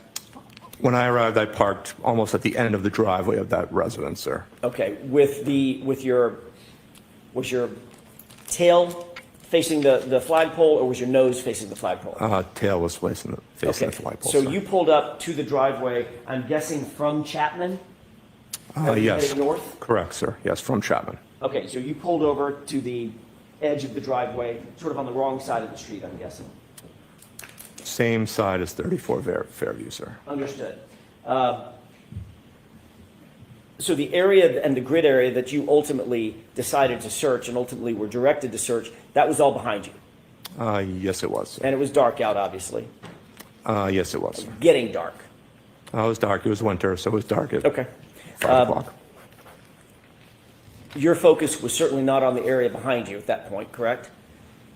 While As we a were matter of fact, driving, your focus wasn't really anywhere, was it?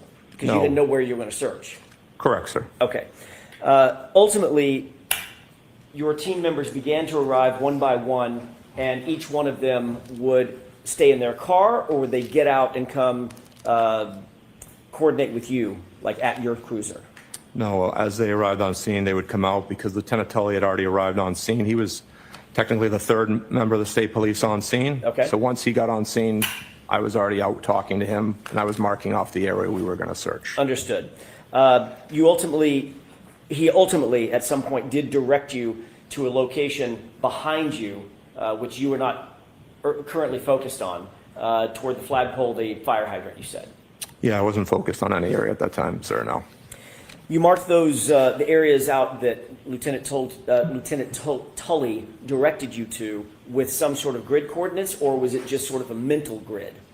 No, I wound up marking, stepping it off in the area I wanted to search, sir. Did you use any string or rope or anything like that to physically grid the area off? No, I just marked a line in the snow, sir, where I wanted to Understood. start and where we wanted to end. And you did that with footprints? No, with the shovel, I made a mark where we wanted to start and end, I sir. see. So sort of dragging a shovel in the line? Oh, in the just, snow? no, where the berm was, sir, I knocked the berm down, made an obvious impression of where the shovel was. Okay. At the starting location where ideally I wanted to end. Perfect. You indicated that the area that you were searching was relatively undisturbed snow. You said that in direct examination, correct? It was undisturbed, yes, sir. But the street, everything from the berm in, the street had been plowed, correct? To a point, yes, sir. All right, and so that would be disturbed snow. Yeah, to a point, yes, sir. And what was the point? To where the snow that got plowed in, it all rose up just like the end of your driveway would. There was a good 3 to 4 foot high barrier on each side of the street.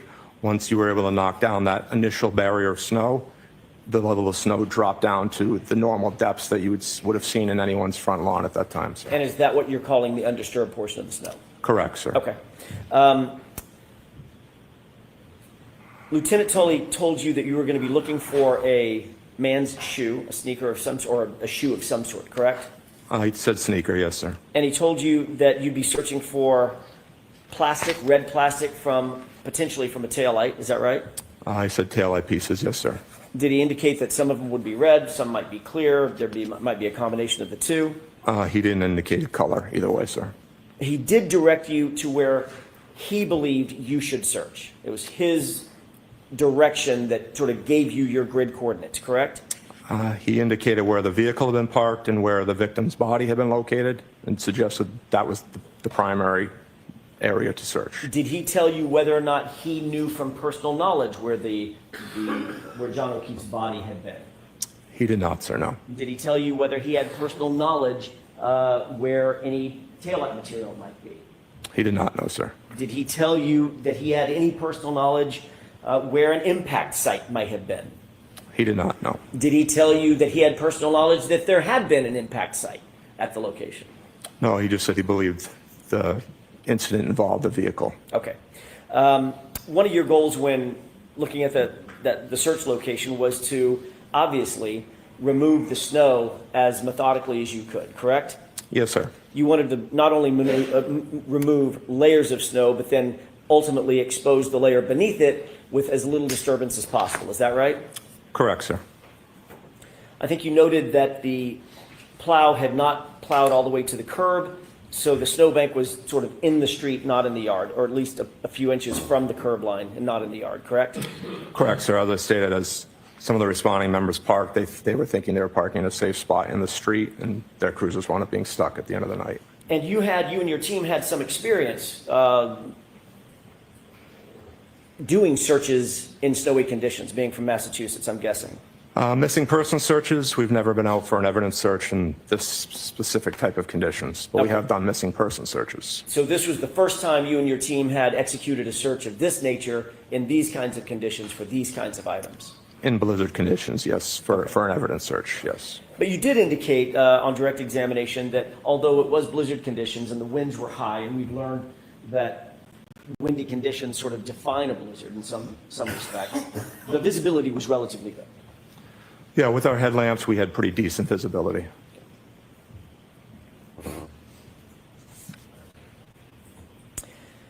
I want to ask you a couple of questions about the techniques for conducting a search like this in some sort of snowfall.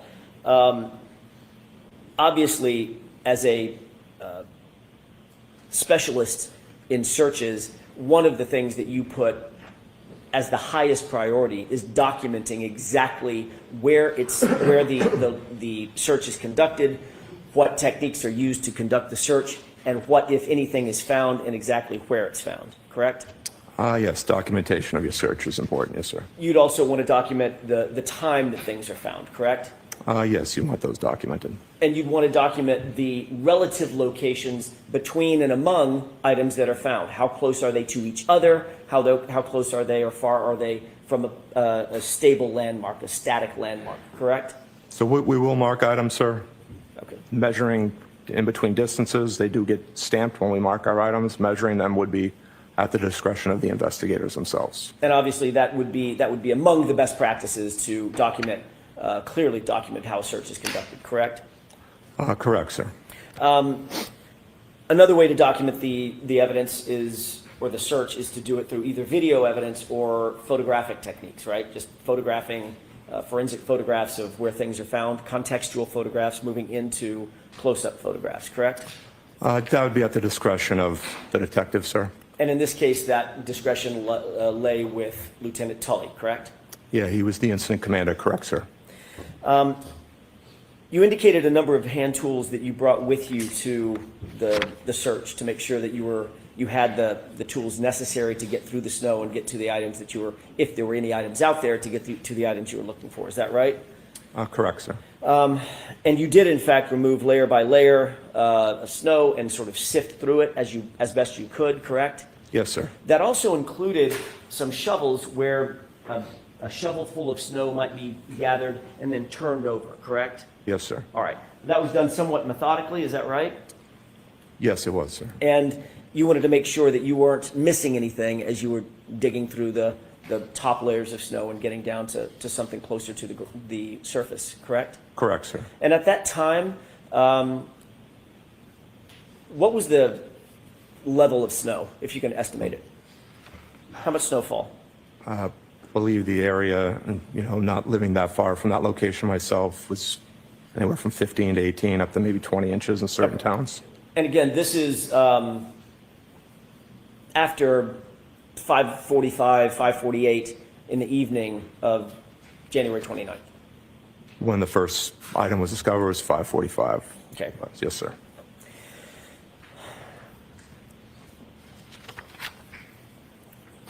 Obviously, a search of this complexity and with this many individuals and with those conditions required some level of significant coordination by you and your team, correct? Yes, sir. You had to account for all the personnel who were there, is that right? Correct, sir. That included, I'm going to go through a quick list: Bearden, Beausoleil, Carrier, Luis, O'Brien, O'Hara, you, and Biscardi, is that right? Yes, sir. So there were 7 individuals, as well, Lieutenant, as 7 vehicles to account for, to make sure you're not driving over the wrong areas, walking over the wrong areas, standing over the wrong areas, correct? Correct, sir. And not only did you have to account for those 7 officers, each of whom arrived in their own vehicles, you also had to make sure that those vehicles were positioned in the right spot to make sure you don't drive over the area that you need to search and might be impacted by your cars, correct? Yes, sir. After Lieutenant Tully arrived on scene, the remaining cruisers never came past the initial location of where we believe the incident occurred. Before he came on scene, the cruisers that were there were down toward the driveway, closer to where you were, and you, of course, were positioned with your back to the location that ultimately was searched, correct? Yes, sir. That was 2 of the 7 cruisers, yes. Okay.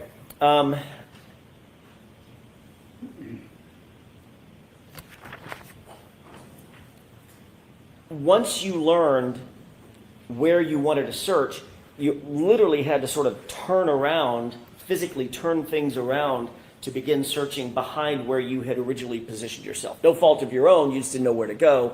You had to sort of turn around and go backward toward the area of the flagpole, away from the area of the driveway, correct? Yes, sir. And so as you began to focus on the other side of the house, the other side of the driveway, you had to actually reposition a couple of the cruisers. You didn't have to, but you chose to reposition a couple of the cruisers to turn their lights back around, correct? That is correct, sir. At some point, you've indicated that there were other individuals who you noticed were at the scene. Is that right? Yes, there were non-CERT members on scene, sir. Okay. And those non-CERT members included, or they numbered, at least 5 individuals, not including Lieutenant Tully. Is that right? I believe that includes Lieutenant Tully, sir. I believe it was 5 total. Okay, so 5 does include Lieutenant Tully. There were 4 others that were non-CERT members, correct? Correct, sir. And those were members, I think you've earlier testified that those were members of either Massachusetts State Police or Canton Police or both. Is that right? I believe it was both, yes, sir. And you did not recognize those individuals?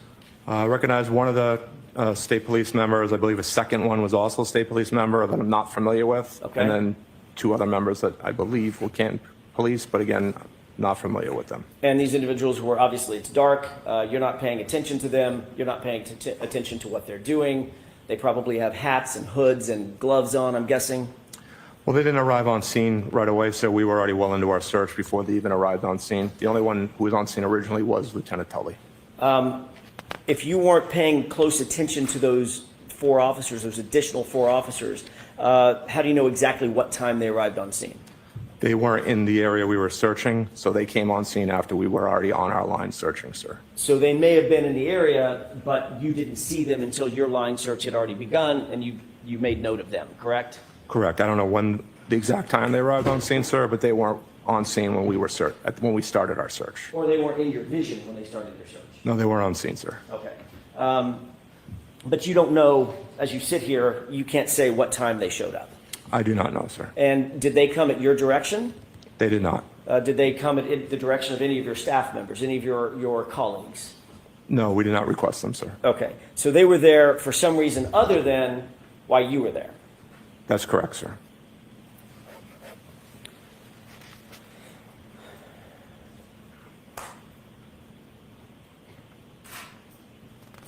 If I may have just a moment, Your Honor. Yes. These individuals, you noted they were either from, I think you said 2 from Massachusetts State Police and 2 from Canton Police, correct? Yeah, including Lieutenant Tully, it would probably be 3 MSP and 2 Canton Police, sir. Okay. Excluding Lieutenant Tully, who was working very closely with you, the other 4 individuals, they were in full uniform or they were plain clothes? Plain clothes, sir. And your focus, once you began your search, once you stood up the team, turned your cars around, and realized exactly the grid where you were going to search, that's what your focus was on, correct? Yeah, I was focused on our search area, correct, sir. And when you're searching a line, for instance, if it's a line that extends to your right or to your left, the search that you're conducting is literally right directly in front of you, correct? Well, you're always looking left or right because you're staying online with your teammates, so you always have a full view of the scene you're searching, sir. Understood. I'm not saying that you look down and never look up again, but I'm saying that your focus, the main focus of your search, is directly in front of you. That's why you do a line search, so you can take small steps, search in front of you, move forward, search in front of you as a line, almost an entity, a single entity moving forward, correct? That is best practice, yes, sir. That's how you make sure you don't miss an overturned leaf that you need to overturn, that there might be a knife under or a gun under or something like that, or a bullet casing, something like that, correct? Correct, sir. Or a tail light, right? Correct, sir. All right, so as your focus is, your world sort of collapses a little bit. Your focus is in front of you. You're obviously working with your team members left and right. You're moving forward very, very gently, very methodically, very technically as you move forward, and the whole line moves forward on that grid, correct? Correct, sir. So you're not necessarily paying attention to what's happening behind you, off in the distance, in the dark, to your left far, to your right far. That's not what your focus is on, at least at that moment, correct? No, sir. Our focus is forward as we're moving forward into our search area. Thank you. In addition to the 5 individuals, Lieutenant Tully included, and the other 4, there was also another person that made contact with you from 34th Airview, correct? Yes, when we first arrived on scene, someone had exited the residence onto the front steps, front porch area possibly of that mudroom. I'm sorry, I didn't mean to interrupt you. Of that mudroom, so that right door, the exit, the door closest to the garage, sir. Can you describe that person for us? It was an adult male wearing a hooded sweatshirt. Did that person approach you or one of your team members? No, he never left the front door area. Did he say anything to you or one of the team members? He asked if we were here for what happened earlier. We replied yes, and he turned and went back inside the residence. And as you sit here, you don't know who that person is? I do not, sir, no. But he's a male, I'm guessing middle-aged? It was not a child, sir. It was definitely an adult male, sir. Adult male wearing a hooded sweatshirt? Yes, sir. Thank you. You testified that you recovered, having a hard time speaking, it's been a long day. I apologize. let's try that again. You testified that you recovered a piece of plastic first before you recovered the shoe, or do I have that backwards? No, there was one piece of taillight located before the shoe, sir. Understood. You've also indicated that of the, I think you said 6 or 7 total pieces of plastic that were found, that all of those pieces of plastic and the shoe were found basically right next to each other, correct? I don't know the exact distances, but they weren't too far apart, some several inches to others maybe a foot or two. I don't know the exact distances, sir. Without assigning an exact measurement down to the millimeter, Lieutenant, you've earlier indicated that all of the pieces and the shoe, relative to each other, it's just relative to each other, were found within a foot or so of each other, correct? Eyeball, again, as the distance I just said, sir, from inches to maybe a couple of feet. I know they all are geomarked with exact coordinates that, could be measured out at a later time, which again would have been at the purview of the detectives, but we did not measure them. Again, all eyeball that night. Understood. When I say, and it may have been a bad question on my part, Lieutenant, and if it was, I apologize. When I say a foot, within a foot of each other, I don't mean a foot apart. All of them you've earlier testified would be inside of a foot total, correct? Or maybe 2 feet now? I don't think they'd be quite that close, sir. I think they were maybe in between each item, sir, or close to it. I have just a moment, Your Honor.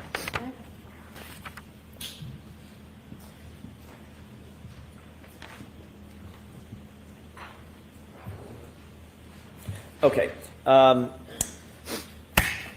I know this isn't necessarily a memorization contest about your prior testimony, but do you remember testifying about this specific issue? Here I go again. I can't speak. This specific issue about a year ago, back in 2022 at a grand jury? Yes, I did, sir. Okay. Do you remember exactly how you described where everything was with relative, May 5th, as a matter of fact, at the grand jury, Okay. relative to each other? Do you remember how you testified exactly? I believe I said within a few inches or a foot away. Yes, sir. You have excellent memory. You've rattled off times and dates like I've never seen before. So it's exactly what you said. So within a few inches of each other, maybe a foot is what you said, correct? That's what I said, yes, sir. Okay, so if it's maybe within a foot, this is an 11 and a half by 8 and a half piece of paper, maybe an area a little larger than this, correct? Correct, sir. Okay.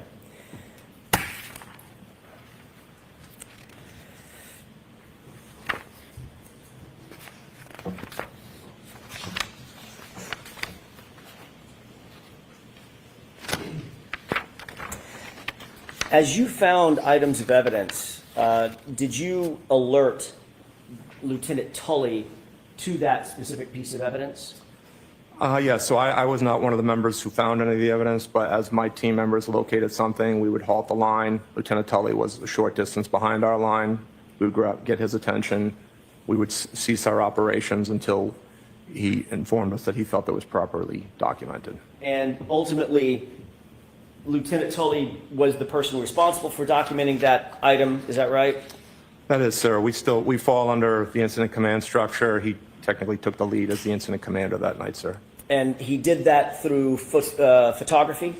Yes, sir. So you saw him taking pictures of the items in their place once they were found, correct? Yeah, I believe he was the one taking photographs, sir. And by definition, Lieutenant, as a search like this is being conducted, unfortunately, moving snow means possibly moving the items themselves, correct? Potentially, yes, sir. They might end up in a shovel full of snow, you turn it upside down. That's not what a piece of evidence was to begin with, correct? Correct. It's been moved at that point. But in this case, nearly all of the pieces that you did find, including the shoe, were nearly next to each other, meaning within inches of one another, correct? I don't know the exact distance again, sir, ballpark eye distance, but again, that is why we provided the GPS coordinates of each location, because we did stamp those with a handheld GPS as we found items of evidence, and all those locations were turned over with our report to be measured at the desire of the detectives, sir. certainly using that very impressive memory of yours, your memory back in May of 2022, May 5th of 2022, was that they were within inches of each other. I believe that's what I stated, yes, sir. Okay.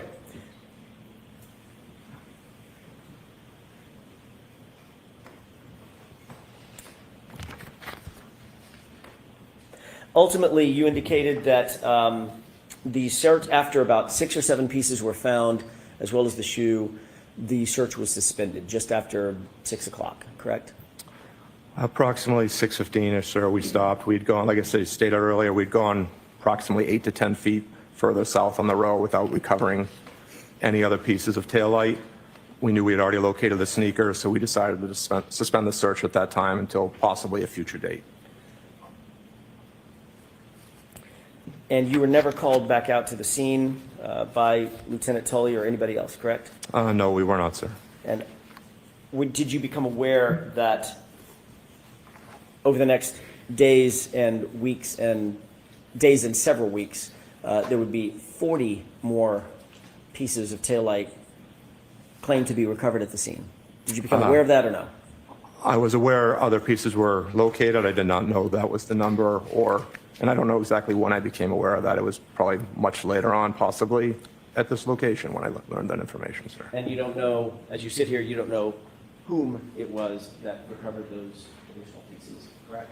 No, I've never seen the evidence log, sir. And you don't know when those additional pieces were claimed to have been recovered? I do not know.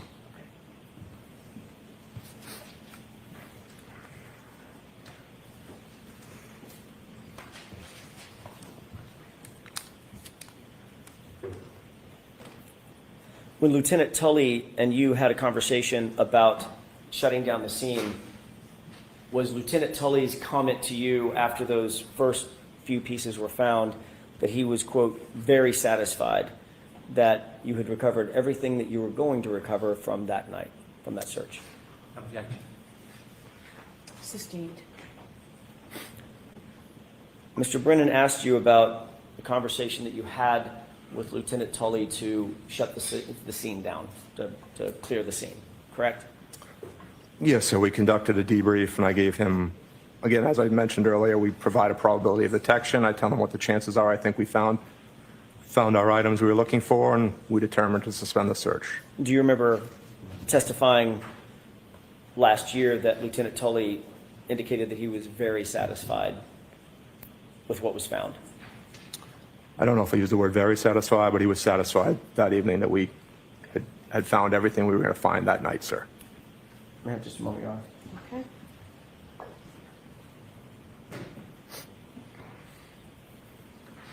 Do you remember exactly what you indicated Lieutenant Tully's words were as you sit here? I believe, yes, he was satisfied with the search. I just don't know if he used the word very satisfied or not, sir. Would it refresh your recollection to take a look at your transcript? I'm sure it will, sir. It's the one thing you didn't remember. Man. Thank you. Highlighted portion, Lieutenant. Thank you, sir.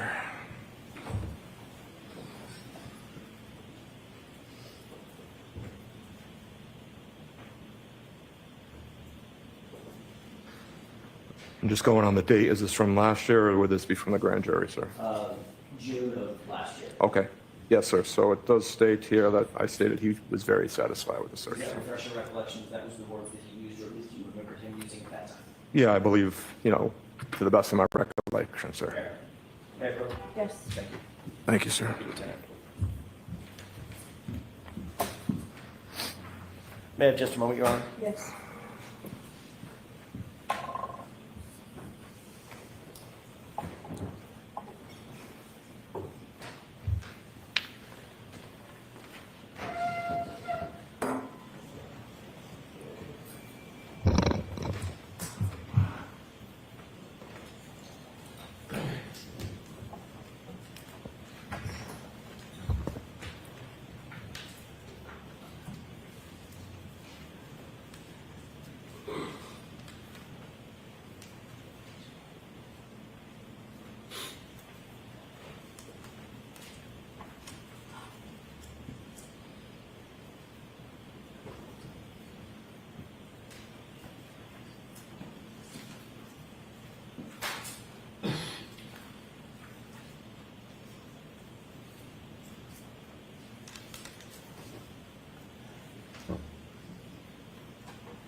Lieutenant, there was one other thing that I wanted to ask you about, which is you had indicated to Lieutenant Tully at some point close to 6 p.m. or so, it would be helpful if you and your team had a photograph of what it was you were looking for, correct? Yeah, I believe after we found the first piece or two, I asked him if he had a photograph that we could look at just to see how large of an area, how large of a piece we were looking for, sir, yes. Fine.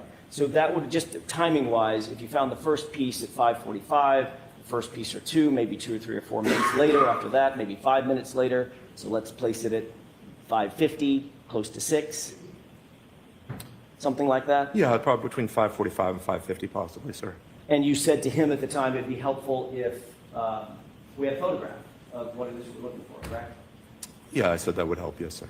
And Lieutenant Tully told you that the vehicle did not have a photograph because it was still en route from Dayton being transported to Canada, right? He did say he did not have a photograph and it was being towed back. Okay. Thank you, Lieutenant. Thank you, sir. Okay, Mr. Brennan. Thank you.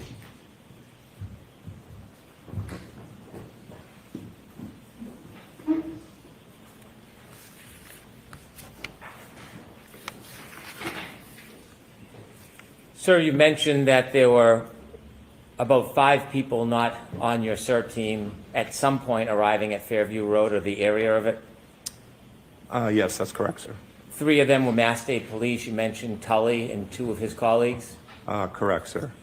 Did you see anybody taking photographs of the items that you found? Yes, Lieutenant Tully was taking photographs while we were there, sir. And did you see somebody putting the items in bags? Yes, they did, sir. Was that one of the 2 people that were with Lieutenant Tully? Yes, correct, sir. And you mentioned there were 2 Canton police officers. Were they part of the search? They were not, sir, no. Were they on the grid? They were not, sir. Did you ever see them in the area on the grid? I did not, no, sir. They were there. Were they involved in any way in the crowd? They weren't the only people that ever came on scene other than us, and those local officers were at some point. The media did arrive on scene. When you say on scene, is on scene different than on the grid? Correct, just in the general vicinity, sir. Did you know what the Canton police officers were doing? I do not know, sir. Did you ever see either of them ever come on your grid? They did not know, sir. Did you ever see anybody place or toss or throw anything onto your grid? I'll allow it. Did you ever see anybody place or toss or throw anything onto your grid? I did not know, sir. Did you ever see anybody intrude on the grid and leave an item? Choose a different word. Did you ever see anybody physically intrude upon your grid? No, no one did that, sir. You were asked about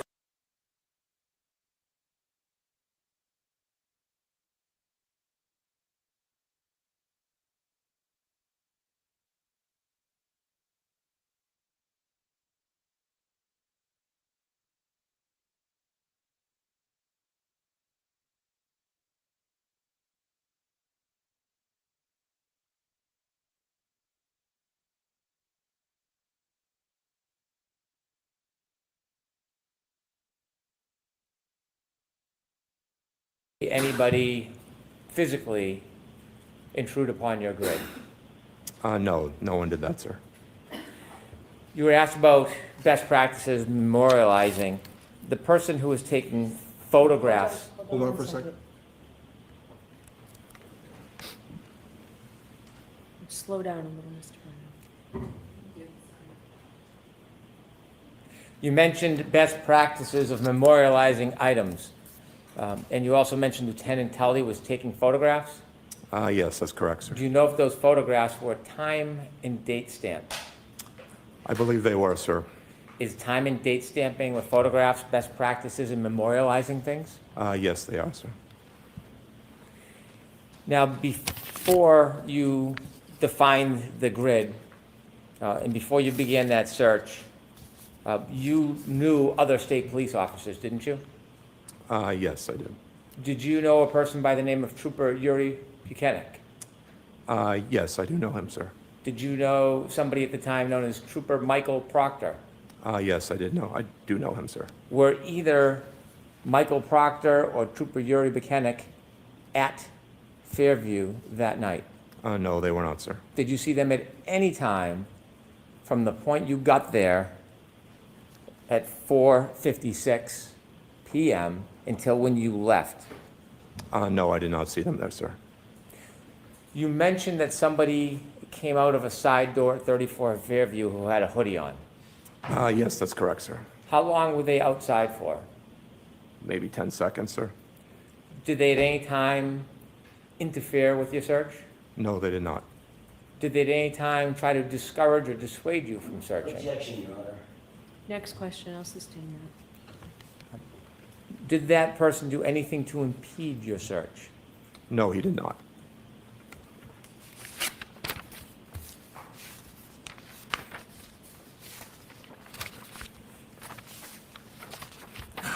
You were asked about your conversation with Trooper Tully, Yes, sir. and he mentioned, or you characterized, he was very satisfied that what you had found, everything you were going to locate at that time. That's correct, sir. Did he ever suggest that he expected that you would not find anything else? No, he did not. Did he ever suggest that there was no other trace evidence there? No, he did not. Was there a discussion that he or you or other people may come back to search further at a different time? We offered to come back at a later date, and, he just accepted our offer, but we were never contacted to come back, sir. When you offered to come back, was that based on your assessment that it was a difficult area to search? Correct. Again, as we talked about probability of detection, we'll base it on 10 different categories, give him a baseline percentage chance of it. Would we have found what we were looking for? I told him there was a good chance we did not locate all the evidence, asked him if he wanted us to come back at a later date, sir. And when you mentioned that you couldn't finish the search because of the grass, tell us a little bit about what made it difficult because of the grass. Even using the push brooms, we couldn't properly move the snow off the grass as we were moving it. And with the dark, even the headlamps, I didn't feel like we were clearing it enough to continue searching it. I think our best efforts would be to focus on the street, because I was more concerned about eventually the plow coming in, clearing curb to curb, and moving any evidence that was on the street. My thought was, if with the grass not being able to properly clear it, at least that would be contained to be searched at a later date as the snow melted. And given those assessments, is that some of those reasons why you offered to come back? Yes, sir. I've shown you some photographs you've identified about some of the pieces that you found or the pieces that you found that night. I'd like to show those photographs to the jury. Okay. If we could show Exhibit 73, please.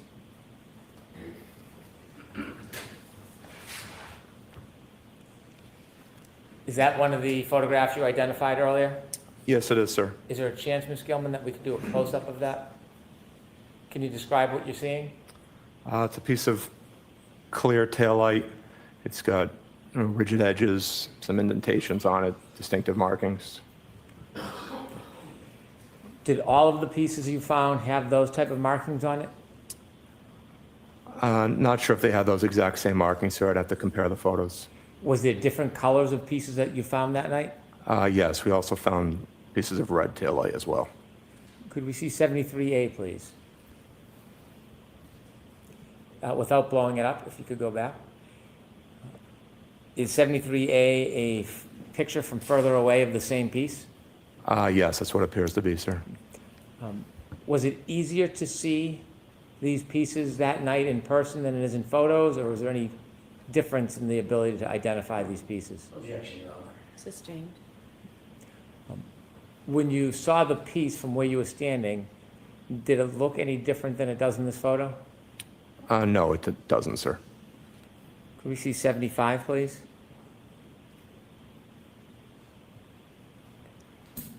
In that picture from this perspective, can you see any pieces of taillight?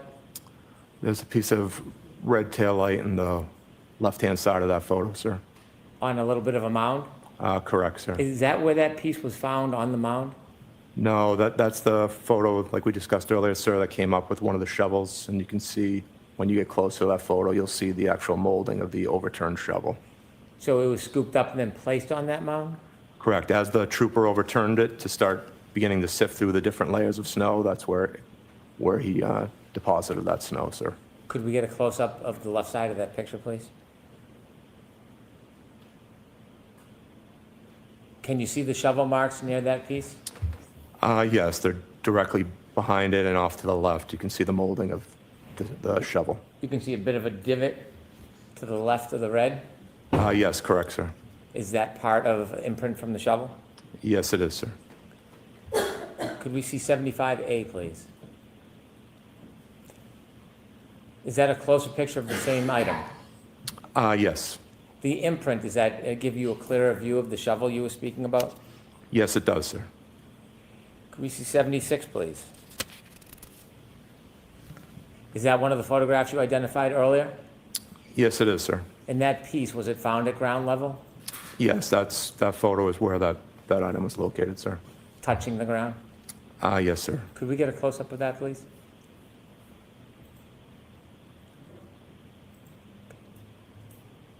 And if we could have 76A, please. Is that a picture of the same item? Yes, it is. Just zoomed in, sir. You can close that, please, and turn the lights on. Thank you. To be clear on the timeline, your colleague arrived, first colleague arrived at what time? 4:54 p.m., sir. And you arrived at? 4:56. You mentioned that it looked like fresh snow. Yes, sir. The area we searched was fresh, undisturbed snow. And when you got there at 4:56, when you described fresh, undisturbed snow, is that your impression when you first got there at 4:56? Yes, I had realized that the plow had not cleared curb to curb. You began your actual search at what time? Right around 5:20, we wound up again. We moved a couple of our cruisers around just to add extra headlights, extra lighting on the scene itself. And the first piece of evidence was found at what time? 5:45, sir. Your area that you searched, did you say it was 8 to 10 feet? No, sir. The area marked off was just over approximately 60 feet. We had gone about 8 to 10 feet towards the end of the search without locating any more items, and that's where when we suspended the search. How much of your focus was near the street area? Only 99% of it, sir. As soon as we got to the grass and realized we couldn't clear it properly, my main focus was on that street, just again because I was concerned about the plow coming through at a later time. You were worried that if you didn't finish the street, there could be some impact from plowing? Yes, sir. And did you say 99% was the street area? Yeah, approximately, sir. Thank you very much. Anything, Mr. Jackson? Yes, briefly. So the search went approximately 60 feet? That's the area I marked off, sir. And in that 60 feet, you started close to or adjacent to the front door, correct? Correct, sir. And in that 60 feet, you were doing the type of search that we described earlier, and you described earlier, about going just a few paces at a time and starting to move material out of the way to try to get down to the surface, correct? Yes, sir. All working together. Yes, sir. And you did not find 40 pieces of taillight at or near or on that street or the lawn or any place else, correct? Yeah, I don't know the overall number, sir, but And neither did your colleagues. correct, sir. We've never been notified how much has been located. The only thing that you found was concentrated in one area, maybe a foot or 2 feet in diameter. You said 6 or 7 pieces and a shoe, correct? That's what we located. Yes, sir. You didn't find a black baseball cap, correct? We did not know, sir. And in the photographs that we've seen, that's clearly not undisturbed snow, correct? The photographs are us moving after having moved the snow, sir. Some of it is y'all moving the snow. Some of it is disturbed snow on the street or at the curb, correct? After we had moved it, yes, sir. You indicated that Trooper Proctor and Trooper Buchnick You know both of them, correct? I know who they are, yes, sir. Or know who they are.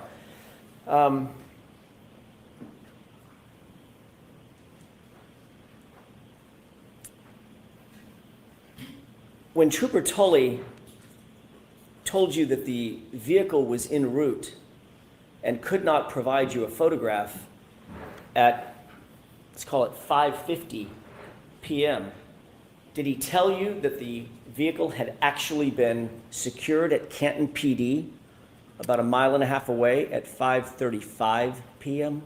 No, he did not say that, sir. Did you know through any other means that that vehicle was just a mile and a half away at 5:35 p.m. before you ever found the first piece of tail end? Did you know that? I did not know what time it arrived, sir. Thank you. Do you know what time Trooper Tully told you he did not have a photograph? It was sometime after we found the first piece, sir, so sometime after 5:45, sir. Thank you. All right. That's all I have.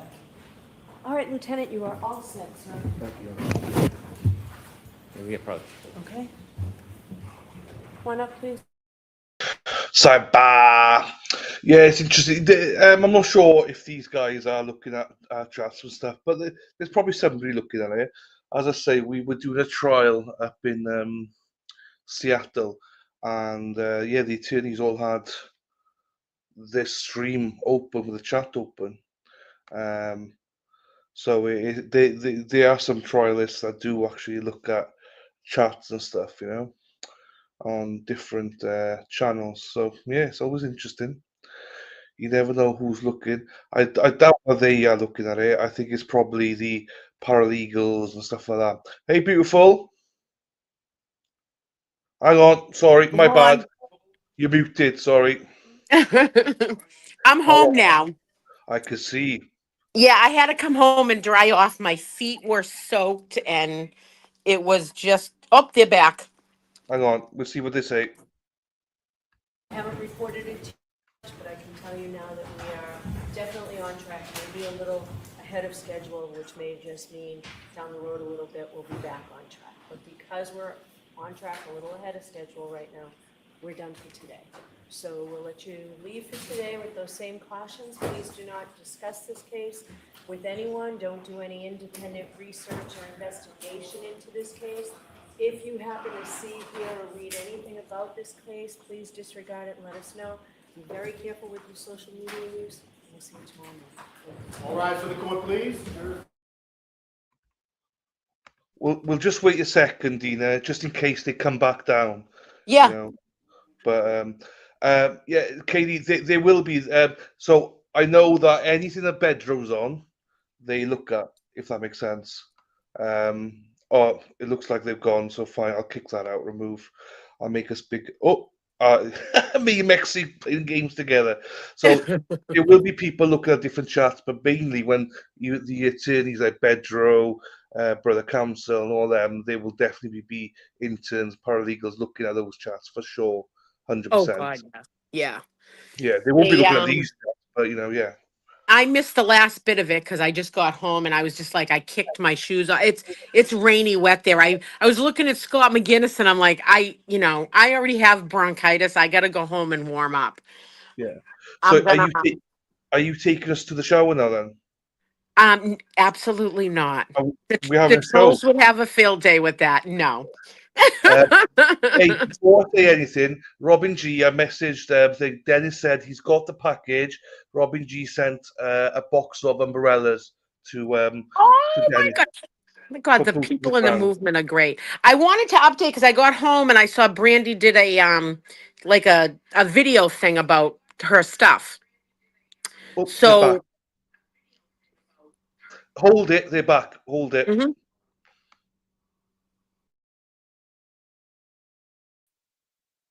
Sidebar and make sure all the redactions are appropriate so we can at least square away that issue. Okay? Yes, Your Honor. All right, thank you.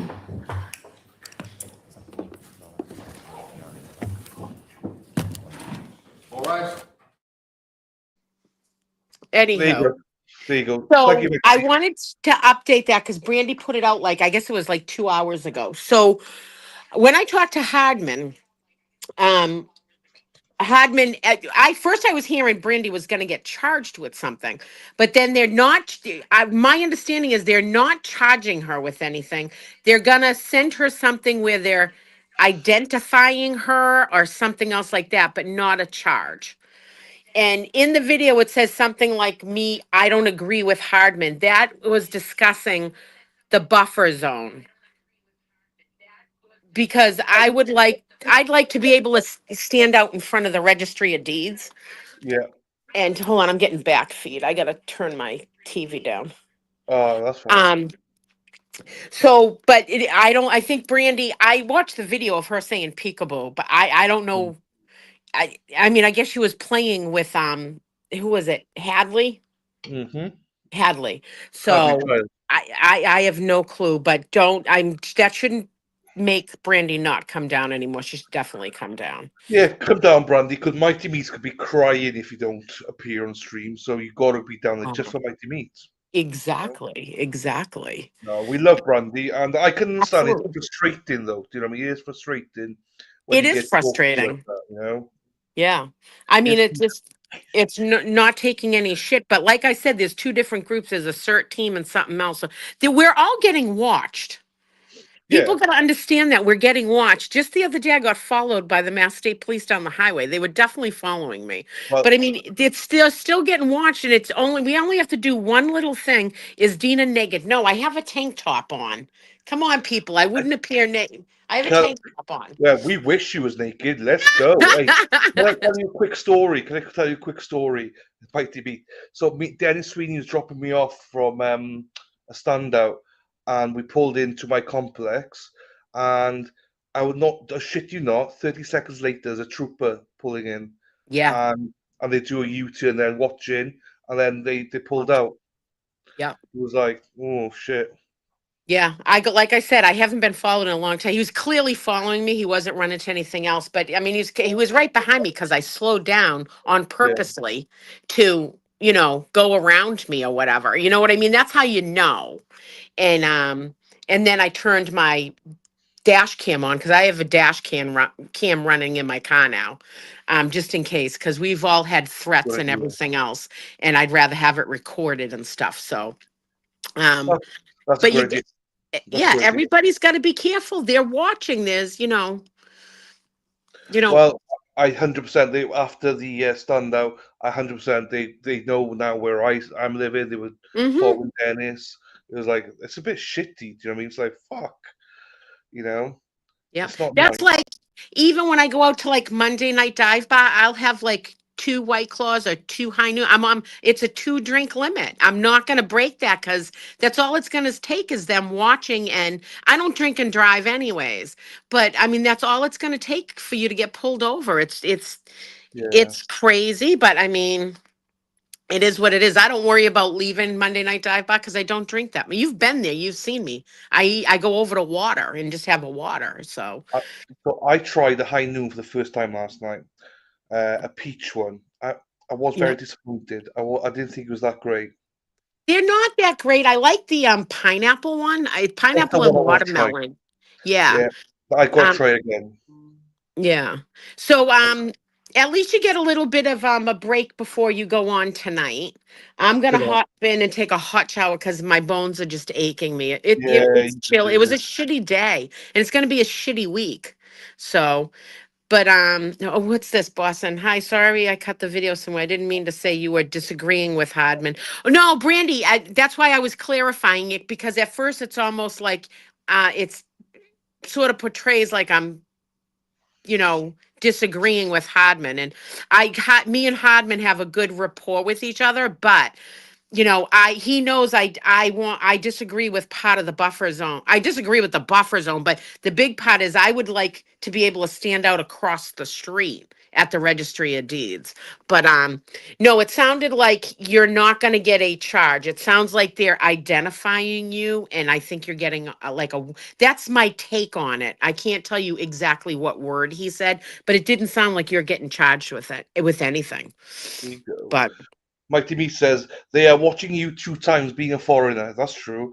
Watch Radio, man. And if you need anything, you know how to contact me or DM. you my number since you're in the States now. Thanks, Mighty Meat. Appreciate you, brother. You So have to be extra careful, Dylan, because you're from another country. If anything happens or you're involved in anything, they can they can deport you right away, and you might never be able to come back into this country. yeah, and I need to get I mean, married. you won't be exactly. You won't be able to get married here. It's not So good.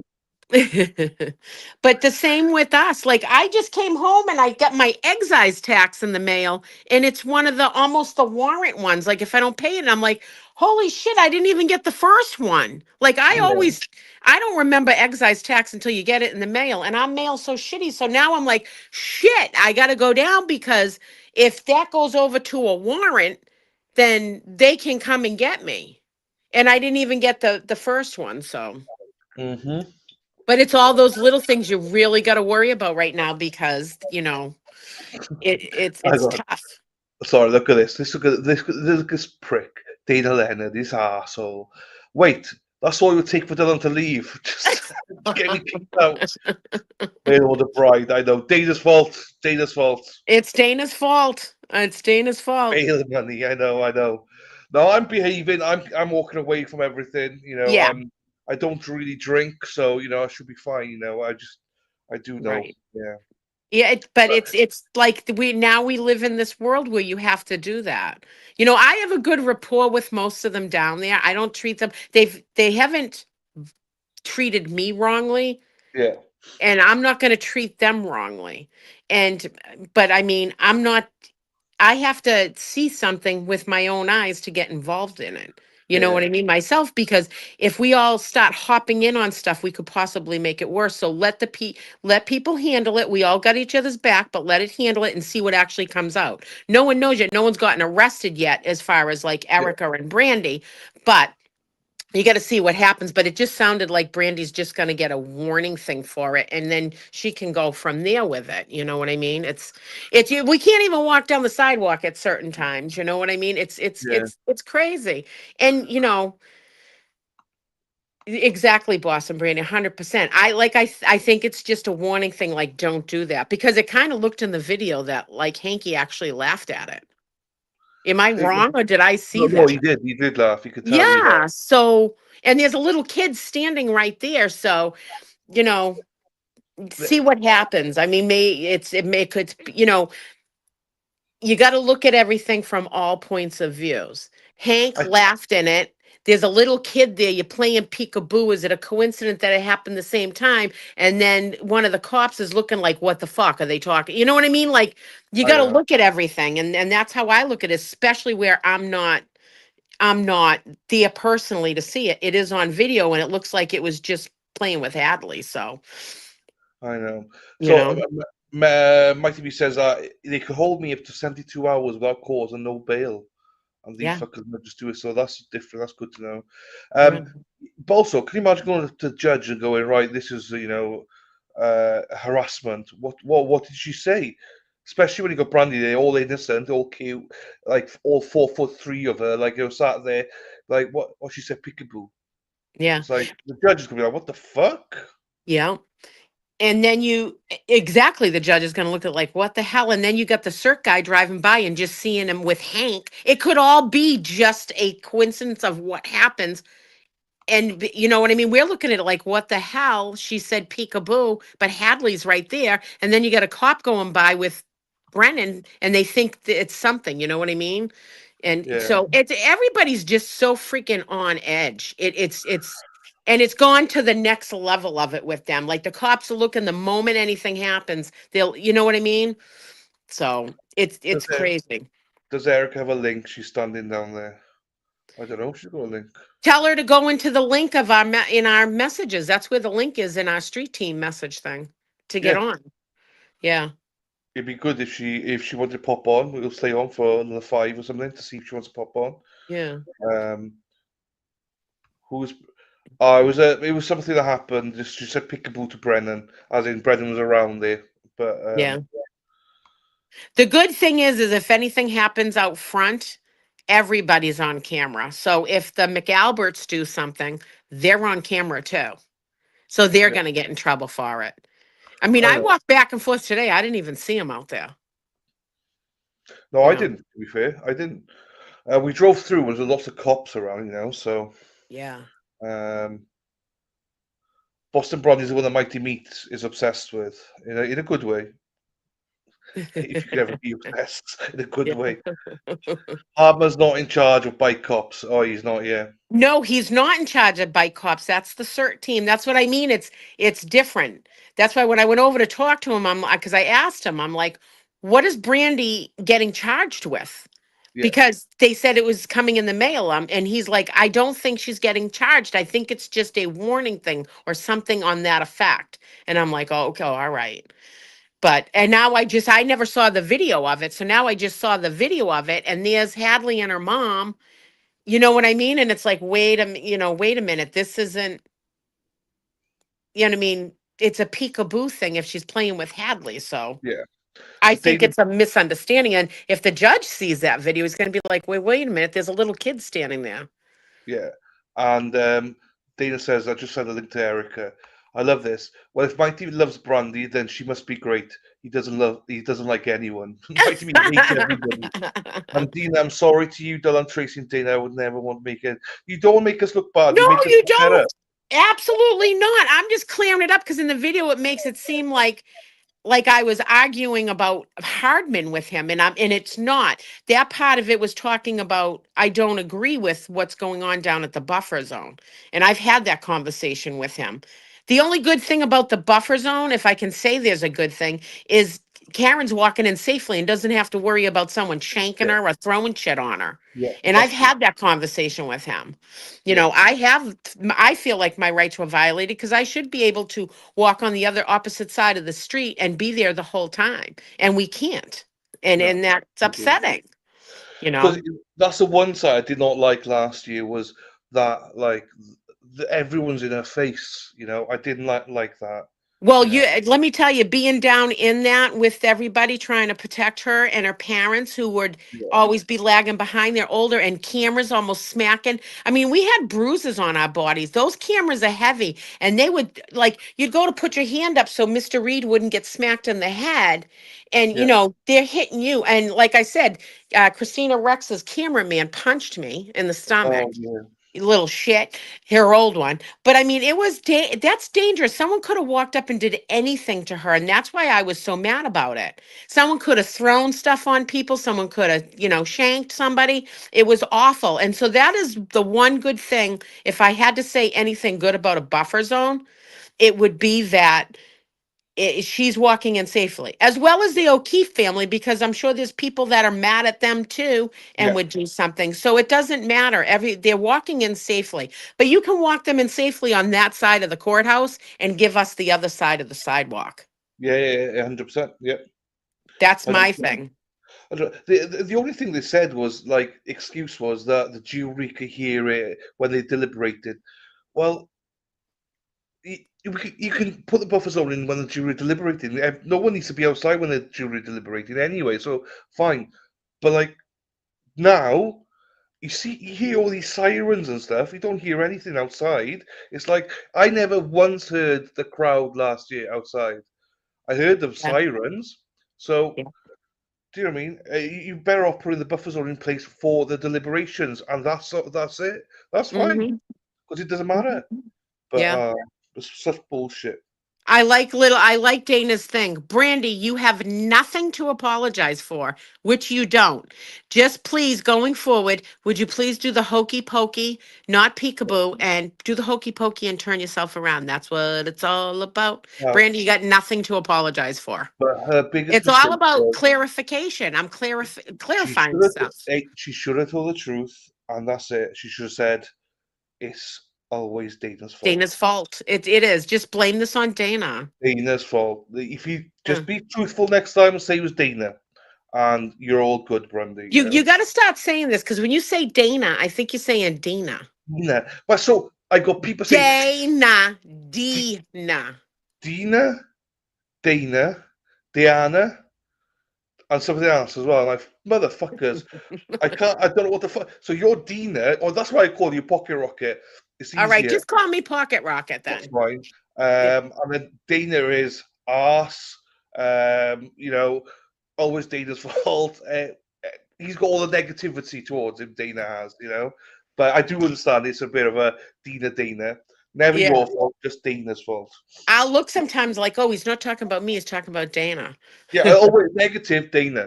Always. And I just learned today, I didn't know this. I have AAA gold. Well, you get if you have AAA, they can bail you out of jail.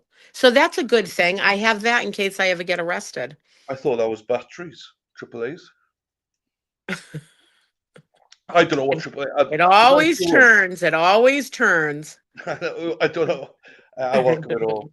No, yeah, you got different things to what we have here, like trunk, boot, you know. So I know. Fanny pack.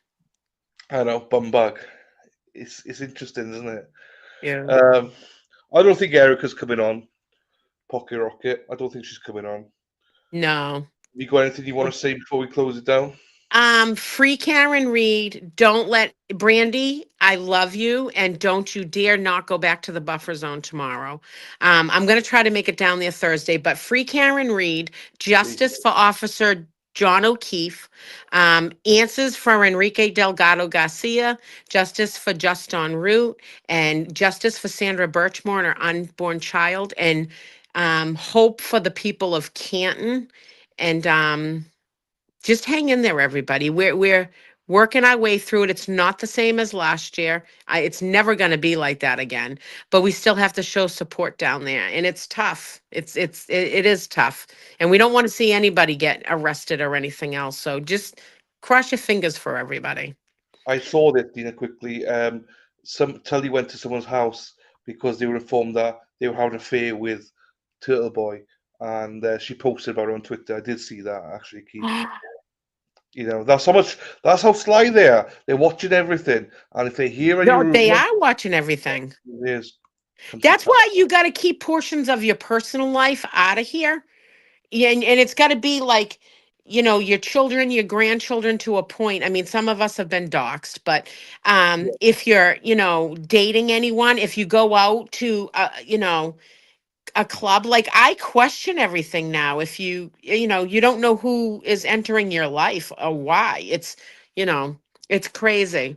I When know. when you go to a store and someone walks up to you and be like, hi, like, and they want to talk to you about it, like, are they talking to you as a free Karen Reed person or an anti-free Karen Reed person? Everywhere you go, you get a film. Like I said, when I get up in the morning, I got to go out to my car. I get my keys locked in between my fingers in case I got to punch somebody. I got to check my tires. You got to check I got to look around to see in the bushes if anybody's around. It's scary. I make sure I park where my neighbors' ring cams can catch everything. Yeah. I have certain. I was going to say Dennis had his wheels deflated this morning as well. So yeah. I mean, you just never know what people are doing. The good thing is, like on my car, it's locked. So you need a lug nut unlocker in order to even touch my wheels where people have had their lug nuts loosened. And that's fucking dangerous. I mean, you can kill someone. No, So, keep the kids there. Hopefully they never go after Vinny and the kids, but yeah, you never know. Yeah. And it's done in such a weird fucking way, like where they don't get caught. Do you know what I mean? Like they do shit in weird ways where, people think we're cuckoo for thinking like how we do, but you have to because we've seen what happens. It's insane. Like Meredith just had someone with credit cards and stuff. Like they're coming at us every which way. And especially if you're really vocal in this movement. they're It's, insane. They're insane. Yeah. I've gone quiet on Twitter because it's like it's not worth it. I got doxxed. My nieces got doxxed. It was like, you know what? It's not worth it. Do you know what I mean? Whatever, people can do whatever they want. I'm not. I'm out. But yeah, you expect some stuff, but I mean, right? Why do they go that far? I don't get it. Yeah. But no, that's why I always got security with me. I got Brenda. She comes with me everywhere. Brenda Sweeney. She'll wreck somebody. I know. Don't fuck about with Brenda. I'll tell you a story, Legacy Place. So Brenda was at the car. All I could feel, when you could feel daggers on you. Do you know what I mean? And Brenda was looking at me. She's ready to go. Do you know what I mean? So when Brenda's ready to go, she gives you the eyes, and it's like the finger comes up. It's like, Yep. right, everybody, I gotta go. Brenda's calling. But the funny thing was, Dennis was chatting, and all I could see was a beeline. Brenda marching over, grabbing Dennis. She don't take no shit, that woman. She's a I loved strong it. woman. I loved it. I love that though. It's like grabbing you, just come on. I was like, yes, let's go. Um, Check your DMs for me in 5 minutes when I finish. Okay, Cheryl, you're welcome. Scott McGinnis has your cup because I won't be down there tomorrow. no I'm worries. gonna try to do everything I gotta do so Thursday I can go down for the big movement thing.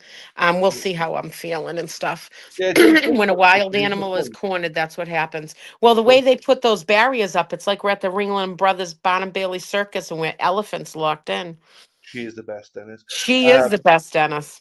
I know. He's the best as well, but we don't say that. Oh yeah, yeah. Right, let's call it a day then, shall we? So I'm not sure who's going live in the morning, but somebody will be going live in the morning. Dina Someone will will be back till next Yeah. Tuesday. And then, yeah, we'll take you from there. So, Yeah. And I love you all and everybody stay safe and take care and I'll see you guys. Actually, you're going on tonight, Dylan, so. yeah, Resist the Silence tonight. Yeah. So, oh shit, Okay. yeah, Resist the Silence tonight with a beautiful Tracy. Yeah. And And don't forget, people, I Dana's did a little seminar if you're just joining on what women should know about their car. go back, watch it, and Yeah. Dina's preaching. So, we love it. We love it. We love you, and we shall see you soon, my darling. All right. Free Karen Reed. No Bye. worries. Ta, my darling. Take care. Right, and that's me off as well, people. Fuck, my double chin's in shot. Shit. Right, there you go. Let's put it there. Oh, there's a dive bar tonight in New Bedford at the Dipper as well, if you want to go to that as well. No, Mexi's here tomorrow, Dina. Mexi's here tomorrow. So she is here tomorrow, so don't worry. I'm not sure who's going to be live actually at the buffer zone in the morning. We'll sort something out. Right, see you all tonight, 6:30. Resistance Silence with a beautiful Tracy. Full stop. And I think Dana's going to be there somewhere. So anyway, see you all later. Take care. Have a good evening.